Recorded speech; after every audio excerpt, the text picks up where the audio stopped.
The day my uncle kicked me out of the house. First, I kowtowed to my aunt. Thank her for adopting me all these years.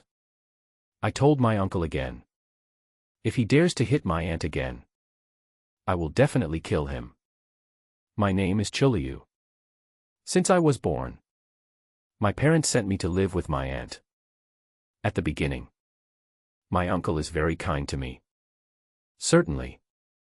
It's not that he likes me that much, but because my parents would always send him money from time to time. Thanks to him and my aunt for taking care of me. Lots of money. So much so that every time my uncle got drunk, they would say happily with drunken eyes, "I am his cash cow." I was young at that time. I don't know what my parents do. Until one summer day when I was 6 years old. Father is back. But I didn't walk back. Instead, he was carried back by someone. Father on a stretcher. The arms and legs were gone. Wrapped in white bandages all over his body. It has already been soaked in blood. Blindingly red. At that time, my father is dying. On deathbed. He left me only one sentence. Be an ordinary person. Ordinary life. Never gamble. That day, I shed all my tears. It was from that day on. I don't think I laughed anymore. After my father left, my mother never showed up again. Without remittances from parents. My uncle is treating me worse and worse. From the initial insults. Then came the beating. His cousin Li Dubiao, who is 5 years older than me, also got involved. I remember clearly. These years. They slapped me 2,436 times in total. Kicked me 3,487 times. There are still 2,329 punches. How many times I was beaten with whips and sticks? Added together, it is 336 times. If it weren't for my aunt's protection, I think I might have been beaten to death by them long ago. I hate them. I hold grudges too. Otherwise, I wouldn't remember it so clearly. At that time, I won't fight. Dare not fight back. But learn to be beaten.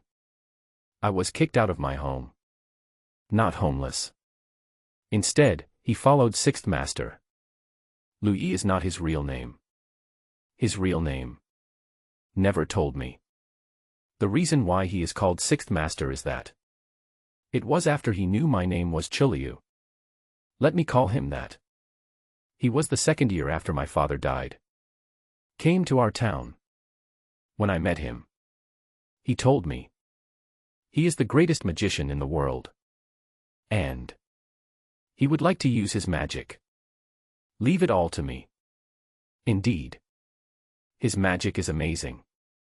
Poker, mahjong, dice, pai gow. Flying up and down in his hands. Sometimes there is no. Sometimes more, sometimes less.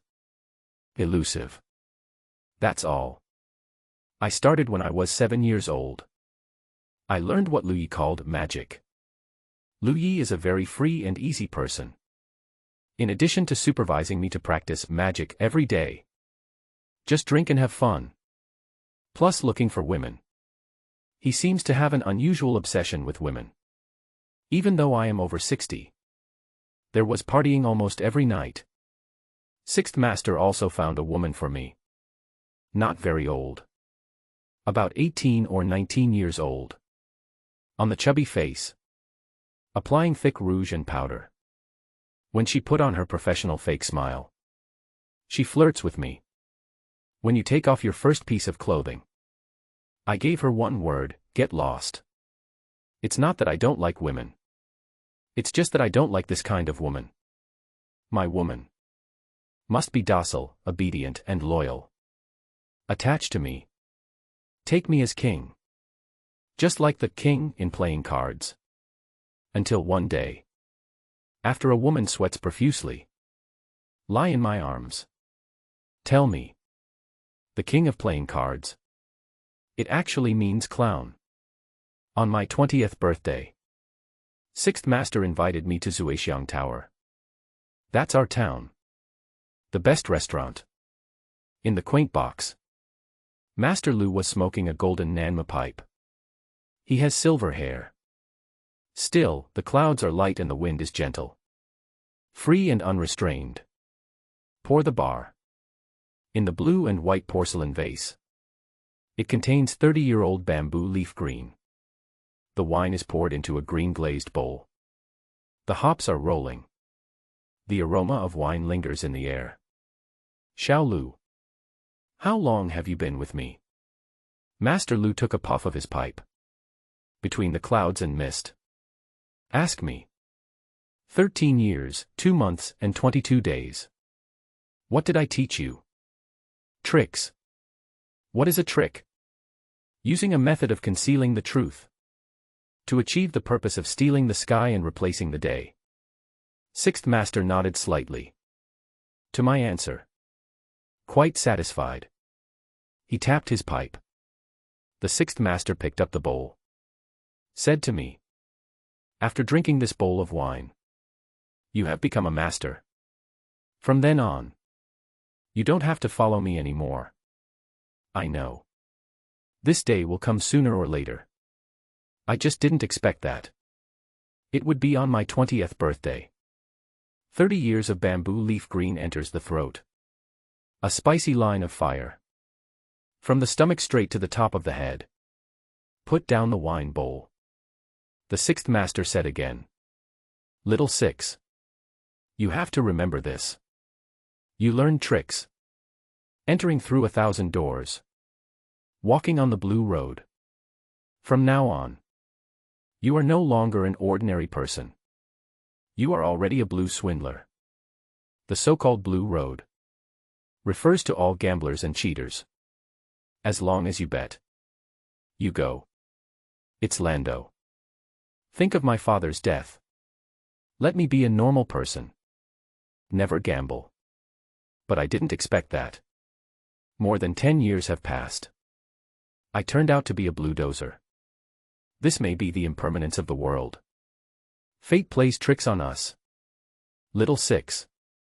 I ask you again. Do you want to be a master from now on? Or do you want to be a grandson? Be a master. I think in this world, no one would willingly be a grandson. Good. Since you want to be a master, I want you to use what you have learned in the past 10 years. Within 3 years, let all the Blue Dao know that there is a sixth master. Lord Chuliu. 3 years. Can I do it? I was a little confused. These years. Although Lu Yi and I have been to countless gambling games and casinos of all sizes. But I've never gambled before. I don't know my level of trickery. What happened? But I still nodded in agreement. Sixth Master once told me, the most difficult thing for a conman is, it's not technology. It's psychological. In front of thousands of people. Can you share what you have learned in your life? Give full play to. This is the fundamental. All right. From now on, this world of Qianmen Lando. Just go out on your own. Sixth Master's tone was calm and relaxed. But in the eyes, I still saw the reluctance. Jianghu. Where is the Jianghu? I looked out the window blankly. Asked softly. When you go out, you are in the martial arts world. I thought that the Jianghu. It must be the flash of swords and sabers. Bloody storm. But when I moved from a small town to a city, I found that everything. It seems no different from a small town. Nothing more than. There are more lights and feasting. Tall buildings and busy traffic. When I left, Mr. Lu only gave me 100 yuan for travel expenses. The sixth master is rich. Otherwise he wouldn't be able to find so many women. The reason why I was only given $100. Because he told me. Money. There are many in the world. Woman. They are everywhere in the world. Want to find it yourself. But I don't know where to find it. Where I live. It is a frontier city in the north. Bathing culture is prevalent here. For life. I had to find a job first. The waiter at Tianxiang bathhouse. Responsible for the distribution of supplies to each bathing area. Certainly. Female bathing area is not included. This one. Just half a year. This afternoon. I am like usual. Distribute complete items. When getting ready to leave work. Team leader Ho Jun called me over. Let me go to the manager's office on the 6th floor. Send a fruit plate to Sister May. Sister May is our Tianxiang manager. Not very old. About 25 or 26. I remember the first time I met her. I'm still a little shocked. She is very beautiful. She is more beautiful than any of the prostitutes that Lu Yi has ever found. About 1.7 meters tall. Fair and smooth skin. It looks as if it could be broken by a blow. Especially her pair of plump legs. Slender and straight. And it is so white that it glows. Any man who sees this. Everyone will be fascinated. I was carrying a fruit plate. When I knocked on the door and entered. Sister May was playing mahjong in the suite next door. The bathing staff all know that. Sister May loves playing mahjong. When you have free time. We would play a few games upstairs. Many men want to get close to Mei Jie. They would all scramble to play with her. Sister May. This is the fruit plate prepared for you. Put down the fruit plate. I said hello. So he prepared to leave. Wait a moment. Sister May suddenly called me. She pointed to the teapot next to her. Said. Change the tea. Brew it again. Use the box of Mingqian Longjing under my desk. I started to boil water and make tea. When the water boils. I was standing not far away. Watching a few people playing mahjong. They play. This is the most common game we play here. $100. Don't underestimate this $100. Because the way of counting is different. After a game of mahjong. The winnings and losses are often tens of thousands. Where I stand. You can see the cards of Sister May and her next player. Mei Jie's next client is also a woman. She is about the same age as Mei. But the temperament is completely different. This woman is pretty good looking. But she was wearing heavy makeup. All the powder and rouge are applied. She was wearing a black low-cut top. She let most of her breasts be exposed. I watched for a while. I felt a little strange. I thought. They were just ordinary poker games among friends. But I found that. There's something wrong between the woman in black and the man across from her. The two of them cooperated. It seems like cheating. And their cheating methods. Not very clever. It is a mahjong cheating game. The most common. It is also the most common.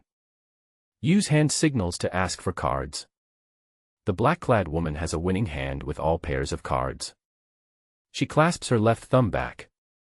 Place your right hand at the end of the cards. Keep your eyes on the cards. Don't look anywhere else. The man opposite had a vague look in his eyes. He always looked at the hands of the woman in black intentionally or unintentionally. The cards are halfway around. The man opposite made an 8-line fight. The woman in black immediately ran into him. See here. I'm still thinking about it. Could this just be a coincidence? After touching the cards, the woman in black still holds her left thumb back. Close your right hand slightly. I guessed in my heart.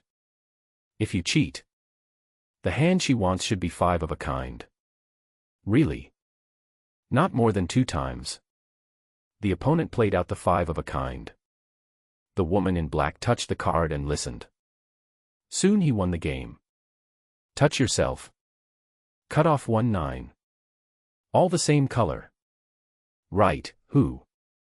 There are 24 in total. The 3 families of Sister May each receive 2,400 yuan. In fact, there are many ways to cheat in mahjong. A wide variety. Useful conversation. For example, it's a bit hot today. A dot word. Maybe you just need a tube. For example, you are so beautiful today. A bright word. Maybe you just need one Z. And those who use hand gestures like these too. In the art of cheating it is called 9-section whip. It is to use the joints of the fingers. Pass a secret signal to the other party. Although I can be sure that the two of them cheated. But I don't know what their relationship with Sister May is. It's even more impossible to reveal it. Made tea. I was just getting ready to leave. The men sitting opposite Sister May answered a phone call. The call time is very short. As soon as I put down the phone, the men said, "I'm sorry. I can't play anymore. The child is sick. Let's play again some other day. I have to go. Today's ideas are not good." I lost more than 10,000 yuan. As soon as the men left, the charming woman in black began to complain. "Su Mei. Who is this person you are looking for? The cards haven't been played yet. He left as soon as he said he would. What about the child being sick? I think he just can't afford to lose." Made an excuse and ran away. I haven't had enough fun yet. Sister May casually fiddled with the mahjong in front of her. Smile calmly. Said, "My sister Hua. All 3 of us lose. Your family wins. You're not satisfied yet. How much more do you want to win?" The woman in black, who was called Sister Hua, quickly counted the money in her hand. He curled his lips and said, "I didn't win more than 30,000. Samui. Or you can call someone else. Play a few games with me. Today I just want to play mahjong." Sister May was so annoyed by her that she couldn't do anything. I looked at my phone's address book. I don't know who to look for at this time. After thinking about it, she looked back at me pouring tea. Then he asked, "On the 6th day, do you know how to play mahjong? Come and play a few rounds with us." I never expected Sister May to call me suddenly. But I immediately replied, "A little bit. But you guys are playing too big. I can't afford to play that. In fact, this kind of game, I just don't bring money. It's also a sure win. After all, 10 years of tricks. It's not learned in vain. But I have to say this. This is also what Lu Yi once taught me. A qualified old cheater. You must know how to be low-key and show weakness. Be simple and hide your ignorance. Only when your opponent completely ignores you, only then can a fatal blow be delivered. It's fine. If I lose, it's my fault. The winner is yours. Bring it on." Sister May said. He took out a stack of 10,000 yuan from his bag. "Throw it to the opposite side. Just sit there. Give us a hand." I didn't postpone it any longer. Sat opposite Sister May. In 2000. Mahjong machines are not popular here yet. They are all hand-coded mahjong. This kind of hand-code mahjong, it is especially suitable for big and small con men to cause trouble. Certainly. Even if it is a mahjong machine, it also won't hinder cheating. When shuffling, the flower lady in black clothes. He touched my hand intentionally. Teasing me. Ouch. This guy is quite young. Tell Miss Hua. Do you have a girlfriend? Are you a virgin? As soon as she finished speaking, I chuckled first. Mei Jie and another man. Then he laughed too. I still had no expression on my face. Playing mahjong. When practicing mahjong tricks, the first step that sixth master took was to ask me for help. When coding, not only do you have to remember the cards in front of you, when you need to sort other people's cards, remember all the exposed mahjong tiles. In this way, even if there is no more than 1,000, it can still guarantee a very high winning rate. The game begins. I'm not in a hurry to cheat. Just follow the normal path. Typing normally. Maybe Sister Hua and the man opposite. He treated me and Sister May as fools. The number of times the two people ask for cards. More and more frequently. The actions are becoming more and more bold. This also leads to, after a few laps, Sister May lost more than 10,000 yuan again. I still play a few games occasionally. The money you lost, control it at around 1 or 2,000. As time gets later, the game of cards was gradually coming to an end.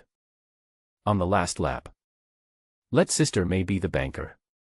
Before she could roll the dice, Sister Hua said, I have to go to work soon. The last round of cards. Don't say I won money. I won't give you a chance. You can be as arrogant as you are.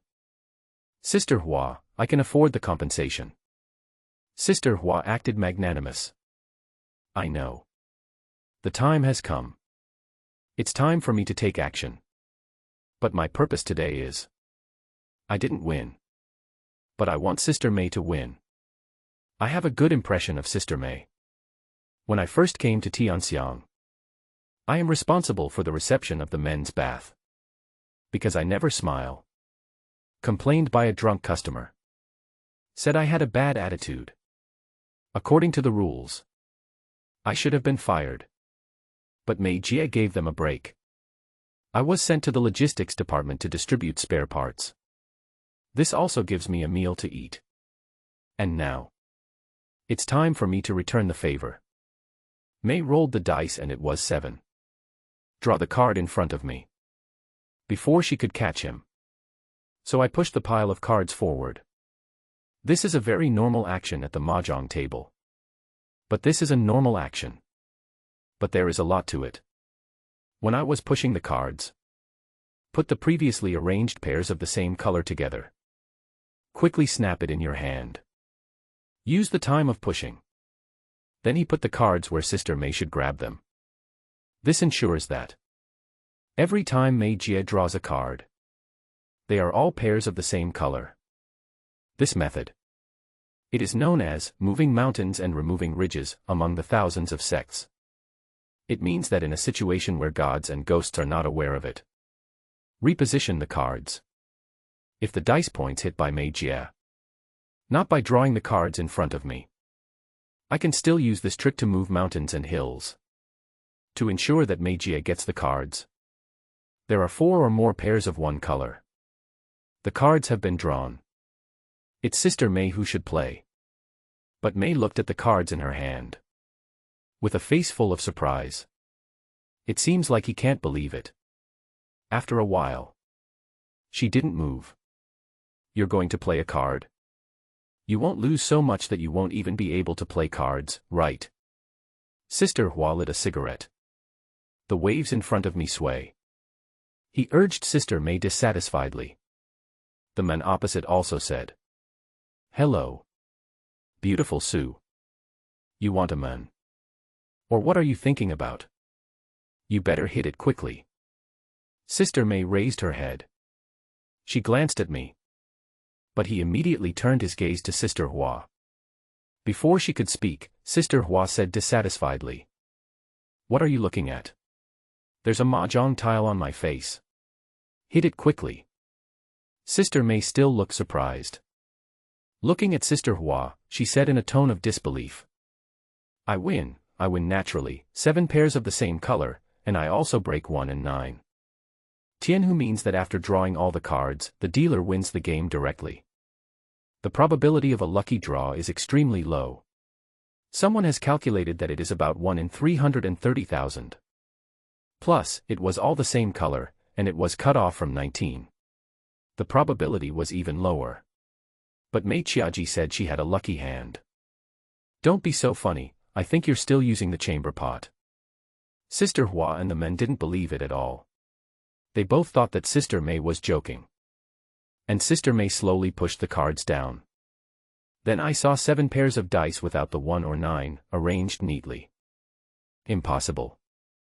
Sister Hua and the men exclaimed at the same time. As if they couldn't believe their eyes, they leaned over to Sister May's cards and looked at them carefully one by one. But no matter how they look at it, the cards won't change. 7 pairs of the same color is 32 points, and Tianhu here is 168 points. In other places, Tianhu is 108 points, and there are also 32 points. The rules of different places are different, and the calculation of the number of points is also different. 32 plus 168, plus the 2 digits of the number 1 and 9, is a total of 202.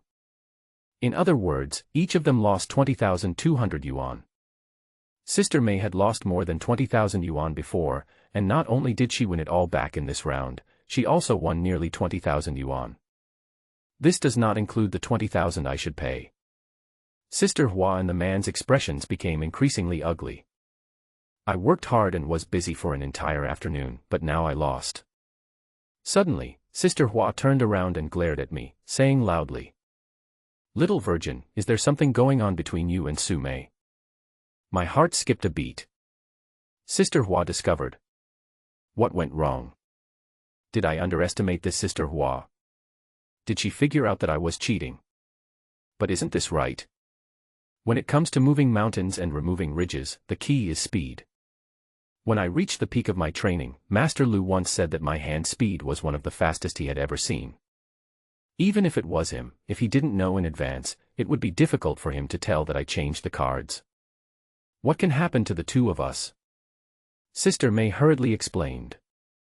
Sister Hua rolled her eyes fiercely and snorted coldly. Humph.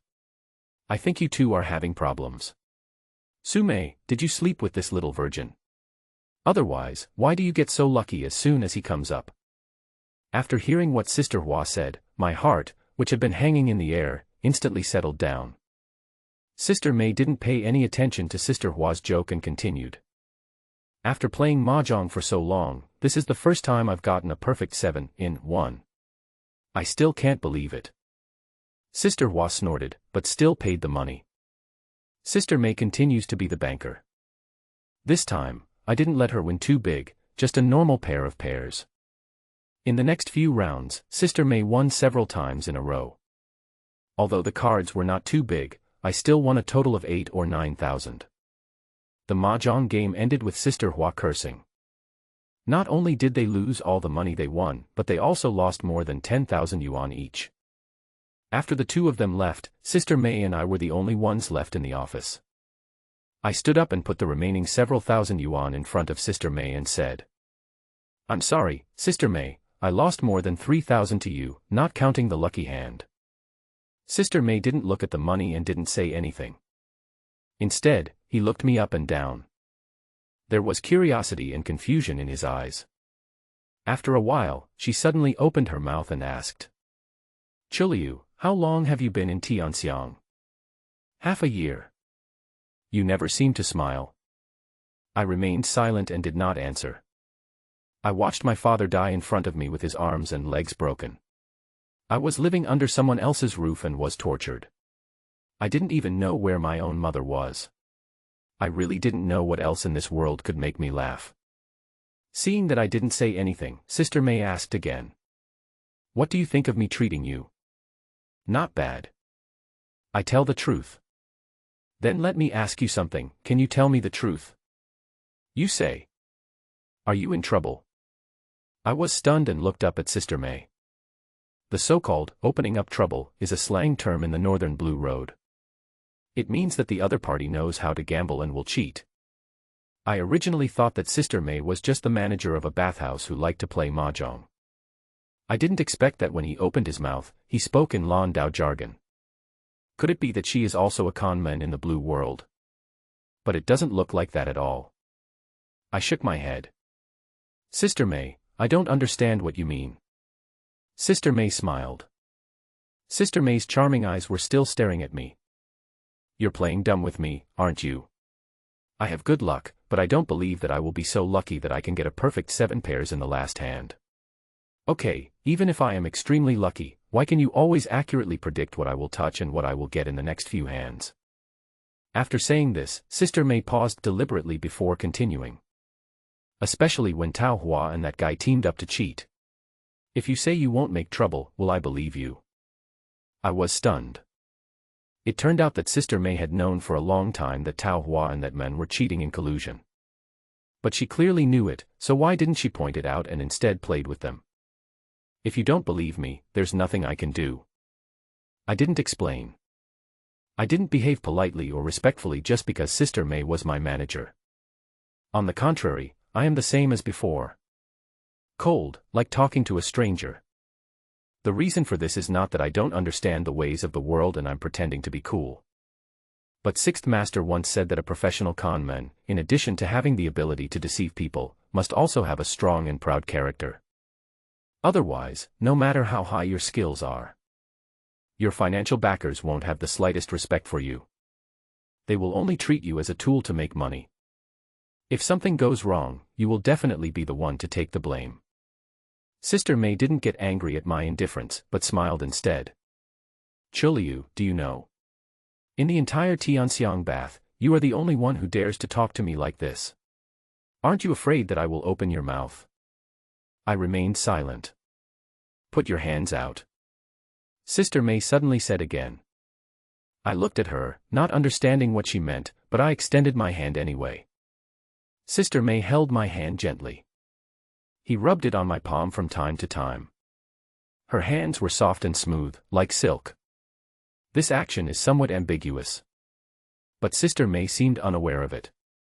Then she slowly slid her fingers across my palm. It feels sandy and itchy. I didn't know what Sister May was going to do, and I didn't ask. Let her play with my hands. After a while, Sister May slowly spoke. What beautiful hands. It would be a shame if you didn't cheat. I was speechless. Lu Yi also said something similar. He said that my hands were slender and heavy, which were most suitable for holding the universe. This is the hand of a natural cheater.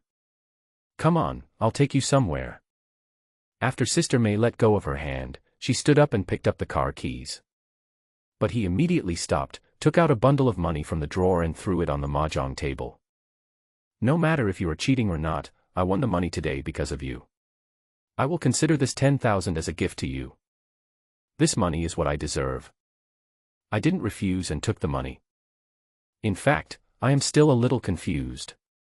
Why did Sister May still play with Tao Hua and that man when she knew that they were cheating? But Sister May didn't say anything and I didn't ask. Sister May drives a red Audi A4. I sat in the passenger seat, looking ahead quietly without saying a word.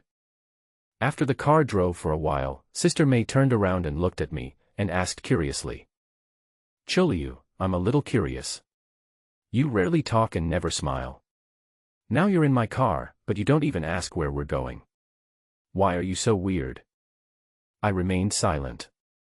Seeing that I didn't say anything, Sister May smiled faintly and said.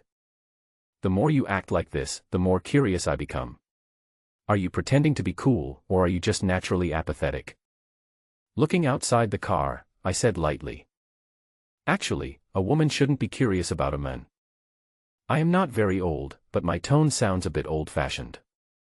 Sister May couldn't help but laugh. She turned her head and looked at me, then asked jokingly. Oh, you don't want to say that I like you just because I'm curious about you. I don't know where you get the confidence from, is it possible? Nothing is impossible. Sister May laughed again. She laughed so hard that her body shook. His chest rose and fell with his laughter. I know why Sister May laughed. Although this laughter was not sarcastic, it was somewhat mocking. As the manager of Tianxiang Bathing, Sister May has seen too many men. High-ranking officials, wealthy businessmen, and underworld bosses. Among these people, many want to have a kiss with Sister May. Compared with the people she came into contact with, I was as small as dust. How could she possibly like me? Turning her head and looking at me, Sister May teased me and said. I am becoming more and more interested in you. You have a really wild imagination. Well, if. Even if I like you and I want to be with you, how can you support me? Money. Money. Where does the money come from? If I rely on your salary of 1,000 yuan a month at the bathhouse, then I will be left with nothing. Women are realistic. But I understand her reality. Who doesn't like money? I asked back. So what you mean is that as long as I have money, you will follow me? Dream on. Sister May curled her lips in disdain. I can feel that she doesn't hate me. But she still felt somewhat disgusted by my brazen words. However, her disdain successfully aroused my competitive spirit. Dream? Then you have to have this dream in my bed.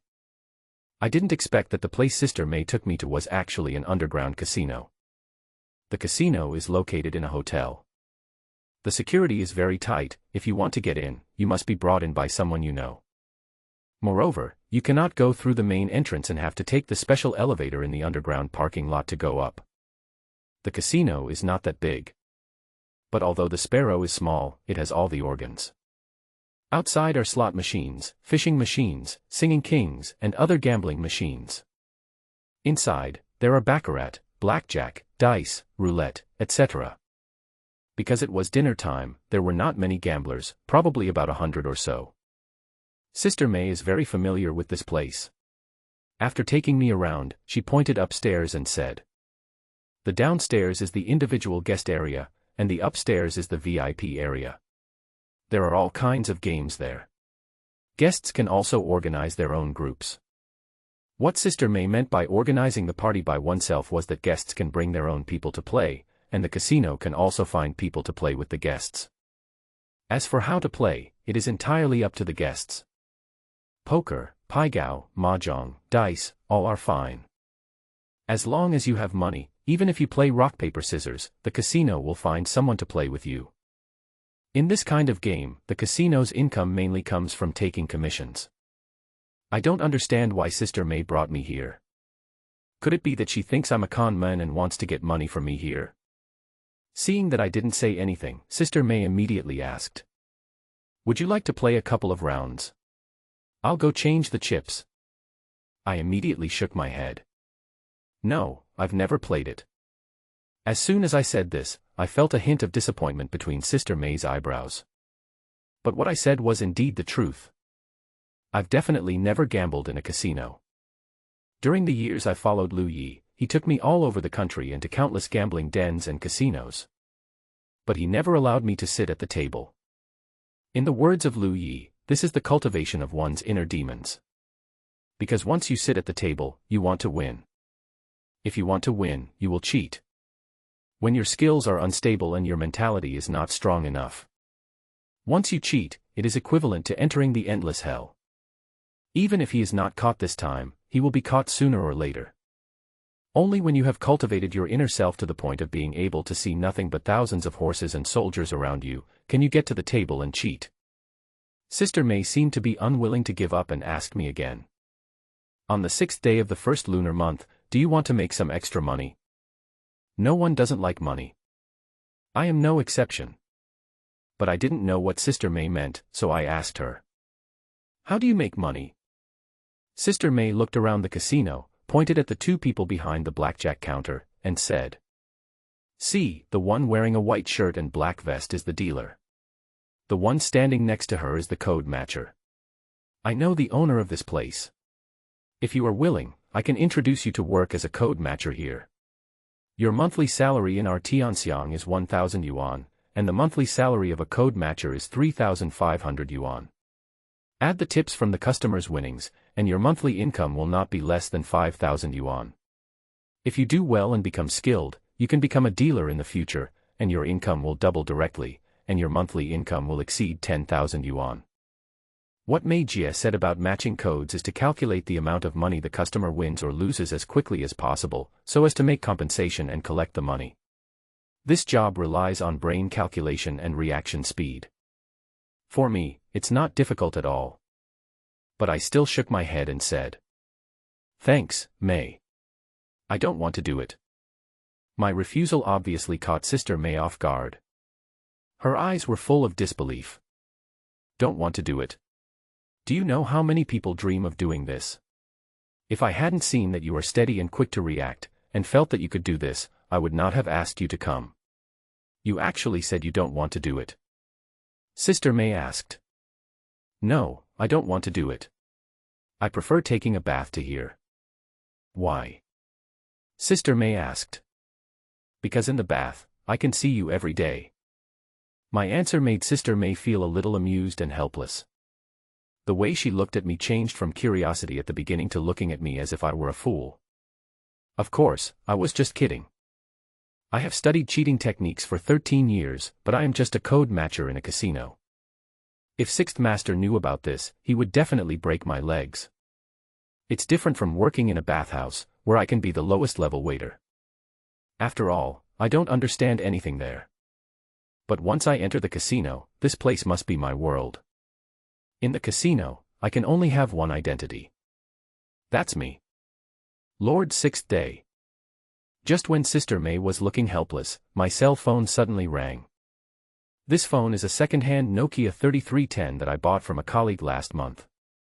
As soon as I picked up the phone, I heard Ho Jun's voice coming from the other end. It's the 6th day of the new year, the old place, Huemai Supermarket, come quickly, the game is about to start. Ho Jun is the team leader of our men's bathing area. He is fair and tender, and good at speaking, which makes Sister May like him very much. As for the old place he was talking about, it was a small supermarket opened by a friend of his. After get off work, he would gather some colleagues and go there to play poker. And I go there often. After saying hello to Sister May, I left. The Huemai supermarket that Ho Jun mentioned is a small supermarket on the street. When we usually play, we go to a small room in the back. When I arrived, there were already 5 or 6 people in the small room. I know all these people. In addition to the waiters in our bathhouse, there was another person who was a childhood friend of Ho Jun. The two had a very good relationship.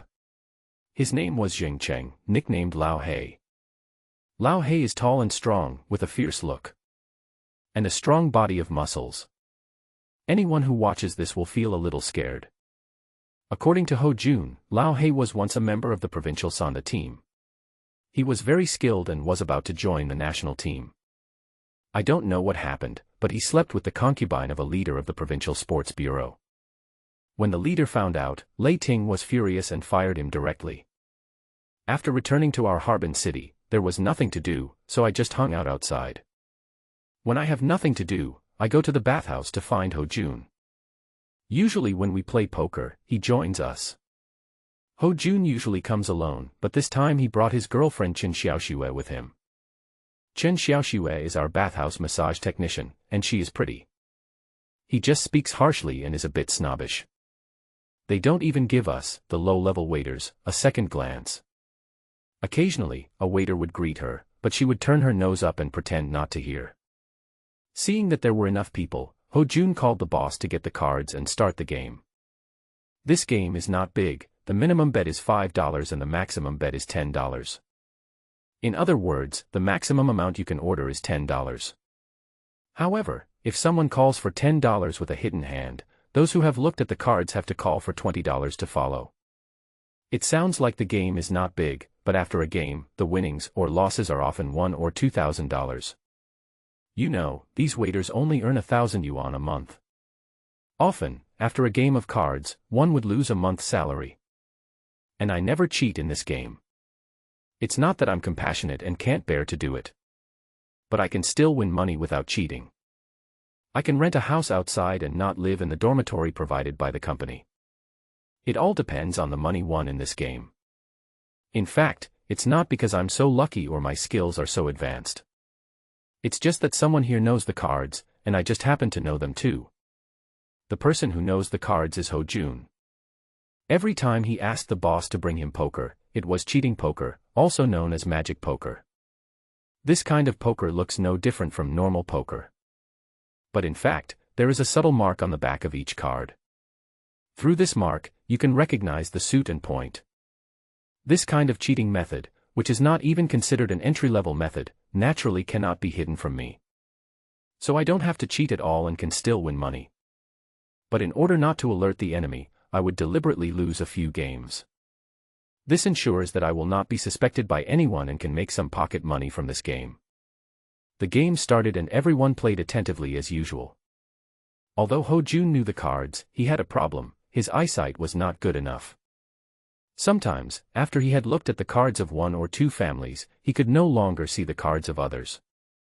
After all, people who play cards all the time are used to putting the cards together, and it is impossible for them to keep the three cards separately.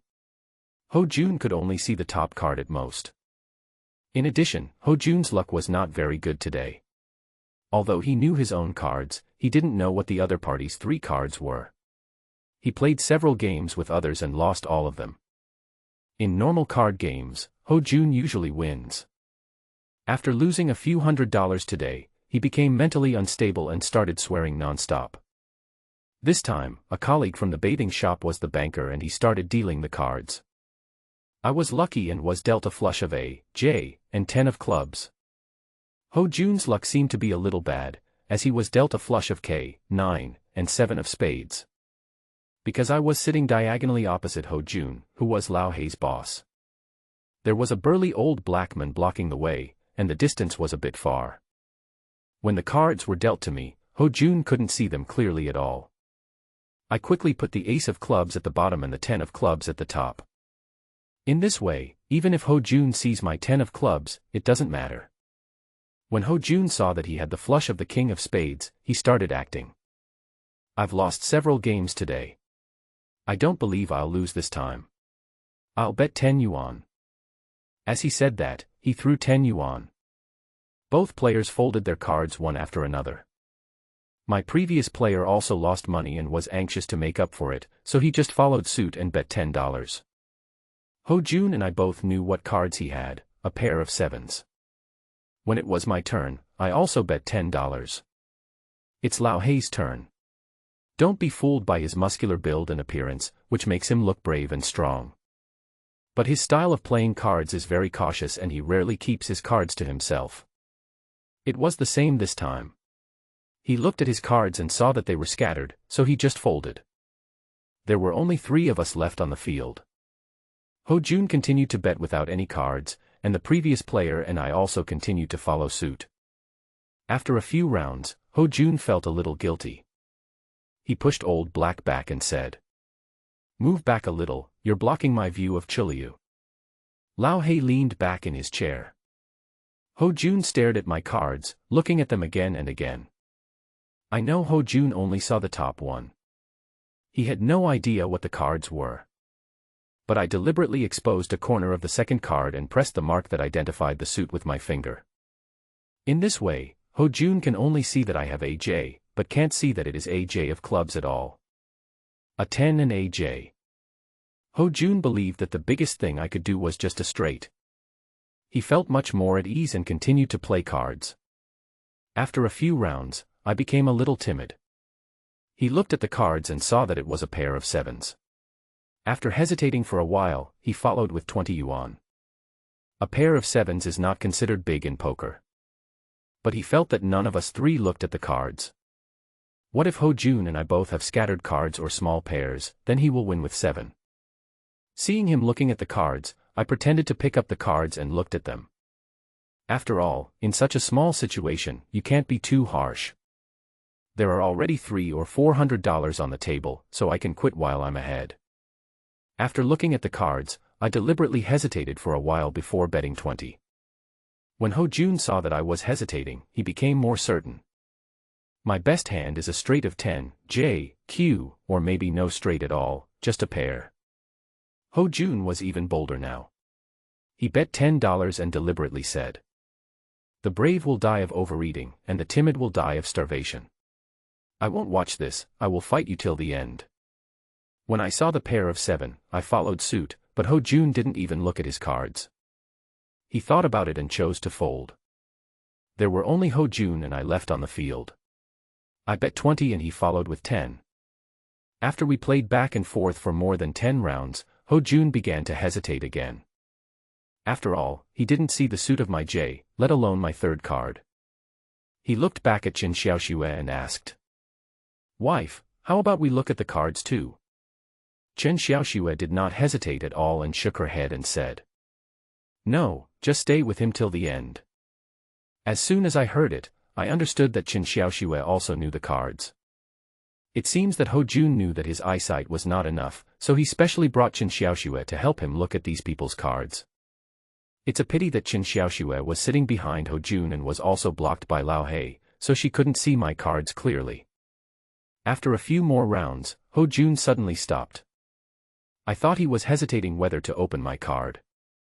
But unexpectedly, he suddenly leaned forward, stretched out his hand, and tried to pry apart my 3 cards. I quickly pressed it down and glared at him. "Why did you move my cards? Do you know the cards?" I wanted to give Ho Jun some advice and ask him to behave himself. But I didn't expect that Ho Jun would treat me like a hammer. He stiffened his neck and yelled at me. "You're talking nonsense. How can I lose so much if I want to know the cards? Okay, I'll beat you." He opens the bet silently, which means he doesn't look at the cards or double up, but directly compares the cards with me. Ho Jun said this, flipping open his 3 cards. When everyone saw that he had a flush of the king of spades, they said, "Team leader Ho is awesome this time, he got a flush, a sure win." Yeah, he made a comeback with just 1 card. The team leader is awesome. The 2 colleagues who were taking a bath were both flattering Ho Jun. Ho Jun stared at me and asked, "What are you hesitating about? Open the cards." Everyone on the field was looking at me. And I slowly turned over the 3 cards one by one. A, J, 10. 3 of clubs. Wow. Everyone exclaimed. I thought Ho Jun had a big hand. But unexpectedly, I met an enemy. He has K flush and I have a flush. Team leader, you are so unlucky today, K flush meets a flush. Ho Jun's face turned pale, he gnashed his teeth in anger, clenched his fists, and cursed. "Magobi, what kind of idea is this? Can you lose with this card?" I really met a ghost when I went out. After cursing for a few times, Ho Jun was still not satisfied, so he turned around and took it out on Chen Xiaoxue. "It's all your fault. I should have spoken up at that time, but you forced me to keep doing it. I lost over 200 more." Although Chen Xiaoxue was not convinced, she did not dare to contradict Ho Jun. He glared at me fiercely and muttered. He held the poker so tightly that if you didn't know, you would think he was burning paper for his parents. I was collecting money and shuffling the cards. When I heard Chen Xiaoxue scolding me, I stared at her and asked, "What did you say?" Chen Xiaoxue never takes waiters like us seriously. As soon as she heard me ask her, her voice immediately became higher. "I said you were burning paper for your parents. When I was 6 years old, I saw my father die tragically in front of me. I secretly swore that I would never allow anyone to insult my parents. Unless I die." Looking at Chen Xiaoxue, my eyes were filled with anger. "Can you say that again?" Chen Xiaoxue didn't expect that I, a waiter, would dare to question her in such a tone. Before she could say anything, Ho Jun stood up, pointed at me angrily, and cursed. "What do you want me to say it again? Still want to fight? I'm telling you, little bastard, if you can play, then play. If you can't, get out of here. If you say another word, don't say I'm going to punish you today." Ho Jun usually takes a bath, looking arrogant and disrespectful to everyone. He is used to being arrogant and doesn't take us waiters seriously at all. As soon as Ho Jun finished speaking, Lao He also frowned and said to me unhappily, "Can you play or not? If not, get out of here and don't delay us all." I sneered in my heart. "Play? It's definitely fun. I'll have fun with you today." I started shuffling the cards. When it comes to poker cheating, shuffling the cards is fundamental. There are many ways, including fake shuffle, jump shuffle, skip shuffle, and perfect shuffle. No matter how you shuffle the cards, it is all for the purpose of getting better cards when they are dealt. There are also many different ways of dealing cards. For example, if you jump to deal, it looks like the first card on top is dealt. But in fact, the first card on top does not move at all, and the second and third cards are dealt first. There is also a bottom buckle and a middle buckle. The principle is the same as jump deal, except that one starts dealing cards from the bottom and the other starts dealing cards from the middle. When I first learned how to deal cards, I asked Lu Yi, "If you learn these, you will win." Sixth Master shook his head. I asked again, "How can we guarantee winning?" Lu Yi told me that there is only one way to win. No gambling. Don't bet to win. I understand the logic. But I am a con man, and my world is destined to be in gambling. I started dealing the cards. With 52 playing cards, I can definitely deal out whichever one I want. Even if you stare at it without blinking, and I slow down my hand speed several times, you still can't see it. But for me, this is all child's play, just the basic skills for beginners of cheating. Because I lost a lot. This time, Ho Jun and Chen Xiaoxue both stood up. The two of them stared at the cards in my hand. To ensure that both of them can see clearly every time I send out a picture. When I deal other people's cards, I always deal them normally. But when I send it to myself, I always cover the mark on the back with my fingers. As soon as the cards were on the table, I immediately covered them with the cigarette box. No matter how the two of them look at me, they can't see any of my cards. After the cards were dealt, Ho Jun and Chen Xiaoxue were both a little excited. To be precise, it's tension. Because his cards are so big that he is afraid that others will fold and not follow him. I am the banker and should place the bet first. Before I could take the money, Ho Jun suddenly said to me, "Chuliu, do you dare to play against me again? I don't believe you can beat me this time." Chen Xiaoxue immediately echoed. "If you are still a man on the 6th day of the Chinese New Year, you can continue to be with my husband. If you win, I will find you a girl tomorrow. You can pick any girl from our bathhouse." The two sang in unison. He used provocation and seduction of beautiful women at the same time. "Okay, I'm bored." As I said that, I bet $10. My next customer is Lao He. Just like before, he was still not bored and chose to look at the cards. He read his cards the same way many hardcore gamblers do. First, shuffle the cards vigorously, then watch them bit by bit. It seems like the cards can become bigger. When Lao He saw the 3 cards in his hand clearly, his breathing became noticeably heavier. The dark face was now somewhat red and purple. Lao He's cards are very big. He has never caught such a big card since he started playing poker. Of course, I knew what his cards were, and so did Ho Jun and Chen Xiaoxue. 3JS. Leopard. Lao He suppressed his excitement and quickly followed 20. Ho Jun naturally didn't look at the cards, so he also bet $10. The following few players looked at the cards and decided not to follow. In this way, the 3 of us took turns. No one was willing to fold. There was one very deceptive thing about the way to play Golden Flower around 2000, 3 players could not open their cards. In other words, if you want to compare cards, there can only be 2 companies left on the field. This also leads to some people using a very dirty way to cheat others, 2 ghosts suppressing 1.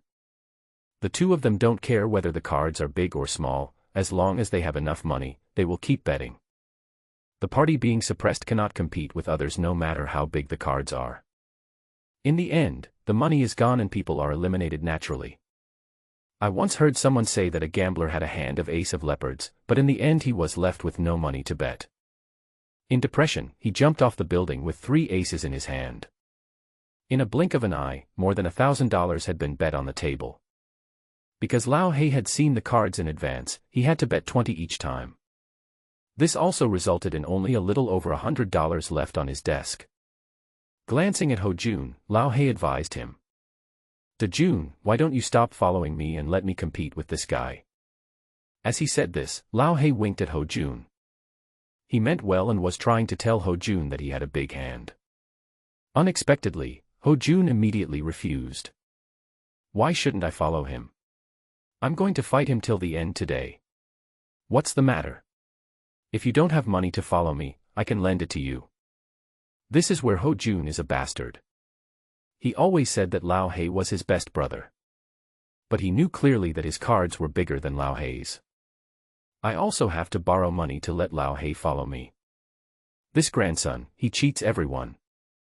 As he said that, he counted out 800 yuan and lent it to Lao Hei. And there was only over 1,000 yuan left on his desk. Because I won before, I still had about 1,500 on the table. The three continued to bet. After several rounds, only a few dozen yuan were left of Lao Hei's 800 yuan. He held the cards in his hand and said to Ho Jun and me, "How about that? That's all for this round. Don't bet any more. Let's compete among the three of us, and whoever has the bigger one wins."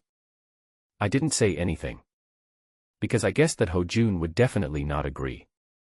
Sure enough, Ho Jun said firmly, "No, if you don't have money, just borrow it, otherwise don't follow me." Ho Jun's tone was resolute, leaving no room for easing. Lao Hei was also very angry, his face was grim. Snap. He threw the cards in his hand onto the table and shouted, "I'm J Leopard, how can I not follow?" No one expected that the hot-tempered Lao Hei would actually show his cards. Wow. Everyone at the card table couldn't help but exclaim in surprise. Leopard is the biggest card in the game of fried golden flour. What's more, it's Leopard J. Only QKA's Leopard can be bigger than him. Lend me the money, and I'll compete with him. Lao Hei showed his cards and wanted to persuade Ho Jun. But Ho Jun was obviously dissatisfied with Lao Hei's action of showing his cards. He pulled a face and said unhappily, "If you don't lend it to me, these are all I have left. I still want to keep arguing with him till the end." Lao Hei was furious, but he could do nothing. He had no money left, so he could only say angrily, "Okay, you guys are bored, I won't follow you. I want to see who has a bigger card than me." There were only Ho Jun and I left on the field. Ho Jun seemed to be afraid that I would look at my cards and then fold and run away. He said to me directly, "On the 6th day of the first lunar month, how about this? Let's not bet $10 at a time. It's too troublesome. Let's just bet all in. Whoever has the bigger amount takes it. How do you think?" I sneered in my heart, but there was still no expression on my face. He lit a cigarette, looked at the several hundred yuan in front of Ho Jun and said, "You can go all in, but how much money do you have left that you need to go all in?" My cold tone seemed to irritate Ho Jun. "You're asking me how much money I have? I'm richer than you. Just go ahead and bet whatever you bet." "How much do I bet? Will you follow?" "Right." That's what I was waiting for him to say. I slowly reached into my pocket. Inside was a stack of $100 bills. "This is the wedding money Sister May gave me after we played mahjong this afternoon. 10,000, I'm all in." 10,000. Everyone at the card table looked surprised. Everyone looked at me. They were all wondering how I could have so much money. You know, the person with the highest salary here is Ho Jun. But it's only 1,500 yuan a month. 10,000 yuan is a huge sum of money for those of us at the bottom of society. Ho Jun stared at the stack of 10,000 yuan tied with banknote paper on the card table. There was a hint of surprise in his eyes. But more of it is greed. He seemed to have decided that all the money was his. "Boss, come here." Ho Jun shouted outside the door. The boss pushed the door open and Ho Jun said directly, "How much money do you have? Lend me all of it, and I'll pay you back when the party is over." The boss twitched his face and said helplessly, "I spent all my money on the goods this morning, and now I have more than 800 yuan left." 800 is too little. Ho Jun couldn't help but frown.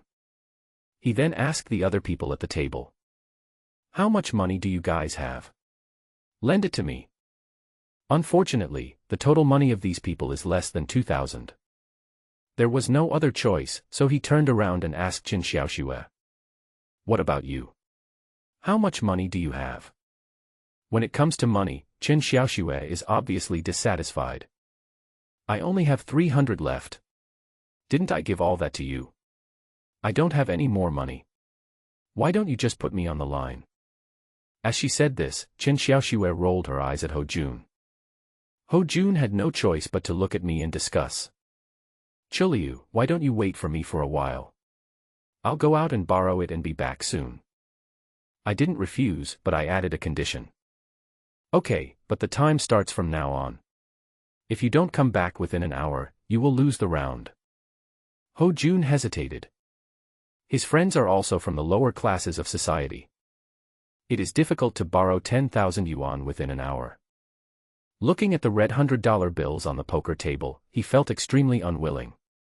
Suddenly, he looked at Chen Xiaoxue again. Chen Xiaoxue also looked at Ho Jun. The two looked at each other for a long while. Ho Jun suddenly said to me, "I'm betting on my girlfriend. It's the 6th day of the first lunar month. If you win this time, Xiaoxue will go with you today. You can do whatever you want, how about it?" Ho Jun's words stunned everyone present. No one expected that Ho Jun would actually suppress his girlfriend. That's a gambler. When one's eyes are red, he will not recognize any relatives. What surprised everyone even more was that Chen Xiaoxue did not object. She said to me with a hint of provocation in her sneer, "Chiliu, if you win, I will go with you today. You can do whatever you want, I will listen to you. Do you dare to play?" Chen Xiaoxue knew Ho Jun's trump card. That's why she dared to use herself as a bargaining chip. I gave Chen Xiaoxue a cold look. In my eyes, she is not worth even 100, let alone 10,000. But because she just insulted my parents. Today, I must let her know the price of being mean. Okay, I agree, let's open the cards. The whole place suddenly fell silent.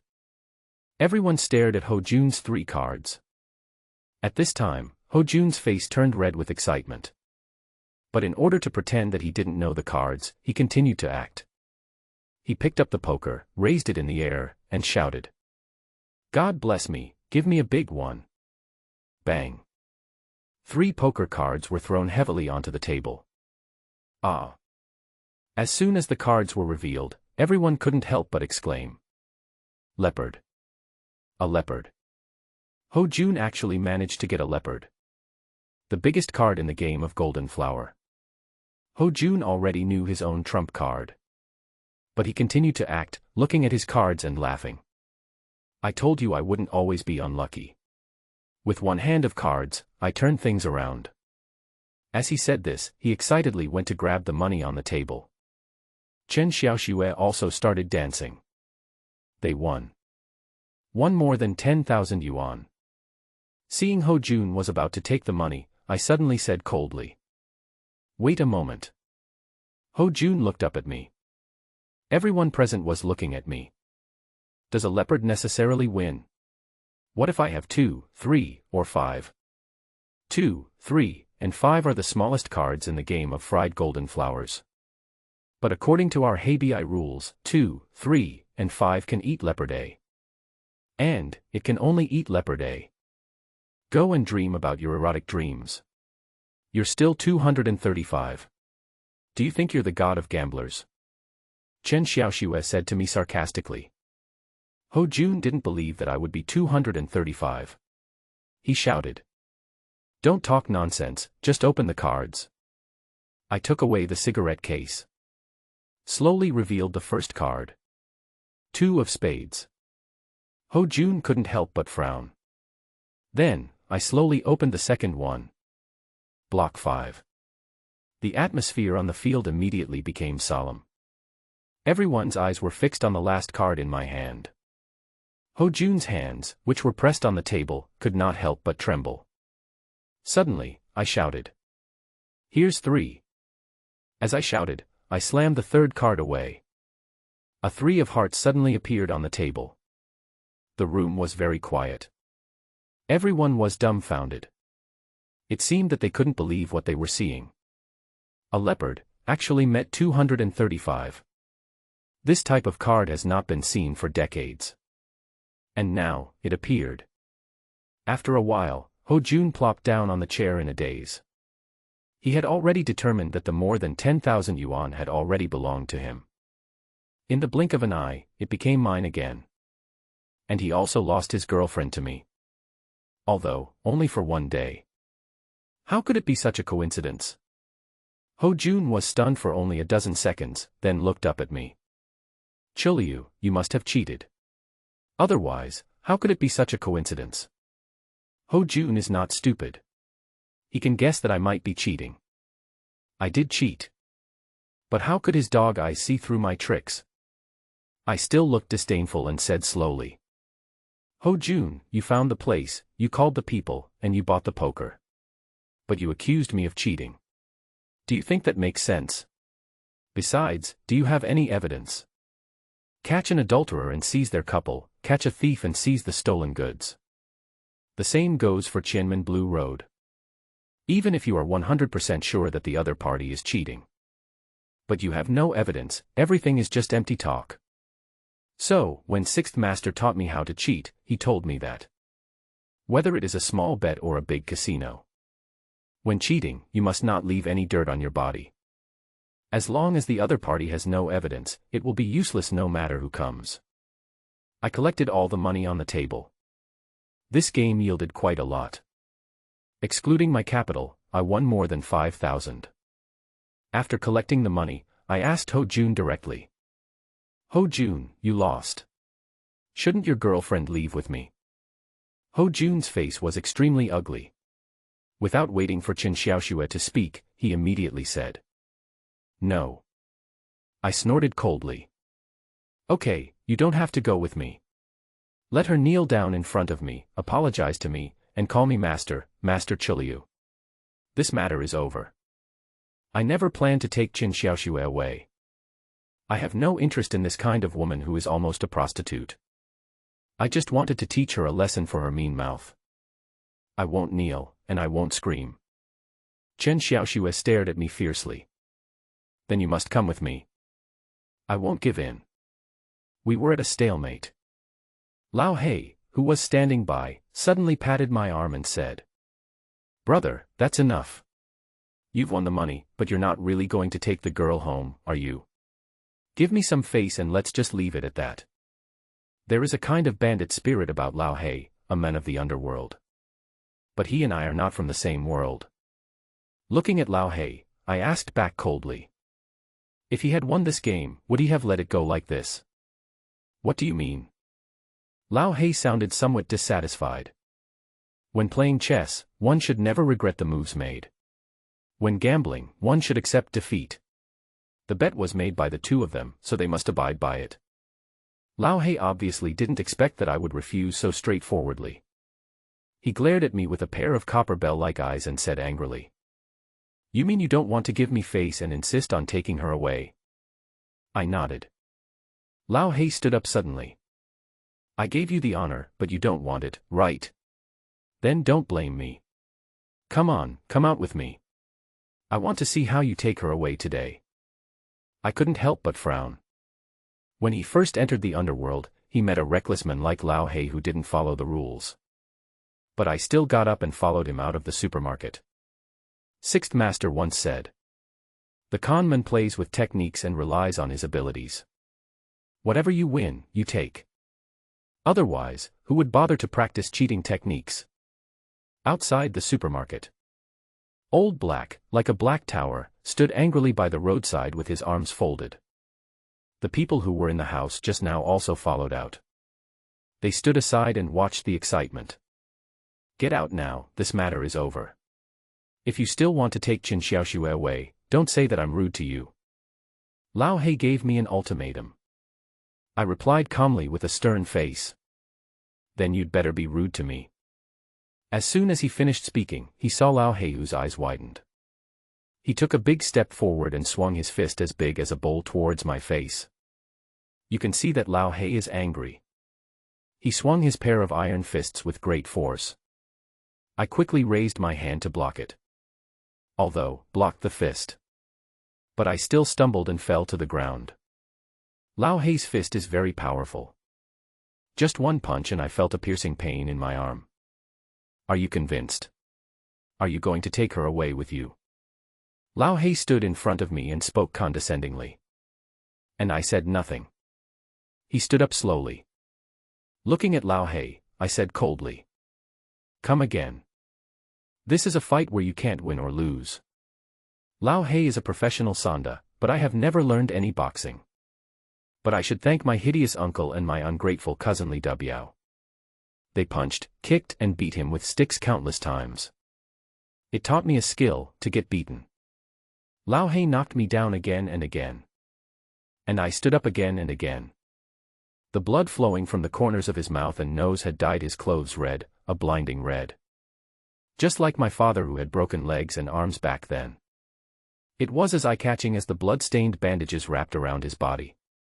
I was knocked down by Lao He again. This is the 9th time. Lao He was also exhausted and out of breath. Sometimes, it takes more physical strength to hit someone than to be hit. Standing in front of me, Lao He no longer had the arrogance he had just now.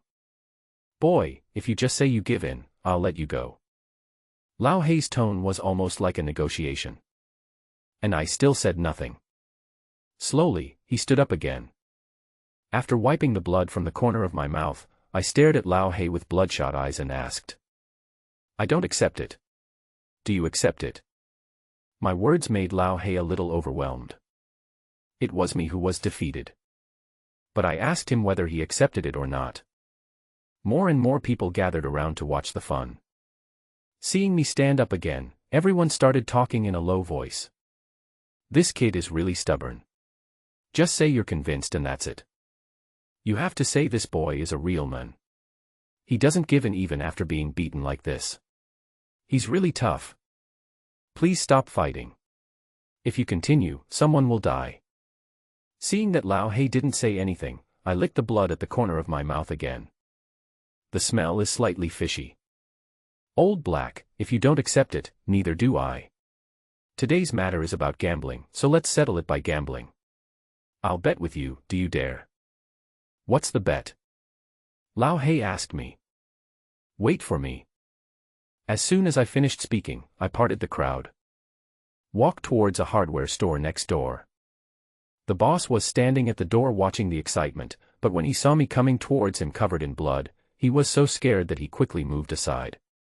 After entering the store, I picked up 2 sharp knives several dozen centimeters long and walked out. The boss didn't even dare to come over to ask for money. But I still took out 100 yuan and put it on the tea table at the door. I am not a thief, nor a robber. I am a conman. A conman with bottom line and principles. If you take something from someone, you have to pay for it. Holding 2 sharp knives, I slowly walked towards Lao He. Under the streetlight, my lonely shadow was stretched very long. The sharp blade flashed a terrifying cold light under the reflection of the light. The crowd of onlookers unconsciously made way for me. I walked up to Lao He and handed the knife to him with the handle of the knife facing him. Here. Lao He didn't move. He didn't understand what I meant. I told you to hold it. I roared. Lao He's tall body trembled involuntarily, and he actually took the knife obediently. You just asked me what I was betting on. Now I'm telling you. You and I are betting our lives. Ah. Gambling with your life? The onlookers cried out in surprise. Everyone stepped back unconsciously. As if they were afraid that the blood that was about to splash out would spray onto them. How do you bet?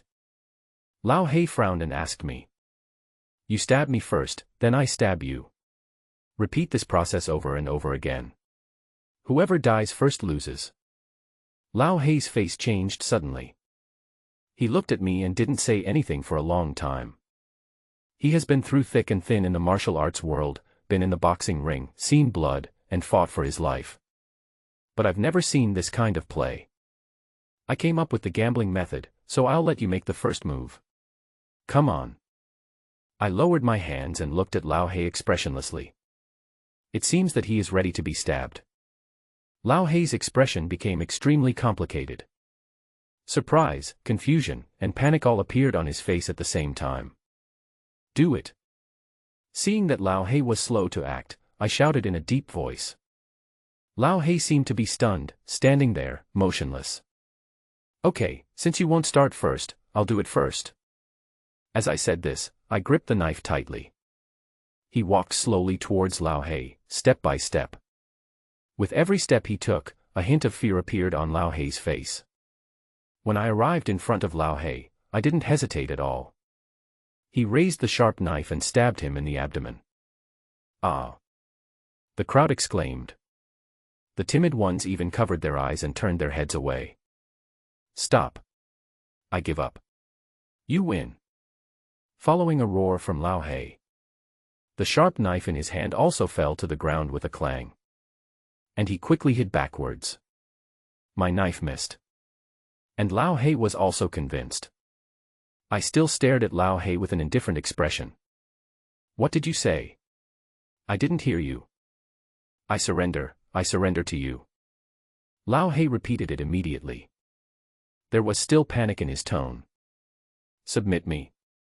Who am I? The sixth day. Wrong, remember, from now on when you see me, call me Grandpa, Chiliu Grandpa. Master Chiliu. Lao He was completely convinced, both in his heart and in his mouth. A long time later, we talked about this duel. Lao He once said, whether in the boxing ring or in the underworld. He had fought for his life before, but he had never been afraid. But he was afraid after betting his life with me that day. That kind of fear comes from within. It seems that I am the person he admires as a mountain, someone he can only look up to but cannot defeat. He said it was a kind of momentum.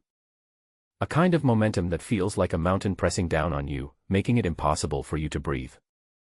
Lu Yi also said so. I have a destiny with evil spirits and a heart with 7 killers. Even when I first learned cheating, my skills were not very good. But his fierce momentum and mental stability are not inferior to many masters of the 1,000 sects. Lu Yi thought I was born with it. How could he know that if I hadn't seen my father die tragically in front of me, if I hadn't been tortured like a dog time and time again, how could I have such a violent temper? No one who was watching expected that the match between Lao He and I would end with the powerful Lao He being defeated.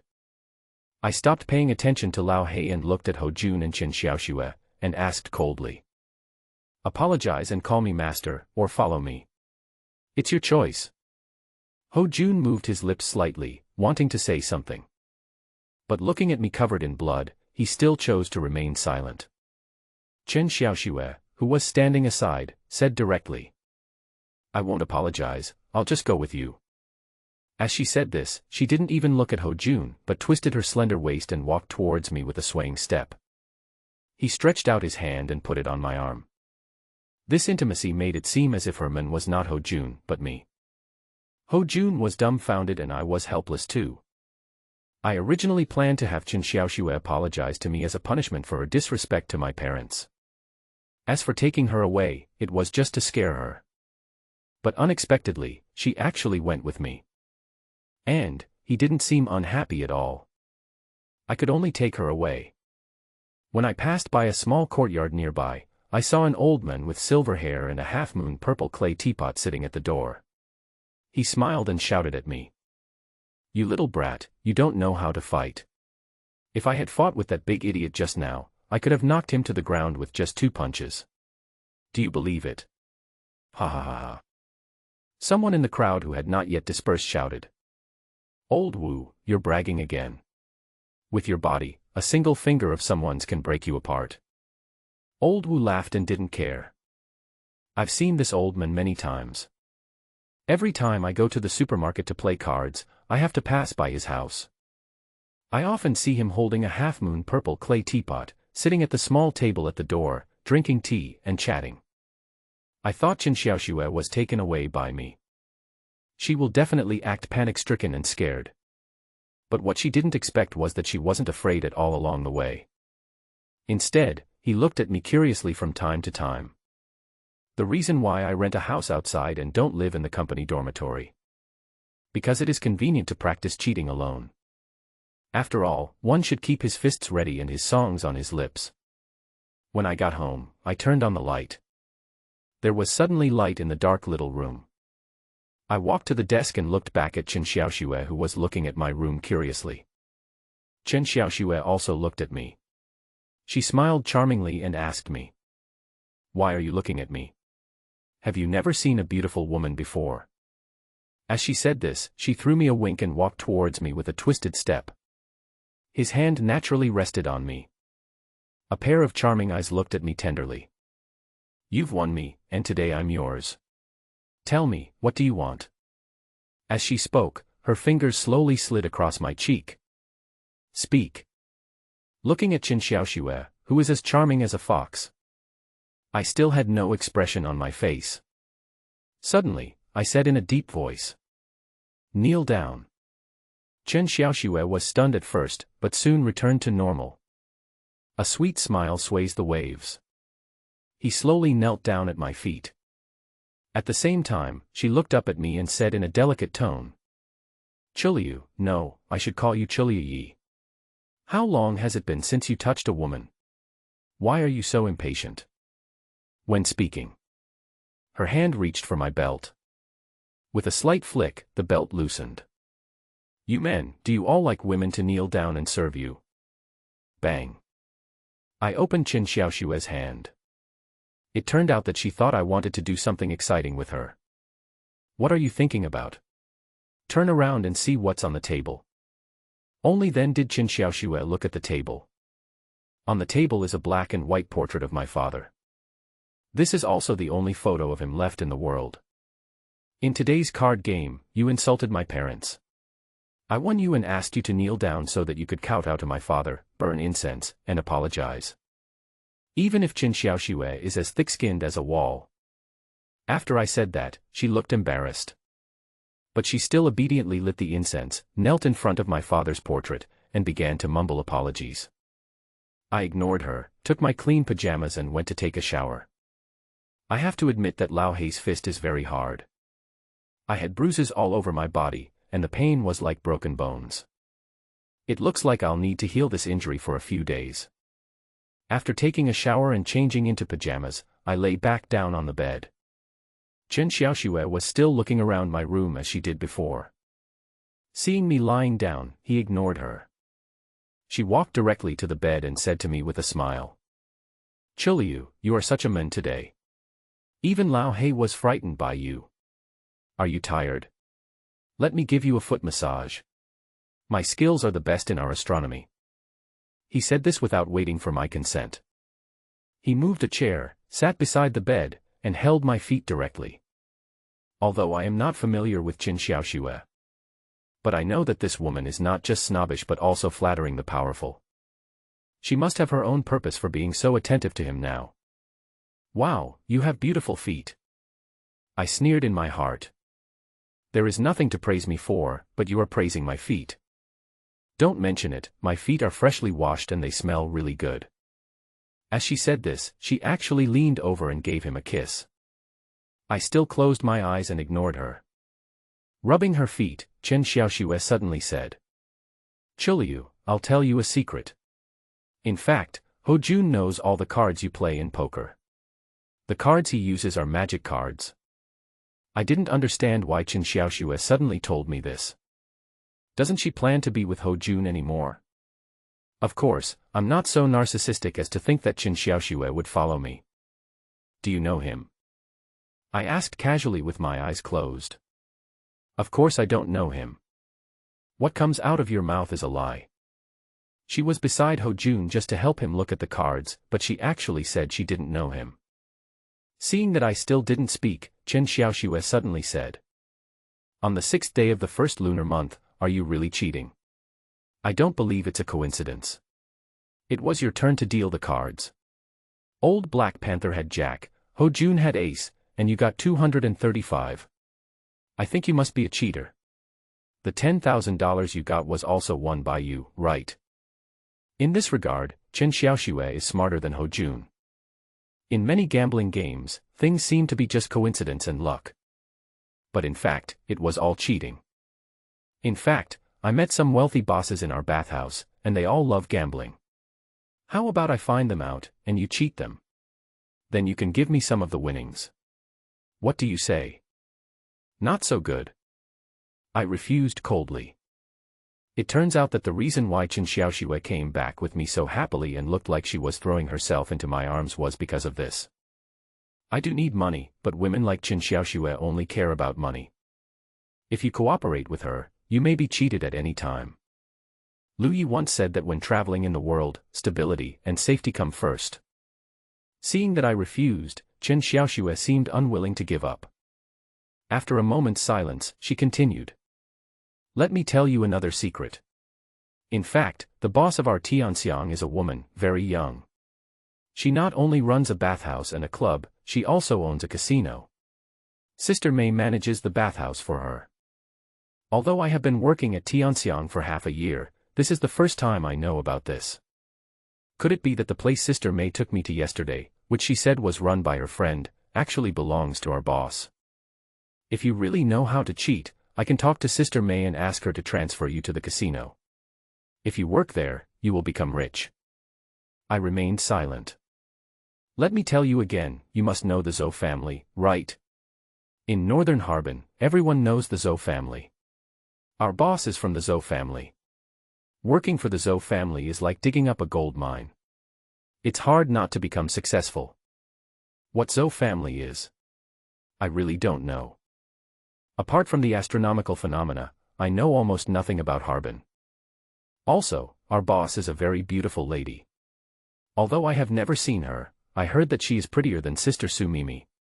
She should be about the same age as me. Chen Xiaoxue is bragging. She is indeed quite pretty. But compared to Sister Su Mimi, she is still 2 levels behind. Let me put it this way, all the men who have seen me want to sleep with me. I guess these stinky men would do the same if they saw our boss. As she spoke, Chen Xiaoxue laughed softly. What about you? My Lord Chu Lu, do you want to sleep with me? Tease. A blatant tease. Chen Xiaoxue began to tease me, and deliberately let out 2 gentle gasps. This voice is extremely charming. And I still closed my eyes and said nothing. Her hands also began to become naughty. Starting from my ankle, move upwards little by little. We are about to reach the critical point. I suddenly frowned and asked in a deep voice. What? Guess. Chen Xiaoxue giggled. The men followed him to the bed. Roll. I opened my eyes and glared at her. Chen Xiaoxue was stunned for a moment. She thought I was just a young boy. A few provocative words and actions can easily take me down. But unexpectedly, I rejected it outright. She still refused to give up and pretended to be aggrieved and pitiful. Are you really willing to let me go like this? I closed my eyes again and said coldly. There's money in my pocket. Order 500. It's for your foot massage. Chen Xiaoxue saw that I was firm in my tone. She had no choice but to get out of bed and get the money. I'll take 500 and leave. Having said that, she pushed the door and left. But I know she took 1,000. The sound of counting money is subtle. But to my ears, it is clear and understandable. Although Lao Hei's fist was powerful, it only caused superficial injuries. I took care of it at home for a week and it got better. I haven't been to work or taken leave these days. Because I was sure that I would lose this job. He rejected the manager Su Mei's arrangement and won over Su Mei's popular girlfriend Ho Jun. The celestial bath has left me no place to stand. This morning, I had just had breakfast. The cell phone suddenly rang. It was an unfamiliar number. As soon as the call was connected, a woman's voice came from the other end. It's the 6th day of the first lunar month. Have you recovered from your injuries? Is it time to come to work? The voice belongs to Sister Su Mimi. I didn't have her phone number before. I didn't expect that she would call me and ask me to go to work. What I didn't expect was that she knew I was injured. If you don't come today, I will treat you as absent from work. I will deduct all your wages for this month. Su Mei's tone was joking. Normally, waiters like us can take leave or resign. Bathing in such a big celestial phenomenon is a trivial matter. There is no need for Sister May to ask about it personally. And now, not only does she know, she also took the initiative to call me. It can only mean one thing. She is paying attention to me. As for the reason, it must be related to whether I am a con man or not. I still went to work as Sister May said. Although it's only been a week, my colleagues are looking at me a little strangely. Moreover, none of my colleagues in the men's bathing area greeted me. There were 2 who got along well with me and wanted to talk to me. But when he saw Ho Jun's sinister look not far away, he held back. However, there was a waiter named Lu Peng, who had a good relationship with me, and he secretly sent me a text message. The general meaning is that everyone in Tianxiang basically knows that I won Ho Jun's girlfriend. And Chen Xiaoxue didn't come back that night. As soon as she got to work the next day, Chen Xiaoxue broke up with Ho Jun. Ho Jun therefore announced that he would punish anyone who dared to bother him again. And he also said that he would never forgive me. Looking at the text message, I sneered in my heart. Chen Xiaoxue definitely didn't tell Ho Jun. Nothing happened between us. Of course, she didn't go back to find Ho Jun. Maybe she's going to have an affair with another man. This has nothing to do with me. As for Ho Jun's threat to punish me, I didn't take it seriously. Just him. Just a minor character. My shift today is a day and night shift. In the evening, I was preparing to go to the cafeteria for dinner. A waiter told me that Sister May asked me to go to her office. I didn't see Sister May the whole day. Go upstairs and knock on the door. As soon as I entered the door, I saw Sister May at her desk, tidying up something. After not seeing her for a week, Sister May seemed much more haggard. Dan Feng's beautiful eyes were also filled with bloodshot. Seeing me come in, Sister May asked directly. I heard that you won Ho Jun's girlfriend away that day. I didn't say anything, which was considered as my consent. What did you do with it? Nothing. Sister May then looked up at me and said with some contempt. You don't mind being dirty, you can eat any woman. I said I didn't do anything, do you believe me? Sister May curled her lips. TSK, I don't believe you. Men's words are lies. I won't explain either. It doesn't matter whether she believes it or not. It has nothing to do with me. As she spoke, Sister May placed 4 packs of Zhonghua cigarettes and a few boxes of tea on the table. It's the 6th day of the new year. It's fate that we work together. I have a good impression of you. Do your best. Take these cigarettes and tea leaves. I don't need them anymore. I was slightly stunned. Why did Sister May suddenly give me something for no reason? And her tone sounded like she was saying goodbye. Even though I am indifferent, I can't help but ask. Sister May, are you going to resign? Or change jobs? In the service industry, there is a lot of staff turnover. Professional managers like Su Mei are often the targets of poaching by many peers. Sister May smiled. But there was a hint of sadness in that smile. My boss treats me well, why would I change jobs? It's just that I can't do this any longer. I looked at Sister May in confusion. Why can't I do it for no reason? During the week you were at home recuperating, I actually didn't come to work much. I was gambling in a small casino this week and lost a lot of money. Oh, I won't say any more. How much did you lose? Sister May didn't say anything, but I asked anyway. Sister May sighed sadly. I have a personal savings of 970,000. In addition, I borrowed 2 million from the casino. Now I can't pay it back, so I have no choice but to go with them. Nearly 3 million. I gasped. Although Lu Yi is rich, I am not. Never mind 3 million. I don't even have 30,000. And Sister May lost all this in just 1 week. But I was still a little confused, so I asked again. Isn't your friend a casino owner? Why are you gambling at someone else's house? Sister May looked up at me. Even if you own a restaurant, you can't eat every meal at home. That's true. But I always feel that with Sister May's experience, she shouldn't do such a stupid thing. Okay, I won't say any more. Take the cigarettes and tea. I have to go now. I send you. Went downstairs with Sister May. In the parking lot, next to Sister May's A4, 2 men were standing and smoking. Both men were of sturdy build, wearing black tight short-sleeve shirts and the same crew cut. There are also tattoos of dragons and tigers on his arms. He doesn't look like a good person. When she came up to him, Sister May handed over the car keys. Here are the keys. The driving license and the license plate are in the car. You can drive away. Can you give me the remaining money for a few days? One of the men threw the cigarette butt on the ground and crushed it with his foot. Sume, we are also following orders. You and your boss agreed to pay the money back in a week, and now the time is up. If you can't get the money back, I can only take you back. Another person followed up and said, Yes, Sume, don't make it difficult for us, we are also workers. Besides, you don't owe much, just 2 million. With your figure and looks, you can accompany our boss for a while and make him happy. Can he still let you pay back the money? Sume sighed helplessly. Sume had no way out except to go with them. She looked back at me and said sadly, Chulyu, you can go back. We'll see each other again if we're lucky enough. As he said that, he was about to get in the car and go with the two of them. Wait a moment. I suddenly spoke. The three of them stopped at the same time and looked back at me. Brother, do you want to help Sume pay off her debt? A man looked at me with a mocking tone. I can't afford it. You can't get up yet, why are you calling us? Do you want to rob people?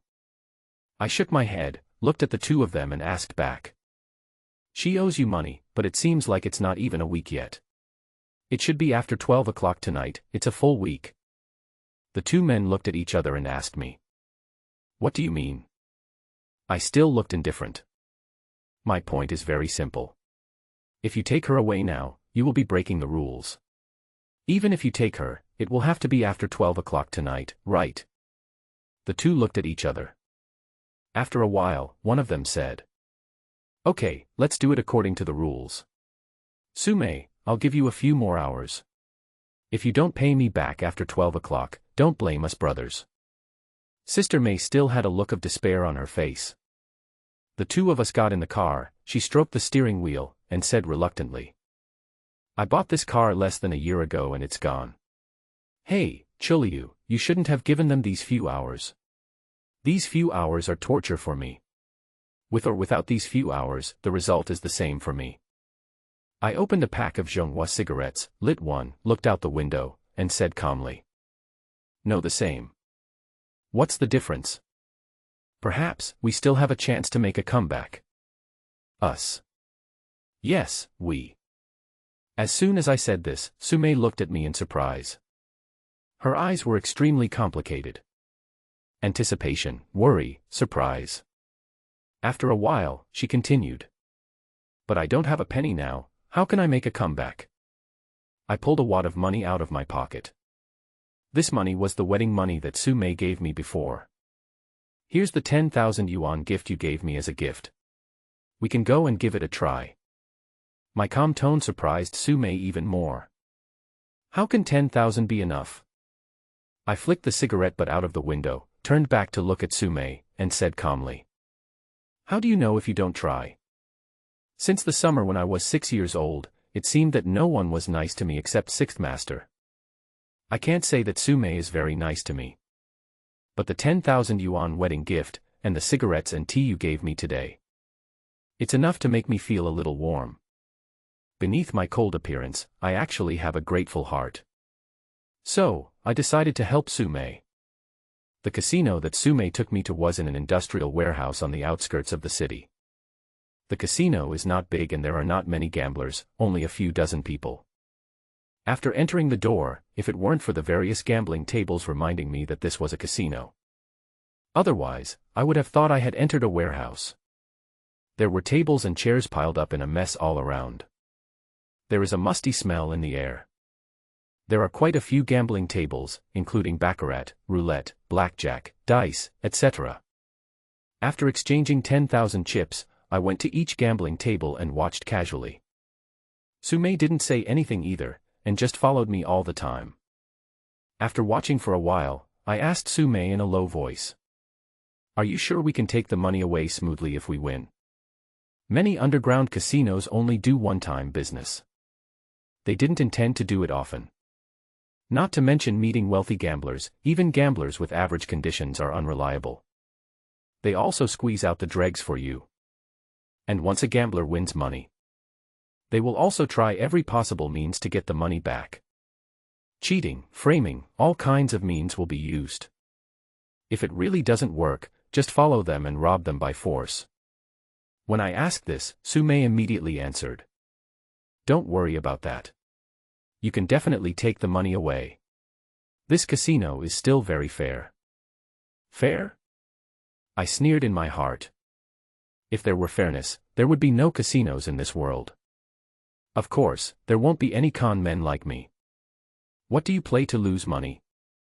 I asked again. Dice. The reason I asked Sumei was that I wanted to see how she lost nearly 3 million.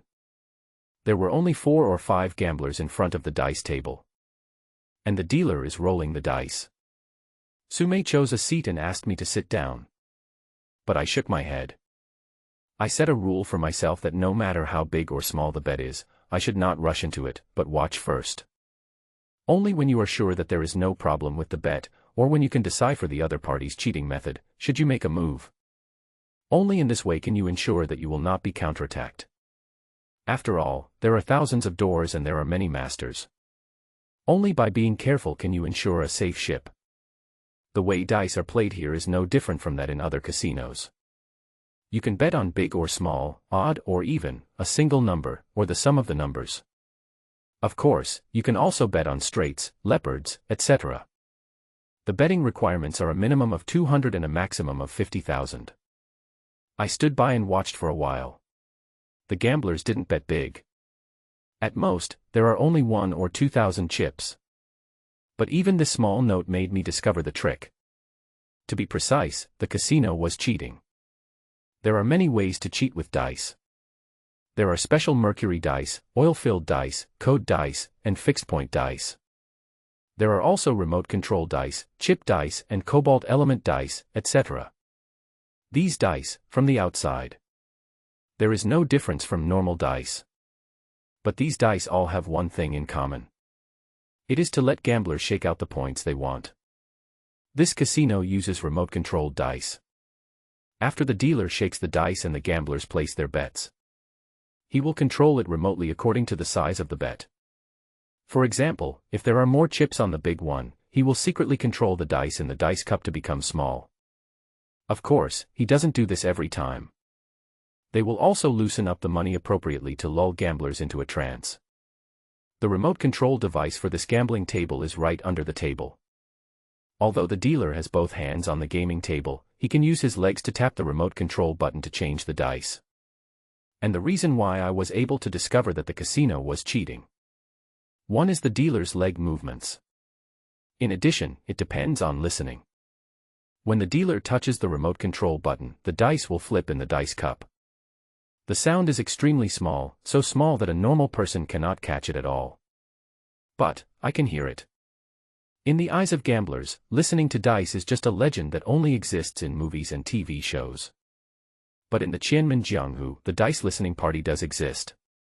In the 1970s, a group of excellent dice listening parties emerged in Qianmen, Guangdong. These people have ears that are sensitive to wind and have extremely good hearing. Even in a noisy environment, you can still identify your location by sound. For a time, this group of dice listening gangs were rampant, causing chaos and upheavals in all major casinos in Guangdong and Macau. This also brought up a legendary figure in Macau, the high seas gambling king Yihan.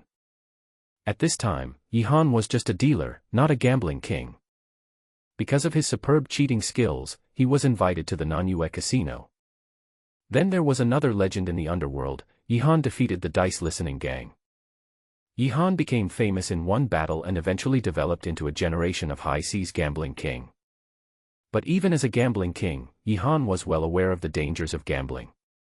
When he was dying, he left behind 4 words of last words. Every time I gamble, I lose. Seeing that I was still not moving, Sumei thought that I was not interested in the dice, so she asked me in a low voice. How about going to another station? I shook my head. No, just here.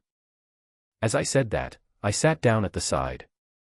The reason for choosing this place is that it is closest to the remote control under the table. It's so close that I can easily touch it if I lift my foot. But I still didn't press it, I just watched. Seeing that I was occupying the seat, he didn't place any bets. The dealer looked at me in a somewhat unfriendly way. He rolled his eyes at me from time to time, but I didn't care. I'm waiting for the best time. The dealer shook the dice cup again. And my ears couldn't help but move a few times. The image of the dice shaking in the dice cup immediately emerged in my mind. When the dice cup fell on the table, the dealer spread his hands on the gambling table and said, "Please place your bets." Gamblers placed their bets one after another. And this time, I also took action. I placed the chips with a face value of 10,000 directly on top of Leopard 2. Seeing me like this, everyone couldn't help but look at me. You know, the odds of betting on a single leopard are 100 times. That is to say, if Leopard 2 really comes out this time, my $10,000 will become 1 million. But the probability of this happening is really too low. My pressing method also caused the surrounding gamblers to gather around. Of course, everyone still looks at me as if I were a fool with wild dreams.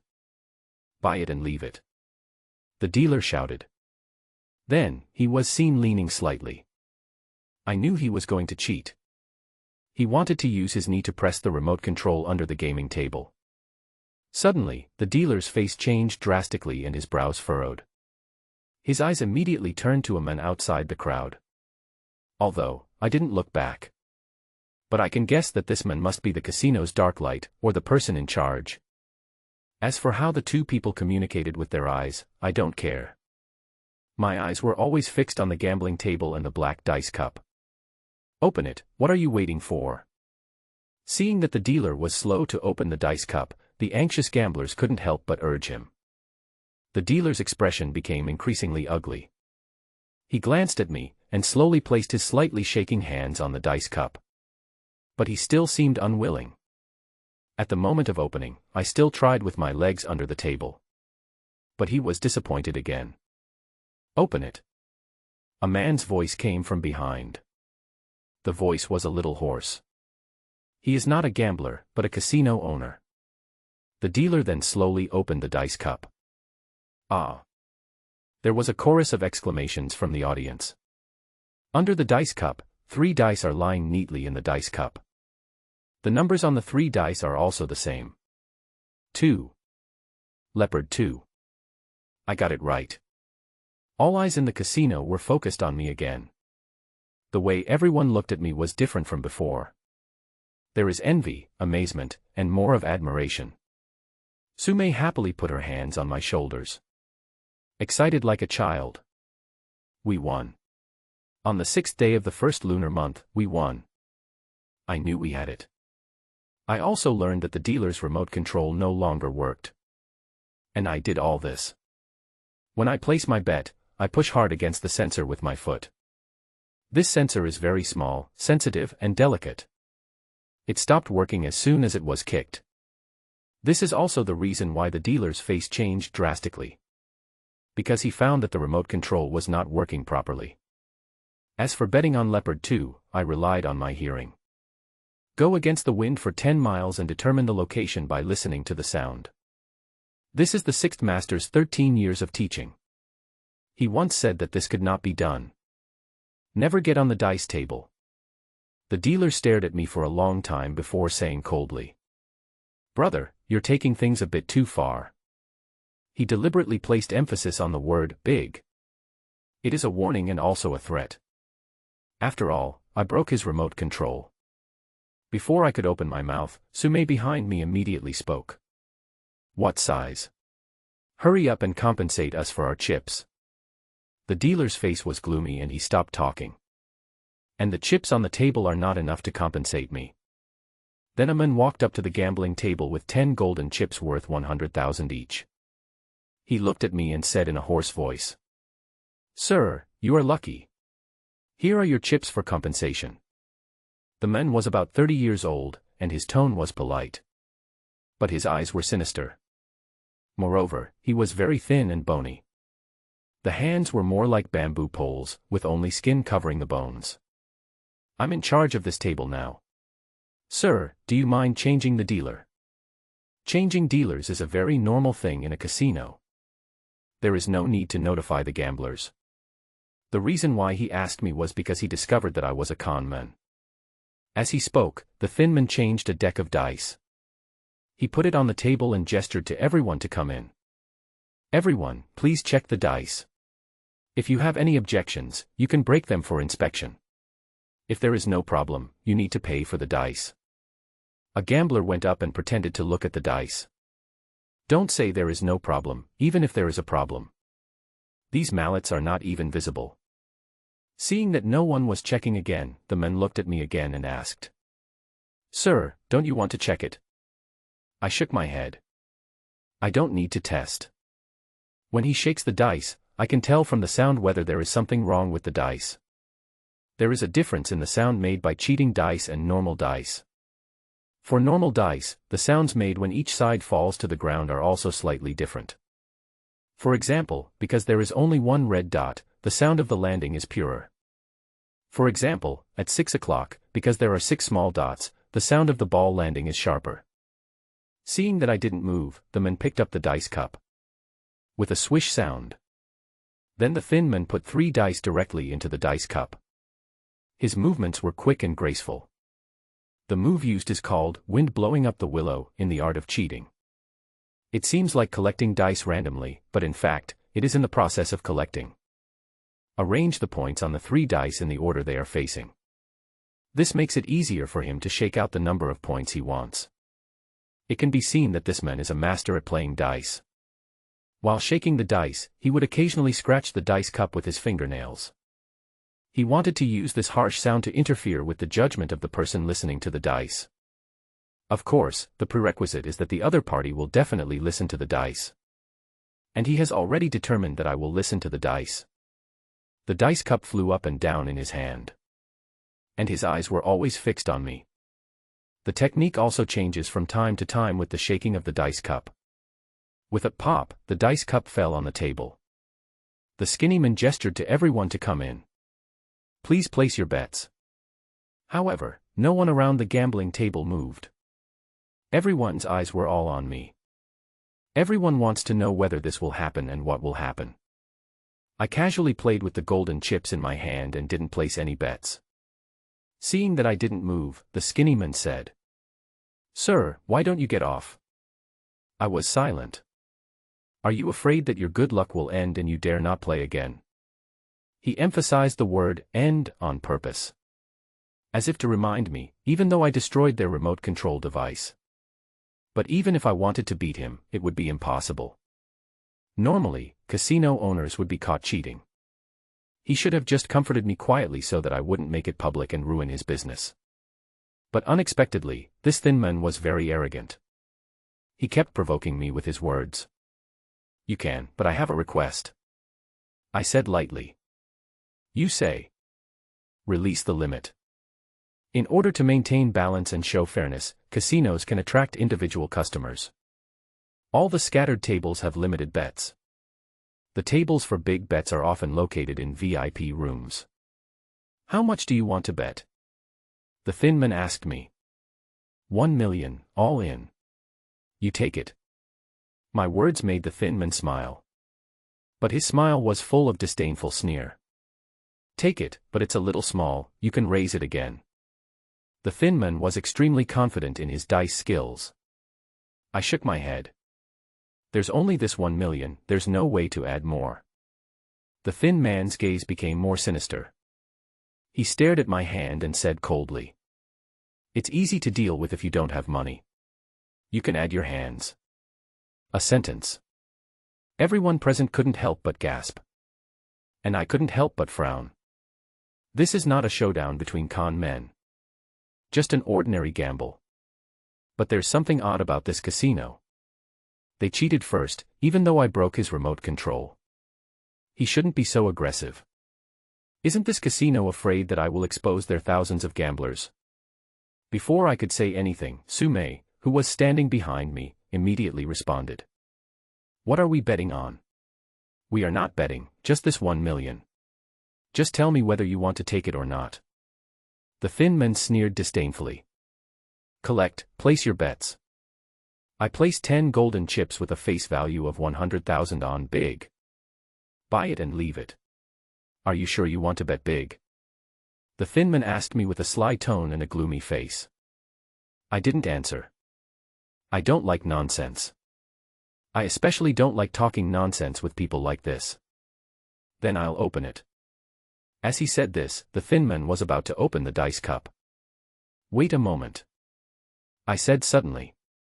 The thin man looked up at me. Why, you want to raise the bet? I shook my head. I want someone else to play this round of dice. The thin man's expression changed and he asked back. Why? Because I hate you. I really do hate him.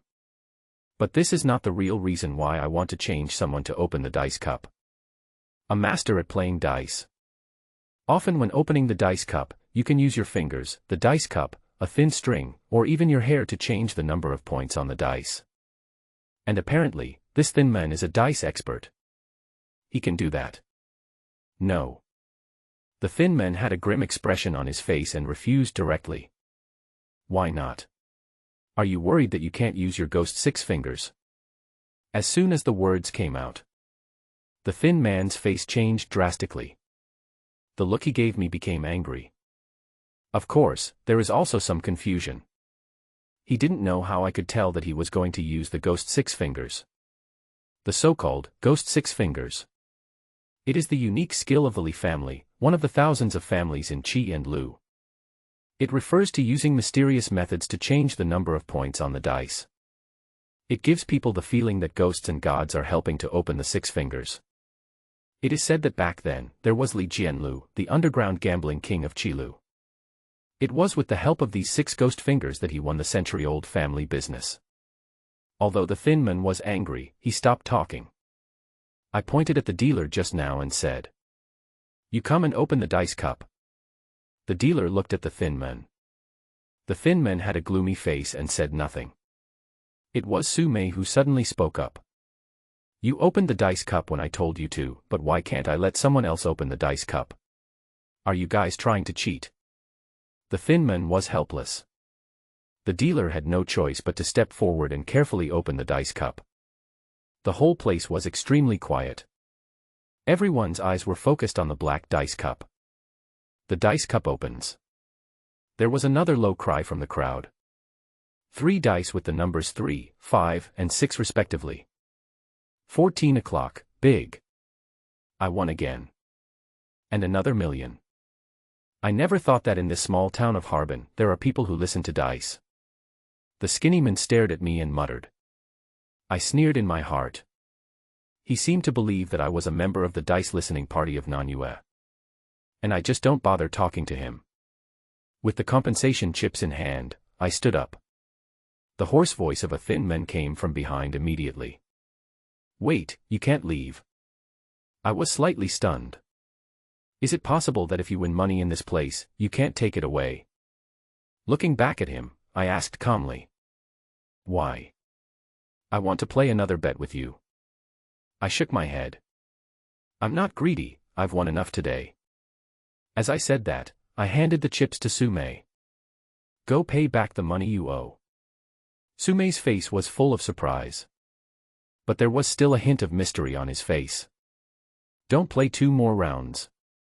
I lost 2.97 million. People should be content with what they have, as long as it is enough to pay off their foreign debts. I said lightly. I came to the casino with Su Mei to help her pay off her foreign debts. It's not to help her make a profit. As for the loss of 970,000, it was also a lesson for Su Mei. She shouldn't have gambled. She doesn't even know how to gamble. Of course, this is also a piece of advice to all gamblers in the world. 9 out of 10 gambling cases involve fraud, and 9 out of 10 cases involve loss. Okay, then you come with me. Walk through a dark corridor. Su Mei pushed open a door. There was no one in the room. There was a sofa, a desk, a few crooked chairs and a gambling table inside. This should be a temporary office. I sat on the sofa. Su Mei was standing right in front of me. She smiled excitedly and charmingly and gave me a thumbs up. Chuliu, you are really amazing. I didn't say anything. Waiting quietly for Su Mei to continue speaking. Actually, I was playing mahjong with Tao Hua in my office that day. I felt like you might be a con man. Su Mei said with a smile. But I didn't feel good, and even my eyes were a little cold. But since you didn't admit it, I couldn't be sure. Later I heard that you were playing poker with Ho-jun and his friends. You won his ace of leopards with 235 and also took his girlfriend away. I was 99% sure that you were the cheater. But I thought that if I asked you directly, you would definitely not admit it. I lit a cigarette and took a slow puff. He listened to Sumei calmly. And the 2 rounds just now were really beautiful wins. You can't deny it now. You are not only a con man, you are also a master of the 1,000 gates. Am I right? Then what? Through the smoke, I looked at Sumei's beautiful face and asked. Then I was just happy and excited. I wasn't wrong. I just didn't expect your tricks to be so advanced. Suddenly, Sumei changed the subject and asked me. The first and second floors of our Tianxiang basement are being renovated, did you know that? I nodded. Bath basement renovation is no secret, those of us working on it know it. And the decoration there has been going on for more than 3 months. But I don't know what to do specifically. Because of company regulations, no one is allowed to look, let alone ask about it. In fact, we are renovating a casino in the basement of Tianxiang. The venue is very large and has a full range of gambling methods. It will open soon. All the gambling equipment you just saw outside, including those people, are not gamblers, but staff of our new casino. They are here every day to simulate the real scene of the casino. This is to prepare for the opening. The thin guy who just gambled with you is called Gao Jiqiang. He is a dark light hired by our casino and is also responsible for training these staff members. Sumei kept her eyes on me while she said this. She thought I would be surprised, even angry. After all, she lied to me. But I remain indifferent. All I know is that it's fake that Sumei owes money. The debt collection is also fake. This casino is even more fake. I am a conman. A conman who thinks he is an expert. And now, I was being turned against. Thousands of my people. It's the charming Sumei in front of me. Of course, I understand that too. Why did this thin guy named Gao Jiqiang react so strongly just now? You can challenge me without caring about the casino's reputation. Because I broke his gambling tools. Also, everything here is fake, it's just a trap. And then what? My face is as calm as an ancient well, without any disturbance. Sumei still smiled coquettishly, as if she had long been accustomed to my coldness. Then now, I sincerely invite you to come to our place to work as a dark light. The so-called dark lights are the slang of the Blue Dao. In the casino, there are bright lights and dim lights. Both are cheaters hired by the casino. The difference is that Ming Deng is in the open. They wear casino uniforms and walk around the casino openly. They handle emergencies in the casino and can also have a deterrent effect on the cheaters who are always causing trouble. But dark lights are different. He hid among the crowd. From the outside, he looked no different from a gambler. But in fact, he is like a poisonous snake in the dark night, staring at you coldly in the corner where you are not paying attention. If someone cheats, he will take action immediately. Even before you understand what is going on, you have been caught. Of course, when you meet an expert, both the bright and dark lights will come into play. Being able to work as a dark light is the dream of many con artists. After all, there are always people better than you and there are always mountains better than you. No matter how good your cheating skills are, you are still afraid of failure when trying to make money. Once you fail, there will be no recovery. But there is no risk in making dark lights. Moreover, you can get generous salary. Chuliu, I won't treat you unfairly. As long as you come, there is no probation period. The annual salary is 600,000, not including bonuses. The place will also take care of your food, clothing, and transportation, and provide you with a car worth no less than 500,000, and you can choose the model yourself. With this calculation, your total income will not be less than 1 million. How about this treatment? You should not be able to find a second one in Harbin, right? I nodded slightly and said. Not a bad treatment. My words made Sumei feel a little proud. If you want to recruit elite soldiers and generals, the answer is spend money. So you agree? Sumei asked me in a delicate voice. Looking at Sumei, I slowly shook my head. No. Why? Samwi's voice rose. His eyes were full of doubt and confusion. Although I am a con man, I don't like others to cheat me. And today, you cheated me. And you took advantage of my kindness towards you. Sumei smiled awkwardly. But it returned to normal immediately. She said to me in a somewhat coquettish tone. Hey, Chiliu, don't be angry. Sister May just wants to see how good your tricks are. How about this, Sister May will apologize to you, okay? As she spoke, she deliberately acted as if she was a little aggrieved. How do you apologize? I'll tell you what you say, okay? A coquettish beauty. How many men in this world can resist it? My eyes looked up and down at Sumei's perfect curvaceous figure. After a while, I spoke slowly. The skirt's off. Sumei was stunned. She obviously didn't expect me to make such a request. She was a little embarrassed, but also a little unwilling. Is this your way of asking me to apologize? I nodded. Right. If I don't take it off, you won't forgive me. I lit another cigarette and took a long drag. But he didn't answer Sumei. Sumei hesitated for a moment, her face tense, as if she had made a great decision, and said, Okay, I'll take it off. Sumei is also a ruthless character. In order to recruit talents, we are willing to spend money. She was wearing a long dress, which was elegant and dignified. The skirt is light blue, which sets off her delicate white skin, making her look even fairer and more beautiful. Reach out and unzip the back. The light blue skirt slid down her silky skin and directly fell to her ankles. The Sumei in front of me only had 3 pieces of clothing left. I have to admit that Sumei has a great figure. The body is well proportioned and the curves are exquisite. Even on her belly, there wasn't a trace of fat. My eyes roamed over her body unscrupulously. And Sumei's expression gradually became colder. She is the manager of the celestial phenomena. In Tianxiang, besides the boss, she is the sky. And now, this Tian is doing something that she considers humiliating in front of me, a waiter. Is this okay? Sumei's tone turned cold. Even, a little annoyed. Continue. What? The anger in Sumei's beautiful eyes grew even stronger. She didn't expect that I would ask her to continue taking off her clothes. If I take off any more, I'll be completely naked. Chiliu, you're going too far. You were the first to overdo it. My tone remained cold. I have already offered you such generous conditions, but you are still not satisfied. Chiliu, tell me, what do you want? After taking a puff of cigarette, I replied calmly. I want too much, you can't give it to me. Let someone who can give it to me talk to me. Having said that, I stood up.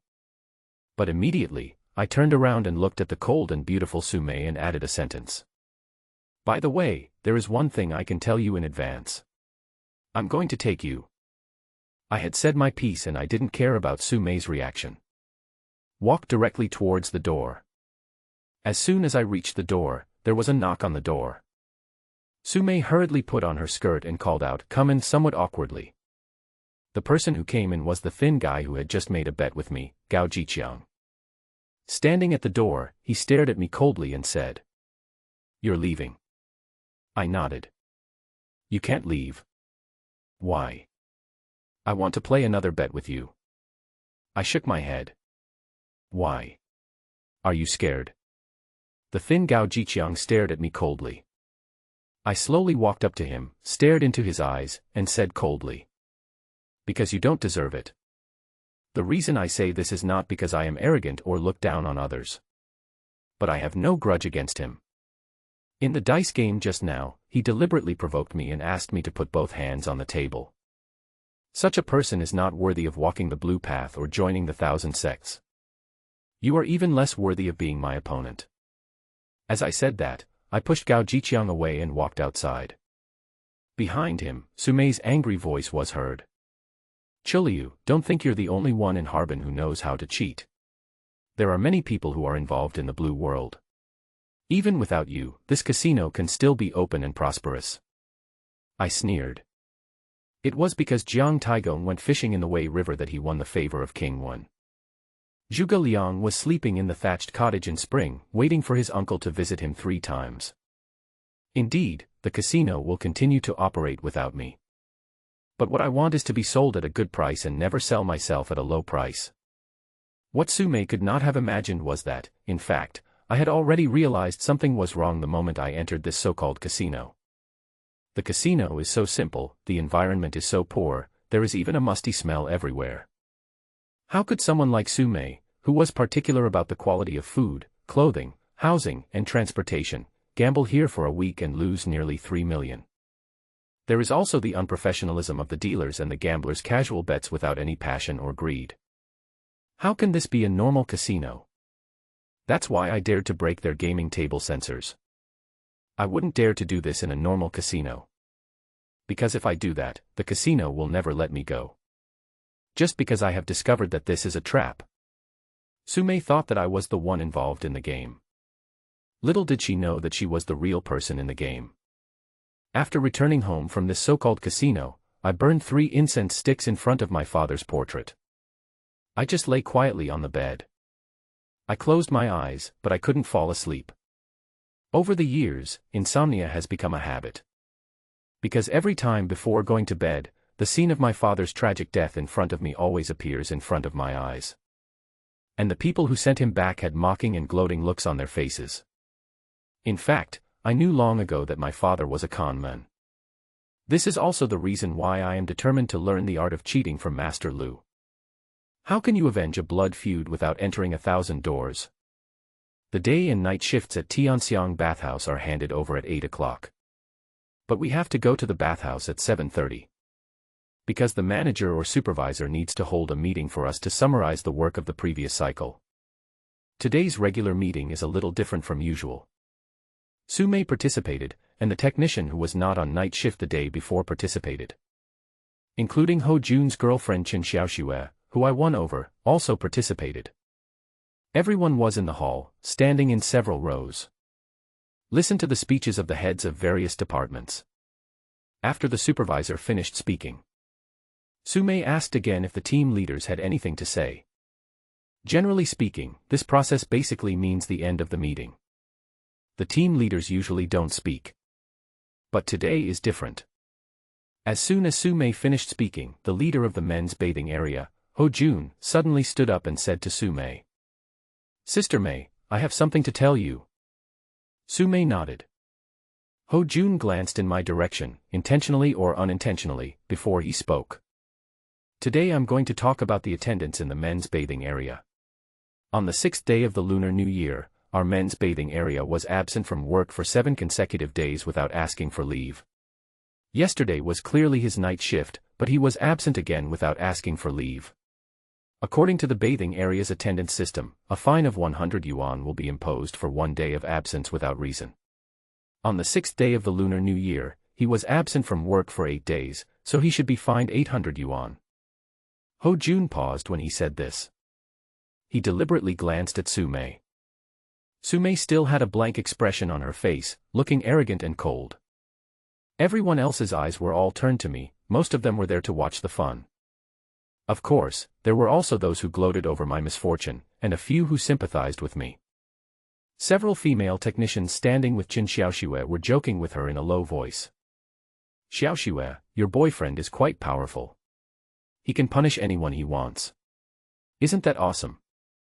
Chen Xiaoxue snorted and immediately denied it. "Bullshit, he's not my boyfriend, we've broken up. He's just deliberately bullying Chuli Laosher. I just can't stand the way he bullies people by taking advantage of his power." Chen Xiaoxue's voice is quite high. While speaking, he was looking at me not far away. I knew she said this on purpose for me to hear. Of course, she didn't have any compassion in her heart and wanted to help me. It was not because we were alone together that day that he fell in love with me. But she believed that I was capable of some tricks. He just wants to please me and make money by working with me. I also knew that since I defeated Ho Jun that day and also won away his girlfriend Chen Xiaoxue, Ho Jun would take revenge on me. I just didn't expect that his means of revenge would be so childish. Seeing that Su Mei didn't say anything, Ho Jun changed the subject and said. Originally he should have been fined 800 yuan. But Chu Lu was absent from work for consecutive days, which is a serious offense. So his fine should be heavier. I suggest that the supervisor and manager double the fine for Chu Lu to prevent other employees from following suit. Double. There was a loud sigh from the crowd. Our waiters earn 1,000 yuan a month. And if Ho Jun wants to double the salary, he will have to deduct 1.5 months' salary from me. Fortunately, I had some savings before. Otherwise, I would have been starving for the next 2 months. If it were someone else, they might just choose to quit. But I remained silent and looked out the window. It seems as if everything that is happening now has nothing to do with me. After Ho Jun finished speaking, he looked at Sister May again and asked respectfully. Sister May, do you think it's okay? Su Mei did not answer him directly, but looked in my direction and asked. Chuliu, do you have any objections? Everyone in the hall looked at me again. Everyone thought that I would make an excuse or say something. But I shook my head calmly and said 2 words. No. It was Su Mei who took me to the casino last night. She should have explained it for me, but she deliberately didn't mention it. I know she is still angry. A high-ranking professional manager. She is born with a natural beauty and is charming and graceful. How many men regard her as a goddess? It was such a woman who put aside her dignity in front of me, took off her skirt and apologized to me. But I still refused her request to be a dim light. So, she didn't stop it. Let Ho Jun attack me. As for Ho Jun, I care even less. If we compare the 1,000 gates of Lando to a pack of wolves, then I must be a lone wolf who wants to become the Wolf King. Since you want to be the Wolf King, why would you care about the barking of puppies? When Ho Jun saw that I had no objection, he thought I was scared and afraid of losing my job. He became even more arrogant, pointed his chin in my direction, and said disdainfully. No problem, just pay the fine now. I turned my head and looked at Ho Jun, and he was also looking at me. There was protest and provocation in his eyes. More than that, it's a kind of arrogance that makes me feel defeated. I was just about to speak. Suddenly, a woman's voice was heard from the crowd. I'll pay for him. This one sentence shocked everyone present. All eyes were drawn to the past. Even Su Mei was watching the same thing. But there was some disdain and disgust in her eyes. The person who spoke was Chen Xiaoxue. Chen Xiaoxue also seemed to enjoy the feeling of being the center of attention. She was carrying a handbag and wearing high heels. Long legs and black stockings and a slender waist. He walked to Ho Jun with 3 shaky steps. She opened her handbag, quickly counted out 1,600 yuan and handed it to Ho Jun. I paid for the 6th day of the first lunar month, 1,600 yuan, please click. Look at Chen Xiaoxue. Ho Jun's expression gradually changed from surprise to anger. Although the two broke up. But it can be felt that Ho Jun still has lust for Chen Xiaoxue. As everyone knows, she is Ho Jun's ex-girlfriend. She actually had to pay a fine to another man in public. This was a great humiliation for him. Chen Xiaoxue, what do you mean? Chen Xiaoxue was very casual and said with an indifferent look. It's nothing. I didn't make much money on the 6th day of the first lunar month, so I just helped him pay the fine. We are all colleagues, so we should help each other. Chen Xiaoxue's words are very clever. Those who watch the fun will definitely secretly praise her magnanimity. For me, it relieved my embarrassment in public and also did me a big favor. She knows that I will definitely repay this favor. And as long as you pay it back, it will be doubled. Ho Jun was so angry that his lips trembled and his face turned pale. He turned back and stared at me, and asked. Chuliu, do you want to be a gigolo and spend women's money?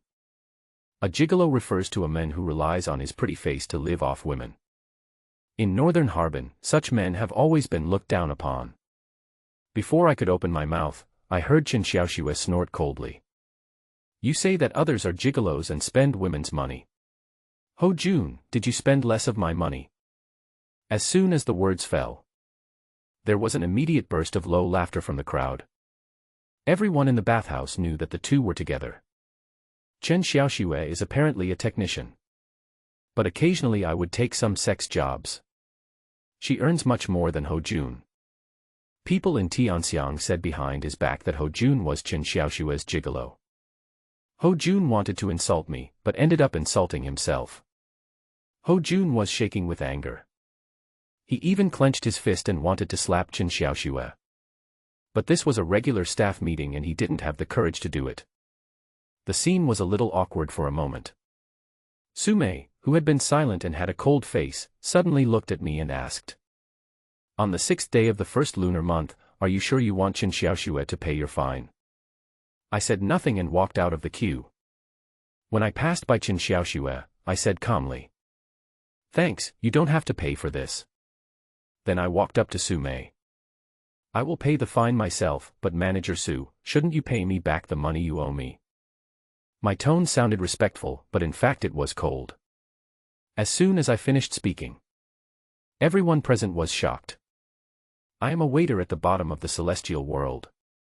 Sumei, apart from the boss, has the final say on astronomical phenomena. And she actually owes me money. How is this possible?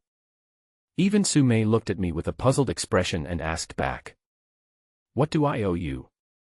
"That $10,000 from last night. I went to the casino yesterday and bought the chips with my $10,000. The final winning of 2 million chips was given to Sumei. After our negotiation broke down, I was never given the 10,000 yuan again. Although, this 10,000 yuan was the wedding money that Sumei gave me before. But since it was given to me, it is mine. So, I have to." "Oh, you have a good memory," Sumei said sarcastically. But she still opened her purse, took out a wad of money, handed it to me, and said coldly, $10,000, is that enough?" Looking at Sumei, I didn't take the money, but slowly shook my head. "Not enough." My words stunned Sumei. It was clearly me who said 10,000 yuan, why did I suddenly say it was not enough? Sumei's expression became even colder. She lowered her voice and said stiffly, "Chiliu, you don't still want the money you won last night, do you? I've already told you that yesterday was just a game to test you. And that game was also played with good intentions." As she spoke, she stared at me fiercely again, with a hint of threat in her words. "On the 6th day of the first lunar month, people are always greedy. Forget about the money from last night. Otherwise, if you get into trouble, you'll be in big trouble." Maybe in Sumei's eyes, I am just a greedy person who knows a little bit of tricks. Of course I don't want to explain to her. "It's not this money," I said. "What's the money then?" Sumei was puzzled. These were the only 2 times that we had financial transactions. Sumei really couldn't figure out why she still owed me money. "Taxi fare. The taxi fare from the time you took me to that place to come back cost me 87. You should pay for this." Sumei was speechless. My words seemed ridiculous to her. I can win 2 million with 10,000 chips and 2 hands of cards. You can also reject her invitation with an annual salary of 1 million with a wave of your hand. But I was haggling over it and asked her for the insignificant 80 yuan. Of course Sumei didn't understand. Thousands of rules. What is mine is mine. The financier must pay for it. It's not that I don't understand the ways of the world. But in this business of con men, one must know the rules. Otherwise, no financial sponsor will respect you. They will only treat you as a tool with some skills. Sumei took out 100 yuan from her bag, along with the 10,000 yuan from before. With a snap, it slapped into my hand. "Is that enough?" "Oh, there are still $13 left. But you don't have to give me the change. Just consider it a tip." Having said that, Sumei turned around and went upstairs angrily. He didn't care about the employees who were still standing in the hall, looking at each other in confusion. No one knew what was going on. But they could guess that Sumei and I must have a relationship. To be precise, it is a connection. But they couldn't figure out what kind of connection it was. My job in a bathhouse is relatively easy. Distribute toiletries to each bathing area and guest room every day. For the remaining time, just wait for notification via the intercom if there is anything else that needs to be supplemented. Today was the same. After the supplies were distributed, I sat on the steps in the backyard of the bathhouse and smoked quietly. I had just smoked half of a cigarette when the back door suddenly opened. Then two men walked out side by side. I am very familiar with these two people. One was Ho Jun, who tried to embarrass me in public this morning. The other one is his childhood friend. It was also Lao Hei who challenged me that night. Ho Jun had his back to me and didn't see me. On the contrary, Lao Hei was stunned when he saw me. Then, he turned his gaze elsewhere. They were not far from me. Even though their voices were not loud, I could still hear their conversation clearly. Lao Hei, monkey, I have collected 3,500 yuan, you can take it first. I will give you the 2,000 yuan I owe you later. Ho Jun, okay, Lao Hei.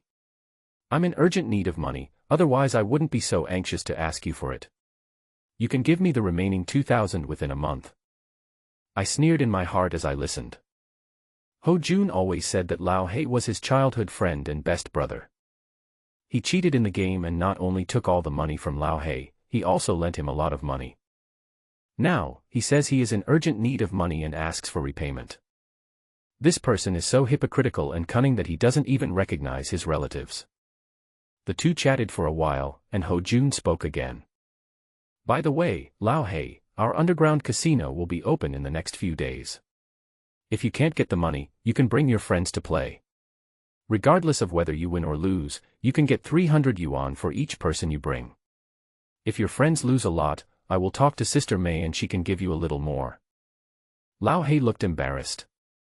You know, my friends don't like gambling. If I bring this to them and lose money, I'll be so sorry to them. It has nothing to do with you if they lose. It's not you who forced them to gamble. It's okay. Bring them here first and we'll decide whether to play or not.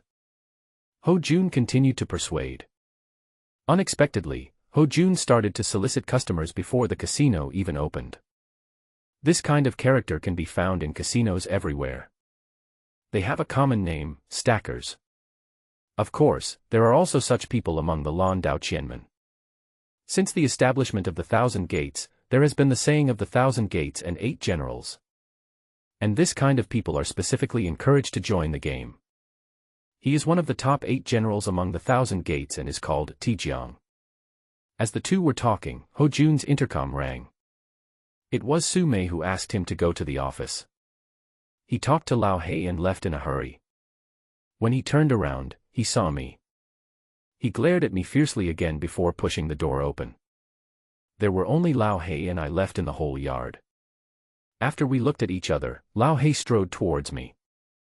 And I still sat on the steps, not moving. When he came to me, Lao Hei actually handed me a cigarette. Have one. I took it, lit it, and took a long puff. Lao Hei also ordered one. The two of us, one standing and one sitting, just smoked quietly, no one spoke. After a while, Lao Hei suddenly spoke. Aren't you afraid of death? Afraid? Then did you dare to fight with me that day? Because I think you're more scared than I am. Lao Hei smiled, and his smile was very naive. What if I'm not as scared as you, what will you do? Then it depends on who lives longer. My tone remained cold. Lao Hei smiled, but it was a bitter smile. Come on, I surrender to you. I, Lao Hei, have never surrendered to anyone in all these years. You, Chuliu, are one of them. As soon as he finished speaking, Lao Hei immediately changed his tone. Oh, that's not right. I lost that day, so I have to call you Sixth Master, Chu Sixth Master. I won that day, but was also beaten up by Lao Hei. But I have always had a good impression of Lao Hei. Be willing to accept defeat and do what you say. At the same time, have principles and bottom lines, and don't cheat your friends. Fighting against me one-on-one is also standing up for a friend. He's just a little simple-minded and a bit naive. But this is also a good thing for me. I took a puff of cigarette, looked at Lao Hei, and asked calmly. Have you ever thought about why you always lose money in Ho Jun's game? Bad luck, what else could it be? Wooden club. A real idiot. This kind of person is born to be a con man. He loves gambling and won't talk about anything unless it's about something. He also insisted that it was all down to luck. Even that day, his leopard J met Ho Jun's leopard A. Ho Jun's leopard A met my 235. He didn't think there was anything wrong with such an abnormal thing. After taking a puff of my cigarette, I slowly shook my head. It's not luck. You were tricked by Ho Jun. The cards he used in the game were cheating cards. He knows them all. Impossible. As soon as I finished speaking, Lao He loudly objected. Monkey and I grew up together, and we have the best relationship. He can cheat anyone but me. You can't drive a wedge between us just because of what happened that day. Lao He's words are righteous. I seldom laugh. But at this moment, I really wanted to laugh. In this world, there really are such fools who help others count money after being sold. Don't believe it. It's very simple. Just go to that supermarket and buy a few decks of cards and you'll find out. Seeing how determined I was, Lao He felt a little dizzy. After thinking for a while, he said to me, "Well, you go with me and tell me, how can you recognize it?" "I'm working. I'll ask Ho Jun for leave for you." Lao He is very persistent. I thought about it and said, "Forget it, I'll treat myself." As I said that, I took out my cell phone and called Sumei. She had called me once before and I had saved her number. As soon as the phone call came through, I told her I needed leave. I thought Sumei's attitude would be as cold or angry as it was in the morning. Unexpectedly, Sumei's tone was very calm. "If you have anything to do in the future, just go and do it. You don't need to ask for leave, and it won't be considered as absenteeism. If someone mentions the bathing area, just say that you've asked for leave from me." I was stunned. I didn't expect Sumei to give me a privilege. "Are you not angry anymore?" The supermarket where we played before was not far from the bathhouse. When we got to the door, we hadn't waited to go in yet. Then I heard an old man's voice coming from across the street. "Hey, aren't these the two who were fighting that night? How come you made up so quickly? That's so boring. I want to see you two fight again." The person who spoke was Old Wu, who was sitting at the door watching the fun that night. At this moment, he held a palm leaf fan in his left hand and a half-moon purple clay teapot in his right hand. Sitting on a mat in front of the yard, he drank tea by himself. He didn't care. His white hair was blown into a mess by the wind. Lao He and I didn't say anything and went straight into the supermarket. The supermarket owner obviously didn't expect the two of us to come. His eyes were obviously a little flustered. Lao He didn't waste any words and said directly, "Give me 2 decks of cards." The boss first glanced outside the door. I guess he was looking to see if Ho Jun was here too. Seeing that no one came in, he immediately said, "The poker cards are sold out and will be delivered tomorrow. Please come tomorrow." "Do you think I'm blind?" Lao He suddenly roared. It scared both my boss and me. He pointed to the shelf next to him. "That's not poker, it's your mother's sanitary napkin. There are 2 kinds of playing cards on the shelf. One is Yao Ji, and the other is the AAA that we often play. In fact, I suspect that both of these were put by Ho Jun. Just because we always play AAA, I am too lazy to find out if there is anything fishy going on with Yao Ji. Open a deck of AAA poker." Lao He picked up a card and turned the back of it to me. He even used his other hand to cover his side, as if he was afraid that it would run away. He asked me cautiously, "Didn't you say that you can recognize cheating cards? Tell me, what is this one?" Lao He is as strong as an iron tower and looks like a vicious monster. But his actions at this moment were as childish as those of a preschool child.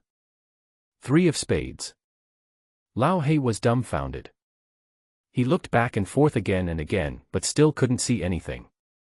How is that possible? What about this one? 6 of diamonds. This one. The Jack of hearts. What about this one? Are you done yet? This practice is really boring. But Lao He is already convinced that there is indeed something wrong with this card. Click. A crisp sound. Once again, it scared me and the supermarket owner. The tempered glass surface on the counter was smashed into pieces by Lao He's punch. Ho Jun, I treat you as a brother, but you use cheating poker to trick me. Lao He started swearing. But after cursing for a few words, Lao He immediately shook his head and said to himself, "No, I can't fuck her. She's a nice person, I have to call her aunt. Fuck her father. She's just like him, a scumbag who eats, drinks, gambles, cheats and deceives people." The supermarket owner nearby was already pale with fright. After all, he couldn't escape responsibility for this matter. After learning about poker, I thought Lao He would go crazy. Go find Ho Jun, get the money back, and then beat him up. Unexpectedly, after fiddling with the cards for a while, Lao He actually sighed. Forget it. Even if I ask for the money, he has no money to give. I will let him go for the sake of face. Just treat me as a blind man and treat this bastard as a brother. I won't pay him the money I owe him. From now on, I will pretend that I don't know him. Then, Lao He pointed at the boss and said, "And you're no good either. I'm telling you, forget about the glass and poker money today." I was at a loss whether to laugh or cry. This is Lao He. Silly in a silly way, but cute in a silly way. After coming out of the supermarket, Lao He was always dejected. He asked me how I knew this card. I just said that I had seen it before and didn't say much more. I was planning to go home, but he kept following me. When I was almost home, he said he wanted to buy me a drink. But after he paid Ho Jun back today, he only had more than 120 yuan left of his entire belongings, and he was afraid that it was not enough. Looking at the somewhat embarrassed Lao He, I said calmly, "It's okay, I have money here, I can treat you." Lao He thought about it. Suddenly, he slapped his thigh and said, "How could I forget that place? Come on, I'll take you there, you can eat and drink as much as you want, it's all free. But I have to tell you in advance. There are a lot of bureaus in that place, you must not play. There are a lot of people causing trouble there." In Lao He's eyes, I am just a small gambler who just happens to know magic poker. But it's okay this way. I can continue to explore his character and see what he is like. Among the 1,000 gates and 8 generals, in addition to the previously mentioned T general, who is specifically responsible for persuading people to join the game, there is also a fire general. The role of the fire general is similar to that of a killer or a thug. When tricks can't solve the problem, force is needed. At this time, it is time for the fire general to take action. And Lao He is very suitable for this role. This is also why I told him that Ho Jun cheated. Moreover, he asked for leave to accompany him to recognize the reason for playing poker. He wanted to establish Wanqingye in Qianmen and expand the territory. I can't do it alone, I need help. Lao He is a good candidate. The place Lao He took me to was the old street in the central area. Compared with the surrounding high-rise buildings, this place looks a bit shabby. Blue bricks and tiles, gray stone pavement.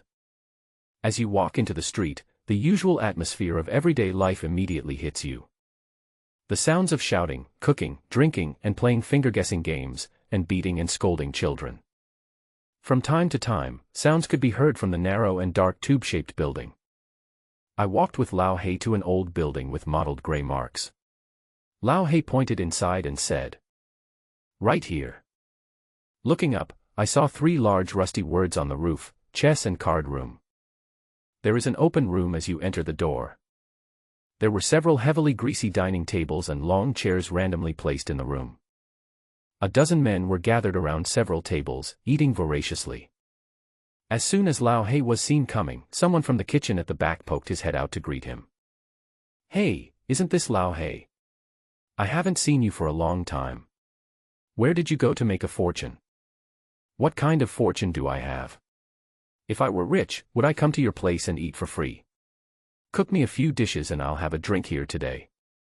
Found a seat and sat down. Lao He gave me a brief introduction of this place. It turns out that Lao He used to be the one looking after the place here, but later he found it too boring every day and quit. Although the environment here is average, it is very famous in northern Harbin. Hundreds of mahjong tables are set up every day. As for gambling games such as poker, pai-gow, and dice, there are also dozens of tables. The room where we dine is also specially prepared for gamblers. Continuous firing 24 hours a day. Eat and drink at any time, free of charge. According to Lao Hei, many of the neighbors nearby don't play cards and just come here to eat. The boss also agreed and never fired anyone. As for the boss's income, it is the stage fee. For example, mahjong costs 50 yuan per person and 200 yuan per table. If you play bigger, the table fee is 400 or more per table. For games like poker, pai-gow, and dice, there are dedicated people who take the commission. If the dealer wins more than 2,000 in one hand, he will take a 5% commission. No more than 2,000, not a cent. And the boss is very reasonable. He only takes the banker's hand and never the player's hand. I listened in amazement and made a quick calculation in my mind.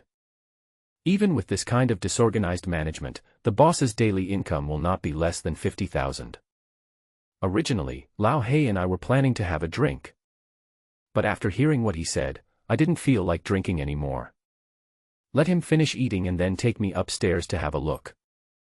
Although Lao Hei agreed, he still kept reminding me again and again. This place is a mixed bag of good and bad people, and there are often con men, so I just want to watch and not play. I thought to myself, a con man?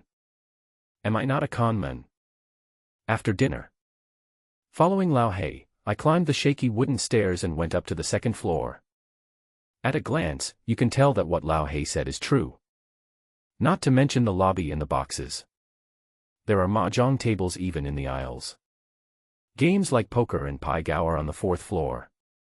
When we went upstairs, the entire fourth floor was already crowded with people and very lively. Lao Hei is quite famous here. People greeted him from time to time, some called him Lao Hei, and some called him Brother Hei. Whatever it's called, you can feel it. These people still have some fear and respect for him. The most interesting thing was that we walked around. Lao Hei now had $400 more in his hand. Someone was the banker and won money, and gave him some money as a gift. When they reached the innermost poker game, Lao Hei stopped. The dealer was shuffling the cards, and when he saw Lao Hei coming, he immediately greeted him with a smile and said, "Isn't this my brother Hei?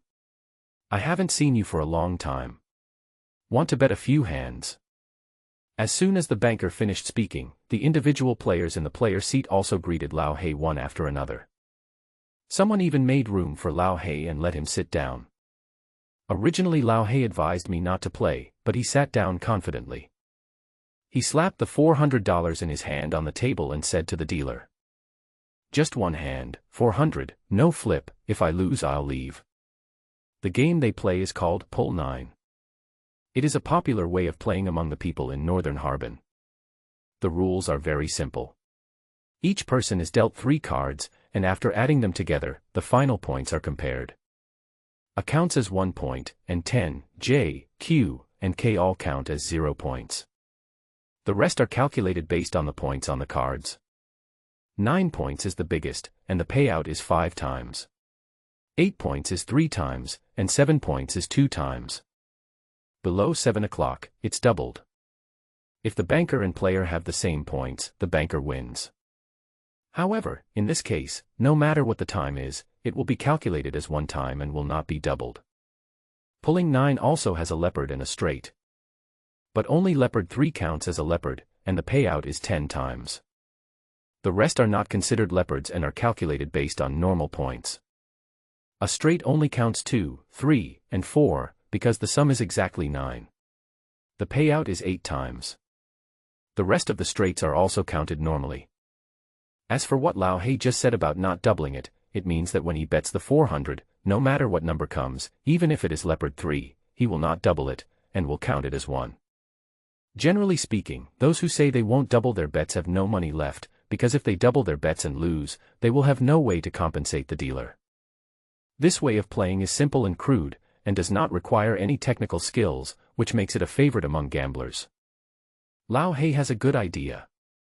The first hand was dealt J7, A, 8 points, while the dealer had 5 points. Under normal circumstances, if Lao He bets 408 points is twice, Lao He can win 800. But he said if he didn't turn it over, he could only win 400.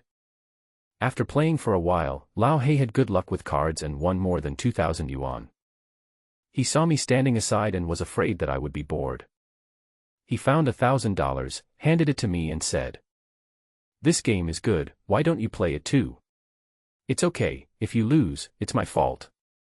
Lao He doesn't care much about money and is a very loyal person. But I shook my head and refused.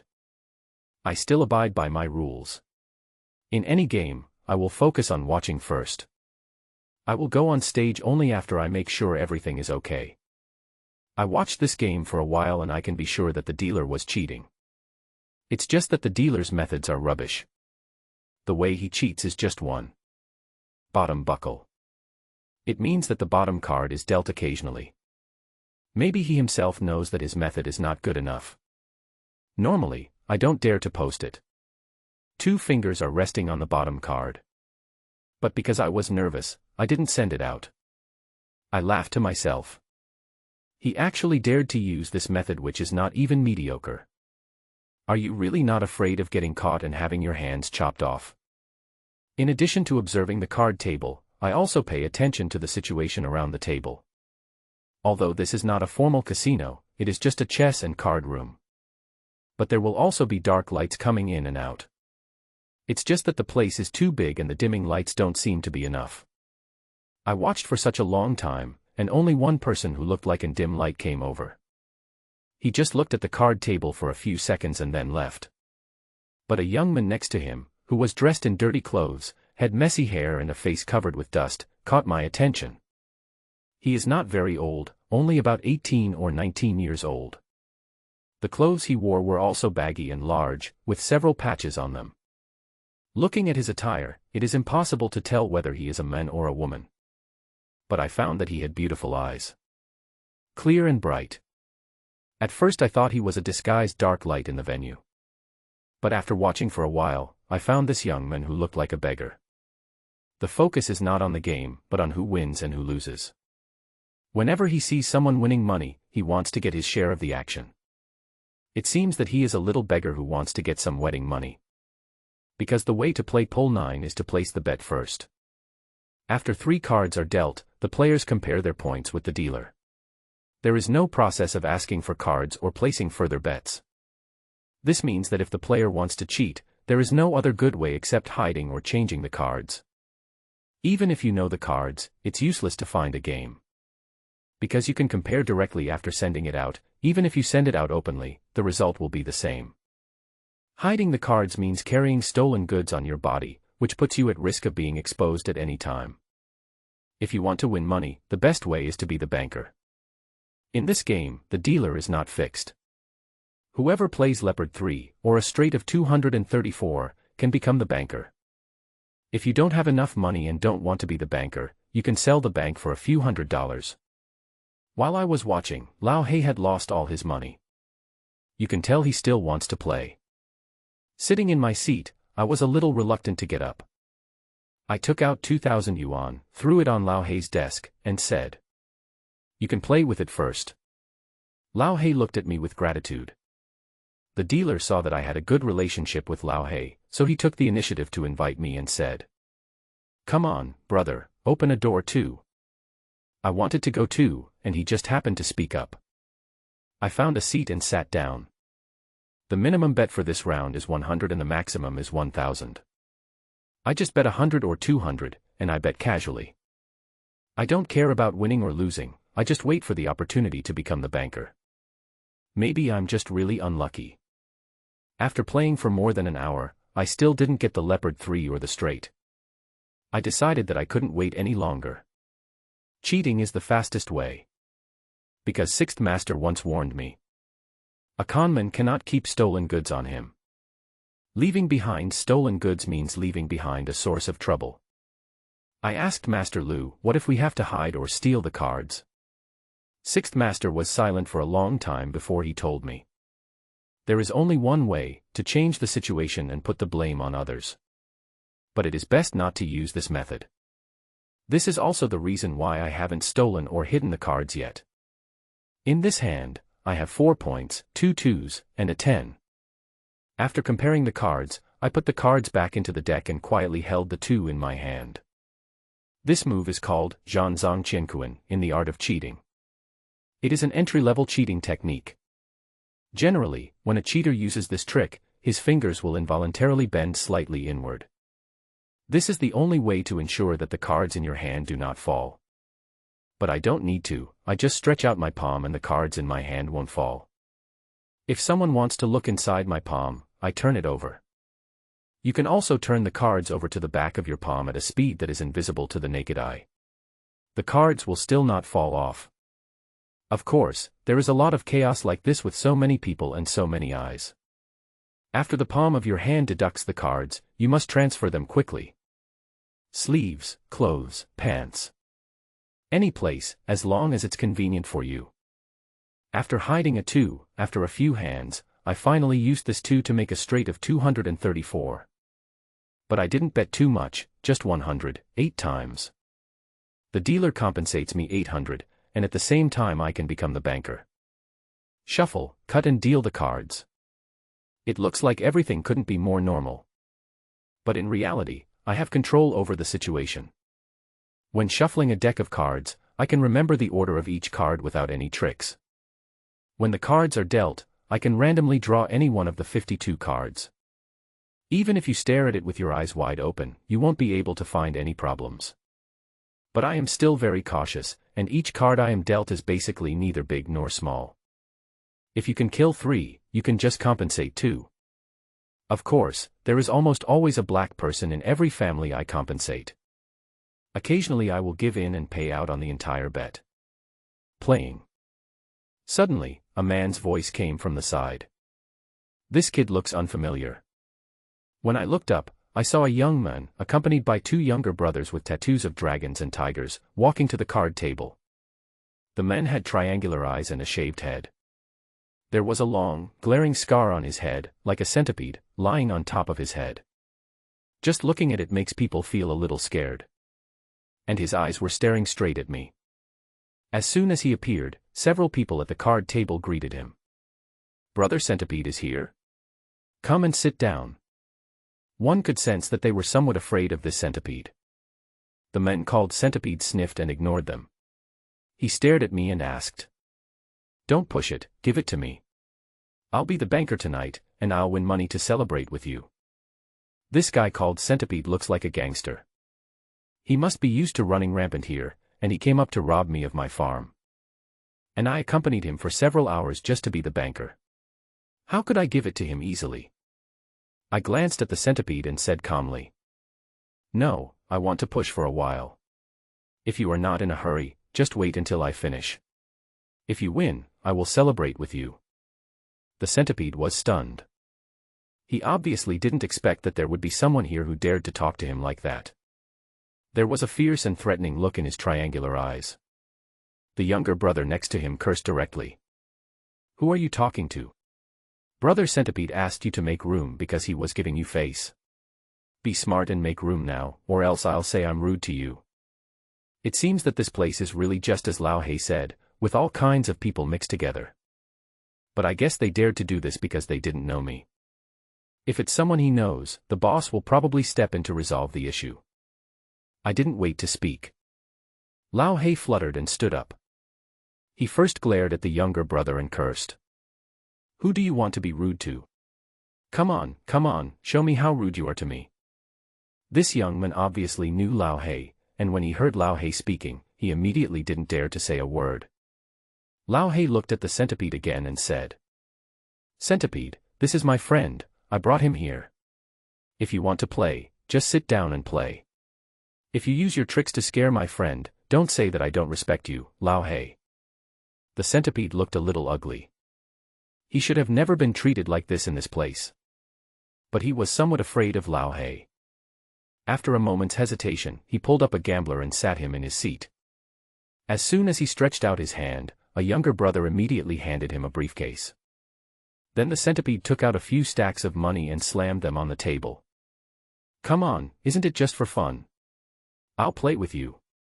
I'll bet 50,000 this time. Boy, you should show us your stuff too. Pull the 9 rule. The dealer must have cash 10 times greater than the maximum bet in order to become the banker. For example, our current maximum bet is 1,000, so the dealer's money cannot be less than 10,000.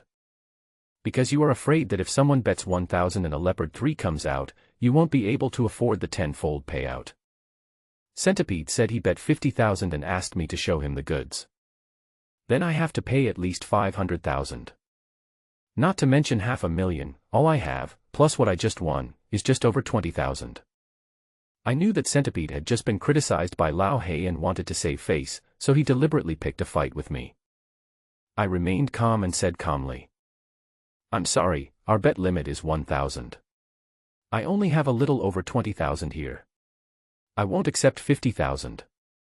If you bet 2,000, I can take it. He is just a poor guy with nothing on his head. He dares to be the banker with this little money." The Centipede cursed and looked disdainful. Then, the Centipede looked at Lao He again and said deliberately, "Lao He, isn't this your friend? How about you lend him some money?" Centipede knew that Lao He had no money, and he said this deliberately to provoke Lao He. Old Black's face turned serious, he glared at the Centipede and said, "I don't have money, so we're just going to play at this size. It's up to you if you want to play or not. If you think it's too small, there's a bigger picture over there, go play over there and don't get involved with us."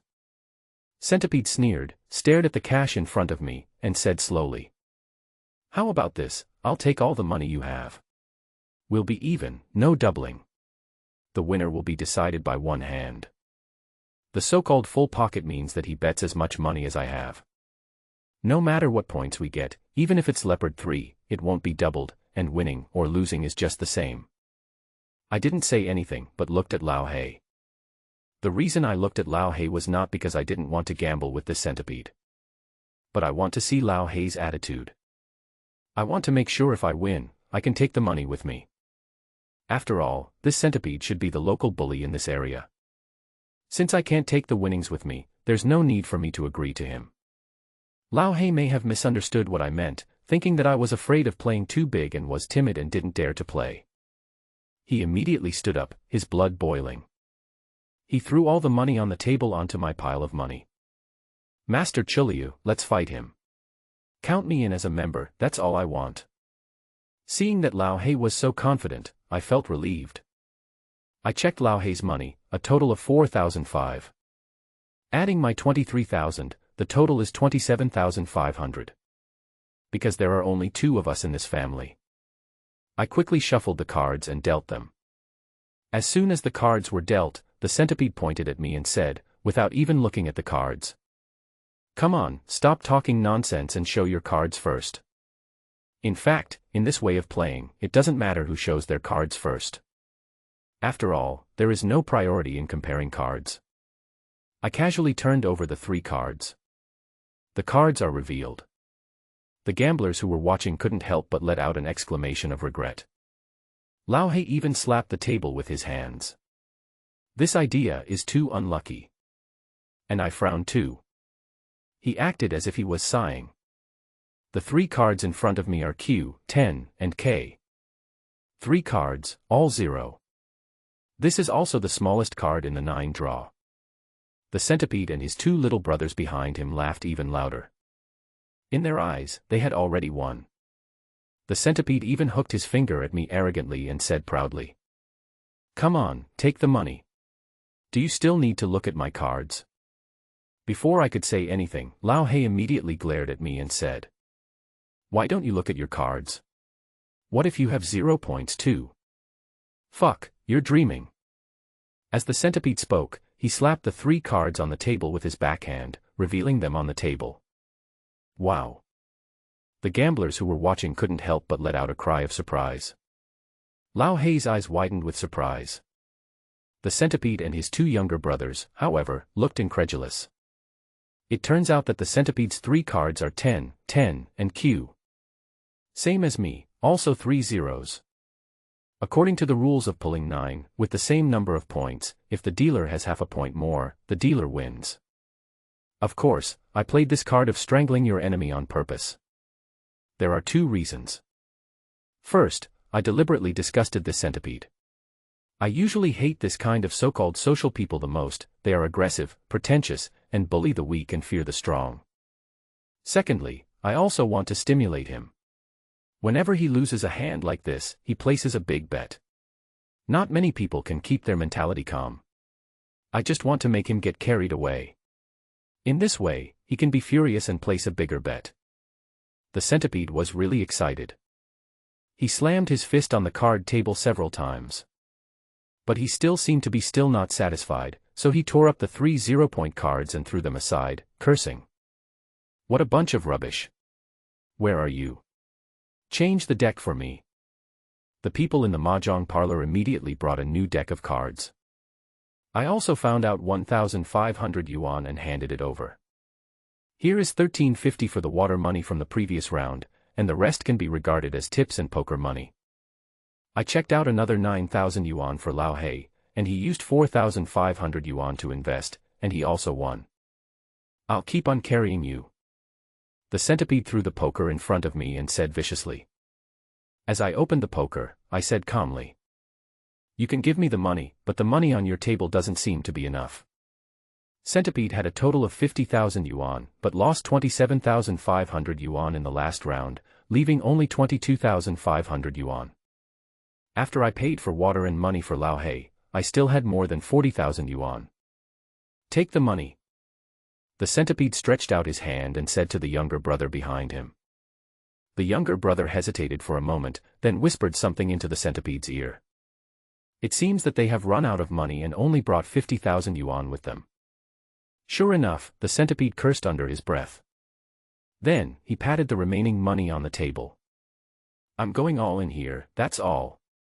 As he said this, he seemed to be still not satisfied, and said to the other people watching the fun. Come on, you guys play it too, play it harder. Try to crush this bastard to death. In gambling, there are many people who play bad cards and curse. My goal is to win money, so I won't care if he scolds me. These people, out of respect for Centipede, had no choice but to pay. But the bets are not big, basically around 3 or 200. But Lao Hei bet 2,000 yuan and deliberately angered the Centipede. This money is from my winnings in the last round. No, I picked it up. I'll just bet 2,000. The Centipede had a gloomy face and was angry and didn't say a word. I shuffled the cards and Centipede asked to cut them. He cut a hand of cards 6 or 7 times, which was almost the same as shuffling it. I sneered in my heart. Facing a professional con man. It's useless even if you cut the cards into pieces.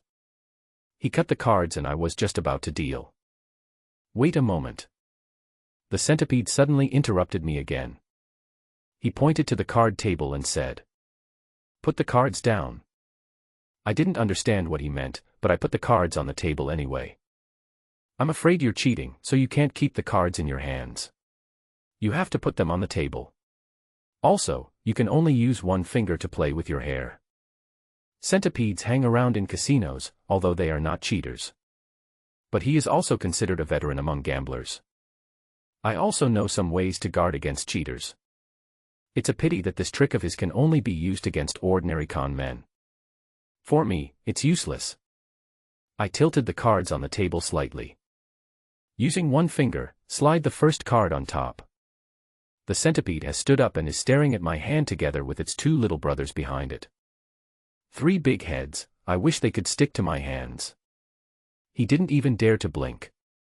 I sneered in my heart. A mallet is a mallet. He thought that his approach could avoid cheating. But I didn't know that I had actually cheated. While the cards were being shuffled, I had already arranged them. Although the Centipede cut 6 or 7 cards. But by the time the cards were back in my hand, I had recovered quickly. Of course, even if it doesn't recover. Even if I dealt the cards with one finger as he requested. The Centipede still has no chance of figuring out anything. Thousands of techniques. It's about strength and speed. A top-notch master of the 1,000 gates. When the speed is fast, don't even mention the human eye. Even the surveillance cameras wouldn't be able to detect anything. The cards have been dealt and I don't wait for others to see their cards. He then openly turned over his cards. The cards are small, 9, J, 2, and 1. As soon as I showed my cards, the other 3 who had placed bets all showed their cards. Their cards are all bigger than mine, and they all beat me. One of them bet 200 and it opened at 8, which is double. I paid the 3 people's money. Only Centipede and Lao Hei hadn't opened their cards. Lao Hei didn't open it, firstly because he likes to shuffle the cards. When we were playing poker, he just rubbed the ball a little at a time. It seems that in this way, the points inside will change. Besides, he was worried about me. Because my points are too small, only 1. The Centipede can beat me with any random number. As for why Centipede didn't open his cards, it was entirely because he was nervous. He still has lingering fears after losing to me 0-0 last time. Seeing that Lao Hei didn't open his cards, Centipede glanced at him and asked unhappily, "Why don't you open it?" Lao Hei stiffened his neck and shouted, "What do you care about me? You drive first." The Centipede also realized that it seemed no match for Lao Hei. He picked up the first card and showed it directly. "It's AK, 0. When he saw it was midnight, Centipede couldn't help but frown. The 0 point in the previous round had left him with a psychological trauma. For the second card, the Centipede did not show up directly, but started to daze the cards. He first opened the card a little. Then, turned the card sideways. Starting to feel a little dizzy. The 2 younger brothers behind him shouted loudly, "3 sides, 3 sides." The 3 sides refer to 6, 7, and 8 in playing cards. Generally, gamblers who play baccarat like to shout like this. I felt dizzy for a while. The Centipede slammed the cards down. It is a 6 of diamonds. Now the Centipede has 2 cards, which are 6 points, and I have 1 point.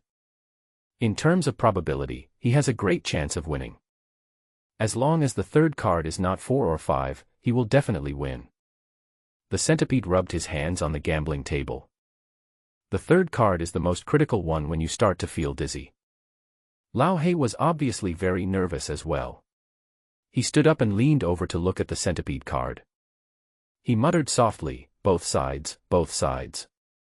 In playing cards, there are only 4 and 5 on both sides. As long as I give these 2 points, Centipede will definitely lose to me. The Centipede and his 2 younger brothers were also shouting. No boundaries, no boundaries. The cards without edges are A, 2, and 3. The Centipede has 6 points, if it were these 3, then he would definitely win. The 3 of them shouted very loudly, and the people watching seemed to become nervous as well. But slowly, the faces of the 3 people turned ugly. One of the younger brothers shouted with some guilt. Blow, blow, blow. The Centipede's eyes grew wider and wider. Even the breathing sound gradually became heavier. With a sudden jerk, he slammed the poker cards onto the table. Turning back to scold my younger brother. You are just exaggerating, MGB. The Centipede started biting like a mad dog, and I looked innocent.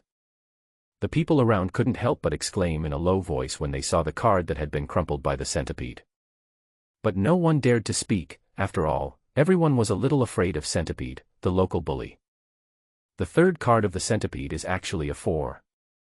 6 plus 4, Centipede has 0 points again. I win again. And Lao Hei was relieved.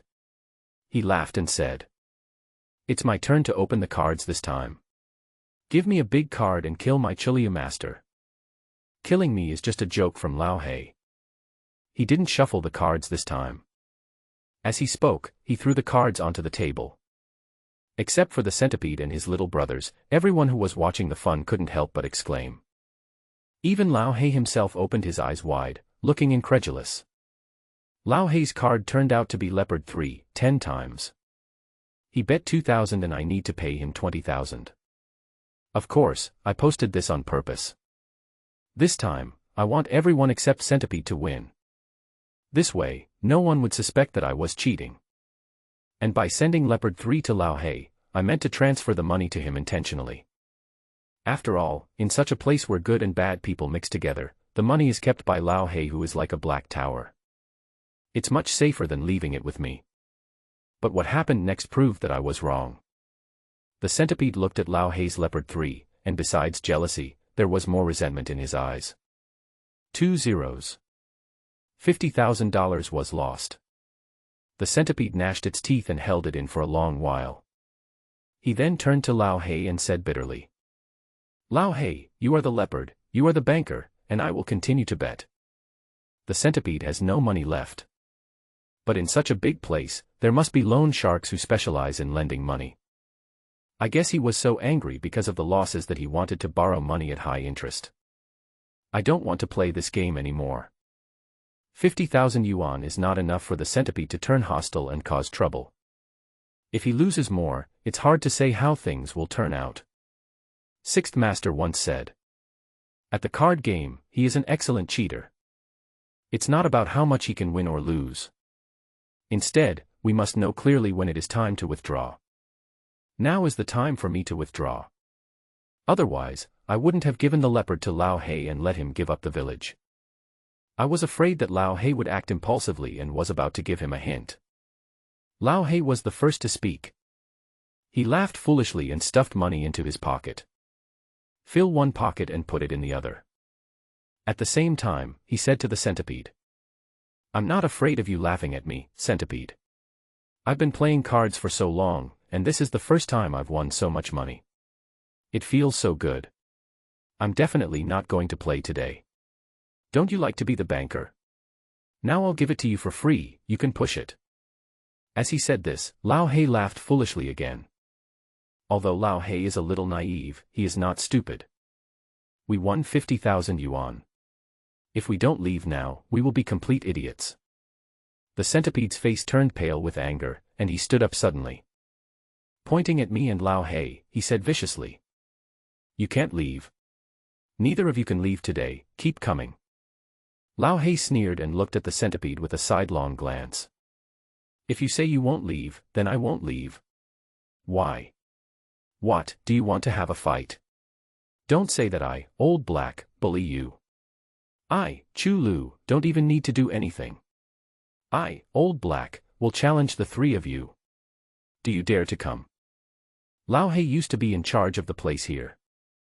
Although, he is not a well-known underworld boss. But these people are still aware of his extraordinary fighting power. When the centipede heard Lao He's challenge, he didn't dare to accept it at all. But I couldn't swallow this anger. He gritted his teeth and remained silent for a long time before he said, "Tomorrow, let's play another round tomorrow. Do you dare to come?" "No time." Lao He answered promptly and clearly. "Then don't blame me for looking for him." The centipede's triangular eyes looked at me grimly. I certainly don't care about his threats. After taking the money, he went downstairs with Lao He. When we got to the first floor, the restaurant was still open. Lao He was in high spirits. He said to me excitedly as he walked, "Chuliu, you are not my sixth master, you are my Lao He's god of wealth.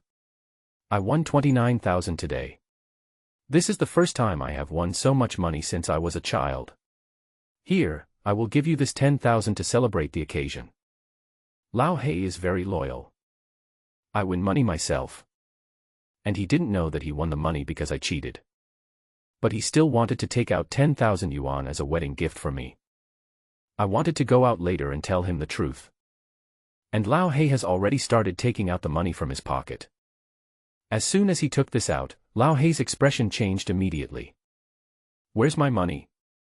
Lao He's 29,000 yuan was divided into two pockets. There was 19,000 yuan in one pocket. In the other pocket, there was another 10,000 yuan. But now, he only has 19,000 left. The 10,000 disappeared without a trace. There is a small hole left in the trouser pocket. At first glance, it was obvious that it was cut by a knife. It is obvious that Lao He's things were stolen. Could it be the centipede and the others who did it? I couldn't help but ask. As Lao He turned around and prepared to go upstairs, he said, "No, they don't have the skills or the guts to steal from me. As we were talking, we both reached the second floor. Although it was already midnight, the mahjong tables on the second floor were still packed. We originally planned to go to the fourth floor where we just played. Before I even reached the stairs, I casually turned around. Then I saw a familiar figure wandering around a mahjong table on the second floor. This person was the little beggar who was just hanging around our card game. Because I observed him for a while before and was sure that he didn't know how to cheat. Then I didn't pay any attention to him anymore. When I saw him, he was looking at me. When our eyes met, the little beggar immediately avoided my gaze and looked away, not daring to look me in the eye. I stopped, looked at him and slowly walked over. Although, the little beggar didn't look at me directly. But I know that he is looking in my direction from time to time with his peripheral vision. I was about to walk up to him. Just reach out and you can catch him. Suddenly, the little beggar turned sideways. It moved suddenly and slipped right past my sight. His movements were so fast, like a rabbit running away, that I didn't have time to react. Fearing that he would just run away, I quickly shouted to Lao Hei. "Old Black, catch him." Lao Hei was already at the stairs. Hearing my shout, he strode forward and stretched out his hand. With his broad palm, he grabbed the little beggar's collar. "Where are you running to?" Although he was caught, the little beggar was not at all panicked. He didn't even turn his head, he just raised his hand and waved it back. Then, Lao Hei let out a scream of, "Ah!" I couldn't help but let go of my hand.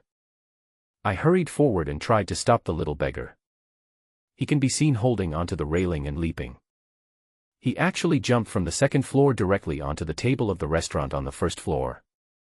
He rolled and rushed out of the door. The whole action is smooth and completed in one go. In my heart, there is only one word to describe it: lightness. Looking back at Lao Hei, blood was dripping from the back of his hand. The wound was neither long nor deep. What depressed Lao Hei the most was that he didn't even know how he was hurt by the other party.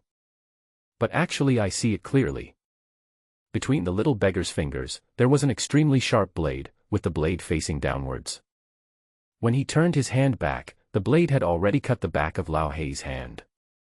He moved very quickly.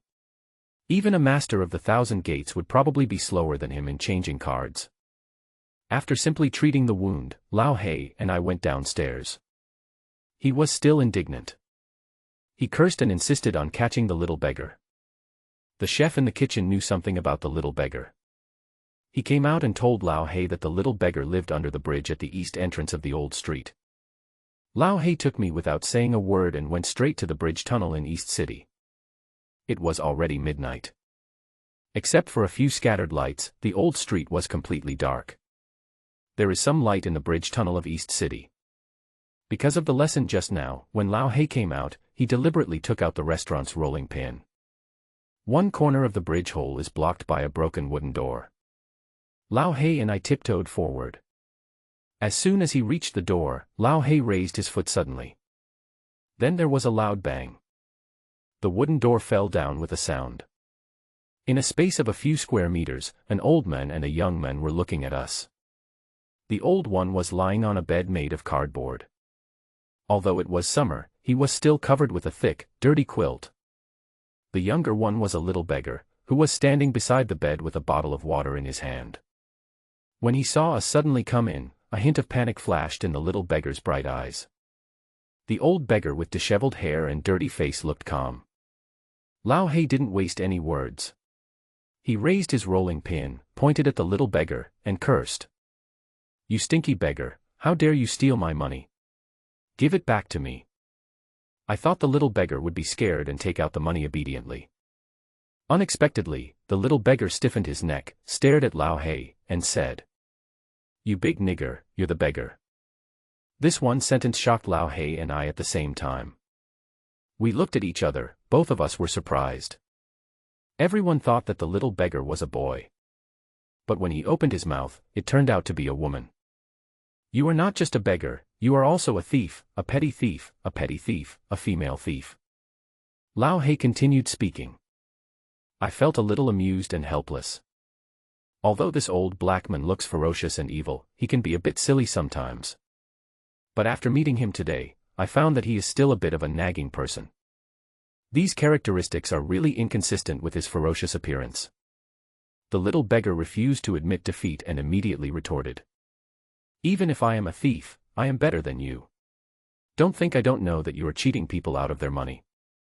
The little beggar's words shocked me. I think my cheating skills are pretty good. It is impossible for an ordinary conman to see through it. But as soon as the little beggar opened his mouth, he pointed out my identity. Could it be that she saw through the way I was moving? Lao He didn't know that I was cheating. He was stunned at first, then immediately said, "Bullshit. I won the money with my ideas. If I were a conman, I would have gone to the casino to make a fortune.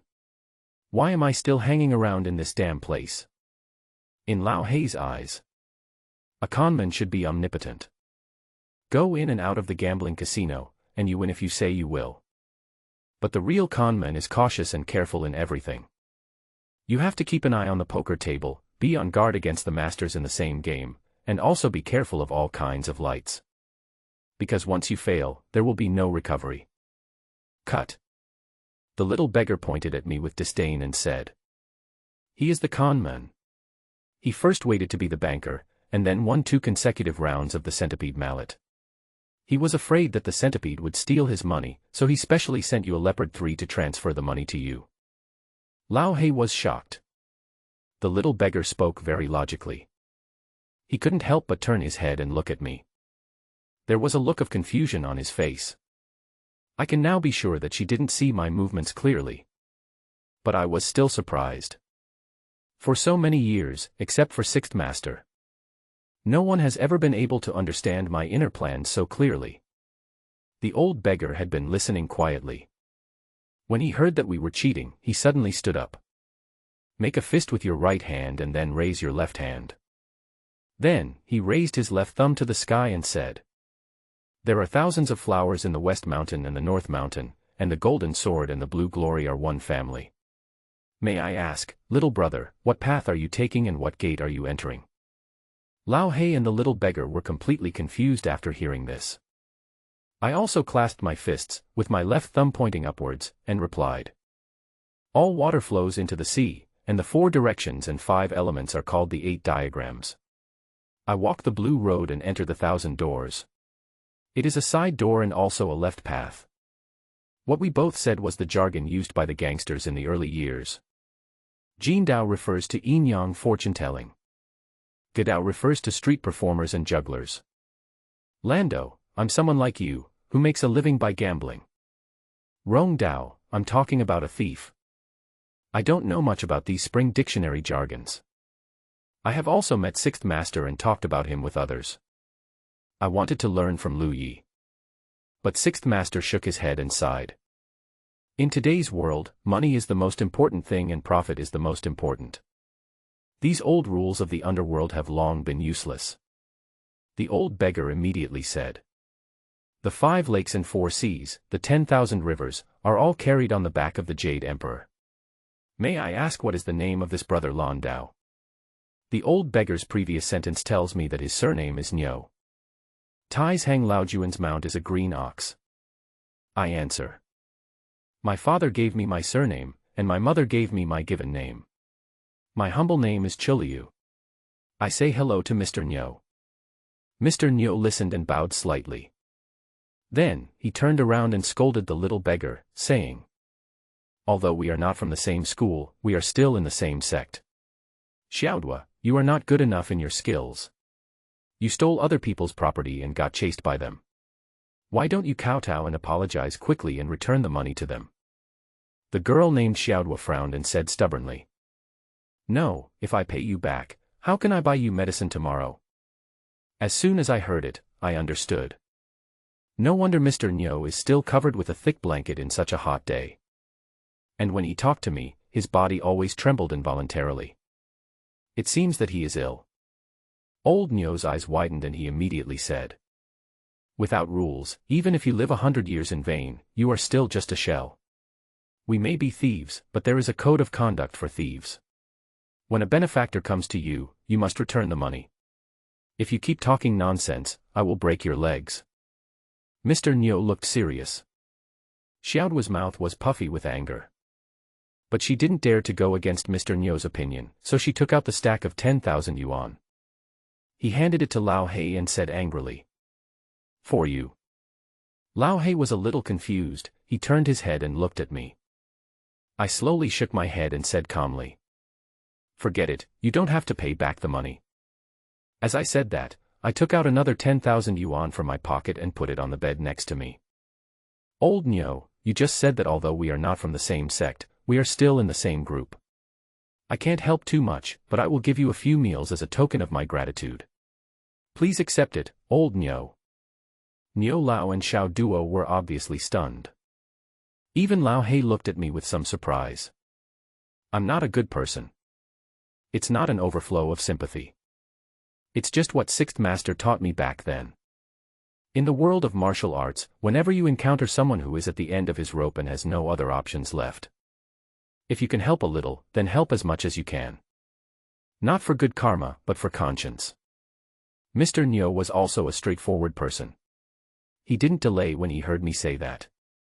He said directly, "Okay, I'll take the money. I'll remember this favor, Brother Chu. I'll definitely give Brother Chu a big gift in the future." I helped him purely out of brotherhood. I didn't expect any big gift in return. But even though I help, I still have to care about the things that need to be taken care of. Turning to look at the beggar like Xiao Duo, I said with a cold face, "The money issue is settled, but do you still have to pay for hurting my friend?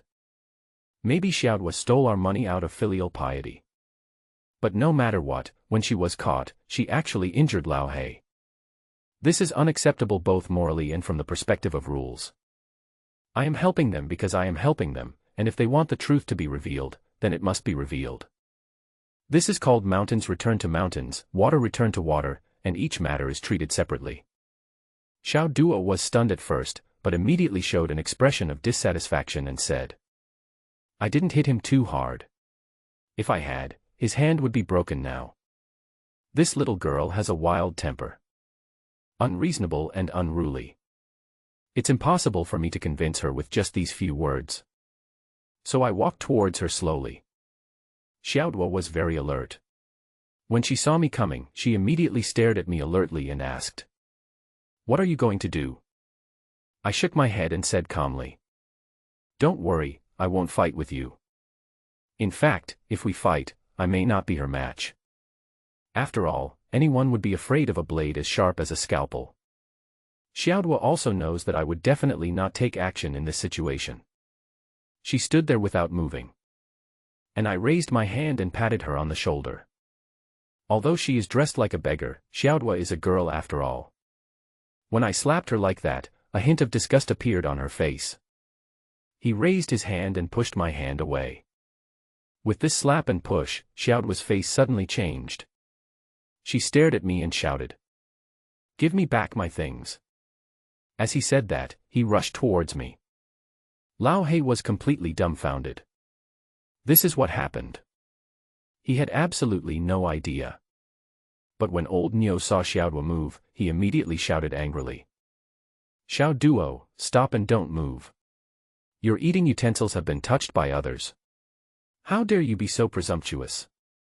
You have no manners at all." As he said this, Lao Niu looked at me again. He gave me a thumbs up, pointed at the blade between my fingers, and said, "This move of grafting flowers and trees is really beautiful. Just for this move, I, old Niu, should respect you as Master Chiliu. The day I separated from Lu Yi, the Sixth Master told me that I should become famous within 3 years. In the martial arts world, one must have the title of Chu Lu Yi. Lao He and Qin Xiaoxue called me Uncle Chiliu. But that was a bet we made, and I won. It's not like that today. It's Lao Niu who expresses his heartfelt admiration for my craftsmanship. What Mr. Niu meant by grafting is the frame-up in the cheating technique I mentioned earlier. In a card game, sometimes you have to steal or hide cards. Once you hide the cards, it means that you will keep the stolen goods on you. If you are searched, you run the risk of being exposed. And they are trying to change the subject and frame others. It means transferring the cards to someone else without anyone noticing. When you need to use this card, take it back quietly. The sixth master once said that this trick of framing others and putting the blame on others evolved from the Rome family's theft techniques. He warned me many times not to use it unless absolutely necessary. Because of frame-up, once something goes wrong, innocent people are often implicated. Now, isn't it time to give my friend an explanation? I still looked at Xiaoduo coldly and spoke slowly. Xiaoduo seemed to want to say something, but old Niu spoke first, and he said with some anger, "Kneel down and apologize to this black brother." Xiaoduo was still angry.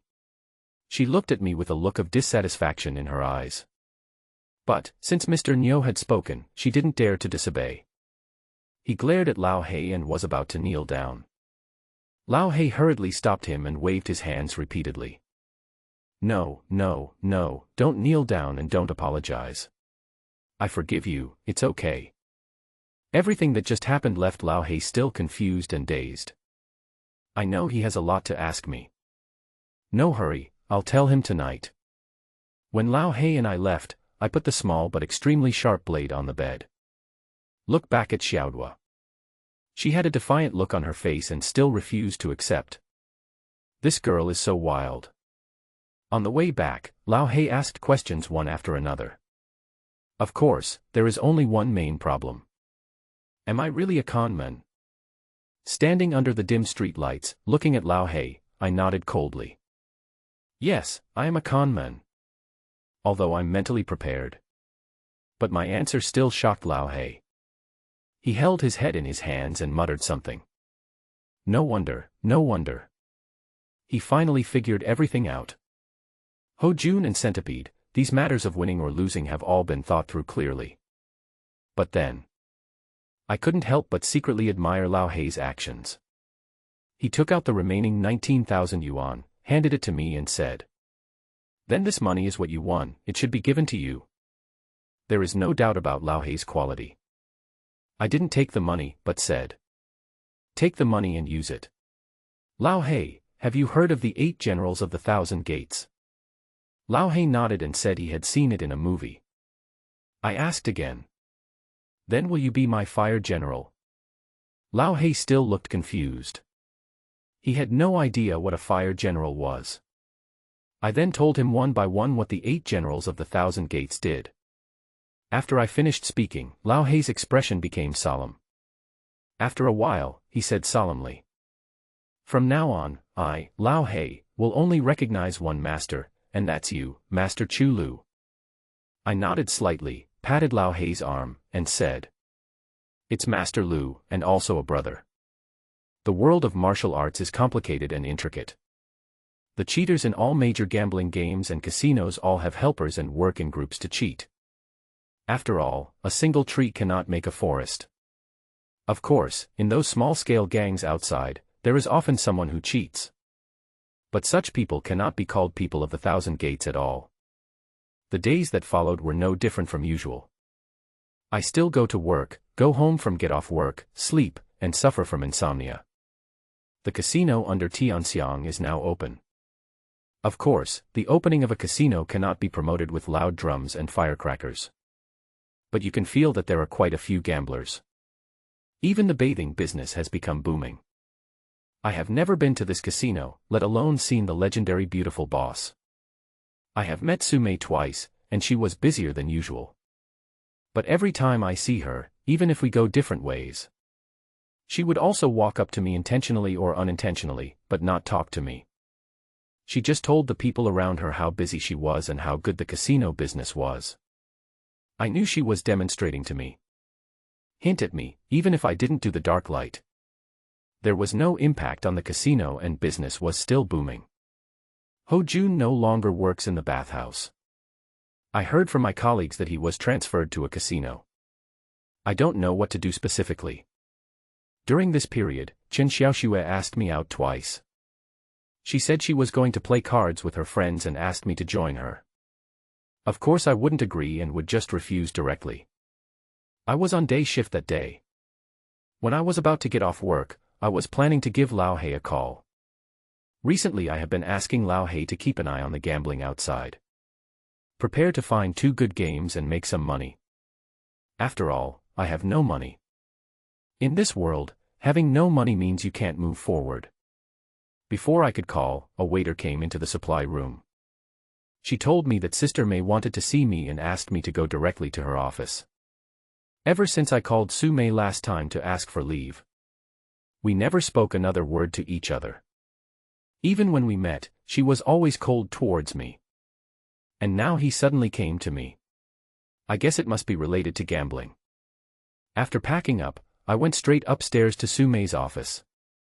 Knock on the door and go in. Su May was standing in front of the window, looking downstairs. Samui is beautiful. Even the back is flawless. Especially today, under the short skirt, there are raised buttocks and long, straight beautiful legs. In addition, she was not wearing stockings, so her white and tender legs looked even more dazzling. Seeing me come in, Su May turned around, smiled at me gently, and said politely, "Sixth day of the first lunar month, hurry up and take a seat." This is what women are like. The speed of changing faces is comparable to the speed of changing cards. You know, every time we met these days, she never gave me even a gentle expression. But now, her eyes are as charming as flowers and her face is full of smiles. "How are things?" Su May handed me a cigarette and lit it for me. She doesn't smoke, and the cigarettes in the office are only for entertaining people. "Okay, same as before," I said lightly. "I've been busy at the casino lately and haven't had time to talk to you. I'll treat you to a meal some other day. I'm very familiar with Harbin's delicacies." I know that Su May is just making small talk. Ease the awkwardness. And we should get to the point soon. Sure enough, Su May changed the subject and asked me. "On the 6th day of the first lunar month, I have a job that can make money. Do you want to take it?" "You say?" Su May immediately said. "It's like this. During the time the casino was open, there was a regular customer who always won money. I felt something was wrong with him, so I wanted you to go take a look." Su May said it very simply. But I knew that things were more complicated than she said. Otherwise, she wouldn't have come to me in such a humble manner. Seeing that I didn't say anything, he didn't ask any further questions. Su May could only continue speaking. "My boss is out of town recently, so I've been in charge of the casino. Alas, this happened. I'm so worried. The most annoying thing is that this guy comes here almost every day and plays at all the tables. But I checked, and the tables where they win money are all at blackjack. They win every day and basically never lose. This guy takes at least 50,000 or 60,000 yuan from the casino every day. Sometimes it's more than 100,000 or 200,000 yuan. In fact, I can be sure that he must be cheating. But I don't know how he cheats." "I understand." Su May asked me to help catch Qian. "What about the bright and dark lights that the casino keeps? Didn't they see the problem?" I asked. Su May sighed helplessly, shook her head and said, "No, not to mention the people we have. We also invited a few experts from outside, but they couldn't find any problems. Chuliu, Sister May knows that you are good at cheating. Otherwise, I wouldn't bother you." Su May's words were somewhat flattering. Of course, I wouldn't take such words seriously. "Where is Gao Jiqiang?" The last time Su May set up the game, Gao Jiqiang, who knew the six fingers skill, made a bet with me. I was deeply impressed by him. Because he was probably the most powerful con man I encountered when I first entered the underworld. Of course, the most profound thing was that he asked me to gamble. Su May still shook her head. Gao Jiqiang is good at dice, poker is not his strong point. I nodded slightly and said nothing more. Su May is very smart. Seeing that I didn't say anything, she immediately smiled and asked, "Chuliu, if you don't say anything, Sister May will take it as your consent." I looked up at her and said expressionlessly, "You haven't mentioned the reward yet." Samui chuckled. I was sitting on the sofa. She folded her arms, supported her chest with her arms, and leaned on the desk. With this smile, the pair on his arms began to tremble up and down. My eyes, staring unscrupulously. Su May knew I was watching, but she didn't show any disgust. Instead, he deliberately puffed out his chest. This is Sume, the best among women. She understands men and knows what men want. She doesn't give you everything, but she keeps you hooked. If I find someone else, I'll give you 200,000. But for you, Chiliu, I can add another 100,000. How about 300,000? Not a small amount, right? 300,000 in 2000 was definitely not a small sum. But I still shook my head slowly.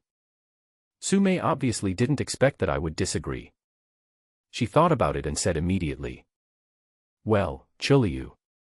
As long as you can catch it, I can give you another 100,000. 400,000, is that all right? I still shook my head. Sume couldn't help but frown. Then tell Sister May, how much do you want? I took a puff of cigarette and said calmly. I don't want money, but I have 3 conditions. You say. First, as long as I catch you, I will be your master from now on. When you see me, you must call me Master, Chiliu Master. Sume looked at me in disbelief. She would never have thought that I would make such an inappropriate condition. I could feel that she wanted to laugh. But he was afraid of angering me, so he held back. Okay, but can I not yell when there are outsiders present? Can. I still have to give her this face. Sume smiled, a charming smile and fringed eyes. Staring at me, she deliberately slowed down her voice and said delicately. That's easy. In fact, I can call you right now. Master, Master Chiliu.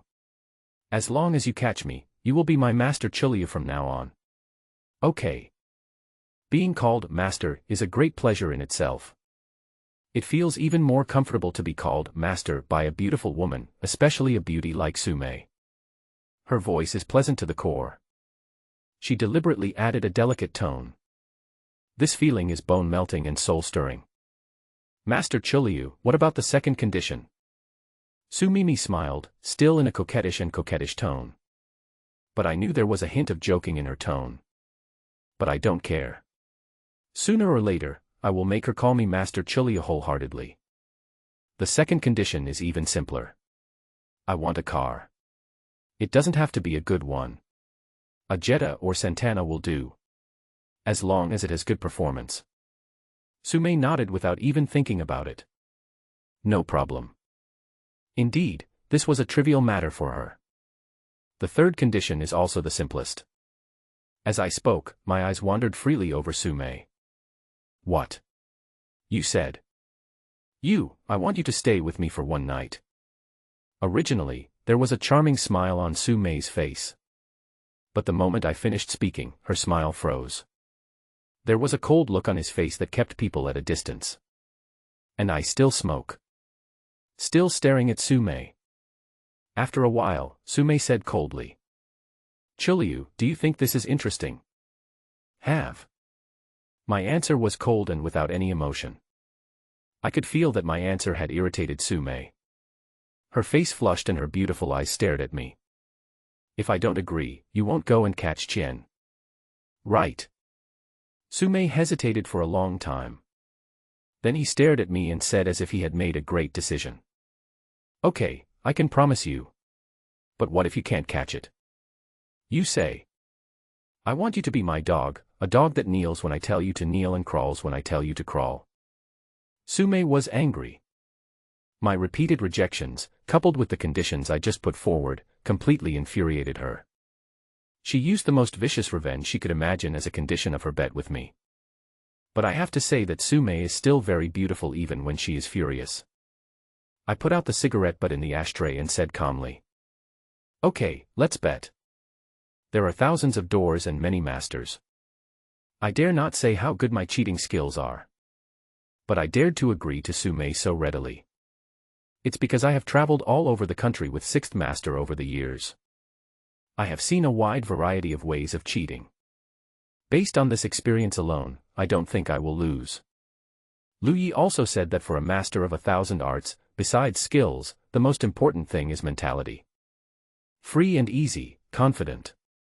If you can't do these two things, why are you still in the blue road? Sume left me 50,000 chips and told me some other things, then she left. This is also the rule. Casinos usually hire people to cheat. The chips will be prepared in advance. It is convenient to catch thousands of people disguised as gamblers in casinos. Of course, no matter whether you win or lose, the chips will ultimately belong to the casino and cannot be cashed.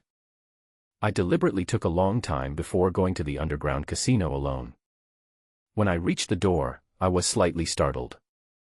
It seems that the beautiful boss has put a lot of thought into this casino. The entrance to this casino is like a tiger's mouth. It turned out that it was looked at by a feng shui master. The so-called, a fierce tiger sits in the hall and kills everyone in sight. I don't know much about feng shui metaphysics. But I agree with the saying that you cannot believe but you cannot disrespect. I deliberately avoided the main entrance and went in through the side door. As soon as you enter the door, there is a side hall. There are various gambling machines inside. Blowing ball, slot machine, poker machine, fishing machine. There were a lot of people playing and it was very lively. These people are just idiots in my eyes. Slot machines are pre-programmed. Want to win? Dream. Is there anyone who wins? Have. But that is just the rake-back probability set by the casino because it wants you to win. The final outcome is still a loss. Turn left and you will reach the lobby. It was crowded and lively inside. The hall is very large, about 700 to 800 square meters. There are probably 50 or 60 gambling tables. There are also all kinds of games such as baccarat, blackjack, roulette, dice, etc. The chips that Sume gave me all had a face value of 10,000. I went to the bar again, changed to small chips, and put away the large chips. There are colleagues here who were transferred from the bathing department. If they see me holding large chips, they will inevitably be suspicious. After all, it doesn't match my identity. Holding the chips, I walked around first. Because the conman didn't come. I sat down at a baccarat table and placed my bets casually. I don't care about winning or losing. After all, the chips are not mine. After playing for a while, my phone suddenly vibrated a few times. I took it out and saw that it was a message from Sume, which read: "To your right, at the dice table, there's a bald man wearing a gray short-sleeved shirt and black trousers. Put away your phone." I was still sitting at the baccarat table, betting casually. But his eyes kept looking at the dice table next to him. The man Sume was talking about was of medium height and had an ordinary appearance. The only characteristic is that he is a little bald. Ordinary people like these are as insignificant as dust in a casino. Even if the lights were dimmed, no one would even look at him twice. Of course, these people are often more secretive. He had a stack of chips in his hand, probably around 20,000. After playing a few casual hands at the dice table, he came to my table and started playing baccarat.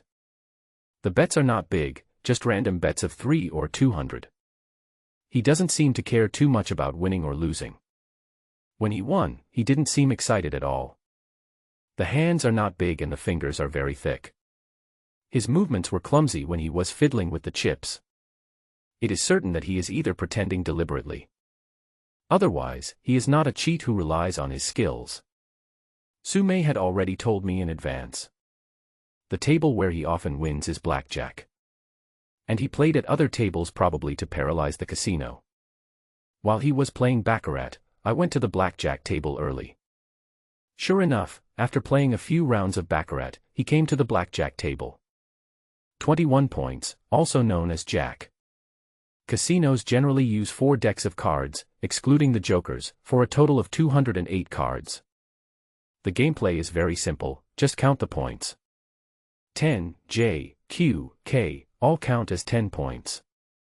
A counts as both 1 point and 11 points.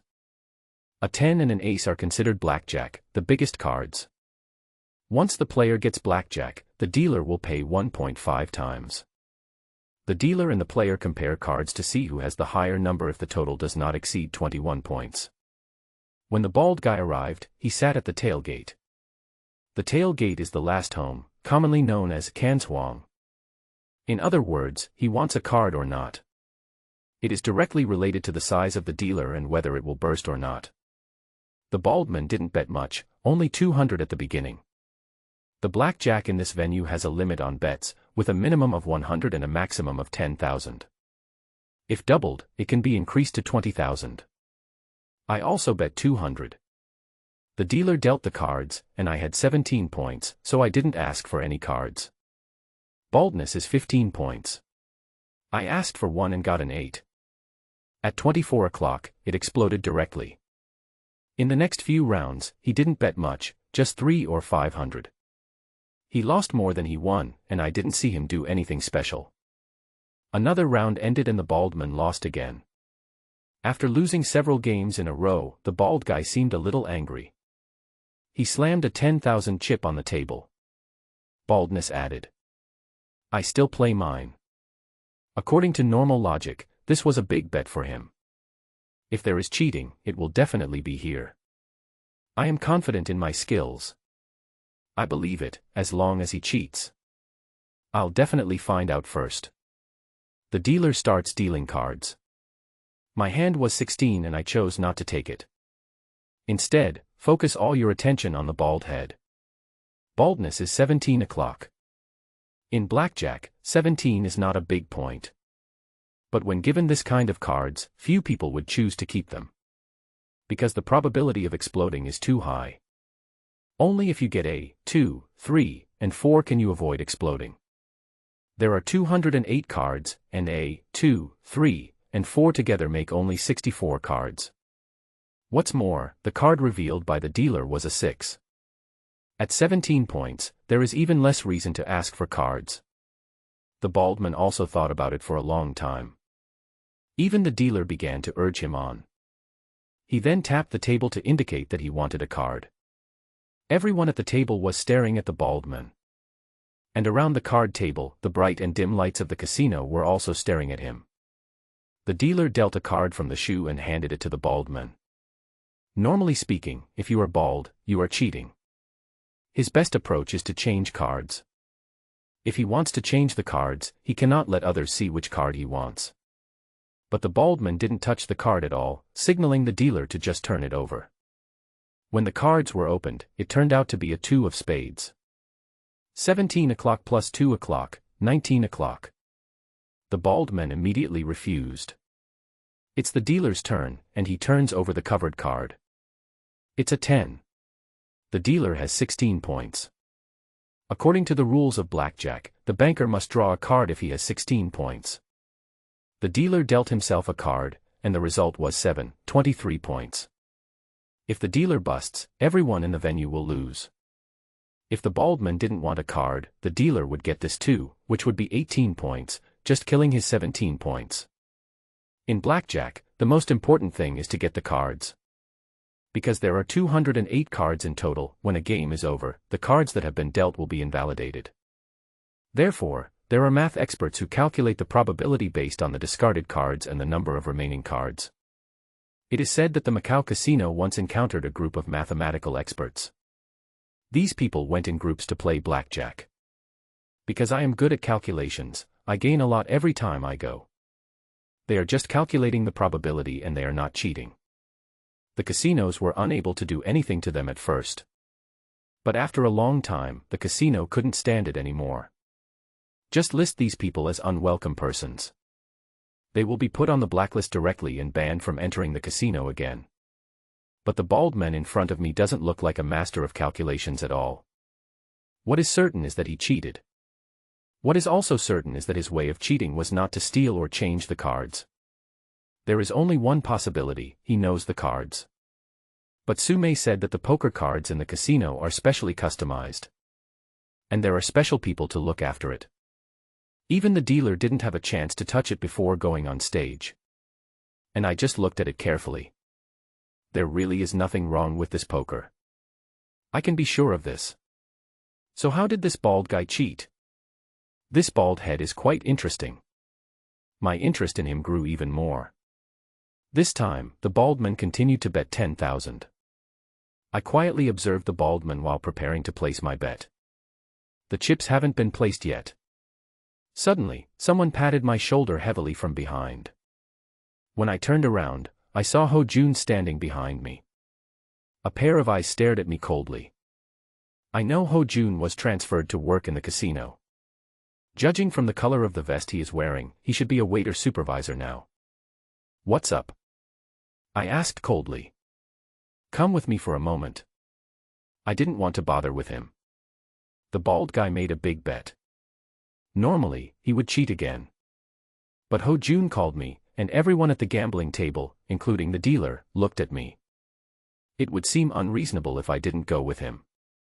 Walking aside, Ho Jun lowered his voice and asked, "You took Lao Hei to the supermarket to identify the playing cards?" It seems that the boss of the supermarket told Ho Jun what happened that day between Lao Hei and I.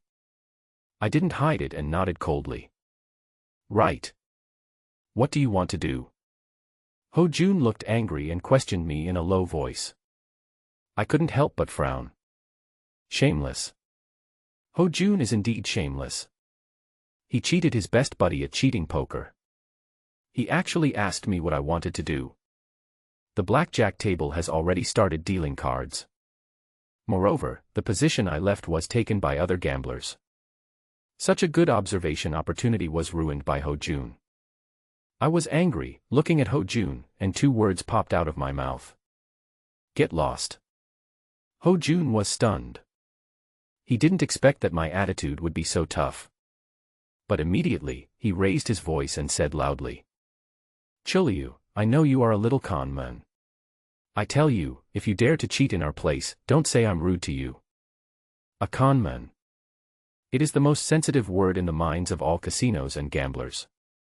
Sure enough, Ho Jun had just finished speaking. Everyone's eyes turned to me. Including baldness. This also includes the bright and dim lights in the casino.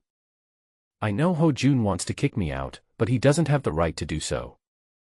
So, he used this method to make me leave in disgrace. Because he said so. Not to mention the gamblers, even the dark lights will focus on me. When you gamble alone, there are countless pairs of eyes watching you from behind, all suspecting that you are cheating. No matter how good your psychological quality is, even if you don't cheat, you will inevitably feel uncomfortable. What's going on? The casino's security supervisor strode over with two men who looked like thugs. As soon as he came to me, he stared at me fiercely and asked, "You cheated. Wooden club. This is a real idiot. How can there be such security that they ask the other party if they are cheating right away? Even if you cheat, can you just admit it? This place is really full of useless people." More and more gamblers came to watch the fun. Security also realized that this was not acceptable. He was just about to take me away. Then I saw a group of people, surrounding a cold and beautiful woman, walking towards me quickly. When Bao and Ho Jun saw this beautiful woman, they immediately said respectfully, "Sister Mei. This woman is Su Mei. She should have known through the surveillance that something happened to me. I just came here specially." Su Mei deliberately pretended that they met by chance. "Chiliu, why is it you?" "I came here after get off work to play a few rounds, but Ho Jun and the security guard said I was a con man," I said lightly. Su Mei frowned. Looking at Ho Jun and the security guard, his face was cold. "Nonsense. Chiliu is a waiter at Tianxiang, but when he comes to the place after get off work, he is a customer. You have no evidence and you accuse him of being a con man. Do you still want to let the customers have fun if you do this? I tell you, this is the first time. If it happens again, all of you will leave."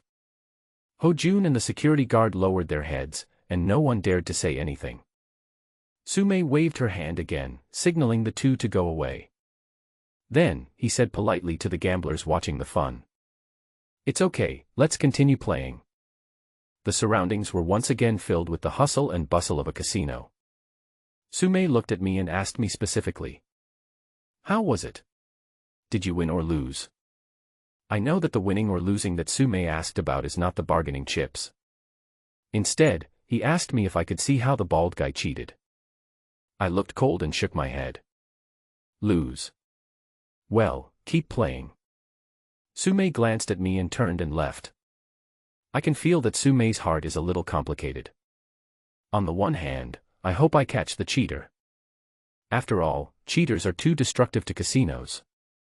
In addition to losing money, the casino's reputation will also be damaged and its customer base will decrease. There is another point, which is also the most crucial.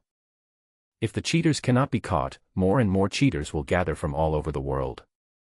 When this place becomes a paradise for con artists, there is only one solution, which is to close down.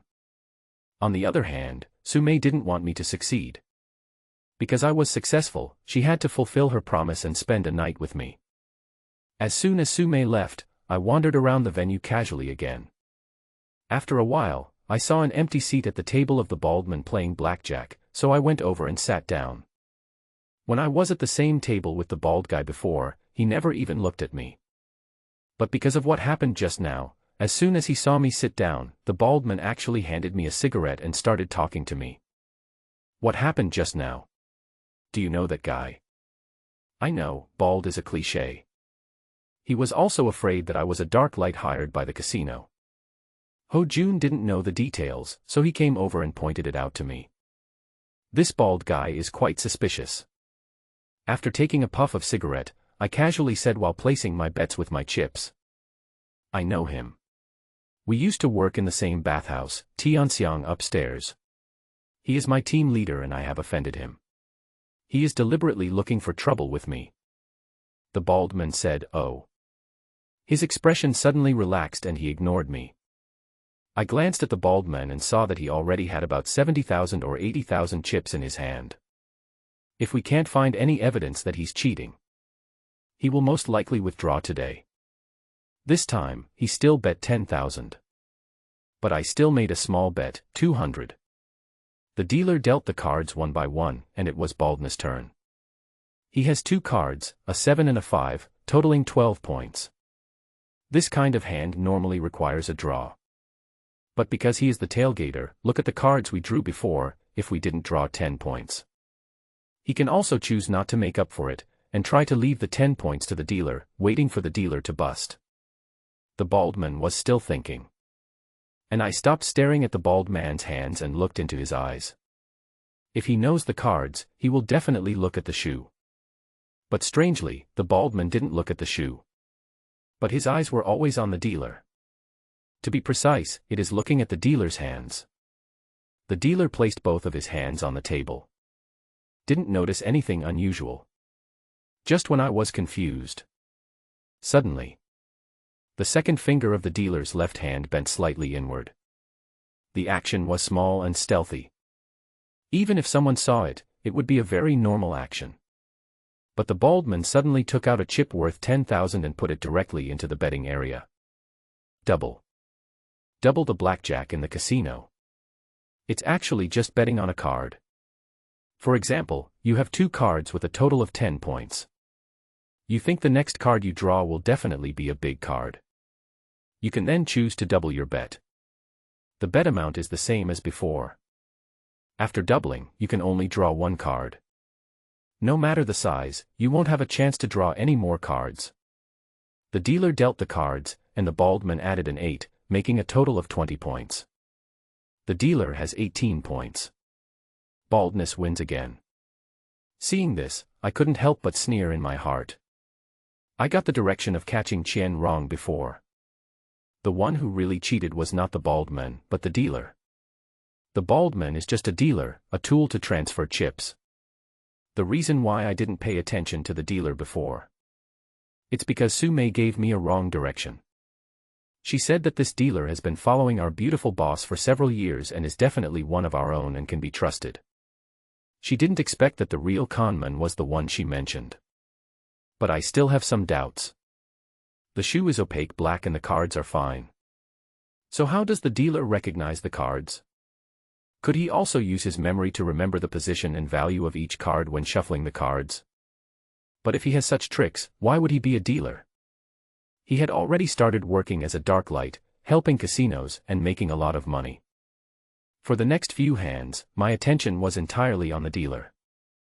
After watching for a while, I finally figured out the trick. I found that every time the dealer and the bald man cooperated, he always looked at his watch intentionally or unintentionally. There are no tables in casinos around the world. The purpose is to make gamblers forget about time and immerse themselves in the card table. Dealers are not allowed to bring mobile phones while on duty. The dealer's uniform also has no pockets, mainly to prevent them from hiding chips. But in order to control the time of the game, dealers are allowed to wear watches. The problem in this game lies with the dealer's watch. There should be a detector on the watch. That is to say, the dealer uses a watch to know the points, then use gestures to tell the bald man whether to draw a card. But I still feel a little strange. Around 2000, this kind of detection equipment was expensive. You definitely can't buy it without more than 100,000 or 200,000 yuan.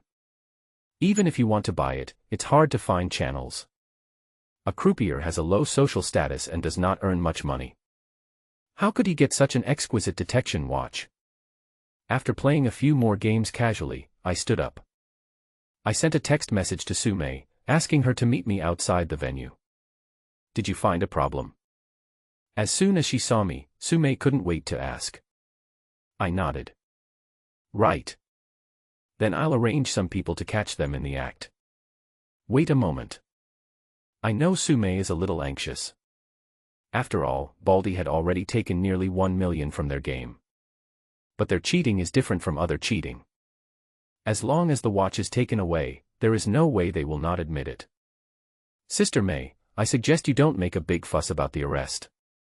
The bald guy is probably going to leave soon, so you can arrange some people to stop him outside the door. As for the dealer, wait until he finishes dealing out this round. When the dealer changes, take him away. But be careful not to alert him and give him a chance to lose his watch. This is also done for the sake of the casino's reputation. The dealer cheating has nothing to do with the gambler. But gamblers will also feel uncomfortable after hearing this. After all, no one wants to gamble in a place where there are cheaters. Dealer. Sumei stared at me with her beautiful big eyes, looking in disbelief. She just thought that what I said I caught was just a bald head. Right. I nodded. He explained in detail the methods used by the two to cheat. After hearing this, Sumei gritted her teeth in anger. This scum, this traitor. I must make him pay the price today. As she said that, Sumei handed me the key to her office. Choliu, go to my bathing office and wait for me. I'll go over there after I've arranged the people. If they don't admit it, you'll be responsible for pointing it out to me. I nodded. Went straight to Sumei's office. The office was pitch black. I didn't turn on the light. I walked to the window and looked at the bright lights and revelry downstairs. A faint fragrance still lingers in the empty office. I know, this is Sumei's body scent. Samui is beautiful.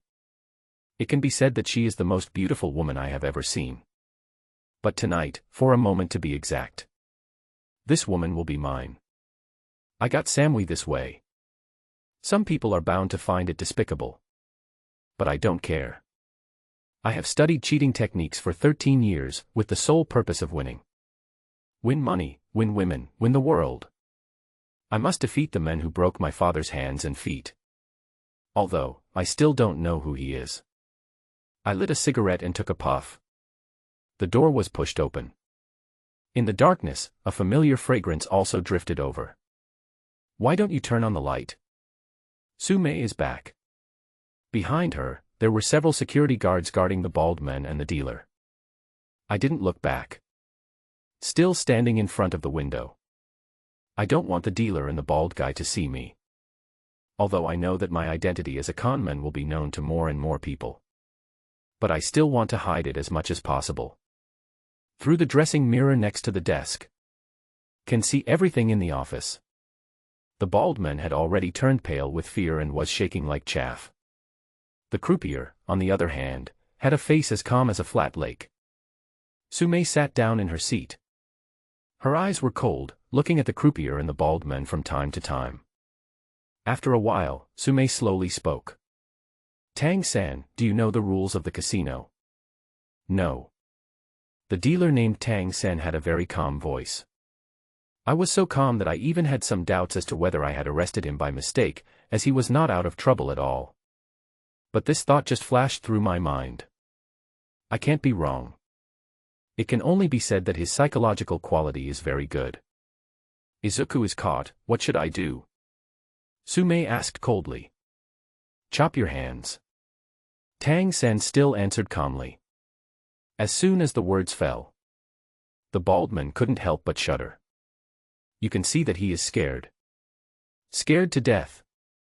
And Su-mei obviously didn't expect that Tang San would be so calm and answer so straightforwardly. Okay, since you all know, that's good. Tang San, you have been with Mr. Zhou for several years. If it weren't for the lack of manpower for the opening of the new place, and if you were asked to be a dealer temporarily, you would have been promoted by now. What do you think of Xiaoxian, or Mr. Zhou, to you? This is the first time I heard the name Zhou Xiaoxian. She should be our legendary beautiful boss. Very good. Very good. You still know that it's very good. Then why did you turn against us and cheat in your own place? Su-mei was obviously angry. And my eyes immediately turned to the mirror. Tang San's calmness made me doubt whether he had moved the watch. Without evidence, Su-mei had no way to deal with him. But the watch is still on my wrist. But why is Tang San still so calm? Could it be that I really was mistaken? Impossible. Absolutely impossible. People go to higher places, water flows to lower places. Why can I do that? Of course it's for money. I didn't expect that Tang San would admit it so openly. Moreover, while he was speaking, he looked at Su-mei impudently. It felt like the one who made the mistake was not him, but Su-mei. Su-mei suppressed her anger and said, "Give me your cheating watch." Tang San took off his watch without hesitation and put it on Su-mei's desk. This is not a watch, it's a detector. If you like it, I'll give it to you. At this moment, Tang San was already somewhat arrogant and provocative. Su-mei was furious and her expression became more and more stern. I know that Tang San's hand will definitely not be saved today. Sure enough, Su-mei waved her hand and said to the security guard, "Take him away and follow the rules. Chop off his hands and soak him in the Liujin River for 3 days to sober him up." Several security guards. He immediately grabbed Tang San and the bald guy and was about to walk out. At this time, the bald head had already turned into a puddle of mud out of fright. He howled loudly and cried to the sky. Instead, it was Tang San who suddenly shouted, "Su-mei, you can't touch me, I want to make a phone call. I want to call Mr. Zhou." Su-mei's face was cold and her voice was as cold as ice. "It's no use calling. Mr. Zhou is on a business trip. I'm fully responsible for everything here." Tang San immediately shouted again. "I'm not calling Zhou Xiaoxian, I'm calling another Mr. Zhou, the second boss." Second boss? Also surname Zhou? I was a little confused. Could it be that she is a relative or family member of the beautiful boss? Su-mei, who had a stern look on her face just now. At this moment, I was stunned. She stared at Tang San with a hint of fear and confusion in her eyes. Su-mei didn't say anything for a long time. Tang San stared and continued to shout. "Su-mei, if you dare not let me make this call, you will attack me. I tell you, you, Su-mei, cannot afford the consequences." Su-mei stood up slowly. I was standing right behind her. But I could also clearly feel Su-mei's nervousness. His surname is Zhou and he is the second boss. What kind of person is this? How could it make a shrewd person like Su-mei so nervous? Give him a cell phone and turn on the speakerphone. Taking the phone, Tang San dialed a number skillfully. Then, turn on the speakerphone. When the call was connected, a man's lazy voice was heard from the other end. Who is it? Even when talking to the phone, Tang San behaved in a servile manner. Second boss, it's me, Tang Saner. Tang San. The second boss thought for a while and seemed to remember who Tang San was. Oh, what's the matter? Second boss, I've been arrested. Now Su-mei wants to chop off my hands. Second boss, you must save me. Tang San is just an insignificant little person. In front of this second boss, I was as humble as a pug. You got caught. The watch detector I gave you was turned off by someone. Who turned it on? The so-called opening. It's Lando slang. It means that the cheating method was discovered. It turns out that this exquisite watch detector was given to Tang San by the second boss. The second boss didn't seem to care at all about Tang San's life or death. What he was more interested in was who turned on his watch detector. Second boss, I don't know either. Oh, I underestimated Su Mei. I didn't expect there is an expert around me. Give the phone to Su Mei. Tang San immediately stepped forward and handed the phone to Su Mei. I could feel that Su Mei was very reluctant. But she didn't dare to refuse. Second brother. Su Mei cried out. But the person on the other side snorted coldly and said directly. Second brother. Are you worthy of calling me second brother? Su Mei immediately changed her words. Second boss. The other side still refused to give in. Tang San is my man, you let him go now. If you dare to touch a hair on him, don't say I'm rude to you. The second boss' tone was arrogant and domineering. When Tang San heard this, he looked very proud. Su Mei's face became increasingly ugly. After a moment's silence, she said. Second boss, Tang San has betrayed us and cheated. It's against the rules to let him go like this. Rules? Ha! Let me tell you, in Harbin, I, Zhou Qiancheng, am the rule. Su Mei, let me tell you, you little bitch, are just Zhou Xiaoxian's watchdog. If you don't let me go, I will bleed you, do you understand? Su Mei's face turned pale with anger. The hand holding the phone couldn't help but tremble. There was strong hatred in his stern eyes. But she seemed afraid to go against the second boss's wishes. After taking a deep breath, she slowly said. Okay, I got it, second boss. Hang up the phone.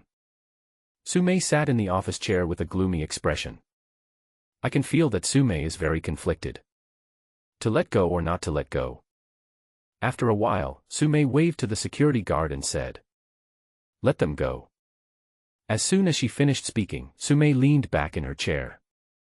That feeling of helplessness and powerlessness makes people feel distressed. The security guard and Tang San both left. There were only Su Mei and I left in the office. Su Mei remained silent. And I also sat aside, smoking silently. I was a little curious, who is this second boss? Not to mention Su Mei, and our beautiful boss Zhou Xiaoxian, they don't take her seriously at all. There seemed to be deep resentment in his tone. But if Su Mei doesn't tell me, I definitely won't ask. Sixth master, sixth master. Su Mei suddenly looked at me and shouted.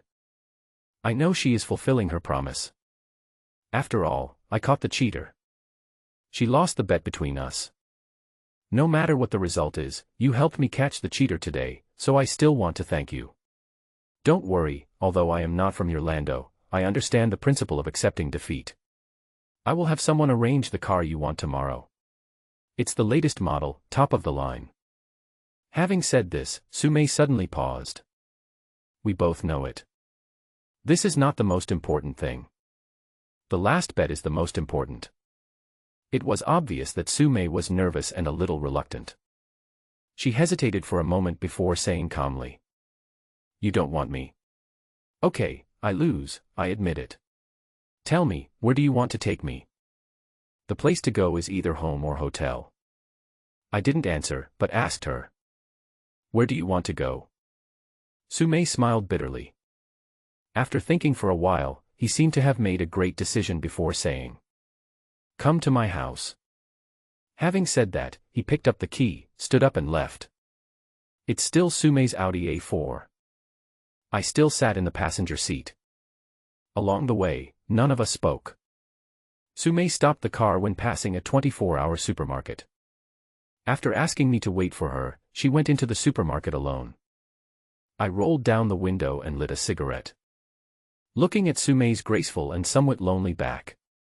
For some reason, I felt a trace of pity in my heart. I know, it's wrong for me to do this. Sixth Master once said. A top conman must have a heart as solid as a rock. You can be grateful, you can be compassionate to others, and you can like women. But, no feelings can be generated. To achieve this, women are like clothes, which should be discarded like worn-out shoes. Otherwise, women will become your weak spot. I always thought I could do it. But now, I find that I can't seem to do it. After finishing a cigarette, Sume came back. She handed me a bag. When I opened it, I found toiletries and a set of men's pajamas inside. It seems that this was specially prepared for me. Sume's home is a small 3-bedroom apartment. The layout is warm, elegant, and stylish. The faint fragrance in the room is what I like, the smell of Sume. Just sit anywhere. This was the first sentence Sume said to me after coming out of the bath. I could feel that she was embarrassed and nervous at this moment. Even a little overwhelmed. As I want. Sume manages the baths, and now there is a casino. There must be a lot of men I have come into contact with. A woman who comes from this environment. Why would you be nervous about an upcoming one-night stand? But what Sume showed was nervousness. After a while, Sume brought out a fruit plate.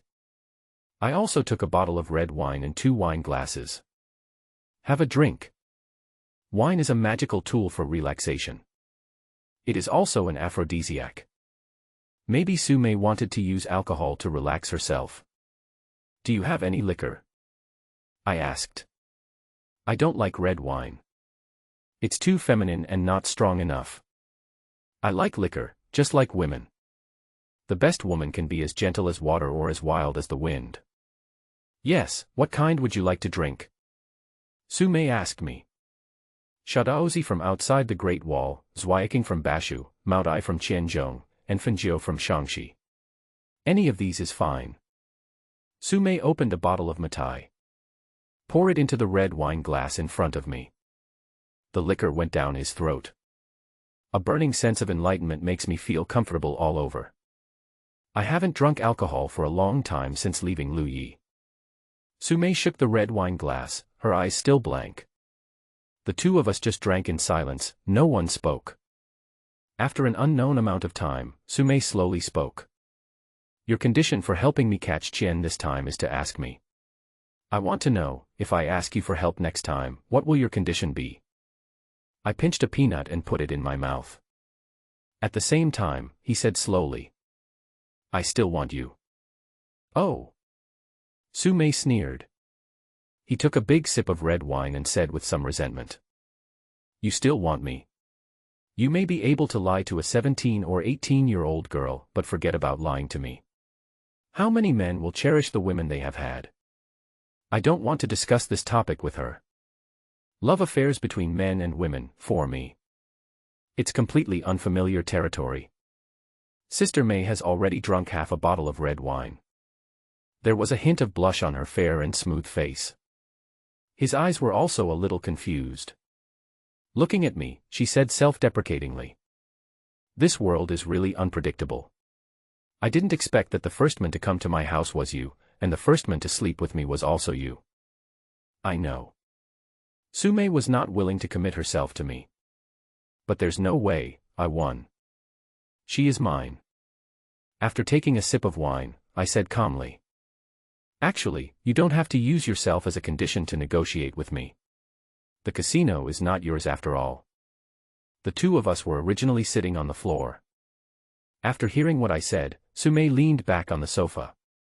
He sighed faintly and said. I can't help it. I owe Xiaoxian what I owe. She treats me as a sister. There is northwest difference between her place and mine. Can feel it. Sume has a good relationship with the beautiful boss. It has long gone beyond the ordinary relationship between boss and employee. Perhaps it was because of the alcohol, Sume started to talk more. Ah. Xiaoxian is in a difficult situation too. As the daughter of the Zhou family, she is also caught in a vortex, with internal and external troubles. If I don't help her, maybe no one will help her. I didn't say anything or ask anything, I just listened quietly. Take a sip of Matai from time to time. And Sume seemed a little excited. She suddenly looked at me and asked. Do you know who I hate the most? I shook my head. The person I hate the most is Xiaoxian's second brother Zhou Tiancheng. He is the second boss who called me today and forced me to let Tang San go. Sure enough, I guessed right. Zhou Xiaoxian and the second boss are really close relatives. I don't know much about the Zhou family.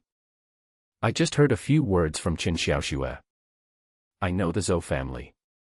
They are very snobbish in northern Harbin. Not to mention being able to cover the sky with one hand, but it can also be said that he can call the wind and rain. However, after hearing what Su Mei said, it seems that there are many conflicts within the Zhou family. The Zhou family has nothing to do with me. What I am more concerned about is why Su Mei hates Zhou Tiancheng so much. Zhou Tiancheng is a scum. Despicable, shameless, and vulgar. He used the most vicious means against me. If Xiaoxian hadn't arrived in time, I would have been ruined by him now. The ruin mentioned by Su Mei. I can guess what it means. I didn't ask any further questions, but Su Mei continued. You know what he did. He drugged me and wanted to get together with some of his friends. Stop talking. I interrupted him before he could finish his words. I don't want to listen anymore. I don't know why, but anger suddenly ignited in my heart. I actually felt a little distressed for Su Mei, rather than sympathy for her. I drank the wine in the glass in one gulp. Looking at Su Mei, I asked calmly. Do you want to stop being bullied? Su Mei smiled miserably. What you said is nonsense, isn't it? Not only do I not want to be bullied, I also want revenge. I think about it every day and every night. But what can I do? I am still powerless. He arrogantly called me a bitch, but I didn't even have the courage to talk back. That's it, what revenge can I talk about? I lit a cigarette. Then, slowly extend your hand. He held Su Mei's hand on the coffee table. Su Mei's palms are not big, but her fingers are very slender. Looking at her, I said calmly. Be my woman, and I will protect you. I promise that no one will bully you again. Su Mei let me hold her hand. And the peach blossom eyes were a little drunken. He just stared at me motionlessly. Suddenly, Su Mei smiled. It's both self-mockery and also like a mockery of me. Protect me. What can you do to protect me? Just because you are a con man. Do you know some tricks? Sixth master, my sixth master, I will tell you the truth. Either you work as a dark light, specializing in catching con men. You will have a good income, and the safety in the venue can also be guaranteed. Or, stop as soon as possible and quit Blue Dao. Although I am not a member of the 1,000 sects. But I know that the 1,000 sects are more cruel. Because con men cannot fail, once they fail, they will be doomed. But who can guarantee that they will never fail in this life? Can you? What Su Mei said makes a lot of sense. There will always be people better than you. Who dares to say that he will never fail? But I nodded slowly. I can. And you must be my woman. Not just tonight, but in the future as well. Su Mei sneered. She pulled her hand away. Get up slowly. Her alcohol tolerance seems to be average. When he just stood up, he swayed twice. My Lord Chuliu, even though I call you Lord Chuliu, you are just a little brother. You don't know how dangerous the world is and how unpredictable people are. If you want me, I will give it to you tonight. But after tonight. Su Mei's face turned cold. She looked at me and said slowly. You are still you, and I am still me. In the bathroom. There was the sound of rushing water. Through frosted glass. It seems that one can vaguely see the outline of a beautiful woman taking a bath. Actually, I don't understand women. I don't want to understand either. I don't know how to please a woman, let alone be a bootlicker. If you like someone, either win it, pay for it, or leave. In today's terms, I should be a straight man. But I know one thing. That's my woman. Can't be bullied. And now, I have decided that Su Mei is my woman. The bathroom door opened. Su Mei came out of the bathroom. She changed into a silk suspender nightgown. Her hair was tied up in a white towel. Glancing at me, she said coldly. Take a shower.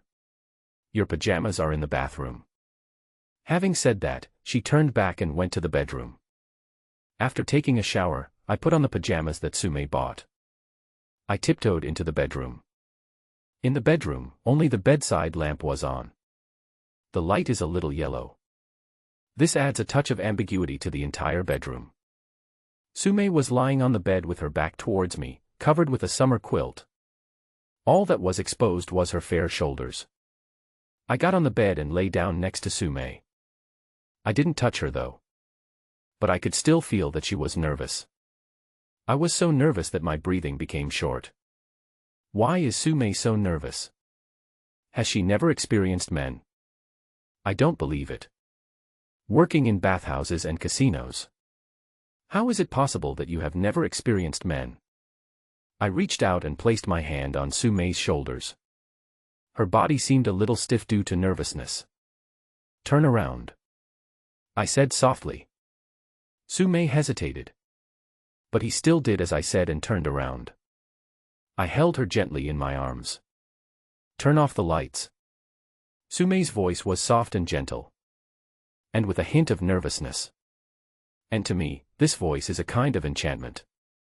The room was dark.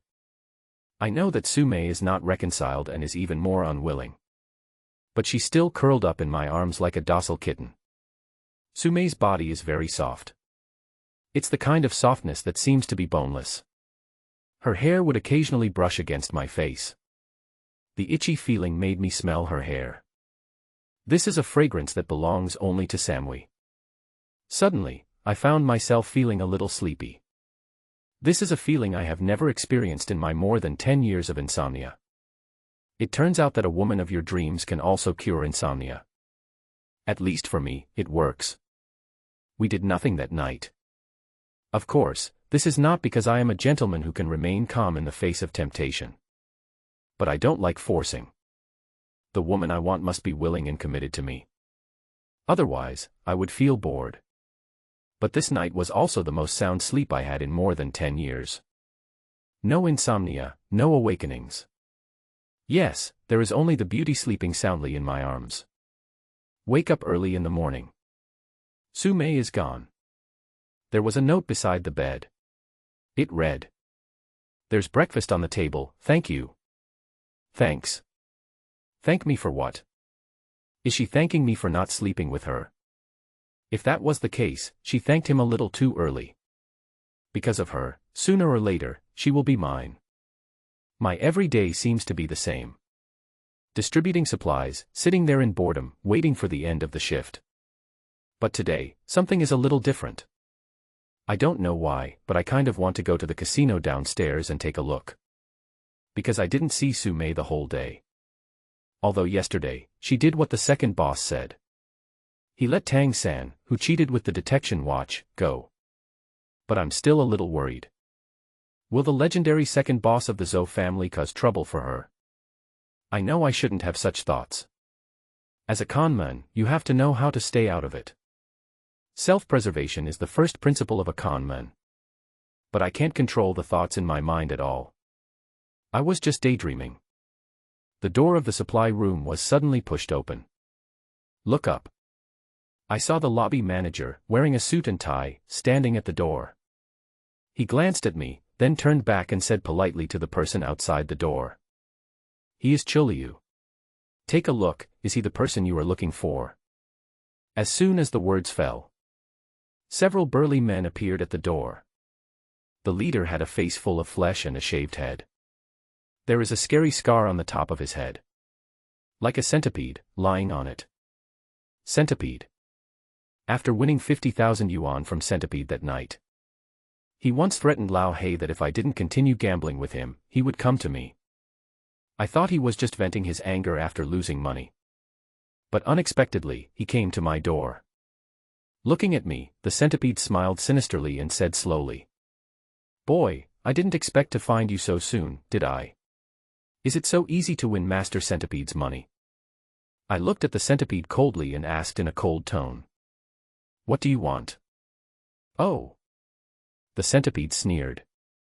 Don't worry, and don't be afraid. Master Centipede, I accept defeat. I won't hit you or scold you today. I came to you just to continue gambling with you. I want to see how many more times you can beat me. Although Centipede got 2 zeros that day. But I could sense from his words that he didn't suspect I was cheating. But even if I doubt it, I don't care.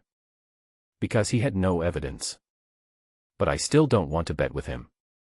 Look at his posture and his playing style. If I continue to beat him, I'm afraid he won't give up and will cause trouble again. Let me say a few more words here. This is why many con men are willing to work as cheats in casinos. Or, the main reason for choosing to cooperate with powerful financial backers. Because a person acting alone will often encounter various problems even if he has great skills. It would be easier to deal with if the other party was also a con man. After all, most of the con men still abide by Qianmen's rules. But if you meet a rogue, if you lose money, don't admit it or say anything. And we'll try every possible means to get it back by doubling it. The most commonly used and most effective method. Just 2 words, force. And cooperate with powerful financial sponsors. The con man's only responsibility is to win money. The rest of the matter will be left to the sponsor. This is the problem I'm facing now. I'm at work now, let's talk after I get off work. I want to wait until after get off work and call Lao He over to talk about it. Unexpectedly, the centipede immediately shook its index finger. No, right now. Then, the centipede turned back to look at the lobby manager and said, I want him to play cards with me now, is that okay with you? The lobby manager glanced at me, then immediately nodded and said to Centipede. No problem, brother Centipede. If you want to play, we have a place downstairs. I'll have someone arrange a room for you right now. I couldn't help but frown.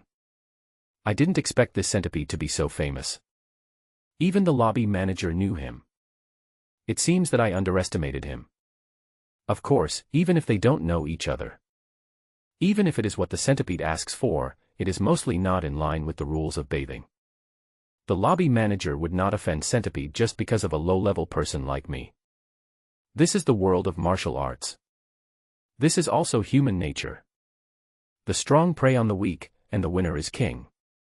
But I feel relieved after hearing what the manager said. He went to the casino downstairs and won the centipede, but he didn't dare to make trouble. Unexpectedly, the centipede immediately shook its head.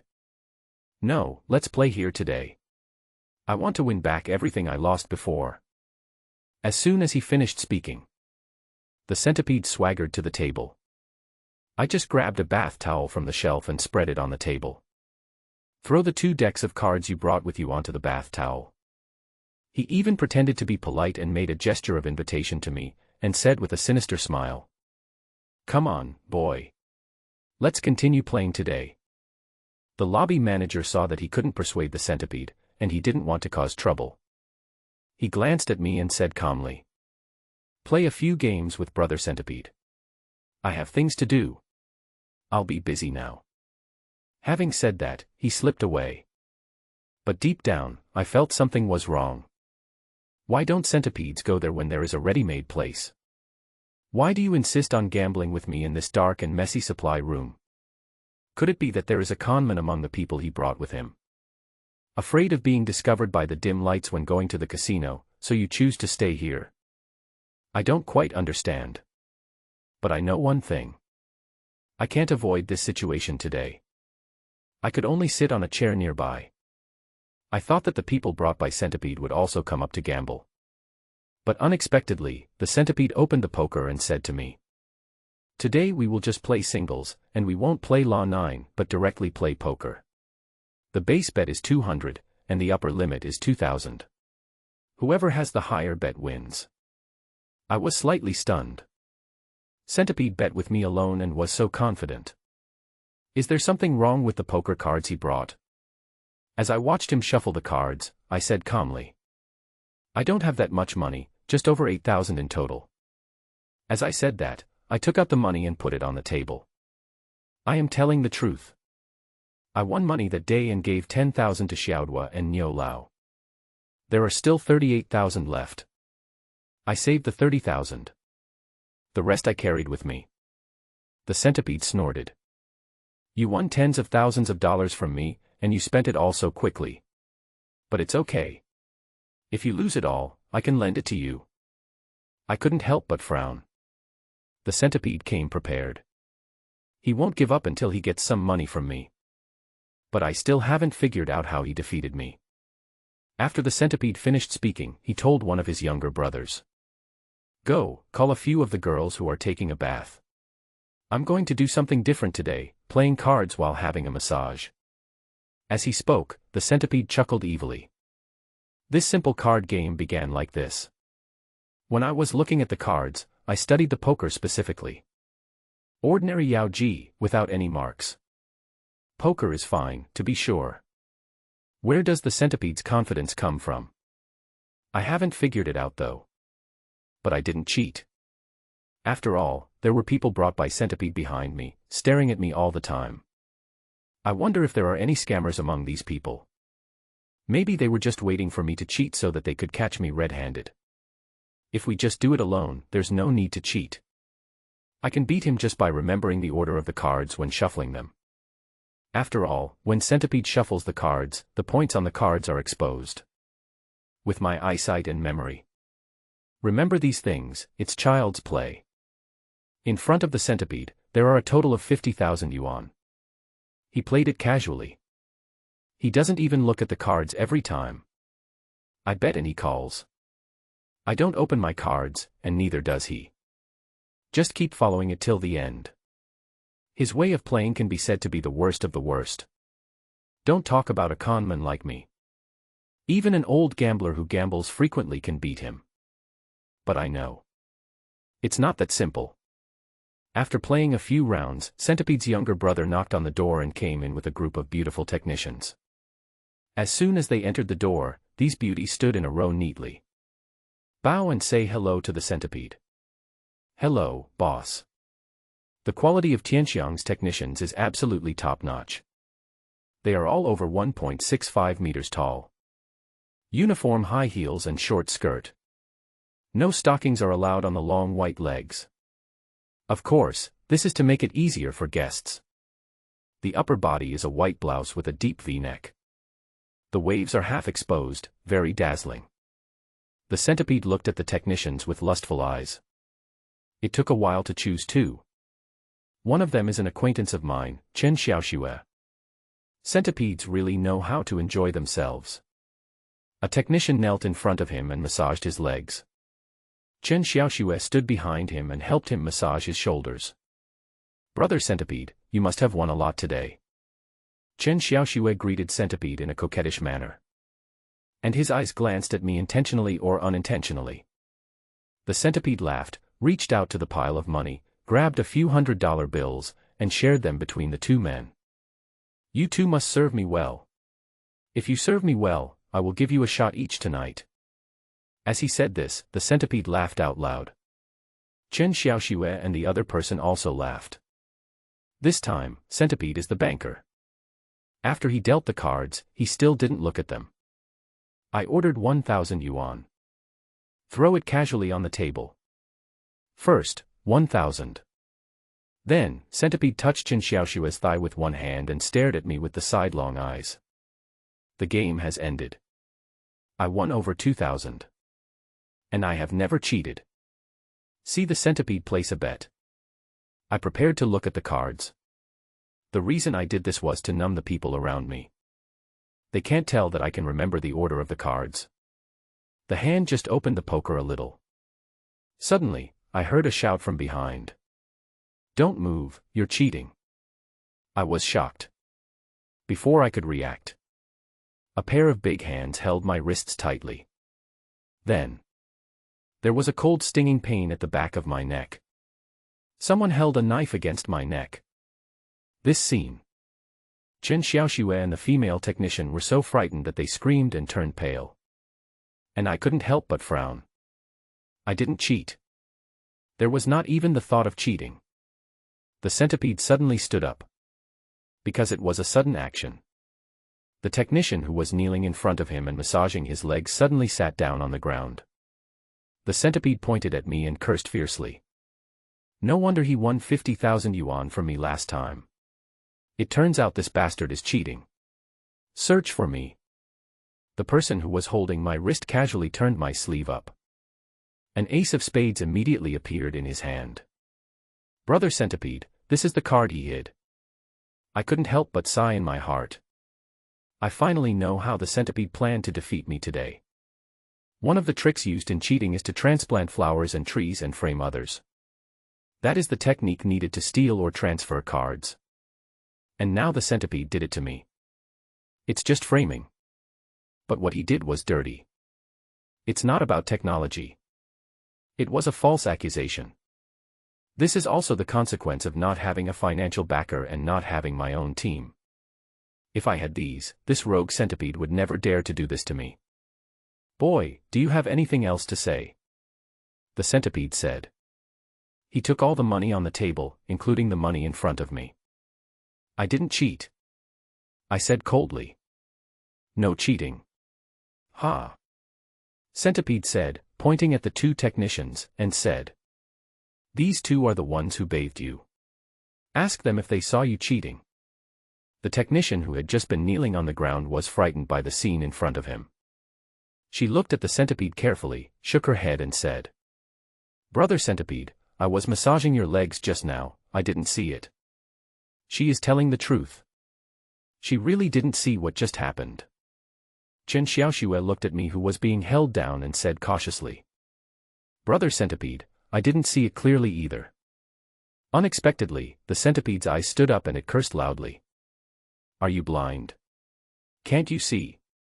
Just tell me what you see. The centipede was trying to scare them on purpose. He wanted a more favorable witness. Chen Xiaoxue was a little flustered. She stammered. I looked, I saw that the person who caught him had a card in his hand. Fart. The centipede cursed and raised his hands. He originally wanted Chen Xiaoxue to be his witness. But unexpectedly, Chen Xiaoxue told the truth. The centipede seemed to want to slap Chen Xiaoxue. But after hesitating for a moment, he put his hand down. However, this was a bit unexpected for me. Unexpectedly, this Chen Xiaoxue. At this moment, you still dare to favor me and tell the truth. The centipede patted my head again and said sinisterly. Boy, now that you've been caught, what else do you have to say? Centipede, you're playing dirty. You know better than anyone whether I'm cheating or not. Although, the sharp knife was against the back of my neck. But I didn't back down. Instead, I stared at the centipede coldly. This bastard plays dirty enough. Oh, you're still being stubborn. That's easy. I'll take you to a place and beat you until you admit it. As he said this, he waved his hand. The two younger brothers grabbed me tightly and walked straight out. There was another person behind me, holding a knife against my lower back. As long as I resist a little, this knife will definitely stab into my lower back without hesitation. Judging from the situation, there is no escape today. As I want. The centipede set a trap to catch me today. It's nothing more than wanting money. But what surprised me was, along the way, Centipede didn't even mention the word money. The place he took me to was an arcade in the city. It is called an arcade, but it is actually full of various gambling machines. Like slot machines, singing king, fishing, and so on. The centipede should have a high status here. All the staff here respectfully call him Brother Centipede when they see him. I was taken to an office on the first floor. The office is nicely decorated. Leather sofa, solid wood desk, luxurious boss chair. As soon as he entered the room, Centipede asked a woman who was leaning on the sofa. Sister Juan, where's mine brother? This Sister Juan looks to be around 26 or 27 years old. She looks good, but her clothes are revealing. Moreover, she also wore heavy smoky makeup. Her figure is also first-rate, with a curvy figure. It looks quite tempting. But her whole body exuded a strong smell of worldly affairs. Sister Juan didn't answer, but looked at me and asked. Is he the one called Chuliu? Yes, that's him. The centipede replied.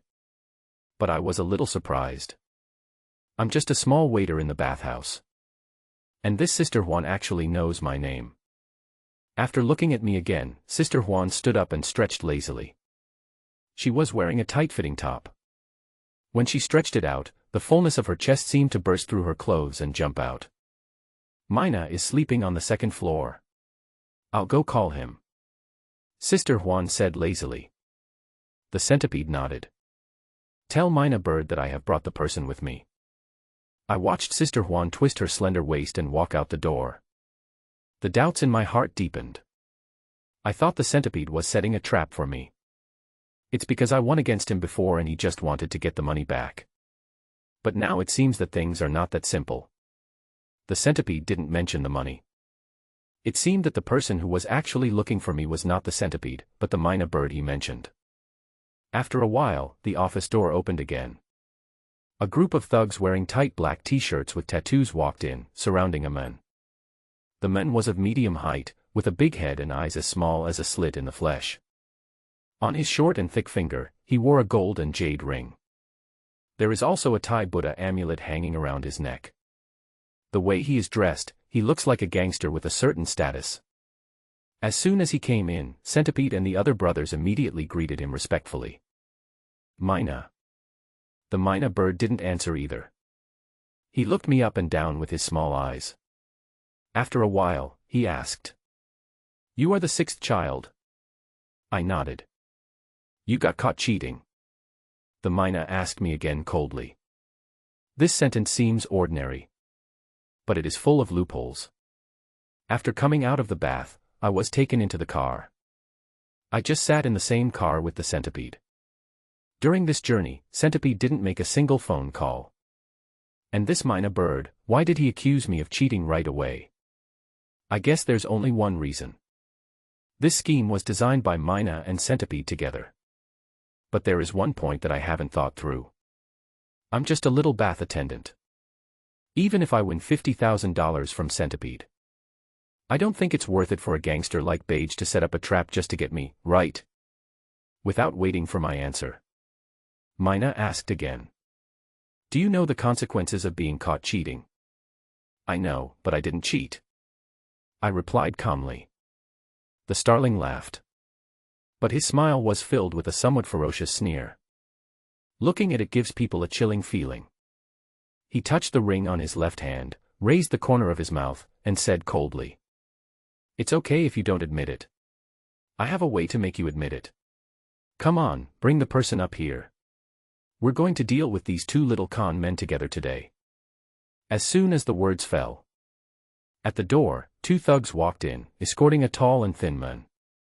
As soon as I entered the door, the thin man's legs went limp and he knelt on the ground. Facing the starling, he cried and said, Mina, I was wrong. I won't do it again. Please give me a chance. Mina snorted coldly. Chance? You dare to cheat in the place I'm protecting. You still have the nerve to ask me for a chance. As he said this, he waved his hand. Several thugs pushed me and the tall and thin man to the desk at the same time. Both of our hands were pinned firmly to the desk. The centipede stood aside, looking at us with a sinister look on its face. At some point, he suddenly had a hammer in his hand. This hammer is not long, less than 1 meter. But the hammer head is very large, similar to the mouth of a coarse porcelain bowl.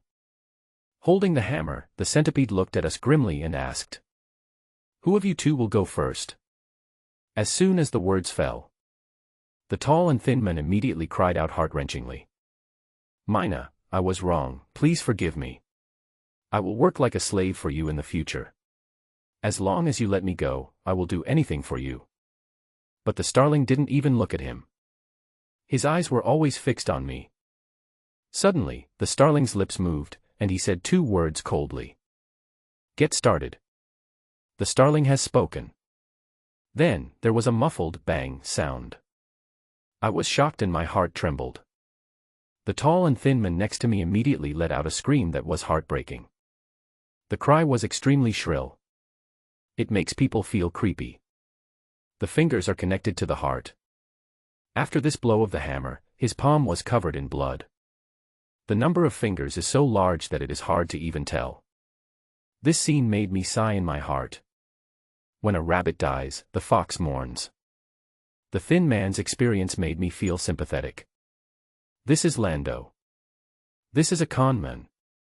It is often said that novices are afraid of experienced people are afraid of masters are afraid of thousand-handed people, and thousand-handed people are afraid of making mistakes. Once you fail, there is no recovery. The tall and thin man lay on the ground, rolling around in pain. The people around seemed to have long been accustomed to this kind of thing. Everyone looked on numbly. The charming woman named Sister Juan seemed a little annoyed. She rolled her eyes in dissatisfaction and said with a look of disdain, "Why are you howling? It's annoying to listen to. Find a place and throw it away. It's an eyesore." The two men stepped forward immediately. "Drag the tall and thin man out." Everyone in the room looked at me. The centipede had a sinister smile on his face and was wiping the blood off the hammer with a tissue. "It's your turn." As he said this, he looked at my hands deliberately and sighed. "TSK. TSK. This hand is really tender. I wonder what it will become when I hammer it down." I kept a calm expression and said nothing. Sixth Master once said, "A top conman must be able to remain calm even when facing a huge disaster." I can keep my expression unchanged. But my heart was in turmoil. So sad. Anger. Unwilling. All kinds of emotions are intertwined in my heart. I hate it. Hate starlings. Hate centipedes. After 13 years of hard training, all the tricks I have learned are about to be destroyed today. I hate myself too. I have been in the martial arts world for more than half a year. No financial backer of my own. No team of my own. Half a year passed in vain like this. And now, I have just touched the path to the 1,000 gates. But it was destroyed by scum like centipede and starling. Various emotions intertwined and rose in my heart. And I still haven't given up the idea of keeping these hands.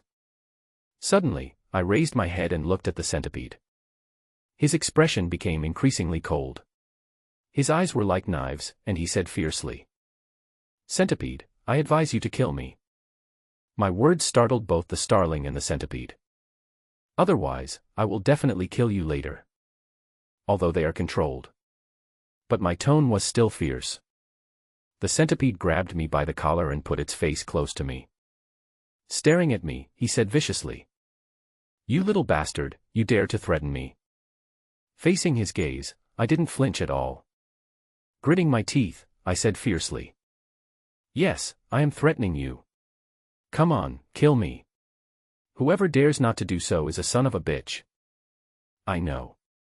Some people will definitely think that I am pretending. I was controlled by someone and my hands were about to be lost. Still saying these meaningless and cruel words here. But actually, I was gambling. I dare not bet on the centipede. Because of what happened today, there are too many unreasonable things.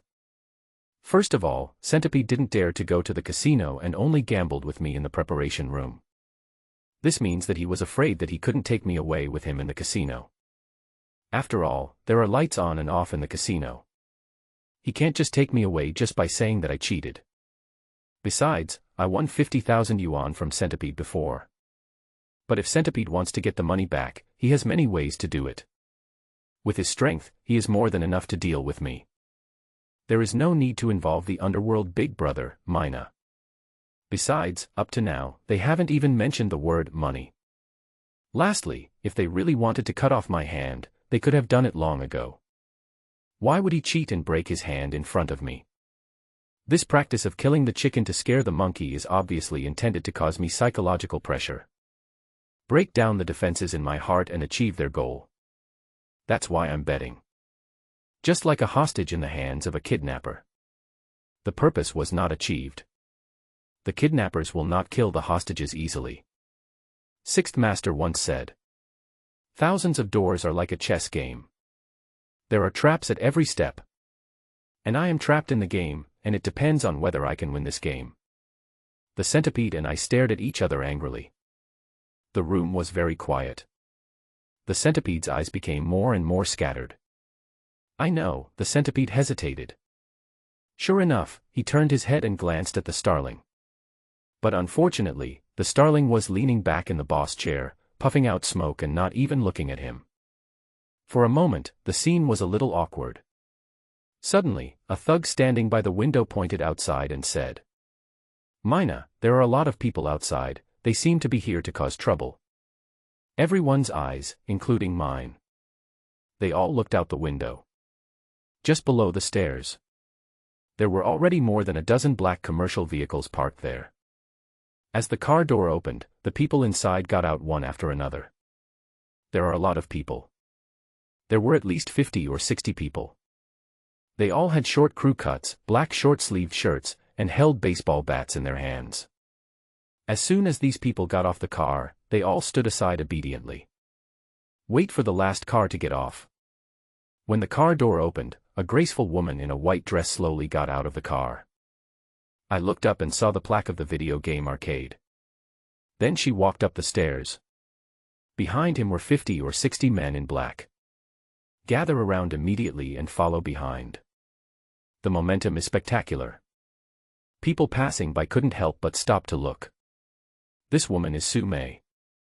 At this moment, Sume was no longer as charming as before. She now has a more heroic look. Of course, there was also a bit more murderous anger. The moment I saw Sume, a warm feeling rose in my heart. Since I was 6 years old. Apart from Sixth Master, it seems that no one cares about my life or death.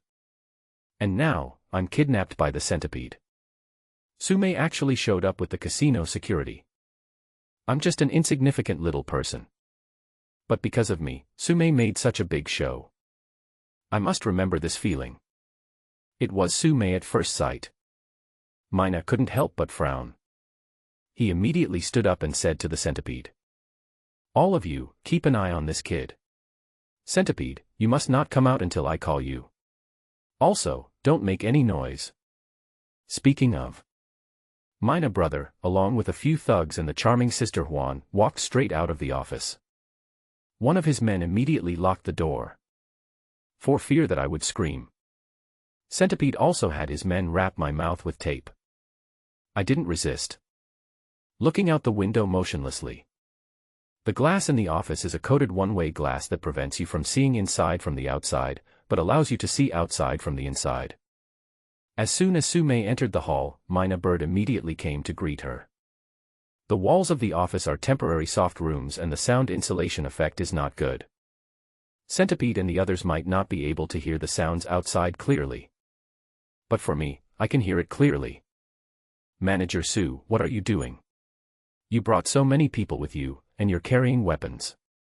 I didn't provoke you, did I?" The starling pretended to be surprised. Sume looked cold and said coldly, looking at Beige, "Mina, you didn't recruit me. But your brothers did." "Who?" "Centipede." "Oh. What happened to him?" The starling continued to play dumb.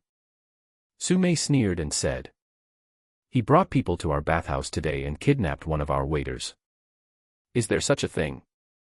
The starling still pretended to be surprised. But immediately, he laughed again.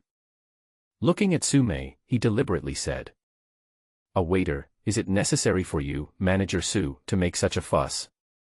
Sume raised her head and said coldly, "As for our President Zhou said that every employee of Tianxiang is one of our own.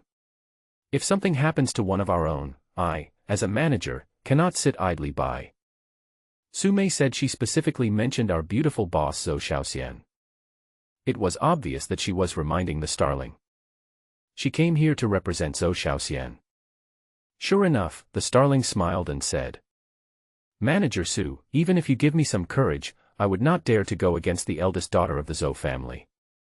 It's not that I won't help you find someone, the key is that the centipede didn't come to me." My starling's words made me even more puzzled.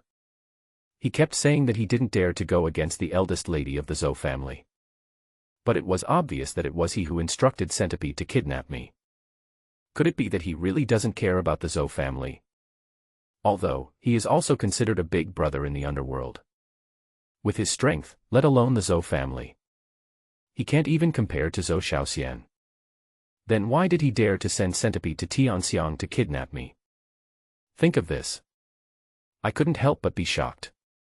It seems that there must be someone behind this starling. Who could this person be? That arrogant second boss Zhou Tiancheng. Wrong. Although I have never met Zhou Tiancheng. But I heard his conversation with Su Mei. With his arrogant and domineering character. If he wanted to tie me up, he would definitely go straight to the bathhouse. It wouldn't take so much trouble. It seems that it is someone else. Seeing that the centipede denied it, Su Mei said calmly. Okay, since you said he's not here. Then I'll wait here until he comes. Then, Su Mei said to a security guard behind her. Clear the area, we're waiting for people here today. The words, clear the area, made the starling's face change drastically. This is the time when the arcade is crowded with customers. If Su Mei cleared the field, lost income is one thing. The reputation of the video game arcade will also be greatly affected. Su Mei, you are breaking the rules. There was a cold light in the starling's little eyes. You can feel his anger rising. But Su Mei didn't care at all. She sneered, looked at the starling, and said coldly. You were the first to break the rules. The starling narrowed its eyes and stared at Su Mei. You can feel that he is trying hard to suppress the anger in his heart. And so it went on for quite a while. Mina then said. Okay, you just want to find a centipede, right? I'll call now and find a centipede for you. As he spoke, Mina took out his cell phone and started making a call. The centipede is right next to me. Mina made the call, but Centipede's phone didn't respond at all. I thought. Mina will definitely make an excuse. For example, the phone is turned off and no one answers the phone. But I didn't expect that. When the call was connected, I heard the starling said to the other end. Su Mei is here, we need to clear the area and wait for someone. I don't know what the other party said.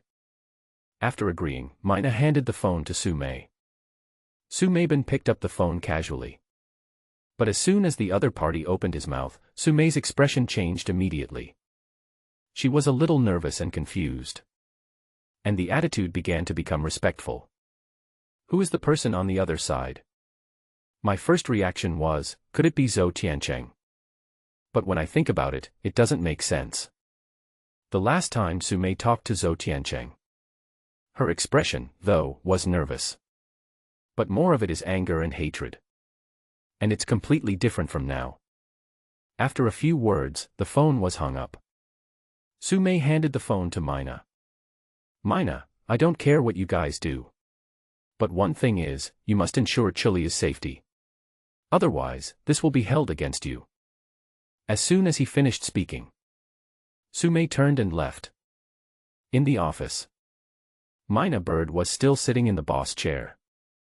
The centipede tore off the tape on my mouth. At the same time, he said arrogantly. Boy, are you still so arrogant. See, your sister Mei can't save you either. I looked at him coldly and said nothing. It was the starling who suddenly took out a deck of cards from the drawer. He shuffled the cards casually, looked up at me and said. I heard you're good at playing cards, so I want to play around with you. Let's play poker and decide the winner with one hand. If you win, I'll forgive you for what happened today and send you back home. But if you lose, you have to do whatever I tell you to do. How's that? It's not hard for you, is it? As he was talking, the Mina Bird's cards had already been shuffled. I stretched out my hand and the cards were handed to me. Cut the cards. I want to refuse. But the current situation does not allow me to refuse. He reached out and cut the cards. Mina gave 3 cards to me and him respectively. I was about to reach out to look at the cards, but the Mina Bird raised his hand, stopped me and said. Wait a minute. I haven't told you the rules yet. Let's play this hand differently. You can't look at the cards, but you have to tell me whether your card is bigger or mine is bigger. If you're right, you win. If you're wrong, you lose. As soon as the starling finished speaking, all the men in the room, including the charming Sister Huan, gathered around. After all, gambling is the most stimulating thing. I slowly shook my head and said. I can't tell. I said that on purpose. Because I have already vaguely guessed the purpose of the Mina Bird tying me up. Mina smiled, and the fat on his face shook up and down. You can even turn on a watch detector. You say you can't tell the difference between these playing cards? Really? All of this happened because of yesterday's arrest. Although, I disguised myself very well yesterday. But the news of my arrest was still spread. If nothing unexpected happens, it should have been spread by someone in the casino. But there is one thing I haven't figured out yet. This Mina Bird is not the second boss Zhou Tiancheng's man. Who is the person behind him? Why are you so interested in this matter? Tell me, whose card is bigger? Mina tapped the tabletop a few times with his fat fingers. In fact, I was watching when the starling was shuffling the cards just now. I know all the card sequences by heart. What he sent me was Leopard 10. And his hand is a scattered card of K, 9, and 6. Judging from the cards, I have the better hand. But, actually, when the Mina Bird was shuffling the cards, he had 2 kings in his hand. This is basically a dead end for me. Because I just say my cards are big. He will definitely change the card in his hand to the king of leopards. And if I say his cards are big, he will definitely not change them. I couldn't go over and hold his hands and accuse him of cheating. After all, he is the big brother in the underworld, and I still have to consider his face. The eyes of people around me were focused on me. They didn't know that the Mina Bird was cheating. But they wanted to see if I could guess who was older and who was younger. I thought about it and suddenly said, Mina, can you have a cigarette and think about it? The soft Zhonghua cigarettes with a 3-digit number starting with beige were placed on the table. After hearing what I said, he took out one and handed it to me. I stepped forward and took the cigarette. He raised his hand and took the lighter on his desk. Just when he was about to touch the lighter, suddenly, I changed direction. He raised his hand and picked up the 3 cards of the starling. Looking at the starling, I said calmly, Mina, let me make a bet. I have the bigger hand. As I said that, I placed his 3 cards on the desk. The scattered cards are K, 9, and 6. I also turned over my cards, Leopard 10. I won. He was not given a chance to change cards. The Mina Bird was stunned for a moment, then burst into laughter. Yes, that's interesting. Mina Bird already knew that I had discovered the cards he had hidden. He picked up the lighter next to the teapot and handed it to me. You won, so let's forget about what happened before. However, everyone outside knows that I, Qian Laoba, love making friends. On the 6th day of the new year, I would like to make friends with you. Although, I don't know who is behind the starling. But it is certain. They tied me up for only one purpose. That's my trick. The game that Mina bet with me was also a test of my eyesight. Let's see if I can tell that he's hiding his cards. I lit a cigarette and took a long drag. Looking at the starling, he said lightly, It's okay to make friends, but I don't really like the way Mina Birds make friends. I am sure of one thing now. I am safe. Since they are attracted by my cheating skills, then they can't possibly attack me. I just finished speaking. Then I heard the centipede say dissatisfiedly, How do you talk to a starling? The centipede's eyes widened, staring at me with an angry face. Mina said nothing and sat leisurely in the boss chair. I knew he wanted to see how I would deal with the centipede's provocation. I remained calm, looking at the centipede and asked calmly, Centipede, do you think I cheated today? Seeing that I didn't answer him at all, I asked him back. The centipede's brows immediately twisted together. His eyes widened. He threatened me fiercely. I'm asking you a question. How can you talk to Mina? I'll give you one last chance. Apologize to Mina. I suddenly laughed. In the past 10 years, I have laughed no more than 10 times in total. But my smile this time is different from before. This time, I sneered. An angry sneer. Suddenly, I raised my hand. Quickly grabbed the teapot on the desk. He hit the centipede's head with all his might. Bang. A crisp sound. The centipede swayed twice and then collapsed to the ground. The glass teapot also shattered immediately. Glass fragments flew everywhere. The centipede lying on the ground seemed to want to get up. He struggled, but couldn't get up. Tea and blood mixed together. It was slowly flowing down his shiny bald head. Don't move. You bastard, do you want to die? If you dare to hit Brother Centipede, kill him for me. The room was in chaos. The centipede's men swarmed towards me. And I didn't even look at them. Holding a piece of broken glass. He bent down and pressed against the centipede's neck artery. He shouted. Whoever dares to move, I will kill him immediately. As I said this, I exerted a little force. A stream of blood immediately gushed out from the centipede's neck. Even a fool can see it. If anyone dares to move, I will cut the centipede's artery without hesitation. Everyone stopped. And the starling immediately stood up. Brother, don't be impulsive. I ignored the starling and looked at the centipede, asking coldly. Centipede, I just told you. Either you kill me, or I kill you. The centipede didn't say anything, but his eyes were still fixed on me. His eyes were full of threats. He still refuses to accept. Let me ask you again, did I cheat today? Centipedes don't talk. I snorted coldly. Don't cry until you see the coffin. He still wants to be a hero in front of me. He lifted up the piece of glass in his hand. A stream of blood spurted out immediately. The centipede let out a scream, and he quickly shouted. You didn't cheat, you didn't cheat. I framed you. The centipede is scared. No matter how ruthless a person is, it is difficult for him to remain indifferent in the face of life and death. Unless he is really not afraid of death. For example, me. Maybe, in the eyes of others. At this point, it doesn't matter whether I cheated or not. But for me, it's different. If you cheat, you'll be caught.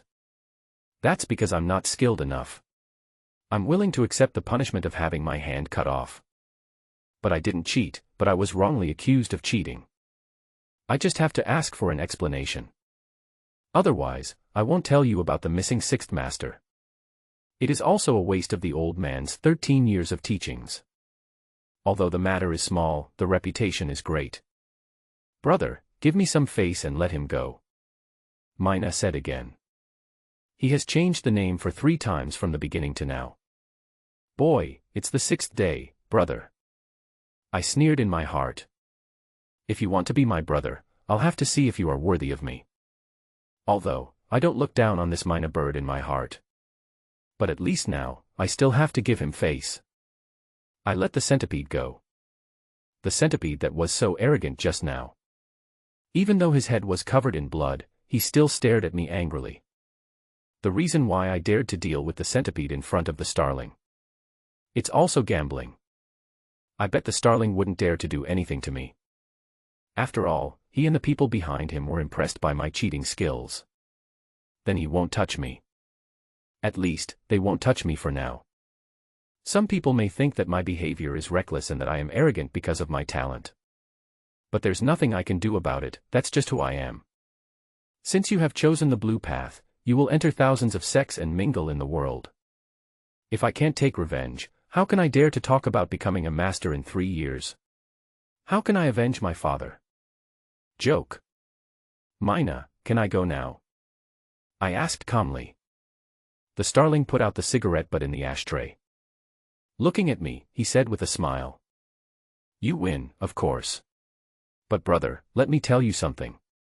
It's good for young people to have abilities. But you have to remember to follow the right people. Otherwise, haha.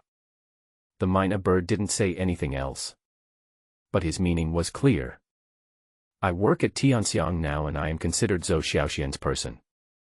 In his eyes. Zhou Xiaoxian is not the right person. I turned around and was about to leave. Suddenly, a woman's voice came from behind. Wait a moment. When I turned around, I saw the charming Sister Huan walking towards me with graceful steps. As soon as she came up to him, she smiled coquettishly. He stretched out his hand and wanted to shake hands with me. Huan. I want to make friends with you. The 6th day. I replied calmly, stretched out my hand and shook hands with Huan.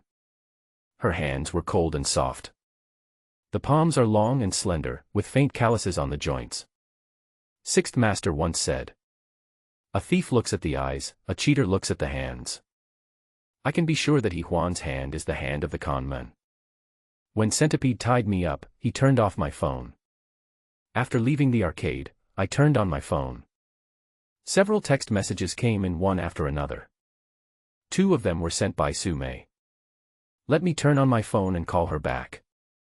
There were 2 more messages, which were actually sent by Qin Xiaoxue. One of them told me not to worry, she went to see Sister Mei. The other one also asked me to turn on my phone and reply. Although, I don't have any good feelings towards Qin Xiaoxue. But this time, she helped me. I want to repay her for this favor. I called Sume, but she didn't ask me how I was doing. Instead, she told me directly to go to her office and talk in person. After talking to Sume, I called Lao Hei again and asked him to wait for me downstairs in the bathhouse. Although it was already past 9 o'clock in the evening.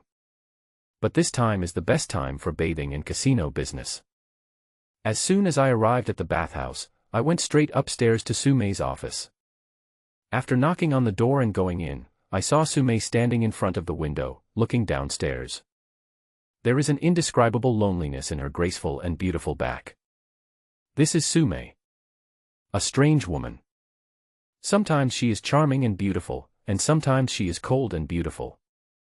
But at this moment, she felt lonely and desolate, like a helpless little woman. I can't understand why there are so many differences in her. Seeing me come in, Sume turned around and looked at me, and asked with concern. Are you okay?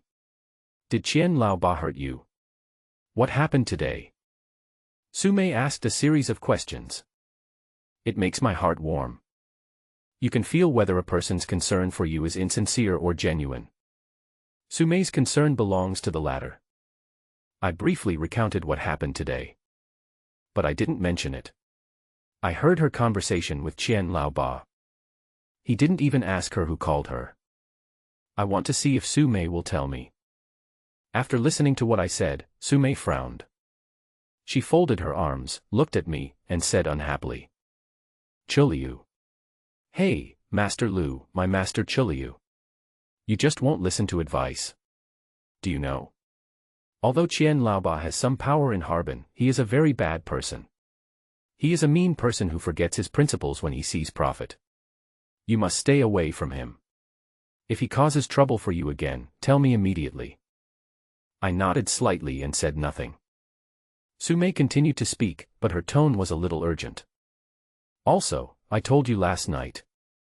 Even if you are a master of cheating and can ensure that you will not be caught, if these people in the underworld really want to mess with you, you will have no way to stop them. Therefore, you must have your own backing. Even if something goes wrong, there will be people who can help you deal with it. Do you understand? I lit a cigarette and took a puff in silence. How could I not understand what Sume said? I do need to find a sponsor. You also need to have your own group of con artists. Otherwise, what happened today will happen again in the future. My Lord Chuliu. Why don't you say something? Seeing that I didn't say anything, Sume became a little anxious. I could feel that she was really worried about me today. I told you last time to work as a dimming light in the casino downstairs. You disagreed. You said I couldn't give you the conditions you wanted. Well, I'll tell you now. Xiao Xian will be back in Harbin tomorrow. You can talk to her directly about the conditions you want. Oh. I looked up at Sume. This legendary beautiful boss is finally back. But I'm telling you, you can't ask for an exorbitant price. And don't talk nonsense. Xiao Xian is a beauty, don't ask for her just by opening your mouth like you did to me. Cough. Cough. I just took a puff of a cigarette. Before he could spit it out, he was choked by Sume's teasing. I didn't expect that she still couldn't forget about this matter. I really want to laugh. This Sume is indeed quite interesting. She can be charming, cool, or enchanting. However, this is the first time I discovered it. She actually has a cute side. Seeing me coughing with a half-smile, Sume gave me a fierce look. With a somewhat reproachful tone, he told me. Did you hear what I said? I nodded. I heard you. I'll meet this Mr. Zhou tomorrow. The most important thing is not to talk nonsense, remember. Sumei rolled her eyes at me again. I nodded slightly. Seeing that I agreed, Sumei seemed relieved. She turned around and took out 2 car keys from the drawer, handed them to me and said. In the parking lot downstairs, there's a black Santana 2000, the latest model of the Superman. The paperwork is in the car. Go take a look. If you don't like the color, I'll ask someone to change it tomorrow. Okay, go ahead. Sumei does things efficiently and effectively. What we said yesterday should be done today. All I wanted was a car worth about 100,000 yuan. But the price of this car is probably about 180,000 or 190,000 yuan. I didn't say anything polite. Pick up the key and go out. Just as I reached the door, Sumei's voice suddenly came from behind me. 6th day of the first lunar month, wait a moment. I looked back at Sumei, wondering what she wanted to say. And Sumei's expression suddenly became a little embarrassed. There was a hint of shyness on her fair face. After hesitating for a moment, she whispered. I want to know why you didn't come with me last night. Having said this, Sumei paused. There was also a little more blush on her pretty face. With you what? I'm asking even though I know the answer. I don't like to joke. In other words, I don't take jokes either. I like to be direct. But at this moment, I really wanted to tease Sumei. Sumei rolled her eyes at me and asked back in dissatisfaction. What did you say? Shaking the car keys, I said confidently. Because you will be mine sooner or later, why should I rush? TSK. Stop dreaming. Sumei looked somewhat disdainful. But it looks even cuter. I thought you thought there was something wrong with me. You know, a man and a woman alone at that time didn't do anything. I seemed to feel that I was not good enough, or not feminine enough. I laughed. This is a laugh from the heart. This is what women are like. Contradictory woman. When you want her, she is unwilling and feels wronged. She expressed her dissatisfaction in various ways. But when you do what she wants and do nothing, she began to wonder again whether you disliked her. So you can laugh. Sumei rolled her eyes at me again. Yeah, I'll laugh. It's just that I haven't laughed so heartily in many years. Arrived at the lobby on the first floor. Before leaving, I heard someone calling my name from behind. When I turned around, I saw Chen Xiaoxue running towards me in high heels. Her heels were very high and she didn't dare to run fast. She looked cautious and somewhat anxious. It's kind of funny to watch. As soon as she got to my side, Chen Xiaoxue grabbed my arm as if she was afraid of falling and said, Chuliu, are you okay? I just saw you going upstairs. I guess you went to see Sister May, so I didn't call you. In fact, I've been waiting for you in the lobby for a while. I know, Chen Xiaoxue is waiting for me. It's nothing more than talking about today's events. I nodded and said, Thank you for what you did today. I'll treat you to a meal some other day. Although I don't like Chen Xiaoxue. But she did help me today after all. Sooner or later, I will have to repay the favor I owe her. As soon as I finished speaking, I turned around and was about to leave. Chen Xiaoxue followed me and said as she walked, Where are you going? Don't wait until another day, just treat me today. A friend is waiting for me. As we were talking, we both went out. In front of the parking lot at the door, Lao Hei was pacing boredly. Lao Hei was stunned to see that I came out with Chen Xiaoxue. He pointed at us and asked with a puzzled look. What are you two doing? Clear and innocent. After I defeated Chen Xiaoxue last time. Chen Xiaoxue broke up with Ho Jun. Lao Hei must have thought that I was the one who did Chen Xiaoxue and that she is now my girlfriend. So, I made a special explanation. As soon as I finished speaking, Chen Xiaoxue tilted her head and glanced at me, then said with a delicate smile. That's not necessarily true. Maybe it won't be clear anymore in a while. I ignored Chen Xiaoshue's teasing. Instead, he asked Lao He directly. Old Black, can you drive? Yes, when we were in the provincial Sonda team, we took the collective exam. I threw the car keys in my hand to Lao He. Pointing to the brand new Santana 2000 in the parking lot next to him, he said. You drive this car from now on. What? Lao He and Chen Xiaoshue both looked at me in disbelief. Santana 2000 is definitely a mid to high-end car in this era. You have to know that the average wage per capita in 2000 was just over 1,000. But for ordinary people like us, I want to spend nearly 200,000 yuan to buy a car like this. It's just a pipe dream. The reason why the car was given to Lao He to drive. Given my current status, I am not suitable for driving. Lao He is going out to find a game. Having a car is more convenient. It can also enhance his status. Get in the car. Lao He stroked the steering wheel carefully. Chen Xiaoshue also looked around curiously. Where did you get this car? Did you win it? Chen Xiaoshue asked me. But I didn't answer. For someone like Chen Xiaoshue, the less she knows, the better. Seeing that I ignored her, she immediately patted Lao He on the back. I'm telling you, Lao He. You have to drive carefully. You should not only be a good driver for our Chu Lu Yi, but also be a good bodyguard for him. He was kidnapped by Centipede today. If I hadn't gone to find Sister May in time, something might have happened today. Chen Xiaoshue did not forget to take credit. When Lao He heard this, his eyes widened and he asked me. What's going on? I briefly explained what happened. But I didn't tell Lao He some details. It's not that I don't trust Lao He. But there are some things that I don't understand. After hearing this, Lao He became furious. He gnashed his teeth and cursed. This bastard Centipede thinks he's so great just because he's hanging out with Qian Lao Ba.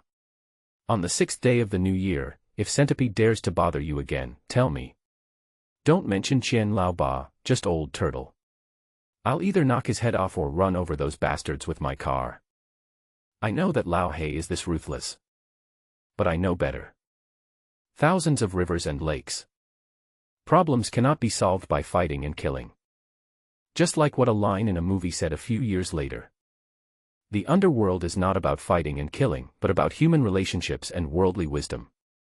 After chatting about the mina for a while, Lao He changed the subject and said.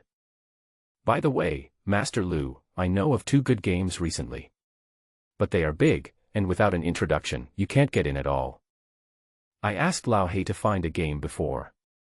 Although casinos can also make money. But the casino is a mixed bag, with dark lights everywhere. It's okay to make some money occasionally. If you go there often, you'll easily be targeted. Even if you cheat and don't get caught. There is no guarantee that someone will not stab you in the back. Chen Xiaoshue's eyes lit up after hearing Lao He's words. She looked at me excitedly and said. Are you looking for a game? I know a game where they play a lot of tricks. It's in a tea house owned by my sister. I can take you there. In fact, this is Chen Xiaoshue, the purpose of approaching me. From the first day she found out I was a con man. She just wanted to hang out with me all the time. After all, the con man could make money much faster than she could through massage and sex trade. I didn't want to get involved with Chen Xiaoshue.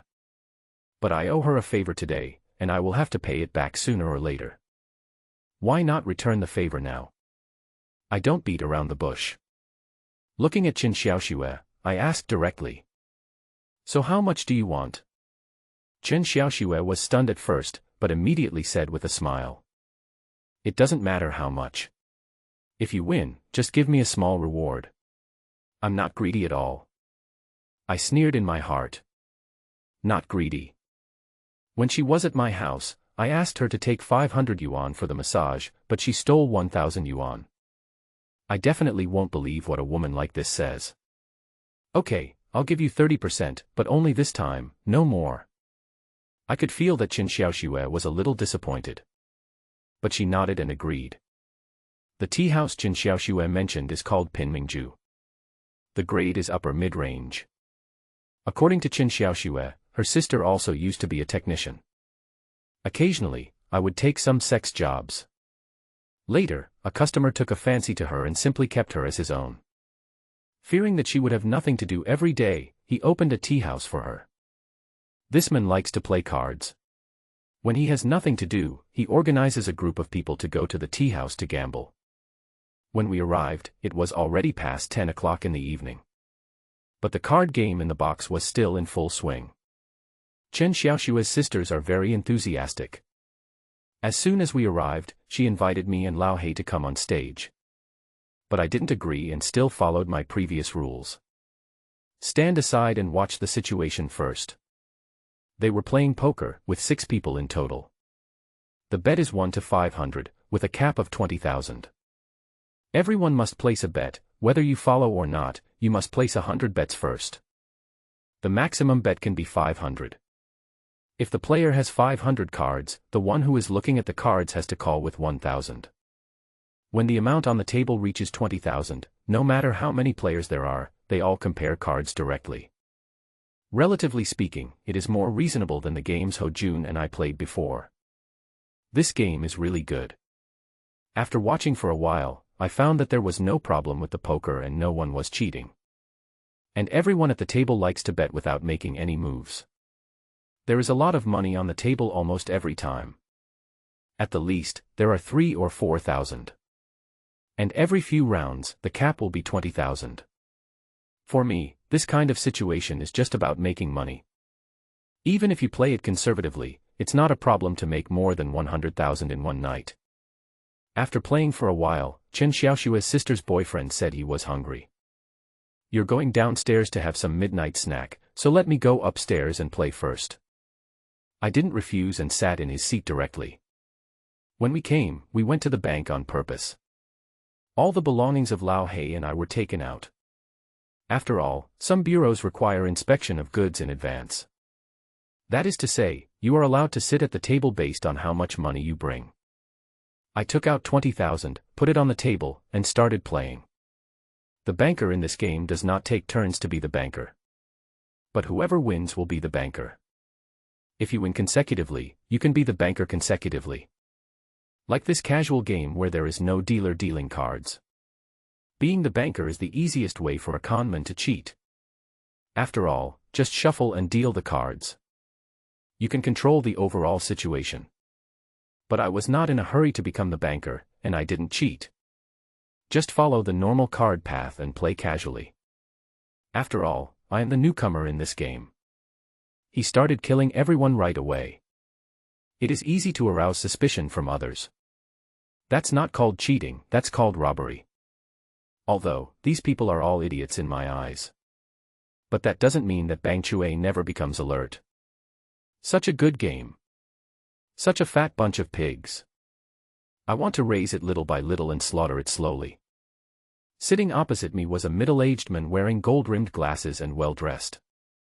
Since I walked in, he looked at me from time to time.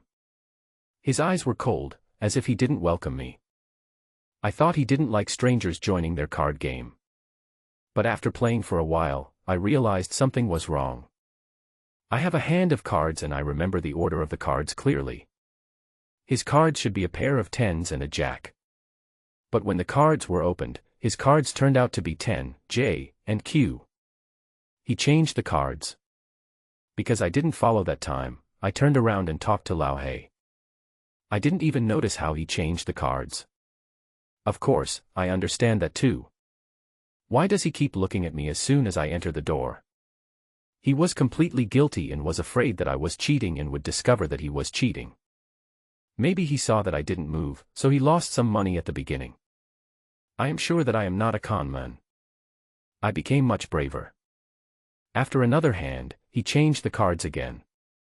But this time, I saw clearly how he changed the cards. The technique he used is called hidden blade. Also called water cloud sleeves. It is a kind of hidden secrets. Use the flick of the cards or the hook of the hand to move the cards into the sleeves. There are two main ways of cheating. One is without any props. It all depends on the skill of the technique to hide the cards in the sleeve. And it can be done. The cards are in the sleeve and can be transferred at will. Avoid discovering the hidden stolen goods when being caught. Of course, this can be done. His level of cheating skills is also top-notch. Another type is when the techniques are not good enough, so one has to resort to using props. For example, make a. Forget it, let's not compare. In case some idiot sees this, he might make one himself. By then, you will harm others and yourself.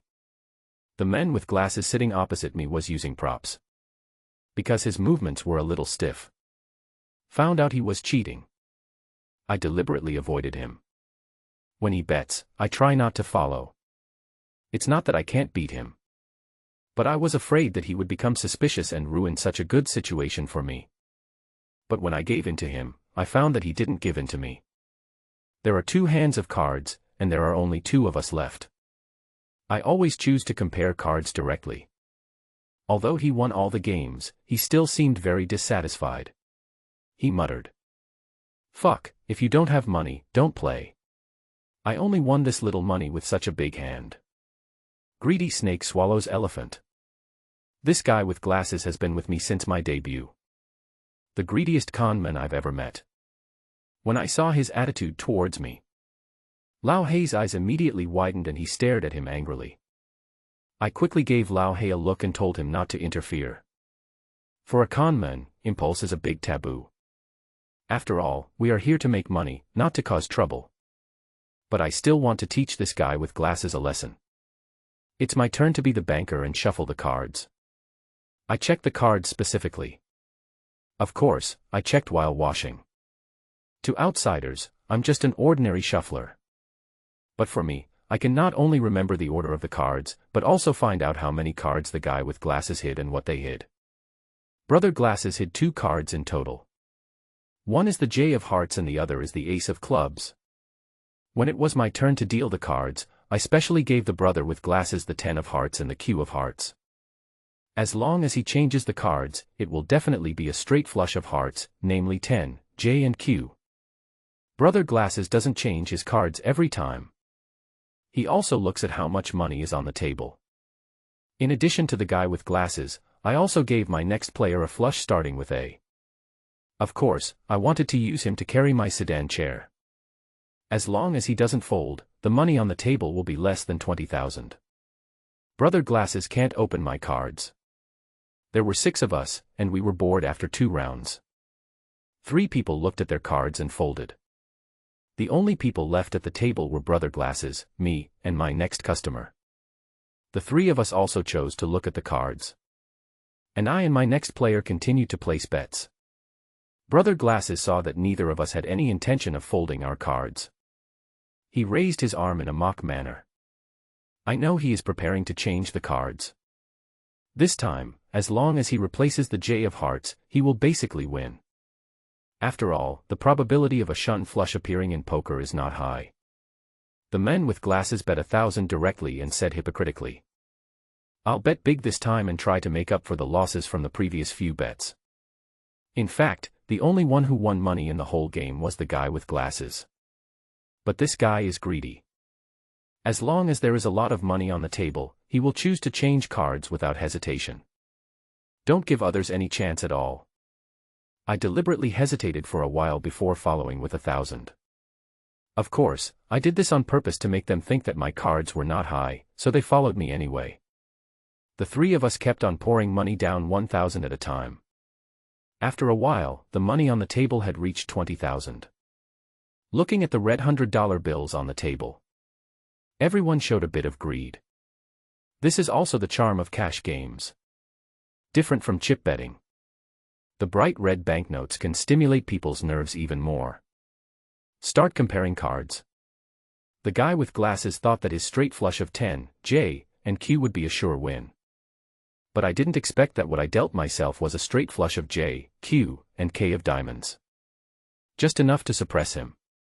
The guy with glasses was very angry. Throw the cards hard into the pile. He muttered a bunch of dirty words. I ignored him, took the money and shuffled the cards. Everything went on as usual. In the next game, I started to play steadily.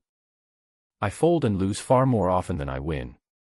If someone didn't pay attention to me, they might even think that I might not have won any money.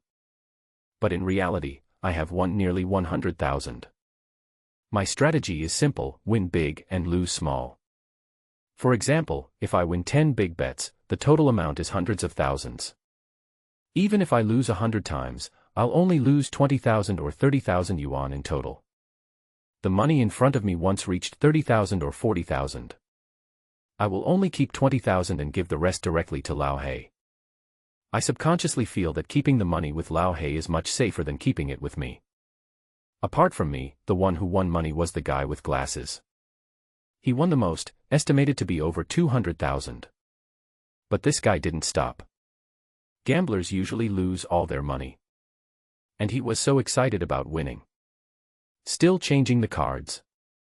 After thinking about it, I decided to wait until I become the banker. Give others a few big cards. Kill this guy with glasses. We must not let him ruin the situation like this. But before it was my turn, I became the banker. An accident occurred in the game. Sitting above me was a man in his 20s. He had a shaved head and wore a gold chain around his neck as thick as a finger. He looks like a gangster. He also has a bad temper. Once you lose, don't just tear up the cards. Just slam the table until it makes a loud bang. And tonight, he lost the most. From the time I came into now, I have probably lost hundreds of thousands of dollars. This hand is quite good, it's a straight. But he still lost to the glasses guy's flush. Jean Lienzi was so angry that he threw the poker cards on the table. I picked up the phone and called someone. Send me some money, in the tea house box. As for the gold chain, no one took it seriously. Some people even joked with him, asking if he was too drunk to lose. But I find it a little strange. There is at least 40,000 or 50,000 yuan of money on the table with the gold chain. There is no need for him to ask for money. And now, it's already late at night. His behavior seems a little unreasonable.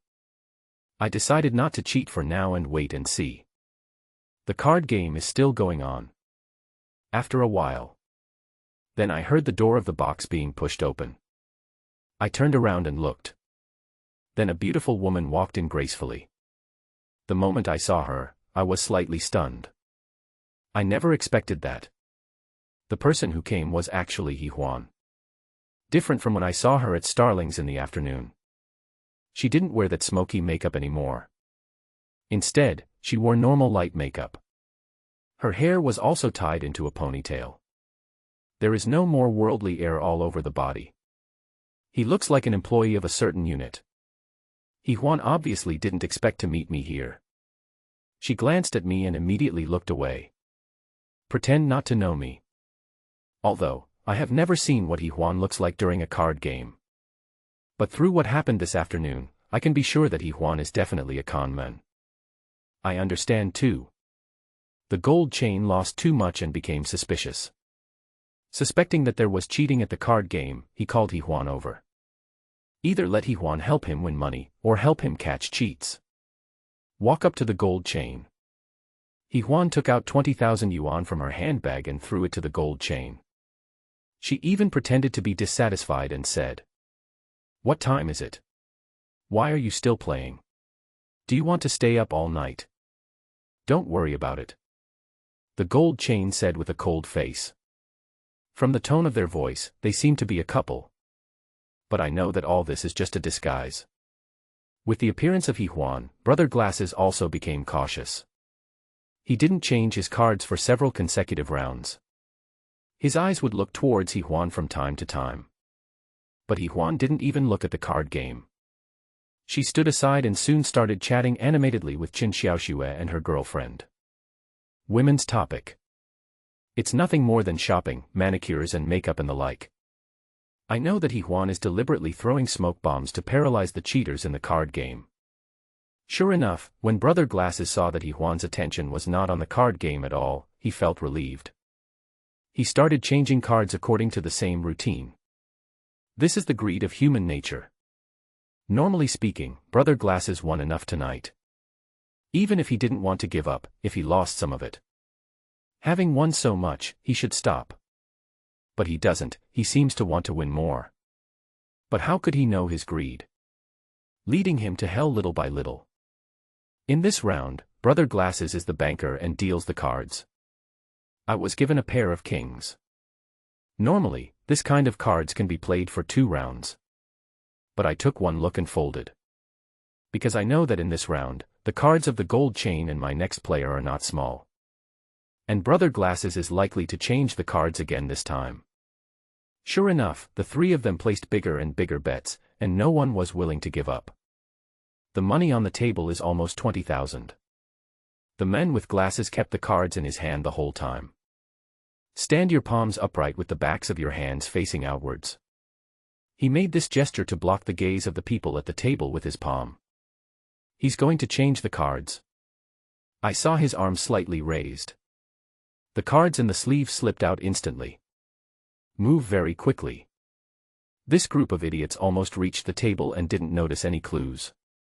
But, suddenly, a white and tender hand from behind gently patted the brother with glasses on the shoulder. Although the movement was not big, it scared the guy with glasses. He turned around suddenly and looked. Then he saw Juan looking at him with a smile. What? The man with glasses shouted angrily. The guy with glasses can barely be called a con man. But he is also a complete idiot. Juan patted him on the shoulder, and he thought Juan didn't realize that he was cheating. Not only did he appear very angry, he also started swearing. Juan, however, had a sweet smile on her face. He even deliberately winked at the guy with glasses. Such a handsome guy with glasses, why are you so angry? I'm not doing anything, I just want to see how you change the cards. With just one sentence, the guy with glasses turned pale. A thin layer of sweat broke out on his forehead. He felt guilty, nervous, and scared. But he still put on an angry look and said angrily. Bullshit, when did I change the cards? Which eye of yours saw me change the cards? Ask them if I changed the cards. Except for Jean Lienzi, the other people at the table looked at Juan blankly. They still don't know what happened. Seeing that these people didn't say anything, Brother Glasses threw the poker cards. This game is unplayable. There are so many people here watching and talking nonsense. I don't want to play anymore. Having said that, the guy with glasses stood up and left. And Juan didn't stop him. Normally speaking, to catch a cheater you must catch him in the act. After all, to catch a thief, you have to seize the stolen goods. But Brother Glasses is different. He threw the cards away though. But the tools in the sleeve and the 2 cards are still there. Therefore, Juan was not in a hurry at all. Don't go, play for a while longer. Juan still had a smiling face. And the guy with glasses has already walked to the door. He now had only one thought, to leave here quickly. He even felt that as long as he stepped out of this door, he would be safe. He opened the door of the tea room smoothly. But before he could take a step forward, the whole person just stood there stupidly, not daring to move. At the door, several big men in black, like plague gods, blocked the door with indifferent faces. In their hands, they all held machetes that were flashing with cold light. Come on, my handsome guy with glasses, why don't you leave? Juan crossed her arms over her chest and smiled sweetly. The man with glasses turned pale and his legs were shaking. Beads of sweat the size of beans kept dripping from his face. The man with glasses turned around and looked at Juan and the gold chain. Suddenly, there was a thump sound. The guy with glasses actually knelt down straight. He knew that the other party was well prepared. And the mechanism in his clothes, and those 2 cards. No matter what, it cannot disappear. The only thing he could do now was to beg for mercy. Hoping the other party would forgive him once. But, is this possible? I was wrong, please be magnanimous, I won't do it again. I will return all the money I won to you, please forgive me this time. The man with glasses was in tears. And Juan sneered. Wearing high heels, she walked slowly to the brother with glasses. He stretched out his hand and pulled off the guy with glasses coat. Turn your sleeves outward. I saw a simple slide in the sleeve. There are 2 poker cards on the slide, placed on top. You son of a bitch, you really cheated. No wonder he's been winning every day lately, turns out he's cheating. CNM, you're a liar, give me your money back. Several gamblers were immediately furious. They were still confused just now. It was not until now that I realized that the guy with glasses was really cheating.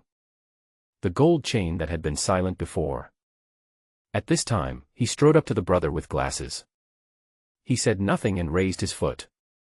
He kicked the guy with glasses in the face. This kick was very powerful. Bright red blood flowed out from the nostrils and corners of the mouth of the brother with glasses.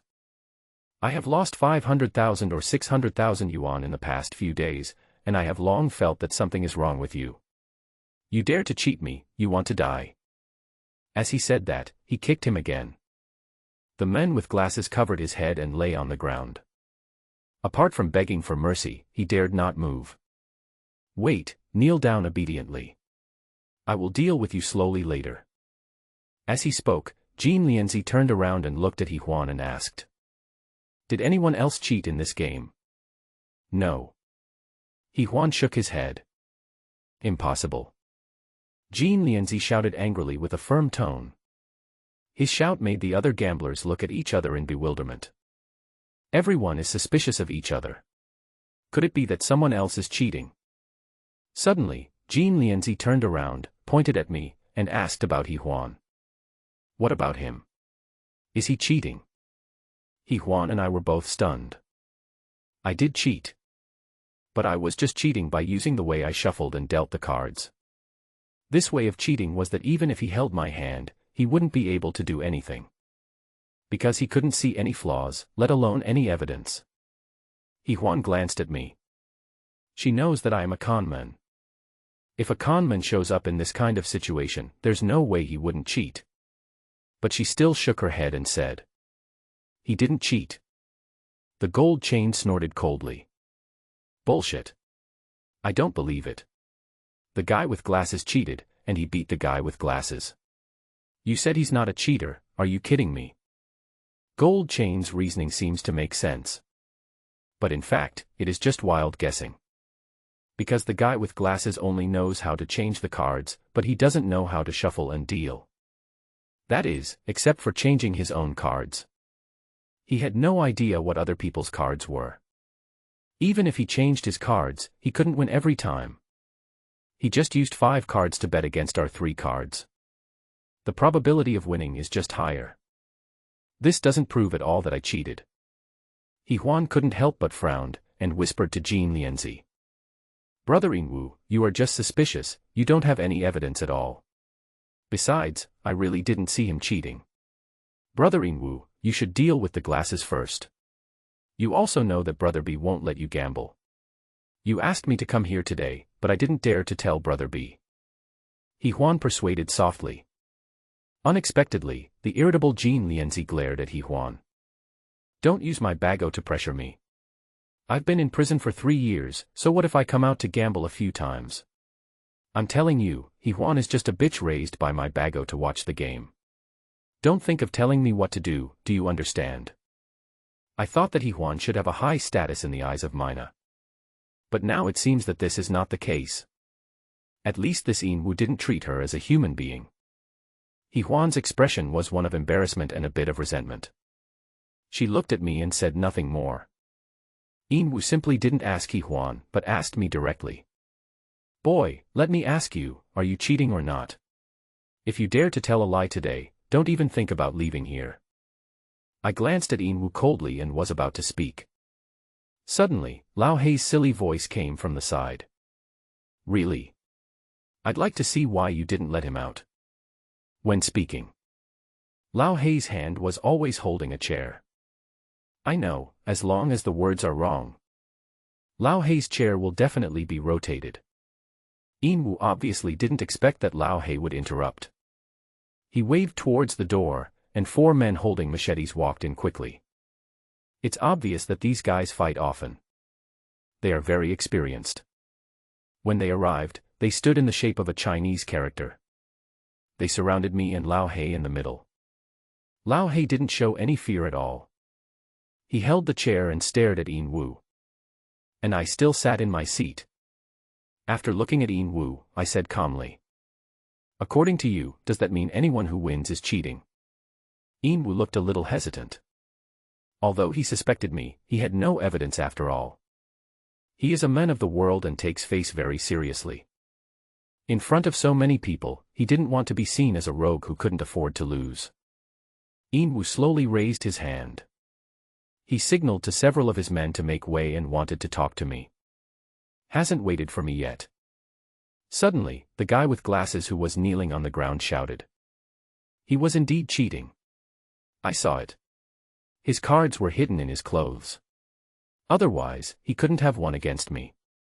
Once, when Lu Yi was drunk, he told me the 4 maxims.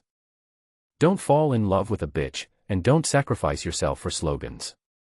Don't speak your true feelings to anyone, and muddy the water first when something happens.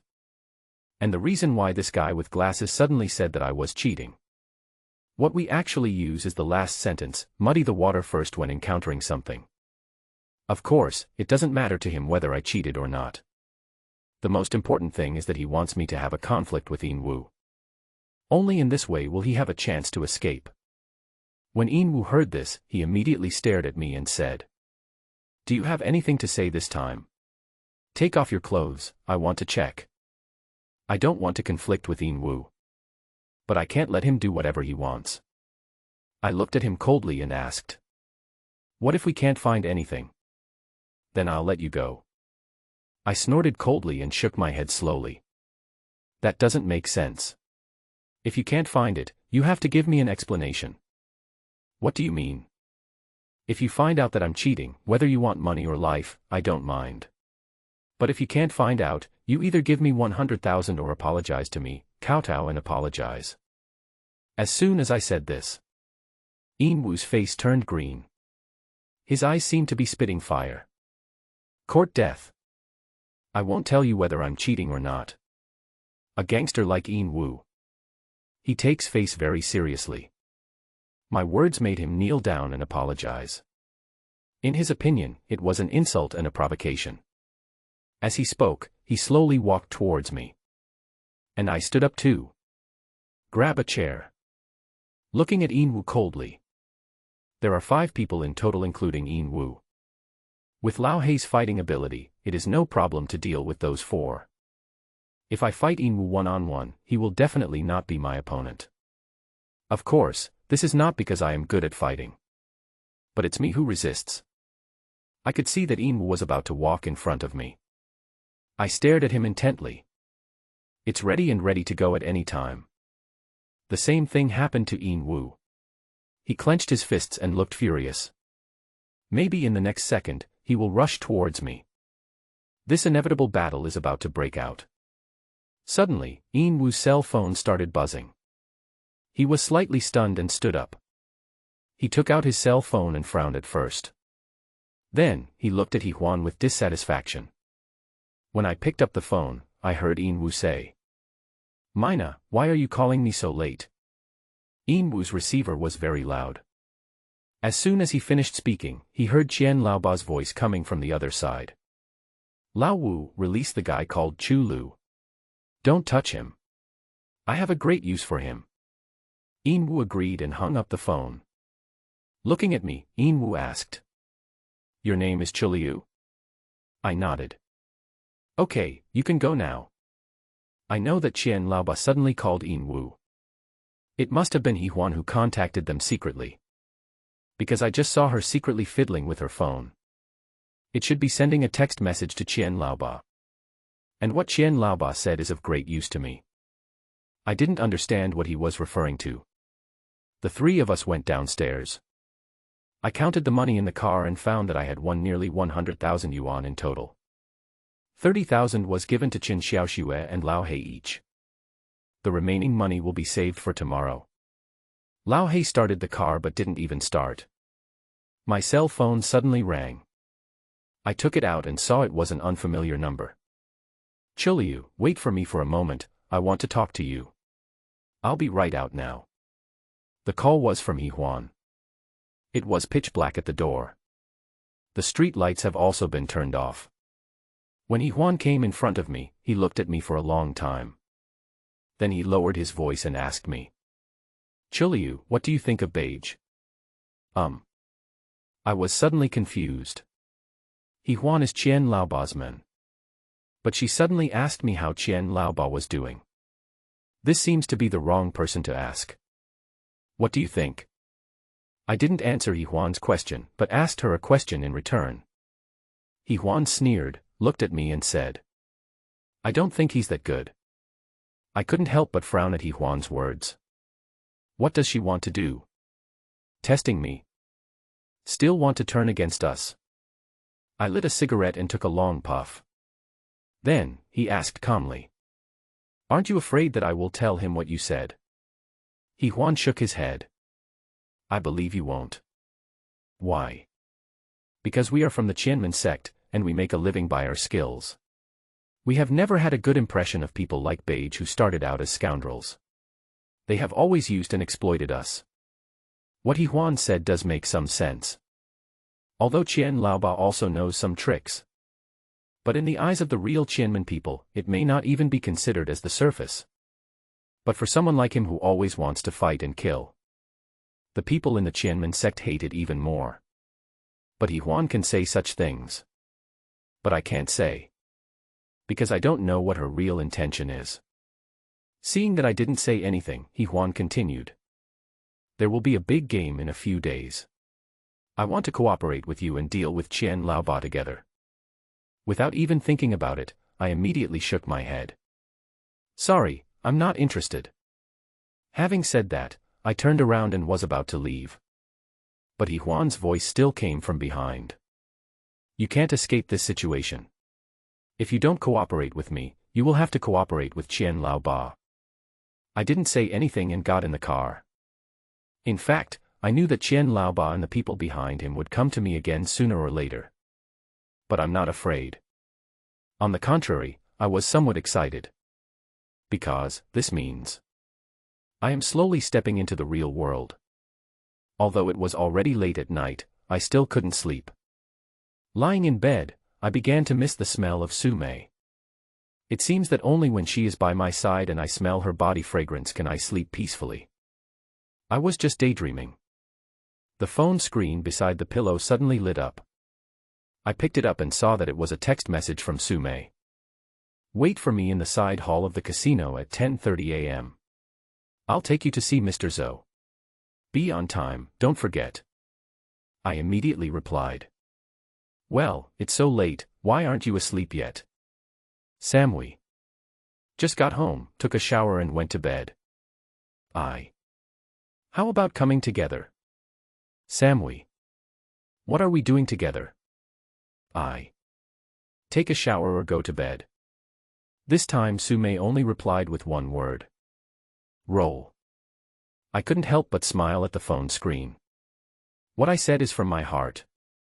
Maybe it's a bit too direct and the words are not very pleasant to hear. But in Su-mei's eyes, she thought I was deliberately being frivolous and teasing her. The casino closes at 6 a.m. every day and opens at 10 a.m. During this period of time, we are basically doing inventory, maintaining gambling equipment, and cleaning.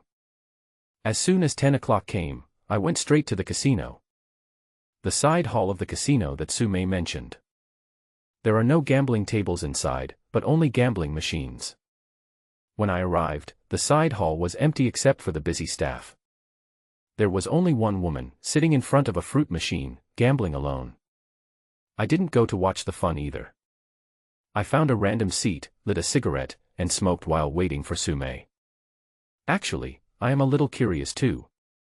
What does the legendary beautiful boss look like? The casino has been open for so long. I heard she seemed to have only been here once. And, in addition to the casino's high-level management, others didn't even know what she looked like. I was just thinking about it. Suddenly, the woman playing the fruit machine turned around. He shouted in my direction. "Handsome guy, come here for a moment." I was slightly stunned. I thought she wasn't calling me. But when I looked back, there was no one beside me. The woman smiled and nodded at me with her finger. "You heard me right, I was calling you." I have always been self-aware. Although I am not ugly, I am not handsome either. I have never encountered such a situation where a beautiful girl took the initiative to chat with me. But I still went over. As soon as I got to her side, the woman pointed at my cigarette and said, "Can I have a cigarette, please?" He took out a cigarette and handed it to her. She glanced at the cigarette in her hand and said in a tender voice, "Not bad, a soft Zhonghua cigarette with a 3-digit number on it, a good cigarette. These cigarettes are the same ones that Su Mei gave me last time. I'm not a heavy smoker and never finished it." The woman lit it with my lighter. When I returned my lighter, her hand rubbed against my hand intentionally or unintentionally. I naturally wouldn't care about this kind of vague ambiguity. I found out that this woman doesn't smoke at all. She put the cigarette in her mouth and spit it out directly. It's a completely playful attitude. I didn't pay much attention to her when she first came in. Now that I'm up close, I have to say, this woman is very beautiful. She doesn't look very old, maybe around 25 or 26 years old. He is about 1.67 meters tall. The skin is very good, white, tender and smooth. Looking at it, it feels as if it could be blown away. The clothes are also very refreshing. White short-sleeved t-shirt and light yellow tight skirt. Although there is no decoration on the clothes. But the faintly visible logo on it makes it obvious that it is worth a lot of money. Although she is not very tall, she has very long legs. Sitting on the chair in front of the fruit machine, with legs together and stretched out to one side. The posture is very elegant. It just gives people the feeling that it is reminding others. "Look, my legs are beautiful." I took the lighter and was about to leave. The woman suddenly stopped me and said, "Handsome guy, do you think I can win this time?" Only then did I take a look at the points that the woman had bet on. She placed full bets on watermelon, double 7, double star, and other big numbers. Generally, it is an arcade or a small gambling den. The maximum bet on the fruit machine is 99 points. But it's different in casinos, the full bet is 999 points. And 1 cent is $1. This woman's bet was equivalent to nearly $3,000. You know, a fruit machine only takes a few tens of seconds to run. The probability of losing 3,000 yuan in a few tens of seconds is as high as over 90%. Anyone who has played a slot machine a few times knows this. Slot machines are all controlled by programs. The ratio of winning and losing has already been adjusted. Trying to win money on the machine is like climbing to the sky. Of course, there are winners. That's just a deliberate release to lead you down the wrong path. Looking at the way this woman was courting death, I slowly shook my head. Before anyone could speak, the woman curled her red lips and said stubbornly, "Hey, do you think I can't win? Then I'm going to try." Actually, I'm not saying that she can't win. What I want to say is I don't know. But this woman was quick. Before I could say anything, she pressed the start button. After a few dozen seconds, the music on the machine stopped. The light also stopped on the apple. This woman didn't win. And there were only 1,000 points left on her machine. But this woman didn't seem to care at all. She tilted her head and looked at me, smiling and asking softly, "What about this one? What do you think of my bet on the big ghost? Will it win?" The so-called big ghost is the maximum multiple on the fruit machine. Big ghost is 100 times, small ghost is 60 times. Although Lu Yi and I have been to countless casinos of all sizes.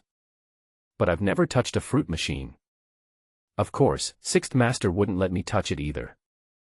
In the words of Lu Yi, only people whose brains have been kicked by a donkey would play this.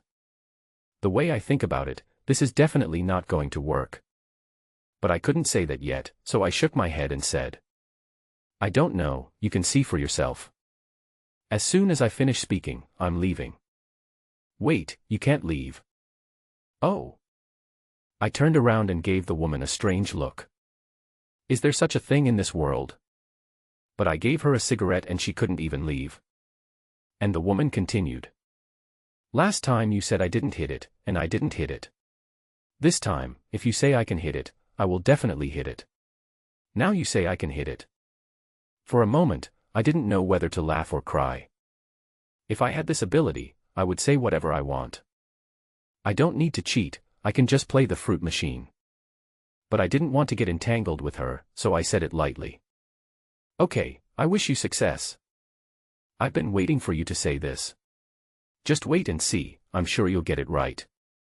The woman giggled. Immediately bet on the big ghost and press start. The lights on the screen began to rotate along with the music. Hit. Hit. Hit. As the lights turned, the woman cheered herself up. Just the look on her face, very relaxed. There is none of the urgent excitement of ordinary gamblers. It's more like playing a dispensable game. I thought to myself. This woman is really fanciful and dreamy. If it is so easy to win, then there is no need to open this casino. That beautiful boss couldn't afford the compensation even if she sold herself. Suddenly. The music suddenly stopped. I thought the game was over. But unexpectedly, even more powerful music suddenly sounded. The music is loud and festive in style. The staff couldn't help but look here. I took a look.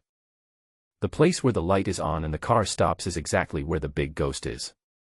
I couldn't help but be shocked. I couldn't believe what was happening before my eyes. The machine exploded. This one actually exploded. Big and small ghosts are all hit. In just this one round, the woman won nearly 160,000. If I'm not a con man. It wasn't because of the sixth master's enlightening teachings over the past decade. I must be under some illusion at this point. What can I say? But unfortunately, I am a con man, a professional con man. When something is abnormal, there must be something wrong. I can't believe that the computer would crash just after playing for a short while in the early morning. This beauty seems very happy too. She stood up and walked slowly towards me. She smiled happily at me and said delicately, "You are really amazing. You got everything you said right. Thank you. If it weren't for you, I wouldn't have gotten so many." This beauty has a refreshing look and a gentle tone. She looks pure, lovely, beautiful, and sunny. But I always feel that there is an indescribable feeling about her. It felt like being in the clouds. The clouds and mist are so thick that it is hard to tell what is real or fake. Seeing that I didn't say anything, the beauty pointed to the score on the machine and said to me, "Without you, I wouldn't have won so much. How about this, I'll give you half of it as a thank you." "Give me half." I was stunned. Half is 80,000 points, which can be exchanged for 80,000 yuan. For me, this is a huge sum of money. Is it true that pie will fall from the sky? Won't. At least I don't believe it. I shook my head and said calmly, "Thanks, you should keep it." "Don't like it?" the beauty asked me back. I was silent. Suddenly, the beauty took 2 steps forward. At this moment, she was very close to me. So close that I could clearly feel her breathing. The beauty stood on tiptoe and put one hand over my ear. Breathing like orchid, she said softly, "Don't you like money? Then do you like beautiful women? Otherwise, I'll give me to you, do you want it?" I like beautiful women. And the beauty in front of me is even more stunning. Looking at her, I nodded woodenly. "Want?" "Oh." The beautiful woman has seductive eyes and a sweet smile. "Where are you going?" the beauty asked me softly. "Office upstairs." As soon as I finished speaking, there was a hint of surprise in the beautiful woman's eyes. "Wow, you're upstairs and you have an office." I shook my head. "I don't, but you do." "What do you mean?" "I don't understand." The beauty blinked her long eyelashes seductively. He looked at me with confusion. As the boss of Tianxiang Bathhouse and the underground casino, how could he not even have an office here? As soon as I finished speaking, she giggled, laughing so hard that the flowers and plants shook. Of course, along with the trembling were the pair of alluring waves. "How do you know it's mine?" Zhou Xiaoxian asked me again. I didn't answer. But the reason is simple. Because I am a con man. A con man will never believe in coincidence. Things started to go wrong the moment Sumei asked me to wait for her in the side hall of the casino. Because every time, she asked me to go to her office.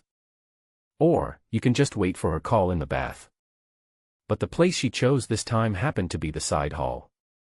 There happened to be a beautiful lady in the side hall. The beauty happened to strike up a conversation and asked me for a cigarette. I wish her success. The fruit machine just happened to crash. All of these put together just right, it's not just right anymore. What else could it be except premeditation? And the only person who might do this is a beautiful woman whom I don't even know, but who has some connection with me. Only Zhou Xiaoxian. She was either curious about me or wanted to examine me in advance. That's why what just happened.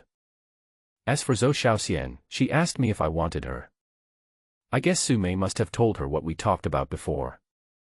She was just messing with me on purpose.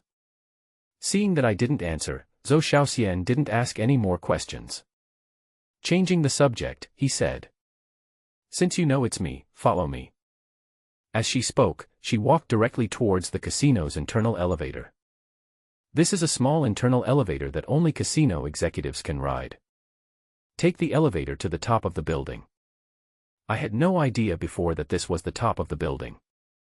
There is also such a luxurious office. Tall panoramic floor-to-ceiling windows. Handmade Persian carpet. Belgian crystal chandelier. A variety of office supplies in trendy designs. Any one of them is worth a lot of money. And the tea bar next to it. Sumei was sitting there, drinking coffee leisurely. Seeing the two of us come in, Sumei stood up. He smiled at us and said directly, "It seems that I don't need to introduce you, you already know each other." Zhou Xiaoxian also smiled, looked back at me, and said, "He found out. But it's not bad, he's an interesting person." Seeing Zhou Xiaoxian's evaluation of me, it seems pretty good. Sumei nodded slightly at me happily. From the time I met Zhou Xiaoxian until now, the feeling she gives people is that of purity and sunshine. She also seems like a slightly willful woman. Such a woman looks graceful and harmless. But I don't think so. One manages a bathhouse and 2 casinos. Moreover, she was a woman who would make his second brother grit his teeth in hatred whenever he mentioned her. How could it be possible without some drastic measures? Lu Yi once said that when judging people, one should never judge by appearance. Especially women. Zhang Wuji also once said that we should be wary of women. The more beautiful a woman is, the more likely she is to lie. Zhou Xiaoxian sat next to Sumei. The two sat side by side. 2 pairs of beautiful legs naturally appeared in front of me. But Zhou Xiaoxian didn't give me her seat. This is also the difference between her and Sumei. The relationship between Sumei and me is an equal one. But Zhou Xiaoxian is still a superior boss to me. Looking at me with a half-smile, Zhou Xiaoxian asked slowly, "Chuliu, who do you think is prettier, me or Sumei?" "Don't say anything, we are both pretty. And don't keep silent, you must answer. This is a problem for men. It's a fatal question. A woman's heart is as unfathomable as the sea. No matter how you answer, you will offend someone." I didn't want to play such boring questions with her at all, so I said lightly, "Each has its own merits." Zhou Xiaoxian giggled. Touching her jade-white fingers, he said, "Plumpy and thin. Oh, that's interesting. Oh, by the way, don't you want Sumei? How about this, why don't you just take both of us?" Speaking of. Zhou Xiaoxian's expression suddenly changed. The bright smile just now disappeared in an instant. All that's left is the indifference that keeps people at a distance. Zhou Xiaoxian's expression changes really quickly. This woman is not simple. My face remained calm and I said nothing. At this time, no matter what you say, it will be wrong. Silence is the best response. See Zhou Xiaoxian's expression suddenly change. Sumei looked at me with some concern. Maybe she was regretting it too. I shouldn't have told Zhou Xiaoxian about our conversation. Seeing that I didn't answer, Zhou Xiaoxian said calmly, "As for men, it's understandable that they like money, beautiful women, and all kinds of pleasures. But whether they can get them or not depends on whether the man has the ability to do so. Even a fool can hear it. Zhou Xiaoxian is hinting at me. Or rather, making fun of me. Then she took out a deck of cards from the drawer next to her. She glanced at me, and said with a bit of arrogance. I heard from Su Mei that you are good at cheating. She asked you to be a dark light, and you said she couldn't give you what you wanted, so you wanted to talk to me. Now I am in front of you. If you want to talk to me, I can. But can you let me see first, what right do you have to talk to me? As she spoke, Zhou Xiaoxian pushed the poker cards in front of me. I glanced at the poker and asked calmly. What do you want to see? Zhou Xiaoxian shrugged and acted as if she didn't care. You can do anything, such as pulling cards, flying cards, or grabbing cards from the air. In short, it's like in movies and TV shows. The cooler, the better. I was speechless. What she said is not difficult, I can do it too. But these do not fall into the category of cheating. More of it is magic tricks. It looks good but is not practical. I still remember the first time I practiced pulling cards. Sixth Master once scolded me. He said that no matter how well I practiced, it would be useless. On the contrary, you may harm yourself. Because, you are telling others directly that you are a con man.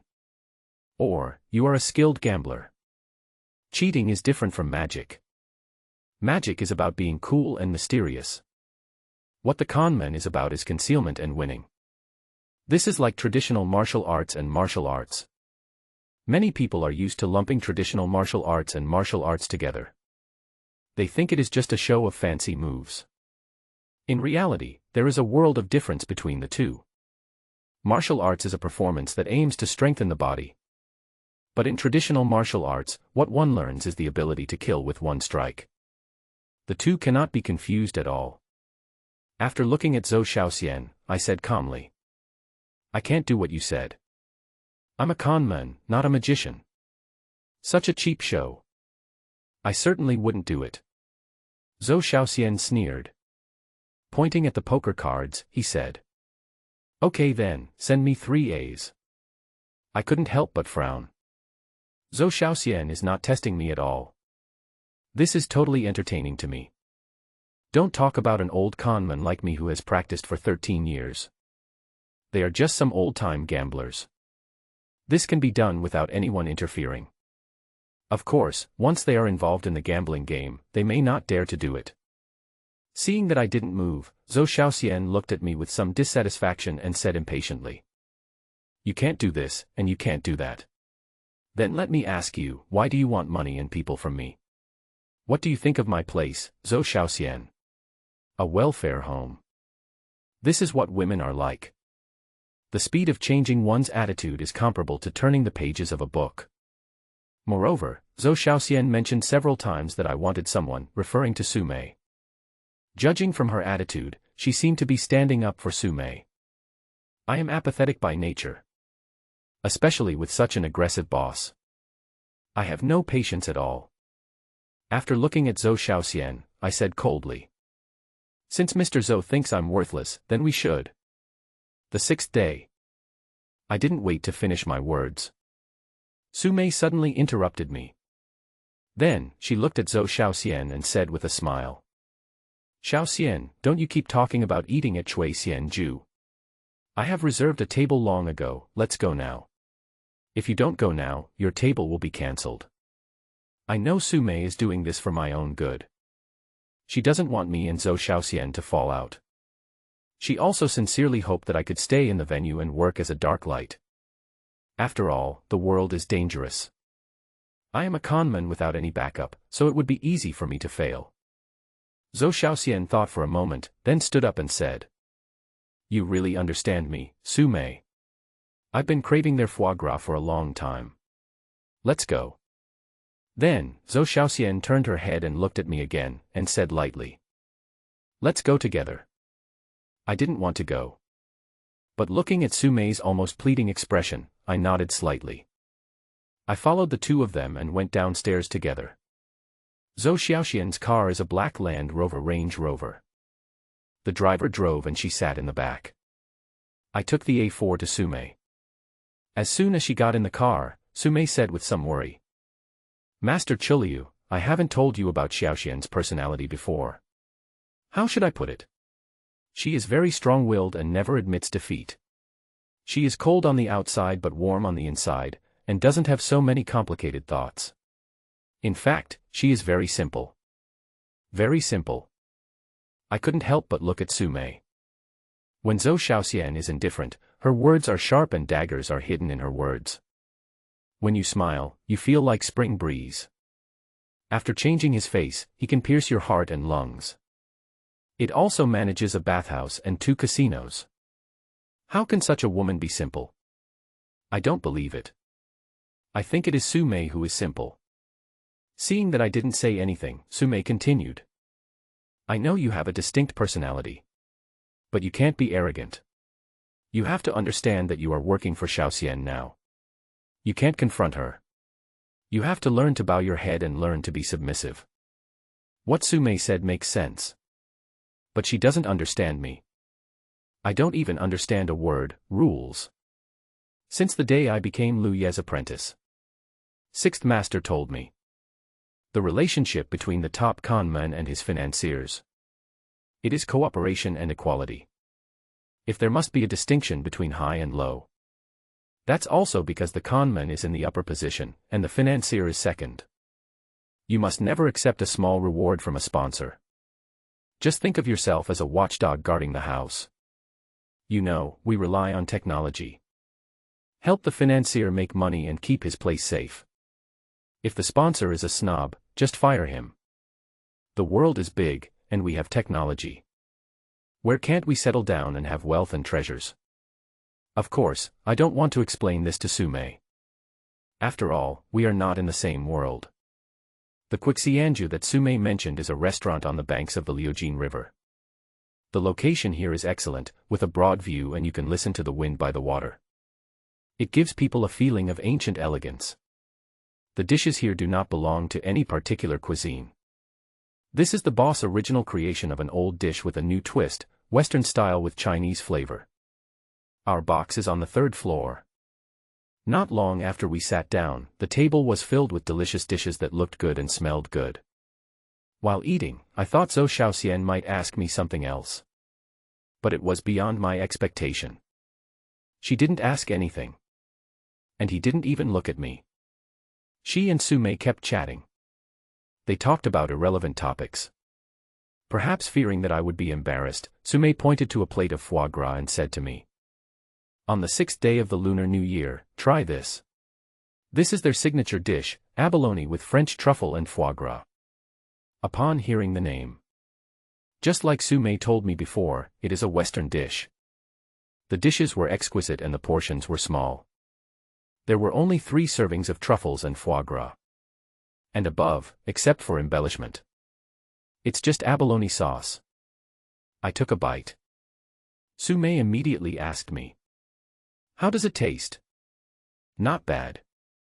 I nodded slightly. As soon as the words fell, Zhou Xiaoxian put down her chopsticks. He picked up the napkin and wiped his mouth elegantly. Looking at me, she said with a hint of criticism, "Not bad. That's just average." I was silent. Seeing that I didn't say anything, Zhou Xiaoxian snorted coldly and continued. "This truffle is white truffle imported from Italy. The foie gras is air-shipped from French Landis.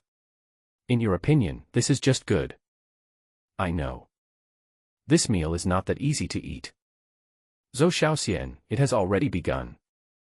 From the time we met till now. Zhou Xiaoxian suppresses me everywhere. I don't care what her purpose is. Anyway, I should give her back her due." I also put down my chopsticks and said calmly, "This is not the foie gras you mentioned that was flown in from France." "Impossible." Zhou Xiaoxian looked at me with confidence. "Nothing is impossible." I replied coldly. "Okay, you like gambling, don't you? Then let's make a bet, wanna play?" "What's the bet?" "If you lose, you will go to the venue and work as a waiter for a year. Please note, there is no salary." Zhou Xiaoxian is full of confidence. You're going to lose. You say. You're going to lose, so walk back from here later. Zhou Xiaoxian was slightly stunned. It is about 10 kilometers away from the company. If you walk, it will take at least 3 hours. And Zhou Xiaoxian was still wearing high heels. But she still nodded proudly. Okay, let's bet. Zhou Xiaoxian certainly has reason to be proud. The eldest daughter of the Zhou family has lived a life of luxury since childhood. Accustomed to all kinds of big scenes. In her eyes, losing is impossible. What are you betting on? It's just foie gras. What's the point of betting? Forget it, let's eat. Su Mei glared at me. I know. Su Mei is hinting at me. I will definitely lose. After all, she and Zhou Xiaoxian often come to this store. And this is my first time here. And, it was the first time I ate this dish. No, we have to gamble. Zhou Xiaoxian said this and asked someone to call the boss in. The boss also knows Zhou Xiaoxian. As soon as they met, he said politely. Boss Zhou, what do you want me to do? Is it because today's food doesn't suit your taste? Zhou Xiaoxian shook her head slowly. He pointed at the foie gras and asked. Where does this foie gras come from? Zhou Xiaoxian had just finished speaking. The boss immediately raised his thumb and gestured to Zhou Xiaoxian. Mr. Zhou is really well informed. Our foie gras used to be airshipped from France. But it was out of stock recently, so we chose a substitute. Unexpectedly, Mr. Zhou could actually taste the difference. Zhou Xiaoxian, who was smiling and full of confidence just now. At this moment, his face suddenly turned ashen. She seemed unwilling to believe what her boss said. Immediately ask. What did you say? This foie gras is not French. The boss still doesn't know what happened. He asked Zhou Xiaoxian with a smile. Mr. Zhou, this is definitely not French. Can you tell me how you tasted it? Zhou Xiaoxian's face turned red with anger. But it can't break out. He had no choice but to point at me and said unhappily. It's not me, it's him. The boss immediately came forward and shook hands with me. Sir, how did you know that? I've only eaten the lion-head goose in Qiqing. Ah. The boss' eyes widened with an expression of disbelief. I guess he must have thought I was a gourmet. Su Mei and Zhou Xiaoxian also looked stunned. They didn't expect that I could actually tell them the place of origin. How do you know that? Su Mei couldn't help but ask me. Because I have lived in Qiqing for a year. I eat goose liver almost every meal. I just said that this dish is not bad, not that it is just SOSO. It's just that I am a little tired of eating goose liver. After hearing what I said, the two of them looked at each other in bewilderment. Especially Zhou Xiaoxian. She was still angry and glared at me fiercely. Indeed, she felt too frustrated to lose this round. But, I am telling the truth. Zhuocheng is on the sea. In addition to seafood, the most famous thing is smoked goose. People in Yuqing also like to gamble. In the past, among the thousands of gates in Nanyue, there were several masters of the dice listening party who lived in seclusion here for a long time. Sixth master wanted me to be able to truly hear the wind from 10 miles away. He took me to visit them specially. Lu Yi likes wine, beautiful women, and delicious food. He has a special liking for the foie gras from the Qiqing lion-head goose. This also led to me having to eat it almost every meal. I did learn a lot that year. But this foie gras is really enough to make me vomit. I won the bet. But I don't want to continue sitting here and looking at Zhou Xiaoxian's depressed face. I made an excuse to smoke and went straight downstairs. The moment the door of the box was closed, Zhou Xiaoxian was heard saying angrily in the box. I'm so pissed off. He can win even with this. Sooner or later, I'm going to win this game back and teach this Chulio a lesson. I sneered in my heart. She said I loved gambling. I admit it. But I'm a con man, not a gambler. How could I possibly bet with her if I wasn't sure of winning? When I got downstairs, I lit a cigarette. Standing at the railing, looking at the river view not far away. Just took 2 puffs. Suddenly, I heard a woman's voice behind me. Master Chiliu. I was shocked. Since I learned the art of cheating, I can say that I have become more alert and sharp-eyed. I can hear even the slightest sound around me clearly. And now, this person suddenly appeared behind me. But I didn't hear any movement. Looking back, I felt more at ease. It's just that I didn't expect it. The person who called me was actually Xiaodua. I haven't seen Xiaodua since the last time Lao Hei and I chased her for money and got to know Lao Niu. Unexpectedly, I met you here today. Why are you here? This kind of restaurant is for the Rong family. Not a good place to steal. Because there are not many people here. I've always been following you. I was shocked again.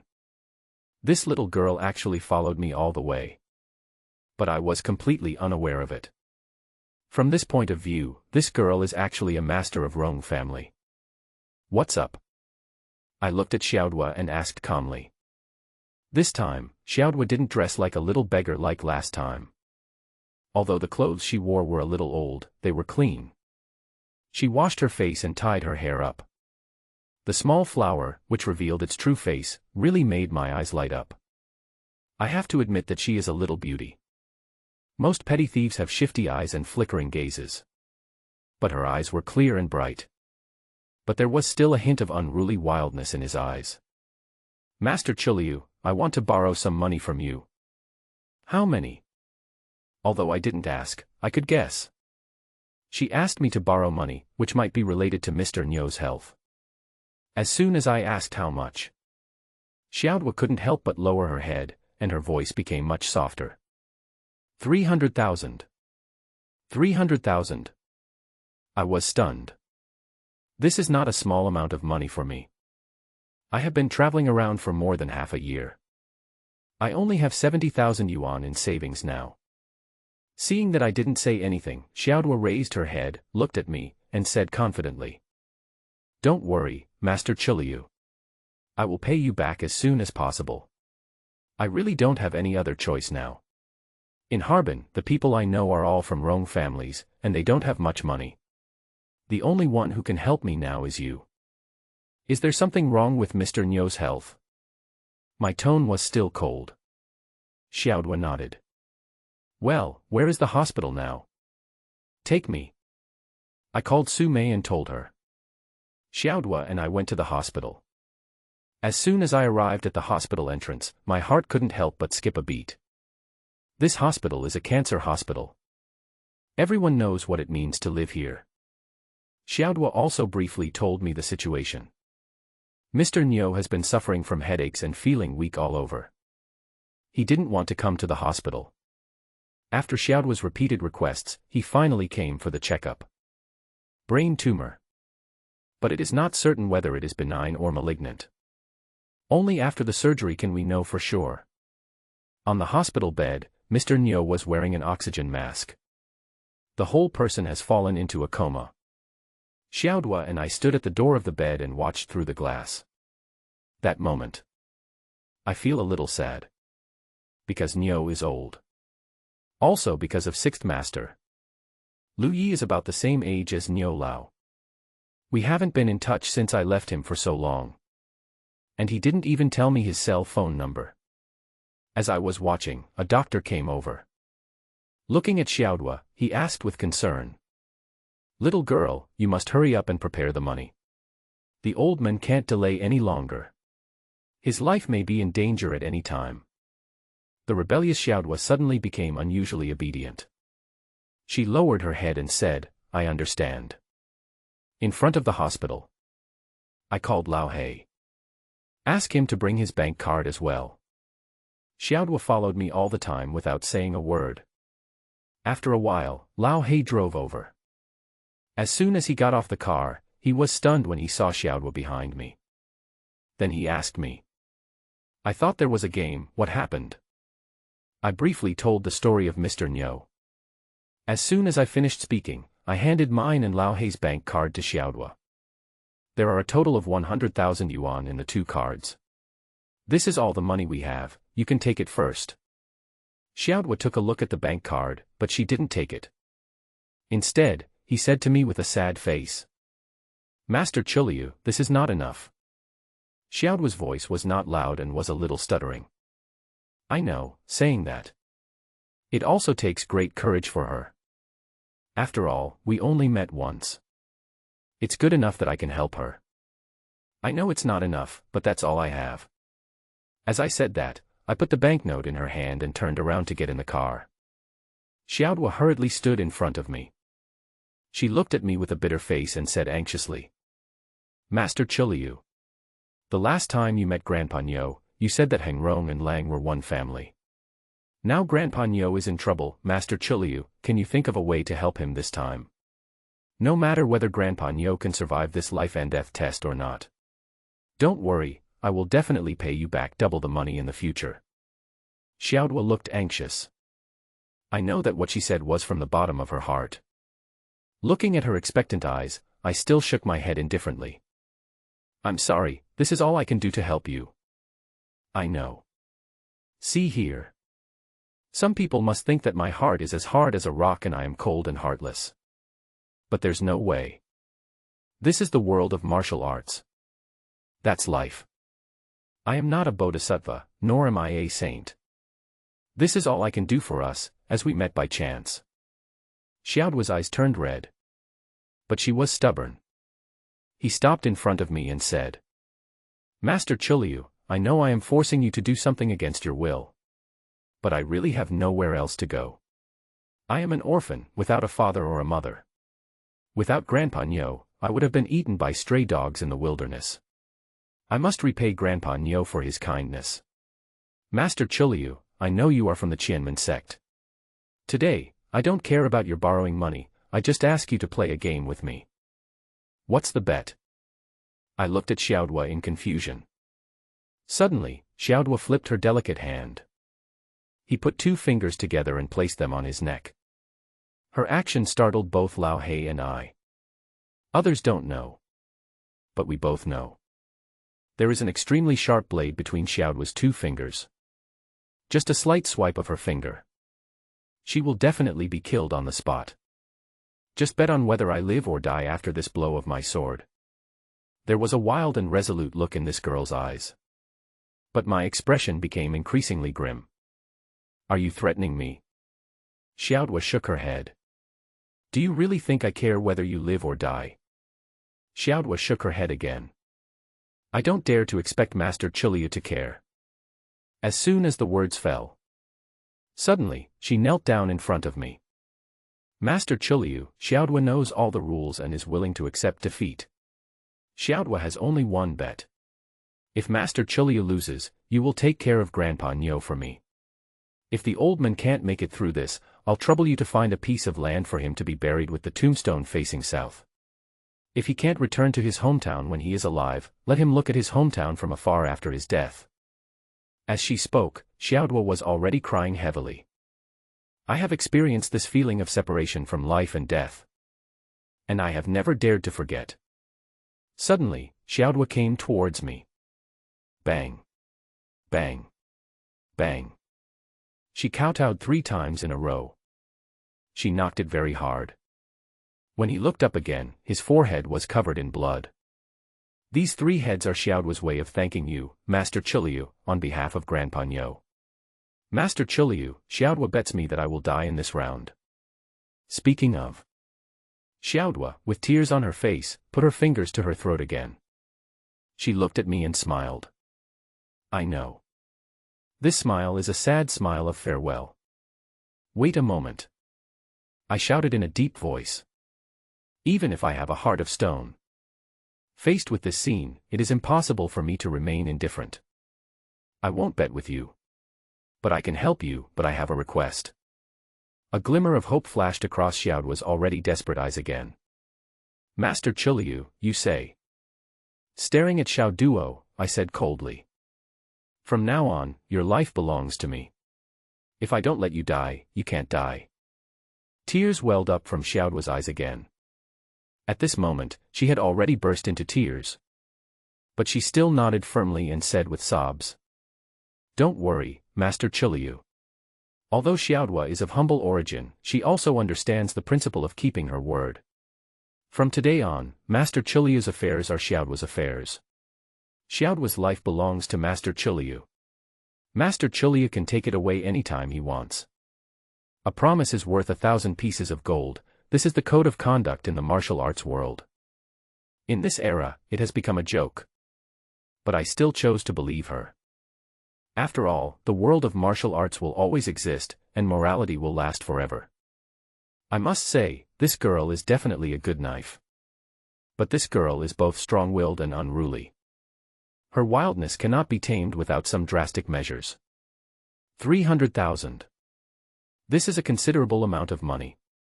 Some might think, I'm a professional con man, go gamble and win. Can I do it? Able. But should I do it now? Shouldn't. The reason is simple.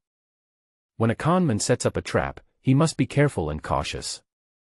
Either they are brought by an acquaintance, or it is a familiar situation. It's an unfamiliar situation, just go in and win. This money is not so easy to take away. Now Mr. Nyo's situation is very urgent. The fastest way for me to raise money is to borrow. I know someone who can lend me that much money.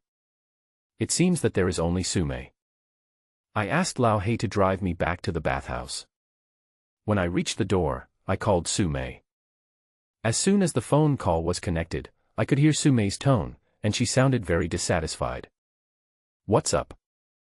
Well, I was a little surprised because she was fine just now. Why are you unhappy after just a while? What are you doing? It's better not to say it. This made Sume even angrier. What do you think I can do? My feet hurt, I'm rubbing them. It suddenly dawned on me. At the same time, I was a little amused and confused. The bet between Zhou Xiaoxian and I was that she lost and had to walk back. But one problem was overlooked. Zhou Xiaoxian is Sume's boss, and they are good friends. Zhou Xiaoxian walked back. Sume will definitely accompany you. No wonder Sume is so angry with me. I went directly to the Samui office. She was seen sitting in the armchair. A technician was giving her a foot massage. Next to the chair, there was a pair of high heels and a pair of sneakers. I guess they asked someone to send these sneakers to them. Otherwise, if I wear high heels and walk for so long, my feet will probably be broken. Seeing me come in, Sume gave me a fierce look and sent the technician away. Looking at me, Sume immediately complained. Chileu, you are really my master, my Chileu master. You said you were fine, why did you make a bet with Xiaoxian? Do you want to beat her or me? Sume vented her dissatisfaction. It seems that today's journey has indeed caused her a lot of suffering. Seeing that I didn't say anything, she stared at me and asked. Also, are you the kind of person who must win whenever you gamble? I shook my head. Not really. I can lose, too. But most of my losses are intentional. I'm not arrogant. I also know that there is always someone better than you. But since debut, I have never met a more capable conman than me. Sume rolled her eyes at me again. Next, apply skincare products on your feet. Although, I once slept with Sume in my arms for a night. But I didn't notice her feet. She has beautiful feet. Delicate and fair, with a slightly raised arch and moderate width. I am not in love with Zhu. I just feel a sense of admiration for such an excellent woman as Sume. There seemed to be no flaws in her. I wanted to talk to Sume about borrowing money. Before I could speak, the cell phone on the table suddenly rang. The person on the other end just said one sentence and then hung up. Sume immediately put on her shoes in a hurry, stood up and said to me, "Something happened over there. Come on, let's go check it out. Take the elevator downstairs with Sume." In the elevator, Sume specifically told me, "Xiaoxian is here too. If you get a chance later, you should show off your skills to Xiaoxian. Otherwise, what can you use to negotiate with Xiaoxian?" I nodded in agreement. Ask me to perform tricks like a magician, I can't do it. But if it's at a regular poker table, I'd like to let her see my level.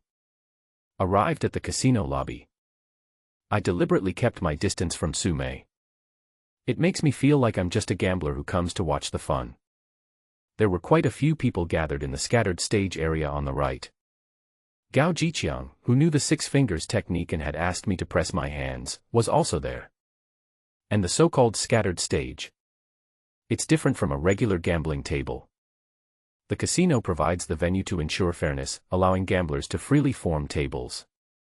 When there is a shortage of manpower, the casino will also provide manpower. If someone cheats, or if you meet an expert, the casino's lights and dark lights will come on. This scattered stage is watched by many people. The game is dice. The one-on-one kind. The gameplay is also very simple. Just use the dice cup to shake the dice separately, and then compare the numbers. There are two people at the table, one of whom is the beacon of the casino.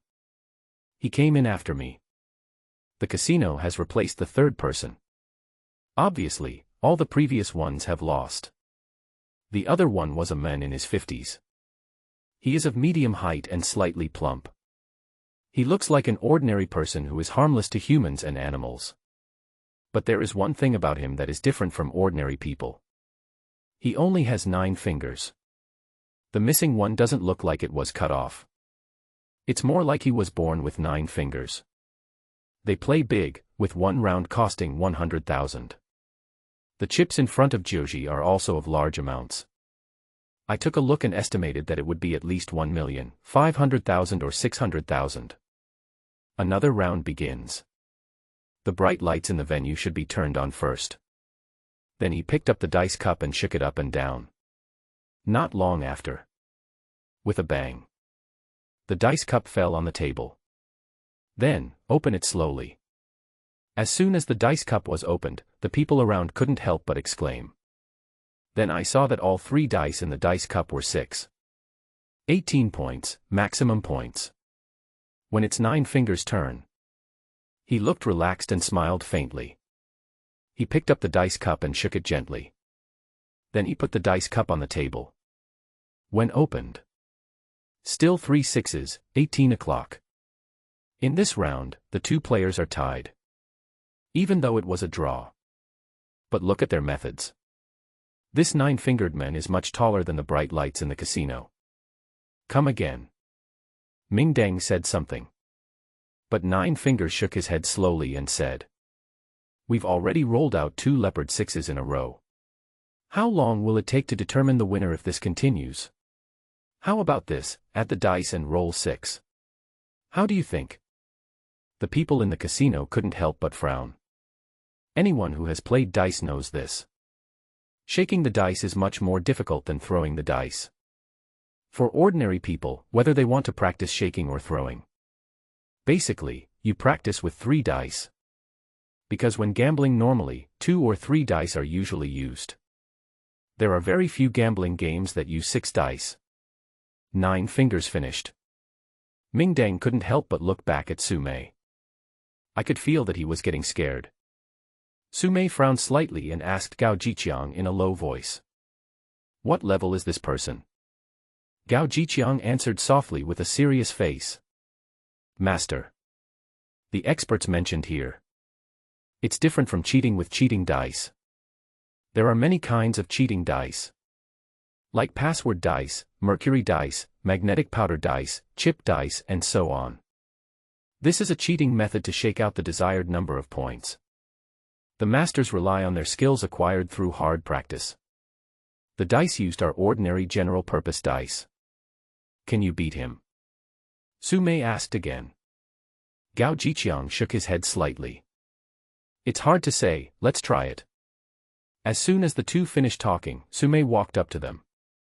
Looking at the 9-fingered men, he smiled and said. Sir, there are too many people in the hall and it's a bit noisy. Why don't we go to the VIP room and continue playing? Good. Jiuji agreed readily. He picked up the chips and followed the waiter to the VIP room. Su Mei came to my side immediately. While the people around him were not paying attention, he whispered. You go in with them. If Gao Jiqiang still can't do it, you go in. I nodded slightly. I was also a little excited. Because, this Nine Fingers is the most skilled conman I have ever encountered since my debut. This is my first time to visit the VIP room of the Tianxiang Casino. The space is large and the decoration is luxurious. Moreover, it was specially designed as a suite. At the entrance, there is a small circular bar. There are various drinks on display at the bar.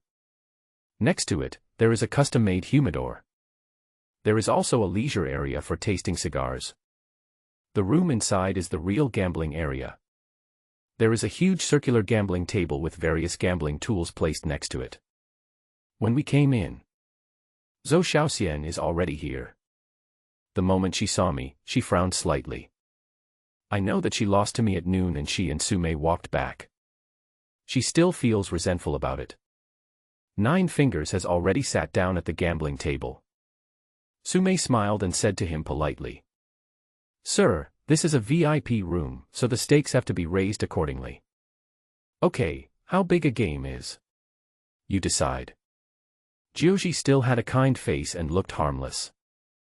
500,000 per round, what do you think? As soon as Sumei said this, I couldn't help but gasp. Gao Jiqiang, who was standing not far away, couldn't help but frown. I'm not surprised because the stakes are so high. Following Sixth Master, I have seen situations where the stakes are as high as a mountain. I just don't understand the current situation. Why did Sumei suddenly bring up the issue? You know, the bright lights and dark lights in the venue were defeated by this nine-fingered man. Even Gao Jiqiang, the best dice player in the venue, has said so. He might not be able to defeat this Nine Fingers. Could it be that she trusts me so much? Put all your hopes on me. Nine Fingers smiled. A look of indifference. Okay, 500,000. If you think it's too little, you can add more. But who wants to play with me this time? Sumei immediately winked at Gao Jiqiang. Gao Jiqiang sat down at the gambling table. He still had that mournful expression. He said coldly to Nine Fingers, "As you said, 6 dice. Please check the dice." While talking, the two dealers placed the dice cups in front of the two men. The dice cup was opened, and 6 dice were placed inside. Nine Fingers shook his head. "No need to check. I believe that you guys are such a big place that you won't cheat. Let's get started." Gao Jiqiang's face was solemn. He picked up the dice cup, gently pushed it flat on the table. Then, there was a sound of swish. The dice cup in his hand began to shake up and down. I have made a bet with Gao Jiqiang before. I've seen the way he rolls the dice. This technique belongs to the Qi and Lu areas. Especially the hand that, the wind blows and supports the willow. It's pretty fun to play. But that time, he rolled 3 dice. This time, there were 6. Double the number. But the difficulty has increased many times. Shake for a long time. Gao Jiqiang then put the dice cup on the table. Looking at the 9 Fingers opposite him, he looked confident. 9 Fingers still had a smiling face. I took a look and saw the dice cup which had not been opened yet. He said slowly, "The Fengwan Folio is quite good, and it looks a bit like Qilu Gambling King Li Jianlu. Let's open the dice." 9 Fingers finished speaking. Gao Jiqiang's expression suddenly changed. The dice cup was opened, and there were 6 dice, all showing 6. 36 points, the maximum number of points on 6 dice. Zhou Xiaoxian and Sumei standing aside. There were also several dark lights that followed in. They all looked delighted. After all, this game will not be lost. Logically, Gao Jiqiang should be happy. But he didn't look happy at all. Jiuji could describe his techniques and point out his master. This alone is enough to scare Gao Jiqiang. It's 9 Fingers' turn. He picked up the dice cup. Just go with it. 6 dice fell into the dice cup. In the air, the 9 Fingers only shook 2 or 3 times. Then he dropped the dice cup on the table with a bang. The total time taken was no more than a dozen seconds. Gao Jiqiang shook for 2 or 3 minutes. Opened the dice cup. The 6 dice with 9 finger are also 6 sixes. Draw. But anyone with a discerning eye knows it. In this round, Gao Jiqiang was at a disadvantage. Having written this far, I must talk about some techniques regarding dice. Nightclubs, online videos. We often see dice masters collect the dice, shake the dice, and drop the dice. Done in one go, elegant and beautiful. But I must say that the way they play is fancy dice, which is completely for show. You can shake out as many points as you want. It's actually simpler. But they must follow the rule of the dice with 6 points and 8 sides. They must first arrange the dice with fixed points to achieve this. If the dice are in disorder, he is not allowed to touch them. Don't worry, he definitely can't do it. Like some popular ones like the horizontal shaking 8-character method and the one breath through method. It's all juggling. It is completely different from the real cheating. This round is a tie. Should we continue adding dice, or should we go for the smaller number? Adding dice means continuing to increase the number of dice. With each additional one, the difficulty increases several times. To compare points, we just look at who has smaller points. Some people may think so. Since you can shake out 6 sixes, can't you also shake out 6 ones? In fact, this idea is wrong. Rolling the dice requires strength, speed, technique, and hearing. The strength and speed required for each point are different. This seemingly subtle difference. But a slight mistake can lead to a huge loss. Small.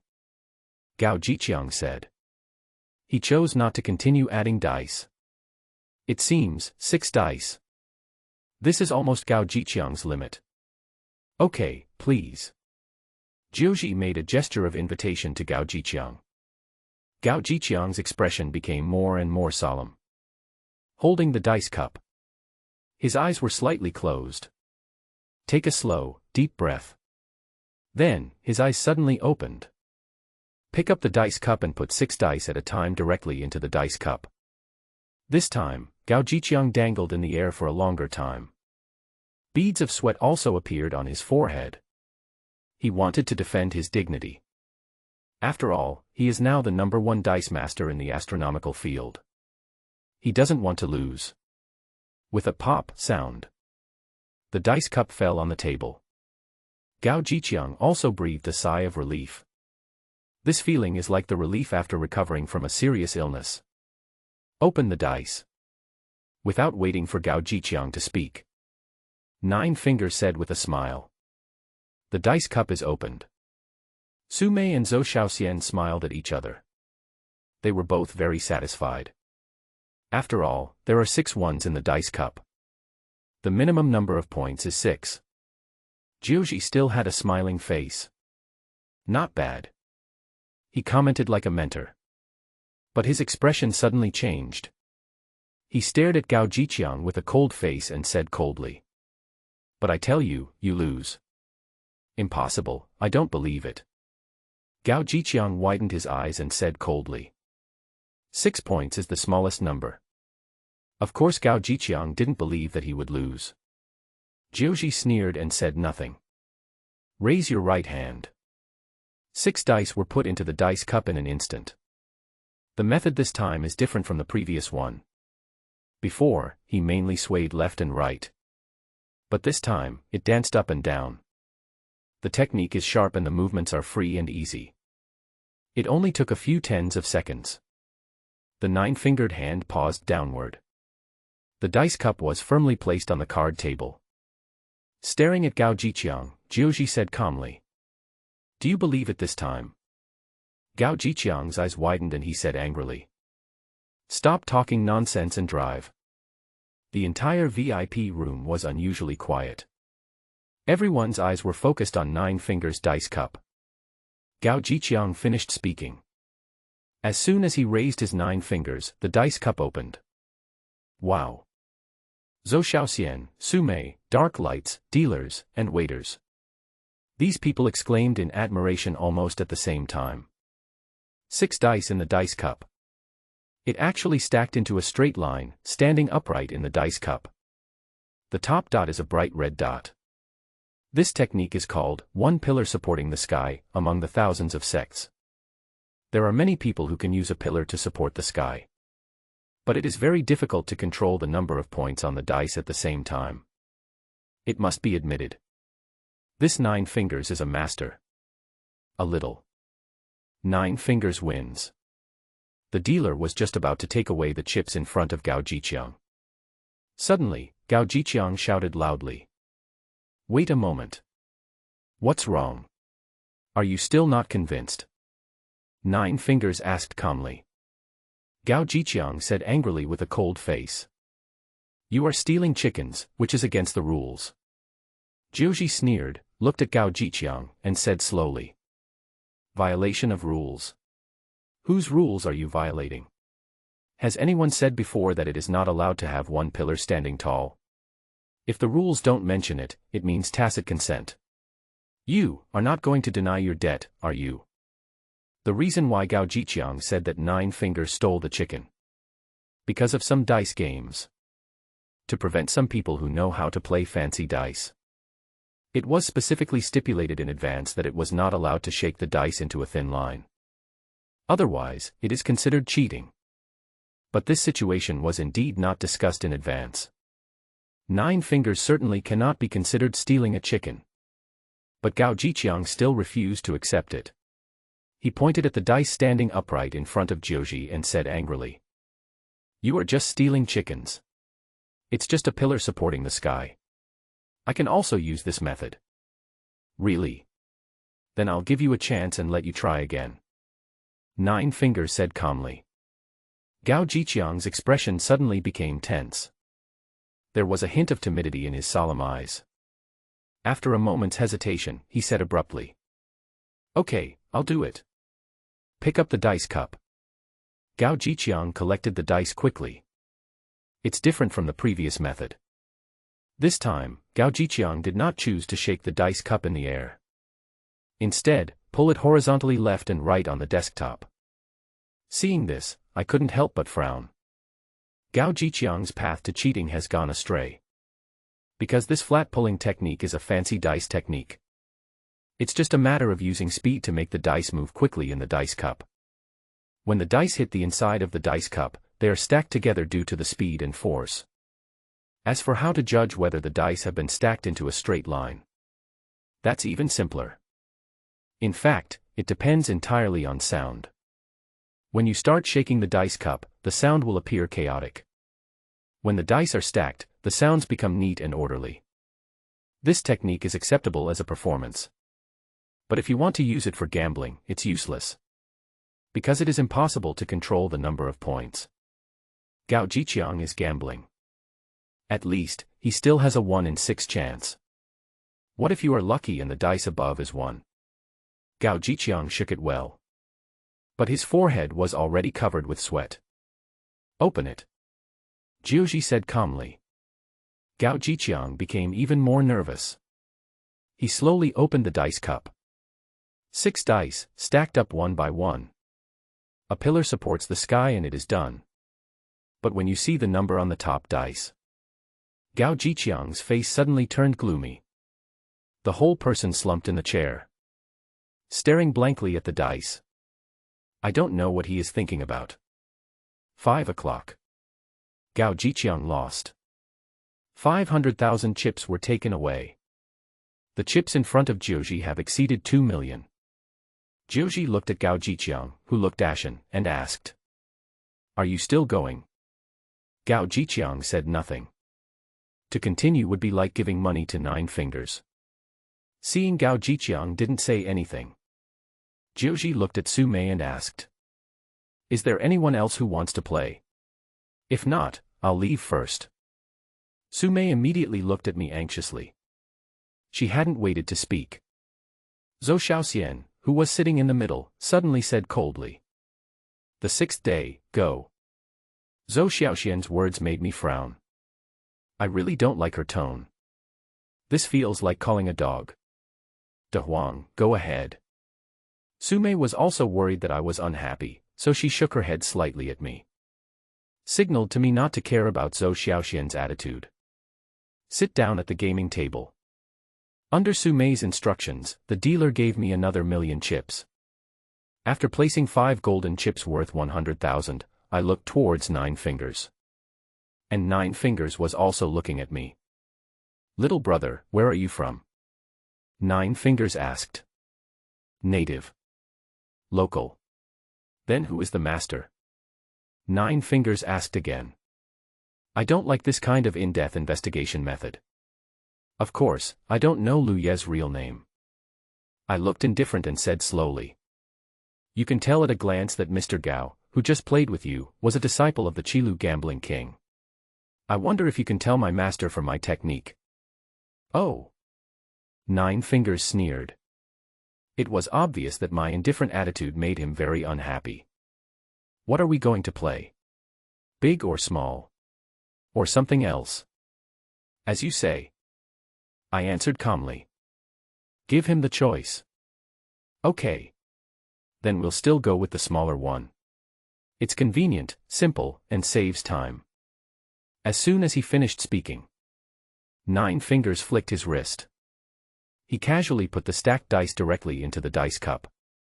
The technique remains the same, the expression remains the same. 10 seconds later, the dice cup fell to the ground. As soon as the cup is opened, it is still a pillar that stands tall. The nine-finger technique has become so proficient that he can use it with ease. "It's your turn." Jiuji didn't say anything more and spoke directly to me. At this moment, I became the focus of the whole audience. Everyone looks at me differently. Zhou Xiaoxian frowned slightly with curiosity. Gao Jiqiang was watching with a stern expression. Only Su Mei had a hopeful look on her face. It was different from the previous ones in that their way of collecting dice was elegant and gorgeous. I picked up the dice and threw them into the dice cup one by one.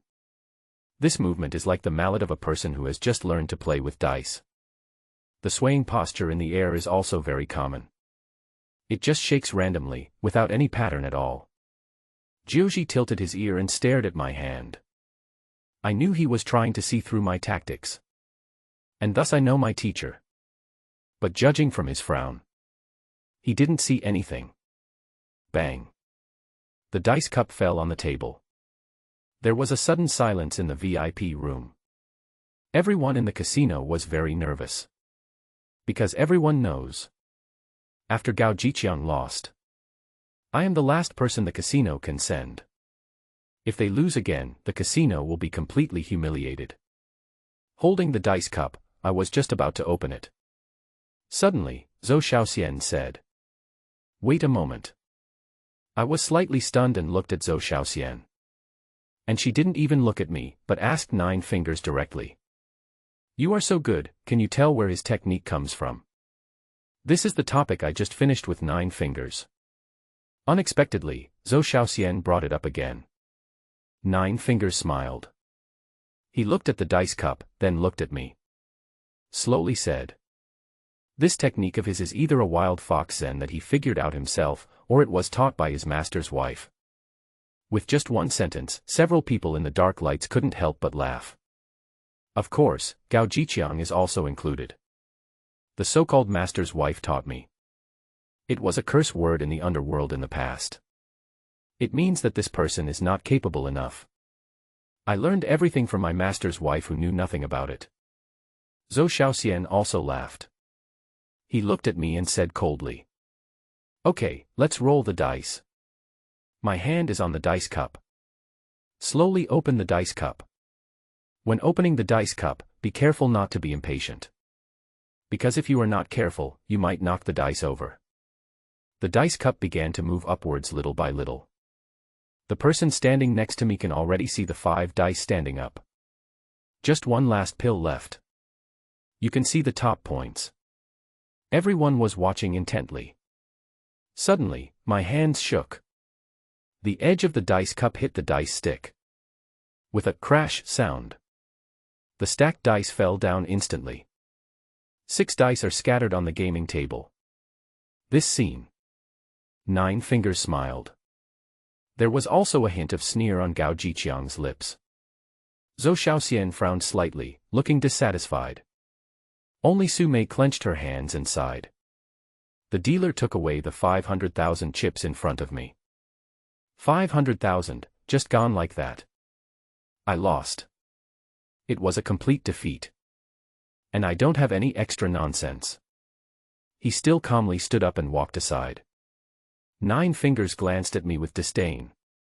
It's just a trifle, it's embarrassing. Then he asked Sume. Is there anyone else this time? The casino's dark lights for playing dice have already been turned on. No one can possibly win 9 fingers anymore. Suddenly, Zhou Xiaoxian picked up a dice. Looking at Jiuji, he said with a smile. Come on, let me make a bet with you. Just 1 dice. Everyone was shocked. Could it be that Zhou Xiaoxian also knows cheating skills? This is something I didn't expect. Zhou Xiaoxian doesn't use a dice cup either. She picked up the dice and threw them onto the gambling table. 4 o'clock. You can see it. Zhou Xiaoxian didn't use any tricks. This is how she made the bet with 9 fingers. Even if you have billions of wealth, it is not enough to lose. It's your turn. Zhou Xiaoxian was neither anxious nor impatient. She tilted her head and looked at Jiuji. 9 fingers smiled faintly. Just throw it away. 6 o'clock. You lose. Zhou Xiaoxian stood up. This time we're competing to see who has the lower points. You have 6 and I have 4, so I win. Speaking of. Zhou Xiaoxian walked towards 9 fingers. And 9 fingers laughed. Pointing at Zhou Xiaoxian, he said in a somewhat doting tone. You little girl, it would have been fine if you were naughty when you were a child. But you are still so naughty now, ha ha ha ha. Zhou Xiaoxian also had a sweet smile on her face. 1 to 9 fingers around. Immediately took his arm. I don't care. I won and Uncle Tian lost, right? Yes, yes, yes. Uncle Tian lost, and he lost to you, a little rascal. Uncle Tian. It turns out that Zhou Xiaoxian and this 9-fingered uncle have known each other for a long time. It's obvious that Uncle Tian came here to gamble. It must be that Zhou Xiaoxian specially found him. Uncle Tian, you are still as skilled as ever. Why don't you just come and help me? Okay, Uncle Tian. Zhou Xiaoxian pouted. An innocent look. Uncle Tian laughed loudly and said directly. I'll help you. Regardless of whether our old man agrees or not, if your 2 brothers knew about this, they would be furious. You should let your uncle live a few more years. A seemingly ordinary sentence. But it revealed the discord between the Zhou brothers and sisters. Uncle Tian refused. But it was still a doting tone. As he spoke, he patted Zhou Xiaoxian's hand again and said again. But don't worry. Just do your job with confidence. If something really happens, can Uncle Tian just watch and do nothing? Originally, Zhou Xiaoxian was pouting and pretending to be angry. When she heard Uncle Tian say this, she immediately smiled. Uncle Tian is still the best to me. Then, Zhou Xiaoxian pointed at everyone in the room and said. Uncle Tian, I asked you to come today to try out the lighting in our new venue. You've basically seen it all, so please comment on it for me. Everyone understood now. Uncle Tian was actually called by Zhou Xiaoxian to inspect these lights and dark lights. This is normal. After all, the casino had just opened and recruited so many people. Zhou Xiaoxian is not very clear about the level of cheating skills. Uncle Tian first looked at the dim lights, then said. These guys are okay, their skills are acceptable. They can be used to guard the house. Let's keep them for now. Guarding the house. Is this a dim light, or a watchdog? Uncle Tian's words made me feel a little uncomfortable. He was originally from the Qianmen sect. The comments made by younger colleagues sound a bit harsh. Then he pointed at Gao Jiqiang and said. This is good, the technique is good. It looks a bit like the gambling king of Qilu. It's just that the technique of holding up the sky with a pillar is not practiced correctly. Gao Jiqiang obviously didn't expect that Uncle Tian would think so highly of him. He immediately stood up and said respectfully to Uncle Tian. Thank you for your advice, Uncle Tian. I will definitely practice more. Uncle Tian nodded slightly. Then, he looked at Zhou Xiaoxian and said with a smile. Uncle Tian has done everything he should have said and done. You little rascal, isn't it time for you to let Uncle Tian go back? Zhou Xiaoxian still held Uncle Tian's arm. She swung twice. Point your chin in my direction. Uncle Tian, why are you in such a hurry? And what about him? You didn't tell me. Uncle Tian then looked at me. He snorted coldly, with a look of disdain on his face. Not only is his craft not very good, but he also has an arrogant air. It's hard for such a person to achieve great things, so it's better not to use him. Uncle Tian's words. It made me sneer in my heart. If you are aloof and arrogant, it will be difficult to achieve great things. Doesn't he know that there is an idiom called natural talent? Can feel it. The happiest person now is Gao Jiqiang. I won't tell you until I get Uncle Tian's approval. Uncle Tian also belittled me as worthless. He can now firmly hold the position of the 1000th player in this field. The one with the most complicated expression was Su Mei. She never said a word. Just look at me from time to time. Zhou Xiaoxian saw Uncle Tian off. Everyone dispersed. Su Mei glanced at me and said calmly. Let's go to my office. Same as before. Su Mei sat in her boss chair. And I sat on the sofa beside. He lit a cigarette and took a long puff. Su Mei then said. Do you know who this Uncle Tian is? I shook my head. Mr. Zhou, Xiaoxian's father, was able to build this century-old family business in Harbin. There are two people who have made great contributions. These two people are also Mr. Zhou's right-hand men. One is called Six-Fingered Ghost Hand, and the other is Uncle Tian, also known as Nine-Fingered Heavenly Cripple. Have you never heard of him? I shook my head again. I'm not lying. This is the first time I have heard of these two people's names. When Grandpa Zhou opened his first casino, there was a cheater from Guanwai who cheated in the casino. He was later caught and had one of his hands chopped off. This also caused crazy revenge from Guanwai Qianmen. It is said that dozens of thousand hands came to Guanwai Qianmen overnight. Grandpa Zhou's casino was only manned by Six-Fingered Ghost Hand and Nine-Fingered Sky Cripple. But they still killed these cheaters and returned empty-handed. This also made Grandpa Zhou's casino almost free of cheaters. I nodded slightly. I used to like the stories about the old days in the underworld that Lu Yi told me. Listening to Su Mei's story now has a different feeling. In fact, Xiaoxian has always wanted to find a master like Uncle Tian and Uncle Gui who can control the four directions. But she has never found one. After all, it is not easy to find a real master. But after meeting you, I always felt that you can do it. So, I recommended you to her. I was silent. Su Mei suddenly changed the subject. Her expression also turned cold. She asked me, what do you think of Uncle Tian's tricks? Not bad, master. Then tell me, why did you deliberately lose to Uncle Tian today? I was stunned. I couldn't help but look at Su Mei quietly. If you lose, you lose. How can you say it's intentional? I said lightly. But Su Mei sneered. Although I don't know how to cheat, it doesn't mean I'm a fool.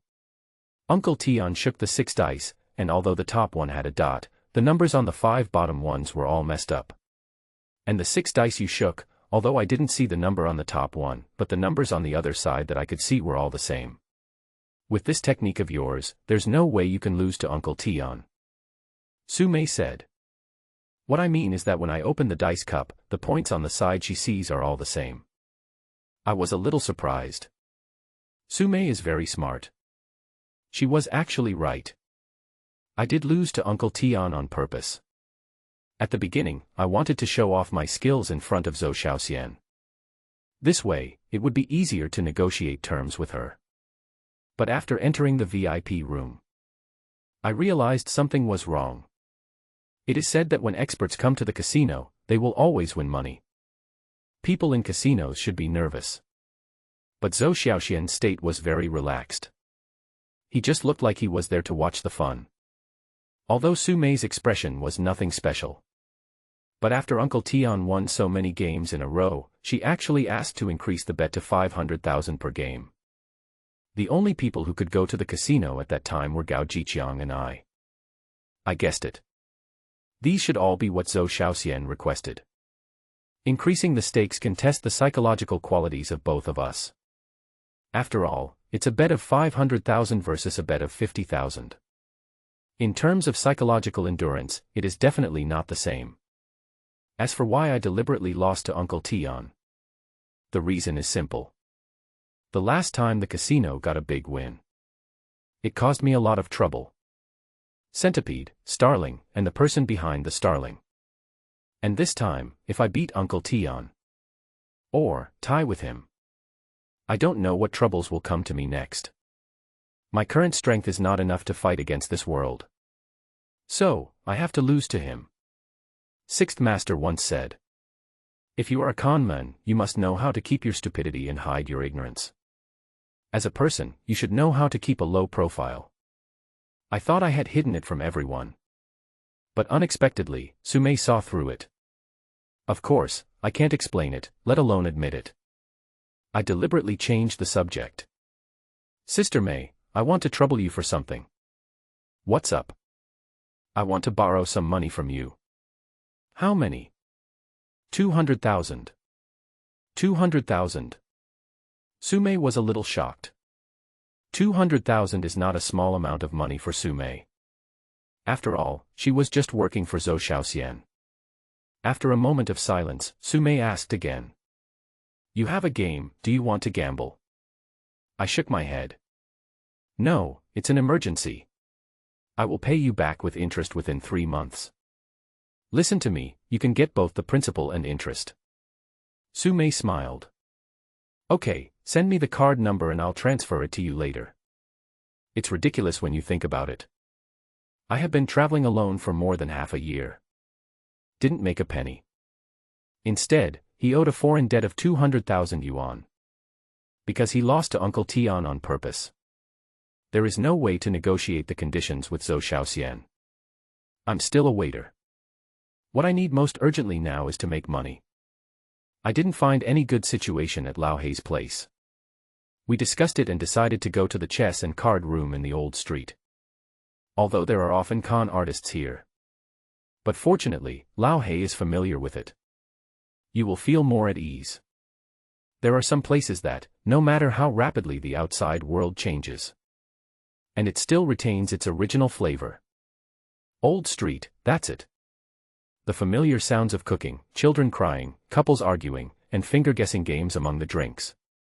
This kind of worldly atmosphere always gives people a sense of intimacy. There is no parking space in the old street. Lao Hei parked the car on the side of the road outside the street. Walked to the chess and card room. We decided to pretend to eat for free first. When it's almost time, go upstairs and look for a game to play. As soon as I entered, I saw that quite a few people were already sitting in the greasy restaurant. As soon as the manager saw Lao Hei, he greeted him with a smile. Lao Hei, I heard that you won a lot last time. Are you here to win money again today? I won't win anything. I've already spent all my money. I'm here to eat for free today. Come on, prepare some good dishes for me. Okay. The steward agreed and went to arrange the meal. While waiting for the food to be served, suddenly, a voice came from behind. Hey, you two guys, have you developed feelings for each other? Instead of continuing to fight, you come here together to eat for free. Looking back. Then an old man with silver hair and holding a half-moon purple clay teapot walked in with a swagger. Lao Hei and I both know this old man. It's old Wu who lives next to the supermarket. At that time, I was fighting against Lao Hei. He is the one who stirs up trouble the most. But today, old Wu was dressed very stylishly.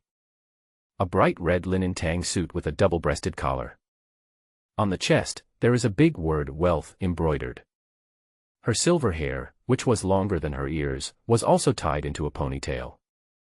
He was still holding his purple clay teapot in his hand. Looking at it, it feels a bit like an immortal. Lao Hei gave Lao Wu a silly smile, pointed to the seat next to him, and said, Old man, would you like to sit here and have a drink with me? Old Wu rolled his eyes, curled his lips, and said disdainfully. I am an old man who is tired of eating all kinds of delicacies every day. How can I eat these rubbish? You guys take your time eating, I am here to win money today. As he spoke, he took out a small stack of $100 bills from his pocket. He even waved it towards Lao Hei and said, showing off. See. $1,000. It becomes $10,000 in a moment. The manager also knew Old Wu and deliberately joked. Old Wu, you better be careful not to lose all your coffin money. Old Wu curled his lips, pointed at the word wealth on the chest of his red tang suit, and argued confidently. Today the god of wealth is heading due north, and the red is shining brightly on Chinwei.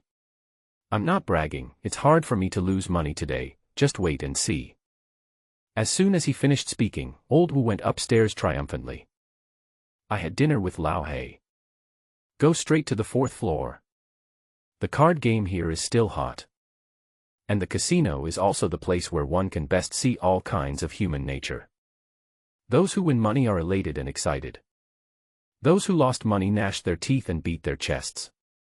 Many people here are familiar with Lao Hei. As soon as he went upstairs, he was called over by some usuriers to smoke and chat.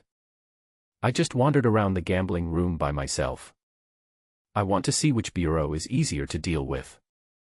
After looking for a while, I found 2 situations that could be solved. I was just about to go and tell Lao Hei. Suddenly, someone next to me called my name in surprise. The 6th day. There was a hint of doubt in his tone. It seems like he was afraid of recognizing the wrong person. But I am too familiar with this voice. Once upon a time, this sound was a nightmare to me. Even now when I hear it, I feel a chill in my heart. I turned around. I saw a tall and thin man at the card game next to me, looking at me in surprise.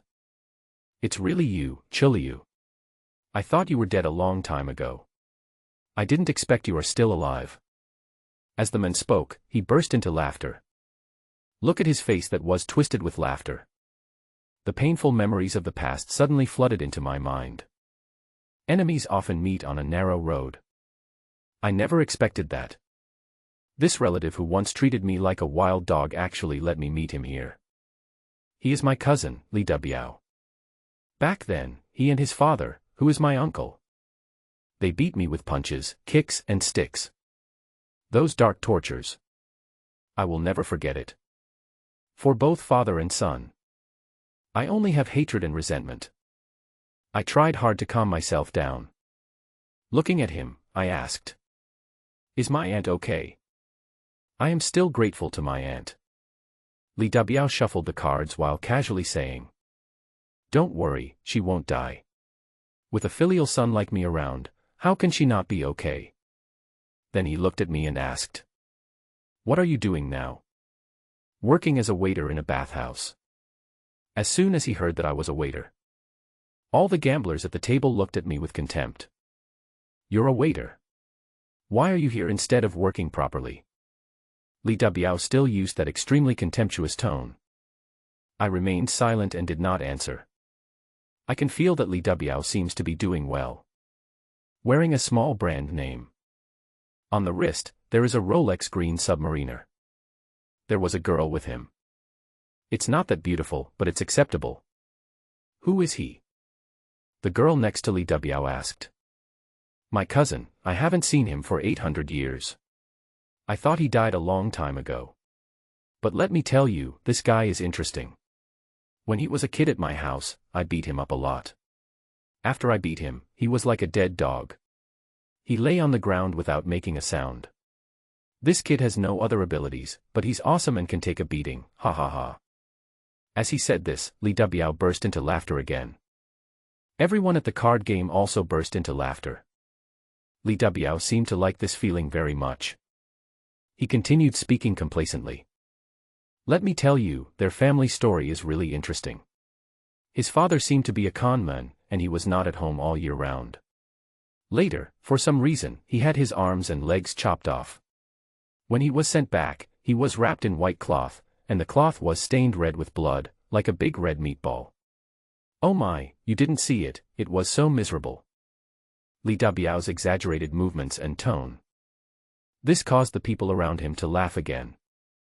They all looked at me at the same time. Each of them had a complicated look in their eyes. There is curiosity, mockery, and sarcasm.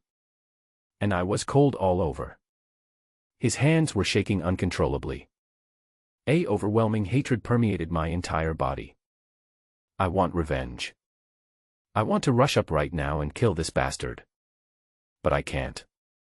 I kept telling myself to calm down. I kept repeating in my mind what Sixth Master told me. When things get tough, stay calm. I am a conman. Not a street thug or a gangster. I will take revenge. But it's not just a simple fight and killing. I'm going to use the old trick method. Let him walk into the abyss little by little. Until there is no return.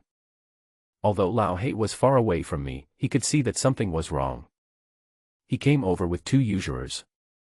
I immediately winked at him and told him not to move. And I deliberately acted stupid. Standing next to Li Dabiao's table, watching the excitement. Li Dabiao probably felt that there was no point in provoking me. He simply ignored me and focused on playing cards. The game they played was called Duifeng. This is the name used in northern Harbin and the areas outside the Great Wall. In Zhejiang, Nanyue, and Xiangjiang areas, it is called Shalongmen. In some areas, it is called Duan Hotpot. The gameplay is very simple. Each player needs to make a move and then be dealt 2 cards. Take A and 6 as an example. If the third card is dealt as a card between A and 6, that is 2,345, which is considered a win. All but the one in the middle are lost. If the third card is an A or a 6, it is called the middle column. You have to lose double. If you get 2 adjacent cards without any gaps, or a pair, you lose as much as you bet, and no cards are dealt. How much you win depends on how much you bet. For example, there is 1,000 in the pot. You bet 500, and if you win you take 500. If you lose, the 500 will be counted as part of the pot. I stood by and watched for a while. I realized something was wrong. The cards on the table were welded down. Bottom welding is also called drop welding. It refers to making marks on playing cards. There are many ways to do welding. You can use nails, rings, etc. Make subtle marks on the cards. If you play cards and encounter someone with sharp nails, at this time, you must pay attention. There are also some that are more hidden.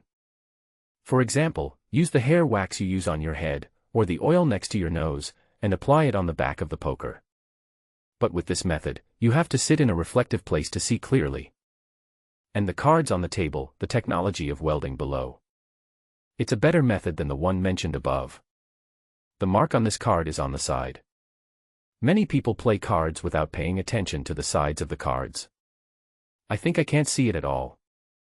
But if you actually tilt the cards slightly, everything becomes clear. Watched for a while longer. I can confirm that. The person doing the welding is Li Dabiao. I didn't expect to not see you for so many years. He actually learned this little trick. What I originally wanted was to find an opportunity to get into the game. Kill him without leaving a single piece of armor. But now, I decided to change strategy. I want to give Li Dabiao a bottom hook. Slowly kill him. Everyone who fishes knows this. As long as the bottom hook is bitten. That must be a big fish. I gave Lao He a wink, and we both went downstairs directly. After lighting a cigarette, Lao He asked me. Who was that person just now? My cousin. But don't worry about it. You have a mission soon. You say. Lose money. Lao He smiled innocently. I'm good at this. Then, I put forward my plan. He told it exactly as it happened. Back in the venue, Lao He seemed even more arrogant. And I, like a little follower, followed behind him. Our current identities. He is the rich big brother. And I am his assistant driver. Although many people in the venue knew Lao He. But after all, I don't understand what Lao He is doing now. It is understandable that the country has suddenly become prosperous. See, I turned back again. Li Dabiao glanced at me and said sarcastically. I say, on the 6th day of the new year, you're just strolling around and not playing. What's wrong? Don't you have money? I still pretended to be stupid. He nodded at Li Dabiao. He has no money, but I have no money either. What are you guys playing? Count me in. Lao He suddenly spoke. Li Dabiao was stunned. He didn't expect that Lao He and I actually knew each other. As soon as he heard Lao He talking, he was secretly guessing about our relationship. Lao He took out a cigarette, and I immediately went forward and lit it for him. At the same time, cautiously said, Brother He, he is my cousin. They seem to be playing against each other. Oh. How do you play with this thing? It's not fun if it's too small. Lao He's acting is pretty good. He brought the role of a show-off guy to life. Li Dabiao's eyes lit up. The mallet is the favorite prey of all gamblers. Dude, come sit here, I'll tell you the rules, it's very simple. Lao He sat down. He took out 10,000 yuan and put it on the table. After I gave Xiaodua 300,000. Lao He and I only had a little over 10,000 yuan left. After understanding the rules, Lao He started to play. He bets hard. In the first hand, his 2 cards were 3 and 8. He can win only if 4, 5, 6, or 7 are dealt. The total pot was $800. He actually scooped the pot directly. Unexpectedly, the dealer gave him a 7 and he actually won. Li Dabiao immediately stood aside and flattered him. What he said was nothing more than that Lao He had good ideas. I'm sure I'll win a lot of money today. But this kind of good luck can't always happen. Next, Lao He lost more than he won. In a short while, he lost 6 or 7,000. But Lao He pretended not to care. While playing with the car keys. Playing cards nonchalantly. Many people in the casino knew Lao He. When everyone greeted him, they all called him Hej. This made Li Dabiao feel even more. Lao He must be capable. Just playing cards, and still a fool. Li Dabiao began to deliberately get close to Lao He. He offered Lao He cigarettes and chatted with him from time to time. In this round, the luck of everyone at the card game seems to be average. Soon there was more than $3,000 in the pot. It's Lao He's turn. He rolled up his sleeves and said boldly. This card game is not exciting. If there is a gap, I will take it. The 2 cards dealt are 7 and 10. There is a seam. But the seams are only 8 and 9. In theory, this kind of cards is worth a maximum of 100 yuan in base bet. But Lao He still took it all. 3,000. This kind of hammer-like beating style attracted people around to come over and watch the fun. The dealer deals the cards. Lao He started to feel dizzy. He was still mumbling to himself. Come on 8, come on 9, I'll be your friend. I felt dizzy for a long time. Lao He didn't open his cards either. Suddenly, he looked at Li Dabiao and asked with a smile. Guess what this is? This card has been welded by Li Dabiao. How could he not know what it was? But he pretended to be confused and flattered Lao He, saying, Brother He has great luck, this card is either 8 or 9. A sure win. Lao He laughed out loud. It's a sure win, it's a 6. As he said that, Lao He threw the cards away. He put on a heroic attitude and said, It's too boring. I don't want to play anymore. It's not exciting at all. It's better to drink and play with women. There was someone watching the fun nearby who knew Lao He and was joking with him. Brother He has made a fortune, driving a Santana, and losing more than 3,000 yuan in one hand is not exciting enough. Lao He glared and retorted. Why? I can't get rich. Yes. Yes. Hej must get rich. Give everyone a feeling. Lao He doesn't play, not because he loses money. But he thinks the game is too small. Li Dabiao has already won more than 10,000. Seeing that Lao He was about to leave, he immediately said, "If Brother He thinks it's too small, why don't we move it up a notch and do something bigger?" Lao He still waved his hands. "No, it's boring. I'm going to drink." Then he threw the car keys to me. "Go drive." I laughed inwardly. It's not that I don't want to bring up the issue. We have almost no money left.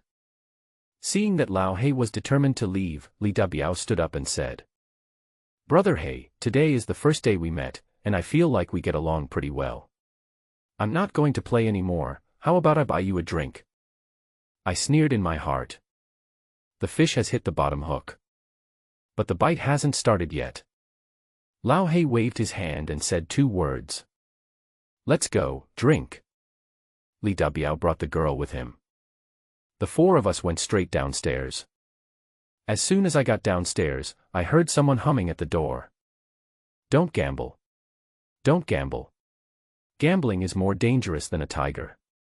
A tiger may not hurt you randomly, but a gambler will lose everything. Turn around and take a look." Then I saw Old Wu sitting on a stone bench beside the door, holding a teapot. When he saw Old Wu, Old He smiled and teased him intentionally. "Old Wu, didn't you just say you wanted to win 10,000? Why do you want to stop gambling after such a short while?" Old Wu rolled his eyes and muttered, "If I don't lose everything, how can I know the harm of gambling? How can I persuade you not to gamble? You won." Lao He shook his head. "Lose." Old Wu curled his lips. "Tisk, you're screwed. I was hoping to get some wedding money from you, but it turns out you're a loser too." Lao He laughed and took out 200 yuan. "Even if you lose, it doesn't prevent you from having a good time. Come on. 200 is too little, add a little more." "You think it's too little? The 200 is gone." As he said that, Lao He was about to take the money back. Don't. Don't. Don't." Old Wu immediately stepped forward and snatched it away. With 200 yuan in hand, he turned around and went into the chess and card room. "Don't gamble. Keep gambling." Lao He deliberately gave money to Lao Wu in front of Li Dabiao. If we say that Li Dabiao at this time still had some doubts about Lao He's strength. But when he sat in the brand new Santana 2000, he was completely convinced. Lao He is a fool. Moreover, he is a wealthy man.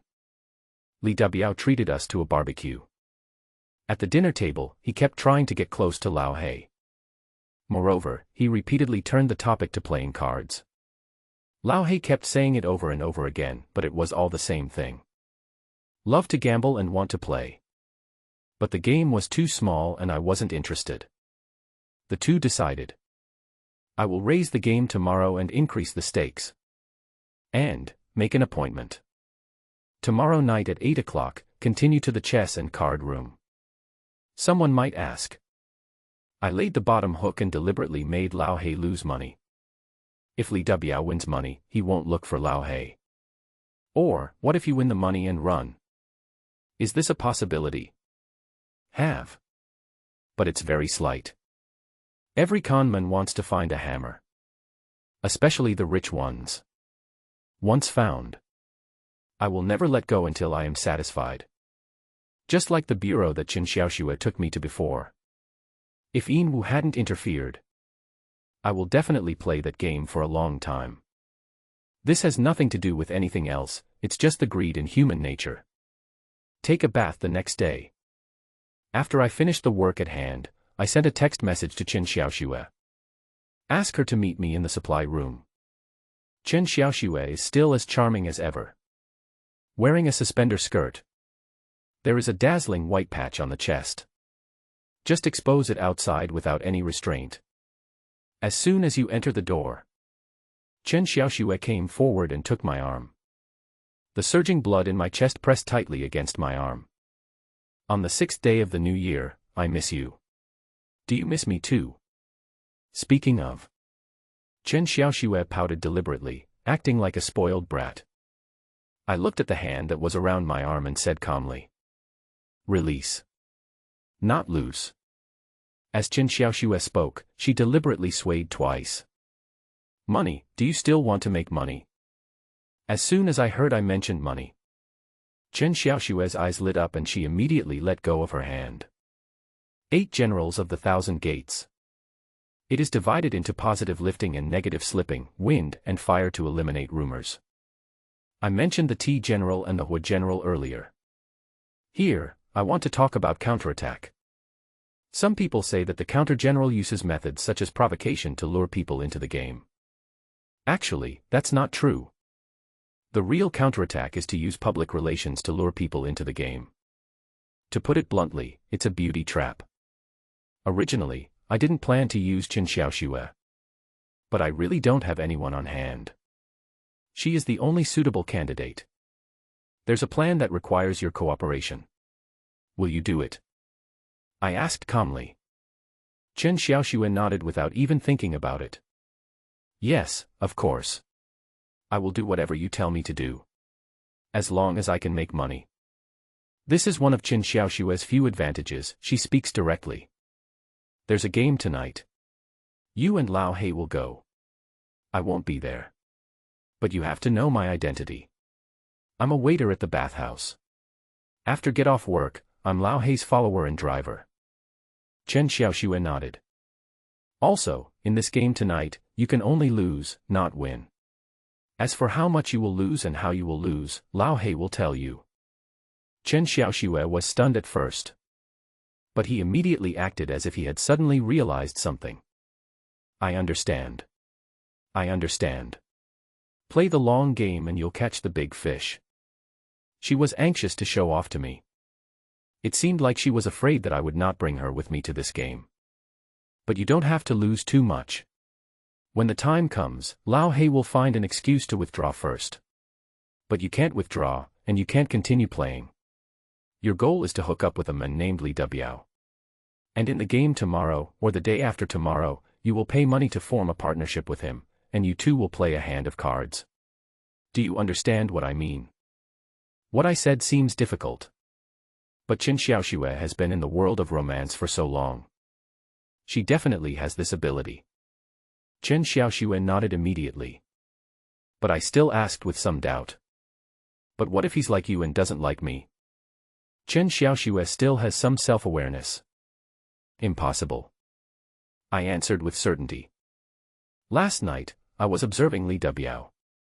The woman he brought was ordinary looking. Moreover, there was very little interaction between him and this woman. This shows that he has a general feeling for this woman. I even feel it vaguely.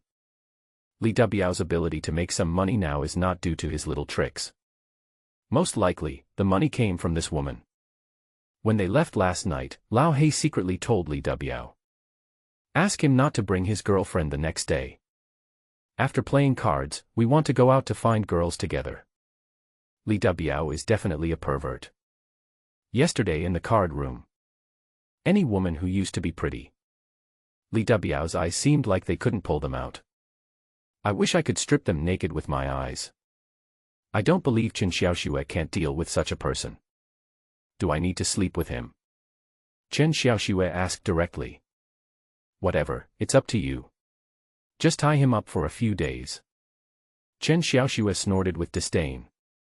Then I have to keep him hanging and not let him take advantage of me. All men are of the same character. What they can't get is the best. Once they get it, he won't take you seriously anymore. Maybe Chen Xiaoxue felt that these words included me as well. She immediately smiled at me and added. But our Chuliyi is an exception. I ignored her too. The biggest problem now is lack of money. I talked to Lao He yesterday. For that Santana 2000, find a place to mortgage it first. Lao He is very familiar with those big-eared cavemen. It shouldn't be a problem to bet 120,000 or 130,000 yuan. Everything is arranged. I was in the preparation room, thinking about my plan over and over again. If something unexpected happens in any link, how can I remedy it? I have even started designing a second plan. It's almost time to get off work. The voice of the lounge manager came from the intercom on the table. He told me that the hall was short of supplies and asked me to go over there and get some now. Holding the supplies, I walked towards the lounge. In the hall. Except for the dim light from a few spotlights in the corner. Elsewhere, it was pitch black. The windows were even blocked by thick curtains. This will make it easier for guests to rest. The rest hall for bathing is for mixed use by men and women. This also leads to some incredible things often happening here. For example, I saw a beautiful woman and deliberately flirted with her. There are also those who drink too much and go to the wrong bed. What's more, in order to find excitement, they secretly have sex in the lounge. But usually at this time. There were almost no guests in the lounge. It's about the same today. There was only one position against the wall, where a technician was doing the concubine's leg loosening on a woman. I finished replacing the spare parts and didn't even wait to leave. Suddenly, I heard the woman whispering in my direction. "You're a little virgin, right? From childhood to adulthood. There is only one person who calls me that. I don't like this title at all." I pretended not to hear and kept walking. But the woman was very stubborn. She sat up and shouted. "Hey, I'm calling you, turn around. The guest is God." At this time, it would be inappropriate for me to pretend not to hear. Looking back, under the dim light, a heavily made-up face was smiling at me. This woman is Tao Hua. The last time I saw her was when we were playing mahjong in Sumei's office. She and another man worked together to cheat. But later I played and gave Sumei a perfect hand, winning a lot of money from her. I was surprised at that time. Why did Sumei know that they were cheating? Also choose to play with her? Come here and chat with me for a while, I'm almost dying of suffocation. Tao Hua is a chatterbox. I discovered this the last time I played mahjong. There was no choice but to walk over. As soon as I got there, Tao Hua said to me with a smile. "Little virgin, how about you help your sister loosen her legs?" "Won't," I said coldly. "TSK, you don't know how to learn. You little virgin, who are you showing this cold face to?" Sister Hua didn't seem very satisfied. I couldn't help but frown and said coldly. "If you're okay, I'll leave first." "Oh, you're still angry." Sister Hua tilted her head and looked at me with a teasing look on her face. The technician was massaging her legs while explaining to me.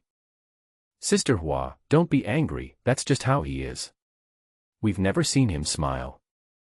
I know the technician is doing this for my own good." I was afraid that I would upset Sister Hua. But actually, I didn't care at all. Who does she think she is? Just saying.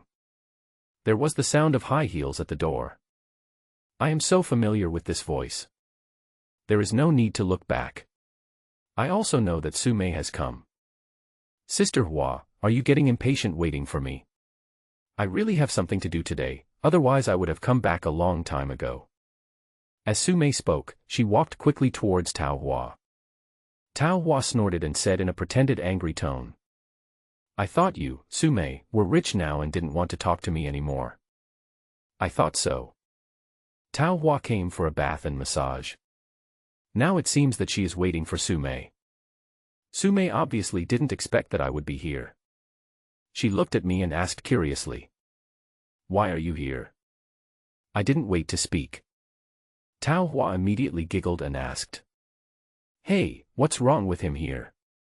Are you so stingy, Sumei, worried that I will seduce a little virgin?" Tao Hua kept calling him a little virgin. I felt disgusted when I heard this.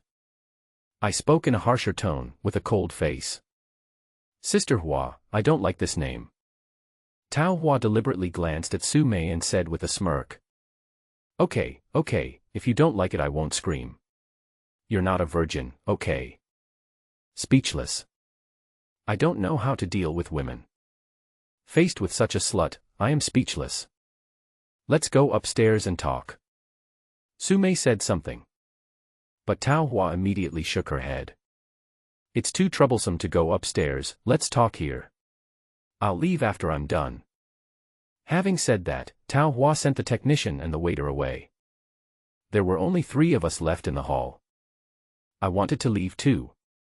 But Tao Hua kept chattering away. All I could do was wait for her to finish speaking and say hello to them before leaving. Sume, what kind of hidden light did you find for me? You accompanied me to 3 games, but you didn't see anything, and I lost more than 100,000 yuan. I think you, Sume, are just perfunctory. I tell you, if you can't find a master again, don't say that I won't bring customers to your place in the future. Tao Hua's words actually solved one of my doubts. No wonder Sume knew that Tao Hua was cheating but didn't say anything and even played mahjong with her. It turned out that Tao Hua was acting as a stacker. She can help the casino and bring in a lot of customers. Judging from Sume's attitude towards her, it is estimated that there must be quite a few wealthy guests among Tao Hua's guests. Don't underestimate the stackers. I thought he was just an intermediary to attract gamblers. But their role is not small. A place, especially a newly opened one. If you want prosperous business and full of distinguished customers, it is not enough to rely solely on regular customers and individual customers. The place must rely on these stackers who have a large number of customers to inject fresh blood into it. The famous Macau gambling king, Mr. He, once said modestly, "I am either a gambling king, just a stacker." And the revenue of all casinos in Macau, more than 20% of them come from the group of code stackers. Among the 1,000 gates and 8 generals, there is also this character, called Tijiang, also known as Tangbian. Upon hearing Tao Hua say this, Sume immediately took Tao Hua's hand and said in a coquettish tone, "My dear sister Hua, please don't do that. Let me find someone else for you today. I will definitely help you solve the problem." The two of them had a back-and-forth conversation. I finally understood it. It turned out that Tao Hua had recently been involved in a gambling game. She lost more than 100,000 yuan in total. Although Tao Hua is not a con man, he is also a smart person. She felt something was not right, so she went to find Sume. Ask her to find a dim light and check if there is anything wrong with this game. As a result, after a few days, I didn't see anything. As a result, Tao Hua lost some money again. Where are they? Where are they? Tao Hua asked immediately after hearing this. Sister Hua, the person I'm going to find for you is not from our casino. But the 20,000 yuan you mentioned before is a little too little, and he can't agree. Can you see if you can add a little more money? How much did you say? Minimum 50,000. No problem, as long as you catch him, I'll give it to you right away. Where's the person? Call him over. Sume glanced in my direction intentionally or unintentionally. I knew she wanted me to go. Although I don't have a good impression of Tao Hua. But I need money now. 50,000, you can do it. Seeing that I had no intention of objecting, Sume nodded in my direction. Yes, the person is here. Tao Hua glanced at me with a puzzled look on her face. Are you kidding me? As soon as the words fell, Tao Hua reacted immediately. She jumped up from the sofa bed. Pointing at the two of us, he said as if he had suddenly realized something. Okay, I know now. No wonder you were able to win more than 20,000 yuan from me that time. So you two were cheating, weren't you? Tao Hua never dreamed that I would be a con man. Sume seemed to want to explain. But this matter cannot be explained in a few words. Sume could only smile and shake her head. It's not what you said. I don't care, give me back the money. Okay, my sister Hua. Can't I give you an extra half point of rebate this month? That's more like it. Tao Hua rolled her eyes, and only then did she feel satisfied. Knowing that I was going to help her catch Qian, Tao Hua still had some distrust. Although she didn't say it. But I can still feel it. While chatting along the way, Tao Hua told me what she actually does. She said she was a broker. But in fact, it is just a chicken head. But she, as a pimp, is different from ordinary pimps. She has a large group of girls. She has everything, including college students, nurses, wild models, stewardesses, and 18th-tier actresses. In today's terms, it is called the periphery.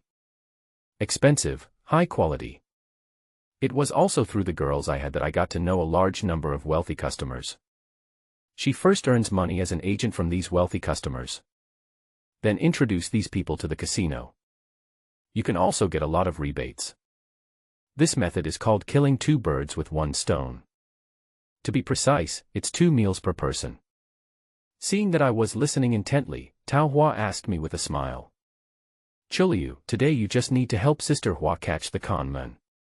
Sister Hua will arrange for you the type of girl you want. If it doesn't work, Sister Hua can do it herself and let you see Sister Hua's kung fu. I frowned slightly, smoked a cigarette and looked out the car window. I don't like this kind of woman. But Lu Yi will definitely like it. Seeing that I didn't say anything, Tao Hua teased me with a smile again. Why, do you look down on Sister Hua? Let me tell you, there is a famous poet who once wrote a poem to praise you, Sister Hua. Who? I asked casually to ease the awkwardness. Li Bai. I was sweating profusely. Li Bai. What does this have to do with anything? The water of Teotihuacan is 1,000 feet deep. As she spoke, Tao Hua chuckled evilly. He gave me a meaningful look. I was speechless. Tao Hua, peach blossom. The water in the pool is 1,000 feet deep. Go. The game that Tao Hua played was held in a private villa. Before we went, Tao Hua took me to the supermarket first. Gave me a new outfit. Of course, she didn't do this to give me a gift. Not that he has any other thoughts about me. It's that I'm dressed too ordinary. It was obviously inappropriate to bring him to their bureau. After dinner, we arrived at the villa. The game hasn't started yet. As soon as we arrived at the room dedicated to playing cards, I saw 4 men drinking tea and chatting. It was obvious that they were waiting for Tao Hua to start. A fat man looked at me. He asked Tao Hua with a smile. The men around Sister Hua change every few days. How long will Sister Hua use this handsome guy today? It depends on my mood and my skills. Whoever makes me feel comfortable, I will use him for a few more days. Tao Hua said shamelessly. And I still had a cold face and said nothing. These bastards. He actually thought I was Tao Huayang's lover. The person Tao Hua asked me to catch was this fat guy. This villa also belongs to the fat man. Originally, in their game, the fat man didn't win any money. But recently, it's like I've opened my third eye. Win every time, and win a lot. The game begins. The 5 of them each took out 50,000 in cash and piled it directly on the table. This practice is an unwritten rule in some card games in Harbin. Indicates this bureau. If the amount is less than 50,000, you cannot be served. If you want to serve, show your goods first. They were playing poker. The maximum amount is 300, 1,000, or 20,000. Generally, when a game of cards just starts, there is a warm-up period. Everyone will try to play it out, and no one will cheat. So, I don't watch the game either. I sat on the sofa next to him, smoking and drinking tea. Some people may think so. The life of a con man is exciting and thrilling. But in reality, the life of a con man is boring. The top con men are even more boring. Just like me now. Apart from sitting, smoking, drinking tea and daydreaming. Nothing else can be done. Slowly, the game passed the warm-up period. The people at the table have already entered the state. And the place where I sat was opposite Tao Hua. There was no one to watch the card game. So, I can clearly see the situation of the game without having to get up. There were only a few notes left in Tao Hua's top stack of 10,000 yuan. It seems that she lost again. The fat man who Tao Hua suspected of cheating was sitting in the house below Tao Hua. So far, he has won a lot. I started staring at the fat man. Poker is fine, to be sure. It's not a poker cheat, nor has it been hacked. He doesn't know any tricks. There is no stealing or hiding of cards. The cards are shuffled using the mallet method. The boss with exposed corners, I can remember the order of the cards clearly as long as I look at them carefully. But he has a habit. The cards are always in your hand. He held it tightly, as if he was afraid that others would see his cards. This practice is very common in the game of poker. It's nothing out of the ordinary. Sitting below him was a tall and thin man. He looks average, even a little ugly.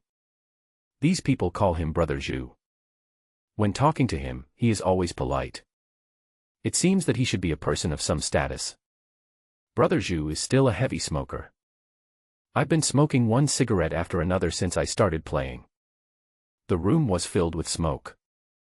The way he looks at the cards is also very special. Also put the cards behind the money pile. But he looked at the cards. Just use the money to hold down the cards. Take it out when the cards are opened. Originally, I was studying fat people. Suddenly, the short-haired guy opposite the fat man caught my attention. This guy with a flat head is not tall, but looks very strong. Different from Tao Hua's talkativeness. He doesn't talk much. But when he looked at people, there was always a hint of ferocity in his eyes. This time, he is the banker who deals the cards. When dealing the cards, he always glanced down intentionally or unintentionally. Just with one glance, I realized something was wrong. The short-haired guy was wearing a platinum ring on his hand. I know. When he lowered his head, he was actually looking at the ring. Because when the cards are dealt, you just need to move the cards slightly forward. Through the reflection of the ring, he could see the points on the cards. This kind of cheating method is very common. The tools used are also varied. Some people use silver-plated or stainless steel lighters. There are also stainless steel water cups. Some people simply clamp a thumbtack between their fingers. In short, anything that is reflective can be used to cheat in this way. But this guy with a flat head has average skills and poor psychological quality. When he deals the cards, as long as someone is watching him, he didn't dare to look down at the ring. This also means that the number of cards he looks at is very limited. At first I thought, is he cooperating with the fat guy? Use secret codes to tell the fat guy who has the bigger card. But after watching for a while, I found that there was almost no communication between the two. It is certain that the two of them are not in the same group. But there is definitely something wrong with fat people. It's just that I haven't figured out how he cheated yet. Some people may think so. My level of sleight of hand is very high. As long as someone is cheating in the game, I can see through it at a glance. But in reality, this is impossible. There are many ways to cheat. No one dares to say that he knows it all. Especially with the development of technology. Some new cheating props are emerging in an endless stream, making it difficult to guard against. This card is played by the old smoker Zhu Ge. As he shuffled the cards, I made a point of noting the order of the cards. The fat man's cards are the 7 of hearts, the 9 of diamonds, and the 10 of diamonds. Just a handful of loose cards. Brother Zhu's cards are a pair of 2s and an 8. Tao Hua's cards are a pair of A's and AJ. The other two companies both have scattered cards. Start placing bets. Brother Zhu chose to keep his cards to himself and bet 300. The other two players looked at their cards and folded. When it was Tao Hua's turn, she looked at the cards and called the bet directly. The fat man also looked at the cards. In theory, his scattered cards are worthless. Not only did he not hesitate at all, he also directly raised the bet to 1,000. I knew this guy was going to cheat this time. Brother Zhu continued to bet without making any moves. Tao Hua had no choice but to follow suit with her pair of aces. After 2 rounds, Brother Zhu picked up the cards under the pile of money and looked at them. Then, he pressed the pile of money. Choose call. Tao Hua and Fatty also called. When it was Brother Zhu's turn, he folded his cards. Only Tao Hua and Fatty were left at the card table. After another round, Tao Hua chose to open the cards. She is right. The fat man originally had a scattered hand of 7, 9, and 10. But when the cards were opened, his cards turned into a straight of 9, 10, and J. It is certain that the fat man changed his cards. The way he changes the cards is not based on technique. Instead, rely on Brother Zhu. That J belongs to Brother Zhu. I knew something was wrong when Brother Zhu put the cards under the pile of money. His pile of money looked fine. In fact, the stack at the bottom is not money. To be precise, it is a catapult disguised as money. Keep the cards inside. At the touch of a button, the card bounced like a hidden blade directly into the fat man's pile of money. And the speed is very fast, so fast that the human eye cannot capture it. This is also the reason why Brother Zhu pressed his pile of money. This way of exchanging cards. In fact, you don't need a card ejector. A skilled cheater can easily do this by using playing cards. Moreover, it is more accurate than a card shooting machine. I sighed secretly. There were 5 players in this game, but 3 of them cheated. You still want to win money in this kind of game? Tao Hua has lost more than 20,000 yuan. Seeing that I didn't move for a long time, he looked at me from time to time. I didn't look at her either, and continued to pretend that I didn't notice anything. After a while, my cell phone suddenly rang. I took it out and saw that it was Lao He calling. By this time, the card game between him and Li Dabiao should be almost over. I got up and went out to answer the phone. The fat man also teased Tao Hua on purpose. "Sister Hua, why don't you go with me?" He answered the phone with his back to you, maybe it was some girl calling. Tao Hua rolled her eyes and muttered. "When this is over, I want to see which blind slut dares to steal my men." I ignored them and went out to answer the phone. On the other end of the phone, Lao He said with a little excitement. "Master Chuliu, is it convenient to talk?" "It's convenient, go ahead." I said I had something to do, so the game was over. I lost 11,000, and Chen Xiaoxue lost about 7,000 or 8,000. That bastard Li Dabiao still felt unsatisfied, so he decided to continue tomorrow. "Where's Chen Xiaoxue?" "She didn't leave. She must have gone to the bar with Li Dabiao." "So did you say anything about bringing up the matter tomorrow?" I didn't need to say anything. I just grumbled a few words, saying that the game was still too small. The bastard said that we should move on to a bigger game tomorrow. He didn't bring enough money today. I sneered in my heart. Watch now. This catfish has taken the bait. I hung up the phone before I could go back. The door of the villa suddenly opened. When I looked up, I saw Tao Hua walking out angrily. After just a few hours of playing, Tao Hua lost more than 20,000 yuan. No wonder she looked so angry. "Can you see what's wrong with the fat guy?" Tao Hua looked resentful and asked directly. "No." I shook my head. I didn't tell the truth to Tao Hua. I know in my heart that I can't catch this 1,000 today. The reason is simple. First, today, just the 2 of us will catch Qian. There were 3 people cheating at the table. No matter which one we catch, if the other party turns hostile, there will be nothing we can do. Once the fight starts, we will both be the ones who suffer. Second, I saw that they were all very polite to that Brother Zhu. He should have a high status in this circle. Moreover, it seems that this Brother Zhu has quite a few gambling games. In just a short while, he received 4 or 5 calls, all of which were asking him to play cards. If I could get in touch with this Brother Zhu, then I can join their game with a legitimate reason. Tao Hua was so angry that her teeth were itching. She didn't dare to get angry loudly. I could only lower my voice and swallow my anger while complaining. This Sumei, I asked her to find me a master, but she just found someone to fool me. Okay, don't expect me to bring her any customers from now on. Although, Tao Hua was also very dissatisfied with me. But the person who made her most angry was Sumei. I think it's a bit ridiculous.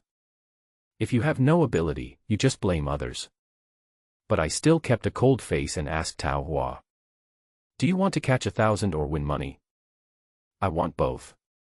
Tao Hua answered straightforwardly. I sneered in my heart. This woman is so greedy.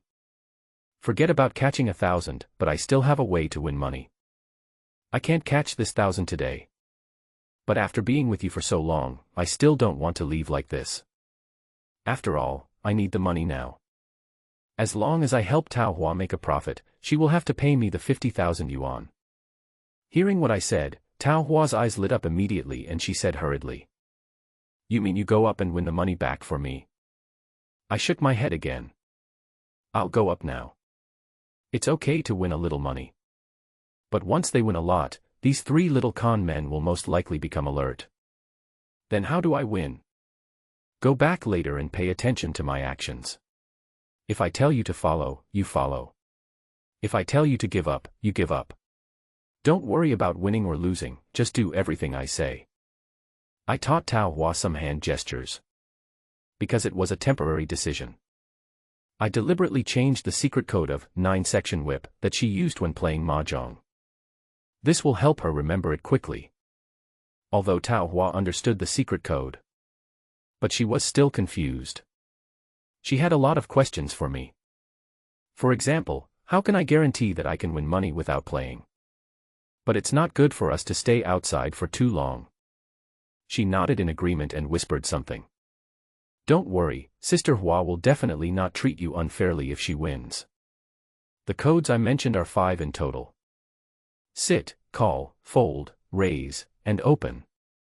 This method of passing secret codes can be used even if you don't know any tricks. With only 2 or 3 people cooperating, the winning rate at the poker table will be much higher. Women are born actors. Sister Hua is even more so. As soon as we both came back, Sister Hua's face was stretched long. Give a few people a feeling. It seemed like a woman really called me. She got angry when she was caught by Sister Hua. I played a few more games in a depressed mood. Sister Hua suddenly threw the cards down. I don't want to play anymore, it's boring. The game was hot. At this time, Sister Hua suddenly said she didn't want to play. The other 4 people stared at her blankly. The fat man asked directly. What's wrong, Sister Hua, are you really angry with your boyfriend? Sister Hua rolled her eyes in my direction and said nothing. Oh, why are you angry with him? It's hard to find a 3-legged frog, but there are plenty of 2-legged men, right? No, who among us can do it? We can work hard and play with you for a few days. The fat man's words made everyone laugh. Sister Hua rolled her eyes and said again. Raise the bet, play bigger. I'm in a bad mood today, so I want to lose money. It's better to lose this money than to spend it on a heartless person. Sister Hua said this and deliberately glared in my direction. Her performance was impeccable. The game also raised the stakes. The base bet is 500, the minimum bet is 2,000, and the maximum is 30,000. Some people may wonder. I don't sit at the table and the cards don't have any marks. And there were 3 cheaters on the table. How can I guarantee that Sister Hua wins money? It's actually not difficult. First of all, I just observed this. The way these 5 people shuffle the cards is similar. They are used to showing a corner of the poker. With this, I can remember the order of the cards clearly. In addition, if the bald guy wants to cheat, you have to go to his banker so that he can see the cards through the ring. And, I told Sister Hua. Whenever the crew-cut guy shuffles the cards, you stare at him intently. With the guy's psychological quality, he didn't dare to look at it anymore. And how Brother Zhu and Fatty play. In fact, it means using 6 cards to deal with others' 3 cards. The probability of winning is high. But it is impossible to change the cards every time. At the same time, I also know what their cards are. What is the maximum possible card pattern?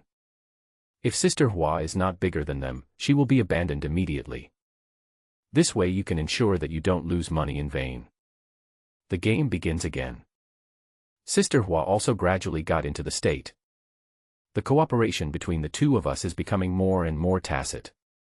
It only took more than 2 hours. She won several full bets of 30,000. I estimate that it is not too much. At the lowest point now, she has won back more than 100,000 yuan. Of course, I can't let her keep it to herself once she has a big card. I would let her look at the cards and actively compare them with others. Sometimes, even when she has the biggest hand, I will choose to let her fold. Sister Hua had cheated in mahjong before. She understands my approach very well. Moreover, she is also a good actress. For example, in one game, she had 2 KS. It is the biggest card on the table. 3 players followed suit at that time. After 3 rounds, I signaled her to fold. The other two players compared their cards and the result was that the Q won. Sister Hua beat her chest and stamped her feet, pretending to be deeply regretful. He even took out the pair of kings from the deck. Let everyone see that she is the biggest card. I folded the card because of a misjudgment. Time passes the fastest at the poker table. In a blink of an eye, it was already past 4 in the morning. Sister Hua also won more than 200,000 yuan. The funniest. It was also what I least expected. The ones who lost the most were Brother Zhu and Fatty.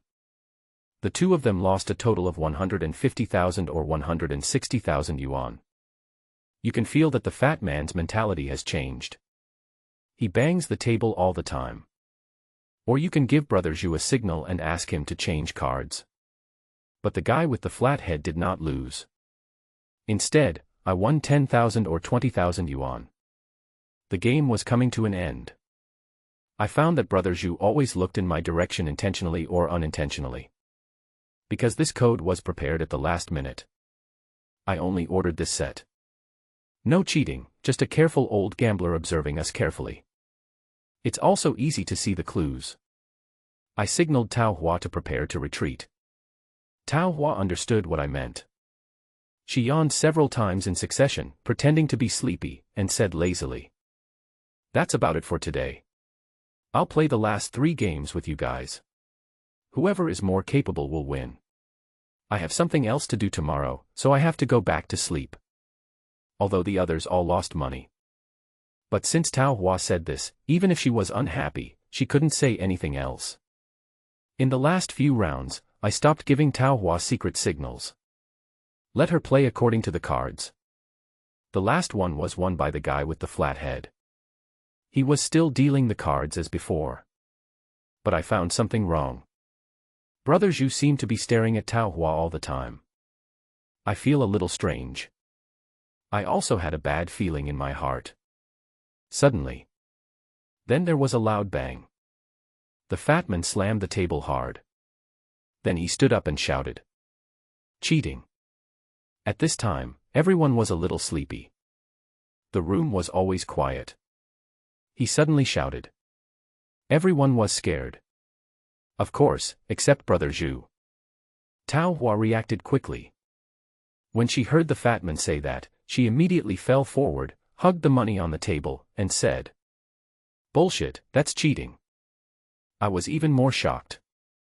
In the previous few games, Brother Zhu looked at me intentionally or unintentionally. And just now, he had been staring at Tao Hua. It seems that he figured out my secret code.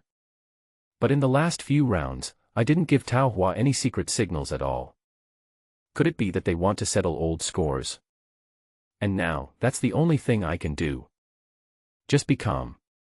As long as they are not caught in the act, they will never admit it. Of course, it depends on whether Tao Hua can hold on. I have no confidence in her. This kind of woman. Nothing else is needed. Grab the hair and give a few slaps. Basically, I said everything. But I can't speak now, let alone give Tao Hua any hints. We can only wait and see. The atmosphere in the room was tense and solemn. Tao Hua's face turned pale. But he still held the money on the table. His eyes were staring at the fat man fiercely. Tao Hua is bluffing. The fat man frowned, looked at Tao Hua, and said loudly, "Are you sick? Why are you scolding me? When did I say you were cheating? I was talking about Qing-san." As he spoke, he pointed at the short flat head. Hold. I cursed in my mind. After all this fuss, it turned out to be a false alarm. The guy with a flat head named Qing-san was surprised at first, but immediately denied it. "Fatty, don't bite people just because you lost a few bucks. When did I cheat?" The fat man sneered. He stood up, walked around Tao Hua and went towards Qing-san. Grab his hand and lift it up. "Qing-san, don't think I didn't see it. I've been watching you for a few days. When you dealt the cards, you deliberately moved the cards forward to reveal an edge. Then you lowered your head to look at the ring. Through this ring, you can see the cards." I was slightly stunned. Unexpectedly, the fat man had already known that Qing San was cheating. If Fatty knows it, then Brother Zhu must know it too. When the other idiot heard this, he suddenly understood. That's what I was wondering, why does he always look down when he deals the cards? So that's what's going on.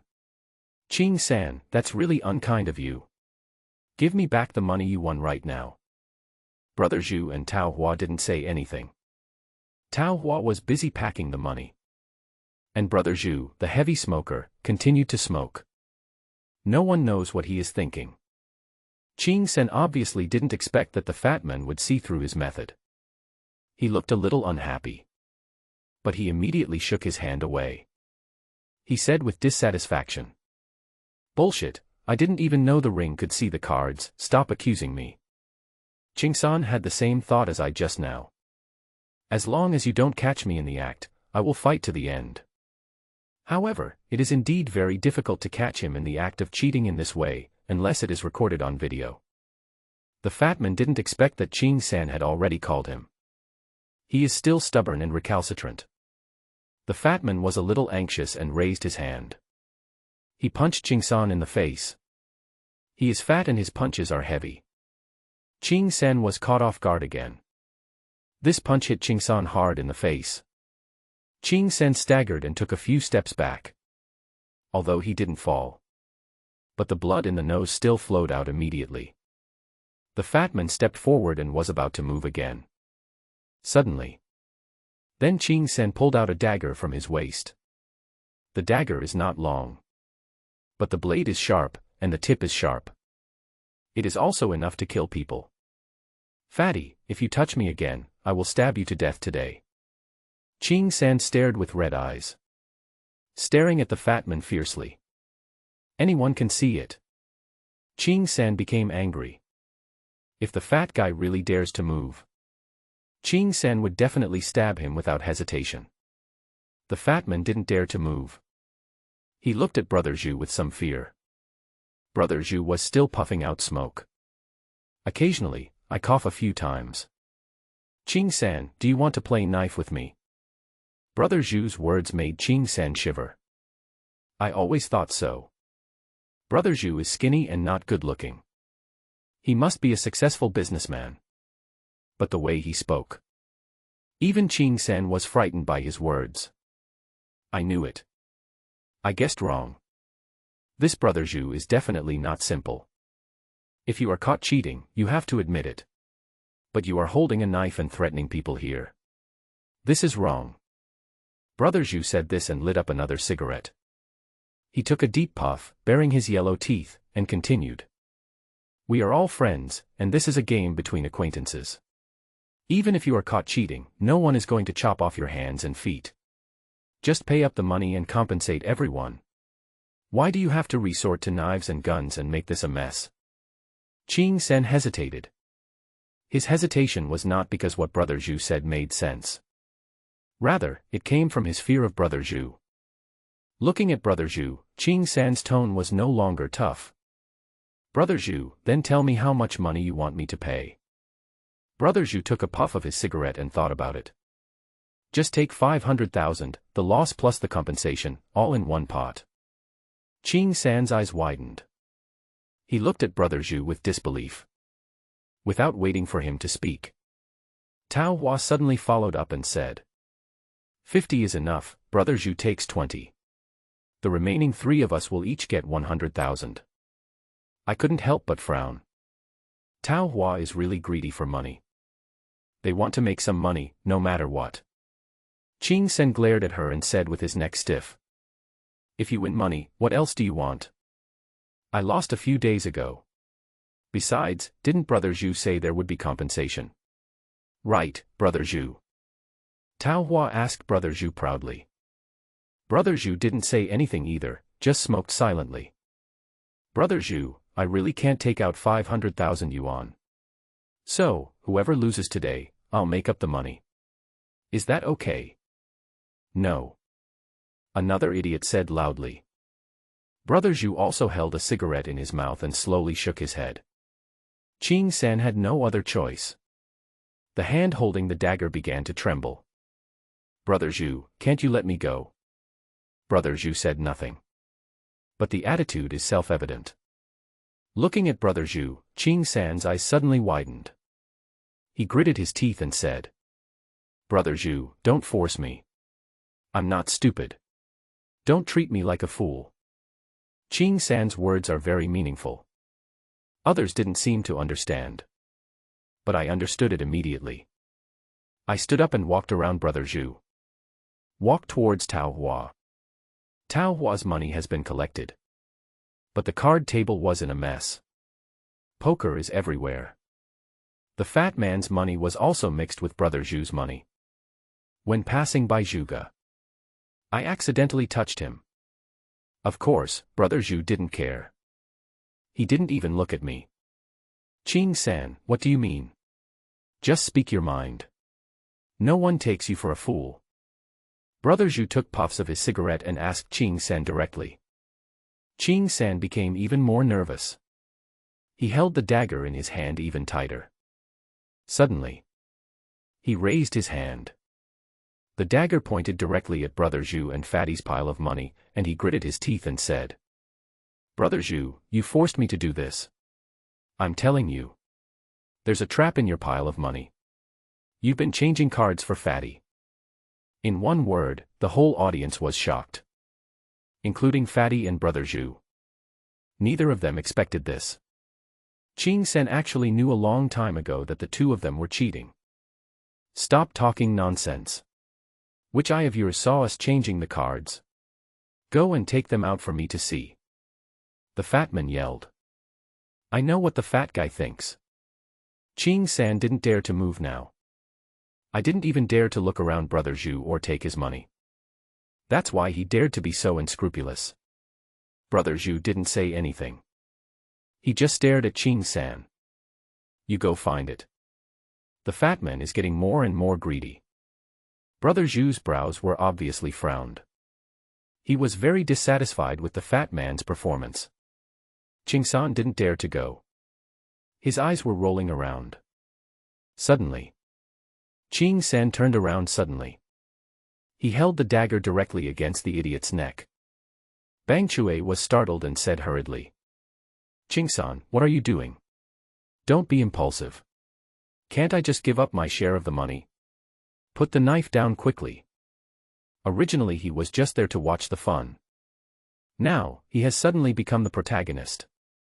Qing San gritted his teeth and said fiercely, "Stop talking nonsense.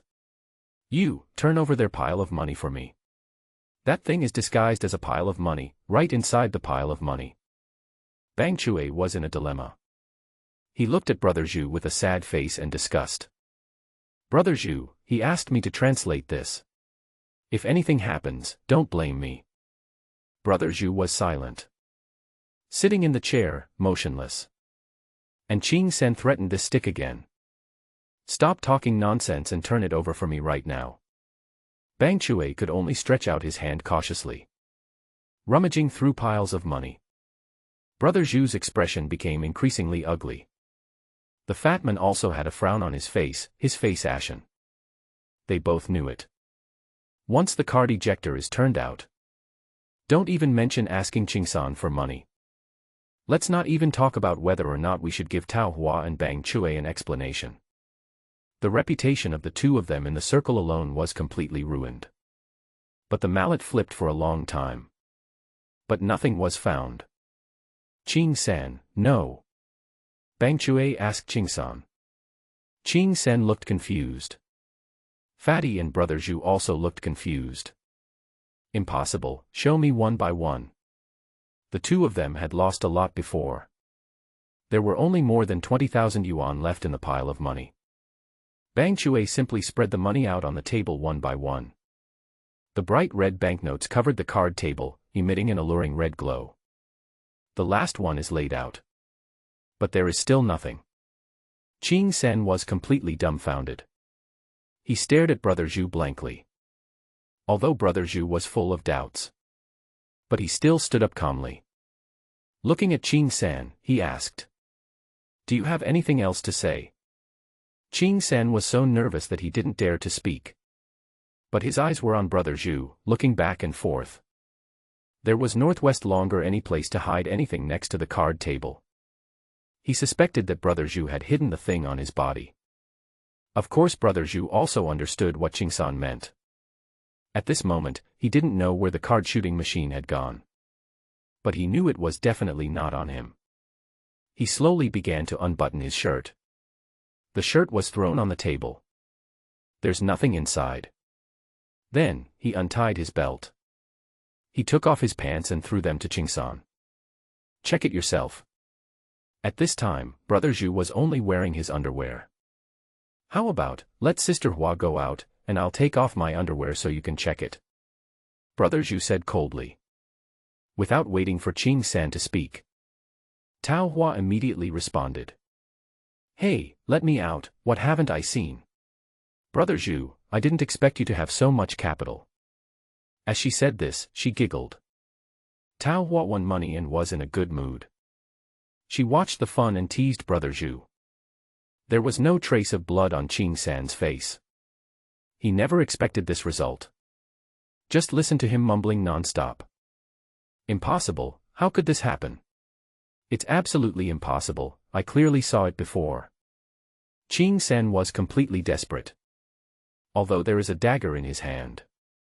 But he knew that this thing was of no use to Brother Zhu. Dang. The dagger in Qingsan's hand fell to the ground.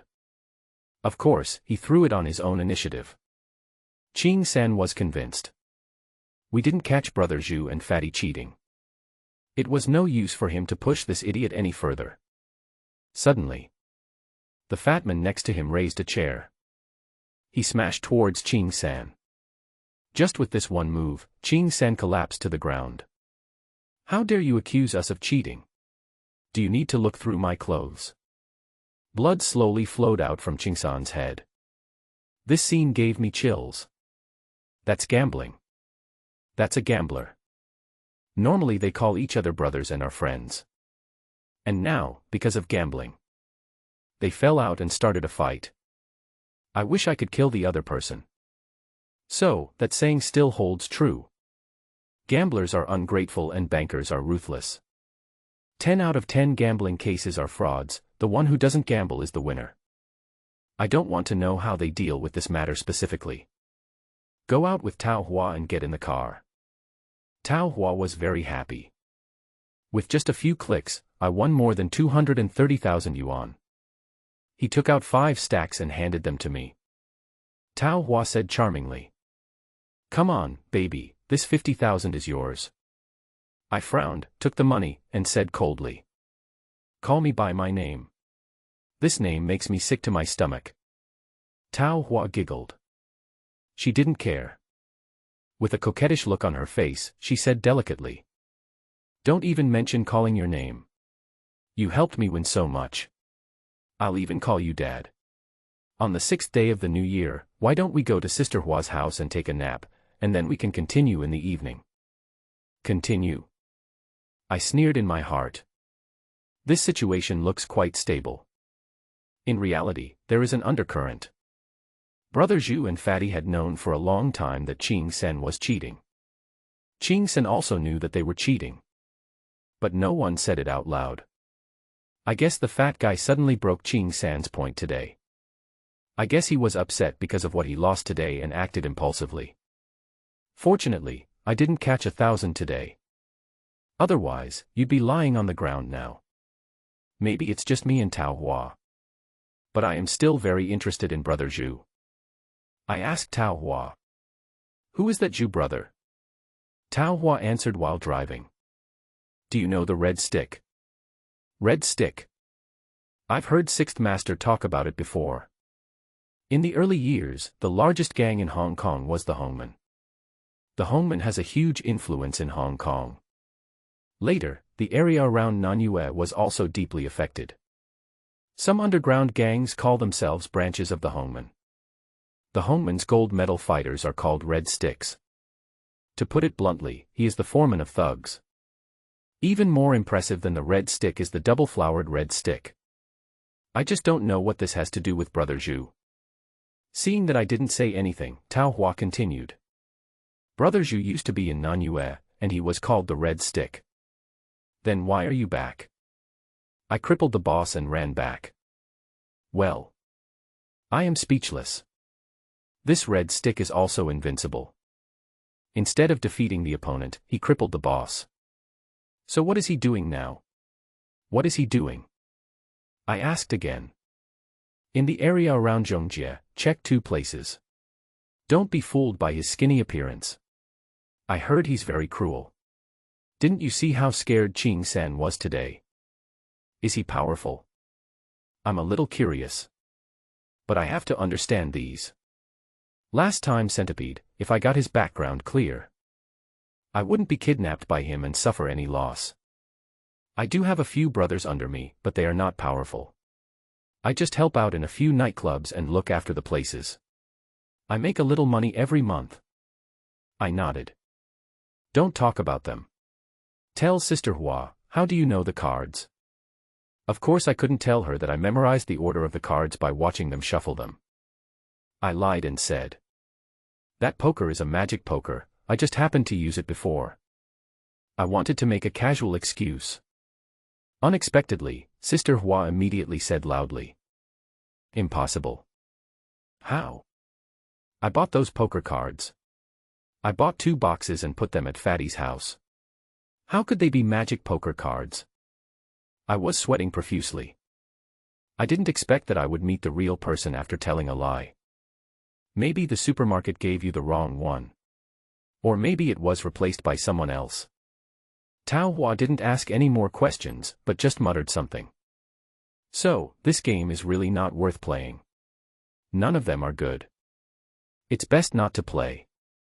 Even if it's just for fun, I won't definitely stop accompanying her. Without gambling skills, you can't find a good game, let alone deal with it properly. Collaborate with her. Something will happen sooner or later. There's no way I could sleep at Tao Hua's house. Got home and lay on the bed. I still suffer from insomnia.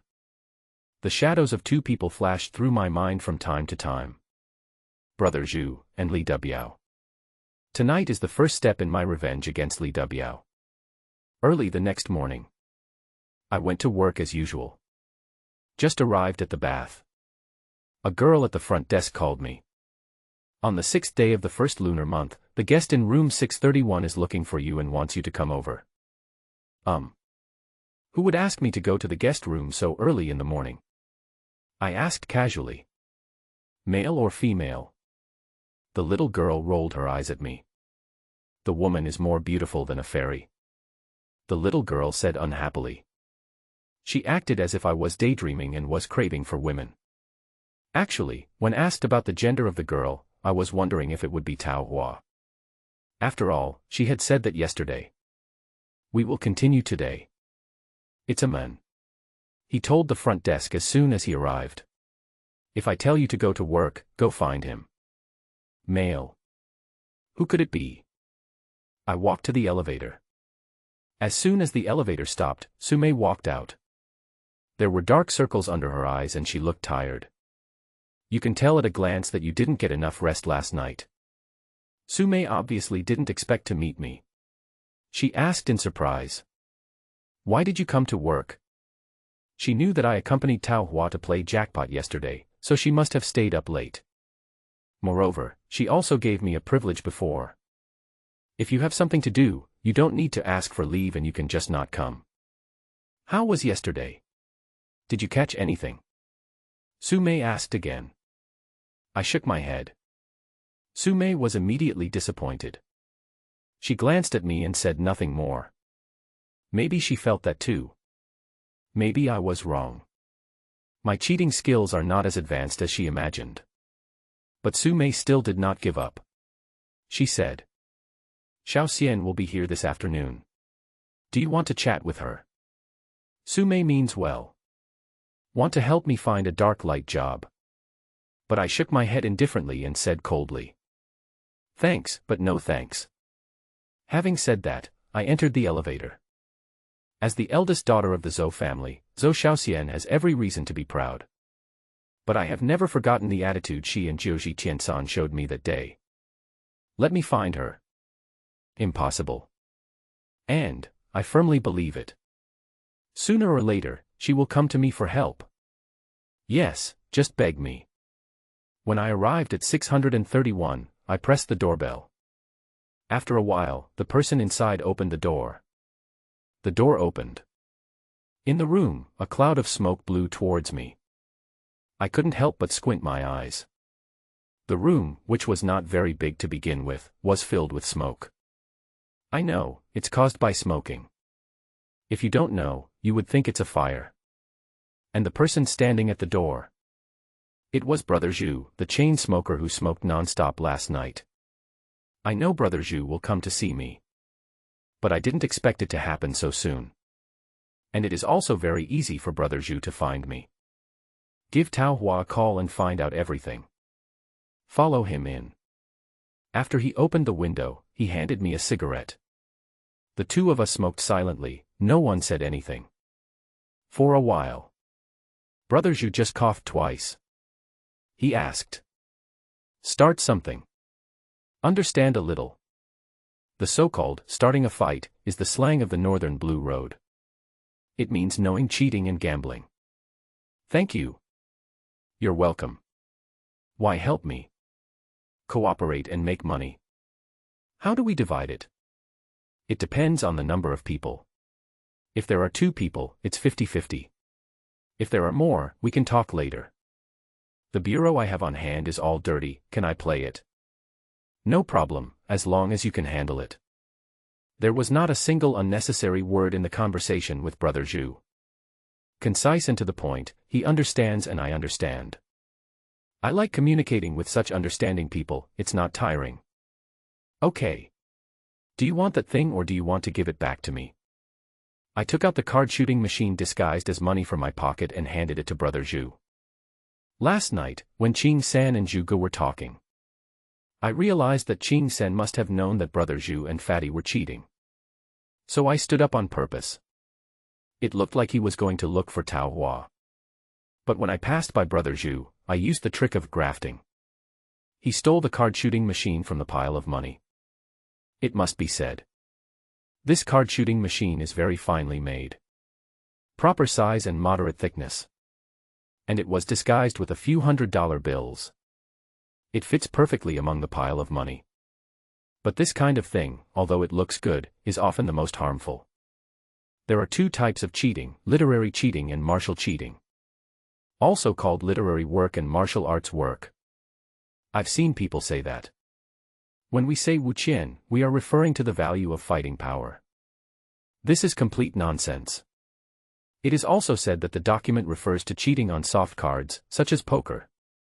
Wuqian, on the other hand, cheats with hard cards, such as mahjong, paigao, dice, etc. This is also wrong. In the art of tricks, the real wuqian refers to people like me. Without the help of any props. It's all about cheating by relying on tricks and techniques. And wuqian is just like Brother Zhu. With nothing to do, he can only rely on props to cheat. There is a huge difference between the two. If you cheat with props, you will definitely leave stolen goods on your body. Not to mention being caught by a con man. They are just ordinary gamblers and people who come to watch the fun. There is a high possibility of discovery. After taking the card tumbling machine, Brother Zhu put it aside. Then he asked. With such skills, why are you still working as a waiter here? I remained silent and did not answer. You didn't play yesterday, how could you help Sister Hua win so much money? Brother Zhu asked again. From the moment I knew it was me who took the card shooting machine. Brother Zhu has figured out everything. It's just a trifle, not worthy of being mentioned in a high-class place. I said lightly. My tricks. It is the foundation of my life. This kind of thing can never be revealed to others casually. Brother Zhu also understood and stopped asking questions. Okay, wait for my call. If there's a good game, I'll find you. I nodded slightly. All day long. I spend all my time waiting. Because of the game at night. This is the game that I attach the most importance to since my debut. The reason for not doing so is because of how big the situation is.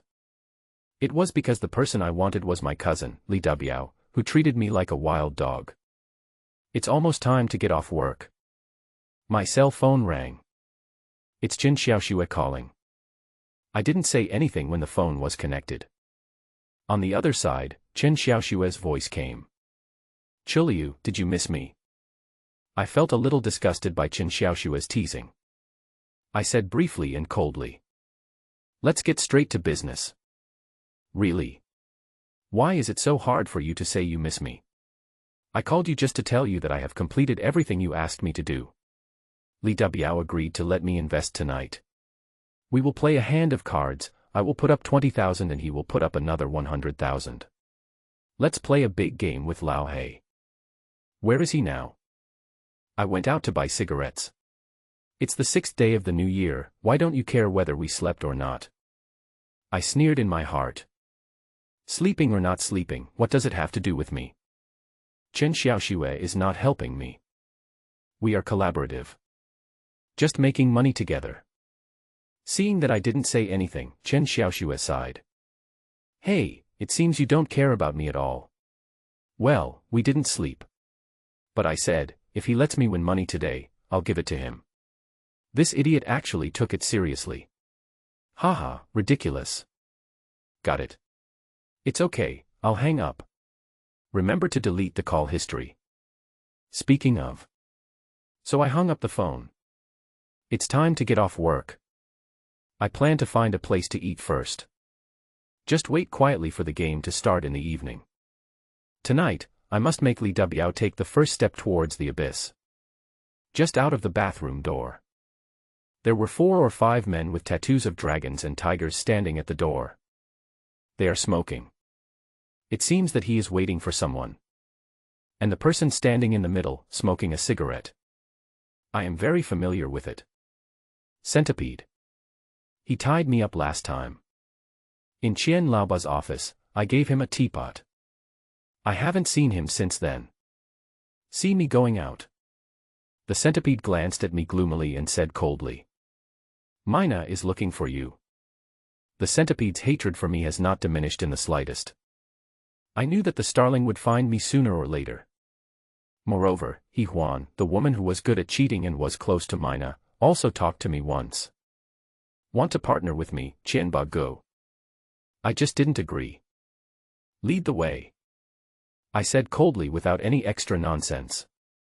Although I hate Qian Laoba. But I know too. With my strength, there is no way I can refuse. However, if he wants to lead me by the nose, it's absolutely impossible. A black BMW was parked on the side of the road. I followed the centipede. Centipede opens the back door. Then I saw Qian Laoba playing with a Huanghuali bracelet in his hand.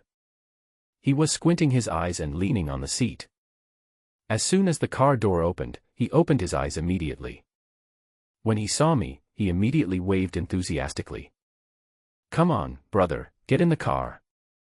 If you don't know, you will see how enthusiastic Qian Laoba is. You must think we are good friends. But in fact, not being enemies is probably the best that can happen to us.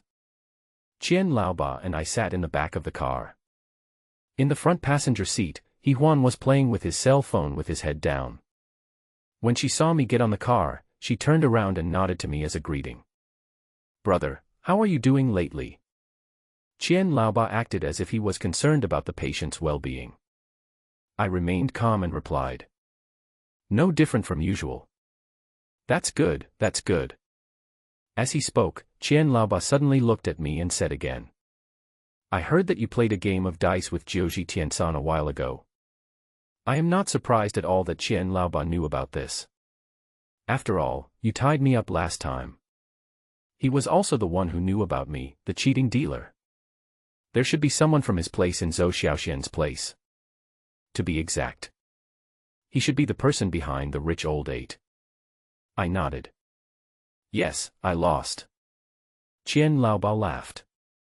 Ha ha ha, losing is normal. Looking at the entire Heibi, who dares to say that their dice can be better than Uncle Tian? Uncle Tian. Qian Laoba's way of addressing him was quite polite. I was silent. I know that Qian Laoba hasn't gotten to the point yet. I'm not in a hurry and will wait for him slowly. Sure enough, Qian Laobai finished speaking. He patted my shoulder and said, I told you last time that I, Qian Laoba, and you, Chu Lu, are brothers. I came to you today just to ask you to do me a favor. Brother. Oh. Since when did brotherhood become so cheap? Speak. A month ago, I arranged a game with a few high-ranking players from Fengtian. The game will start in 3 days. When the time comes, you and He Huan will come together. Kill these Fengtian guys mercilessly. As he spoke, Qian Laoba handed me a cigarette. He also lit one, took a long puff, and continued. Don't worry, I, Qian Laoba, am not an ungrateful person. If you win, you and He Huan will each get a bonus of 50,000. 50,000. I don't know why. At this moment, I actually wanted to laugh. Of course, it was ridicule. A wealthy guest from Fengtian. A bonus of 50,000. It's his fault that Laoba can say that. In this kind of situation, I'd rather accompany Tao Hua. This Qian Laoba is really stingy. No wonder He Huan wanted to team up with me to defeat him. Can I refuse? Looking at Qian Laoba, I asked calmly.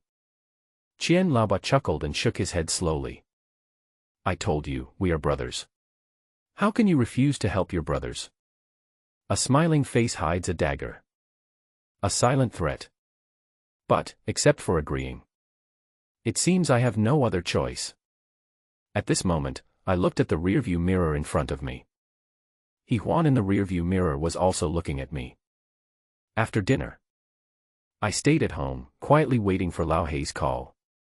According to the previous plan, I won't show up tonight. It's better for Lao Hei to play with him first. I'll go over when it's about time. At around 8 o'clock, my cell phone rang. From the other end of the line came Lao Hei's heroic voice. Is the car finished? If so, please send the keys to me at the old street chess and card room.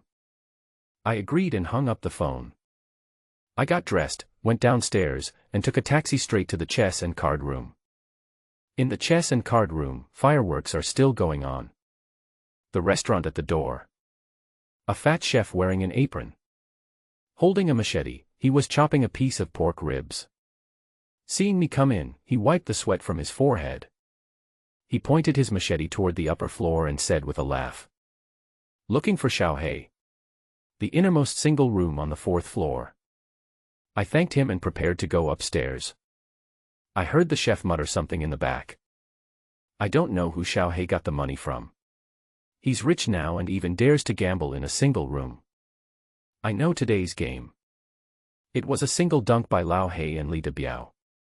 To avoid being disturbed, the two of them deliberately went to the single room with a higher water pump. Arrived on the 4th floor. As soon as you enter the door, then I saw Lao Hei standing beside the table, supporting the table with both hands. His eyes were fixed on the money on the table. He looked like a gambler who had gotten addicted. Li Debiao sat opposite Lao Hei. Sitting next to him was Chen Xiaoxue, who was dressed up beautifully. Chen Xiaoxue hugged Li Debiao's arm tightly. With a charming smile on her face, she followed Li Debiao and looked at the cards. The two of them looked so intimate, like a couple. Li Debiao seems to have won again. There was a huge pile of money on the table. It looks like there may be about 130,000 or 140,000. On the other side of the card table, there was a person in charge of collecting money in the chess and card room. Yawning and waiting for the water to be pumped. Seeing me come in, Lao Hei turned around and looked at me, pretending to be dissatisfied and said, "Why is it so slow to wash a car? How long has it been?" I handed the car keys to Lao Hei. The car was mortgaged. But there are 2 keys, and I have one more here. At the same time, I took out another 50,000 yuan from a brown paper bag. This is what Sister Hua asked me to give you. She didn't say anything about money, she just said you'll understand when she gives it to you. I also took out the 50,000 that Sister Hua gave me yesterday.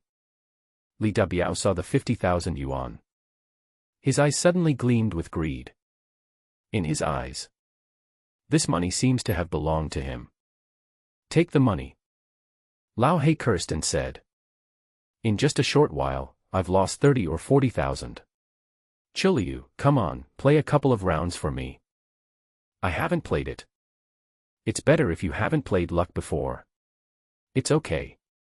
Just do it. It's not your fault if you lose. What are you afraid of? Lao He and I were acting in a play. Li Biao grinned evilly, looked at me and said.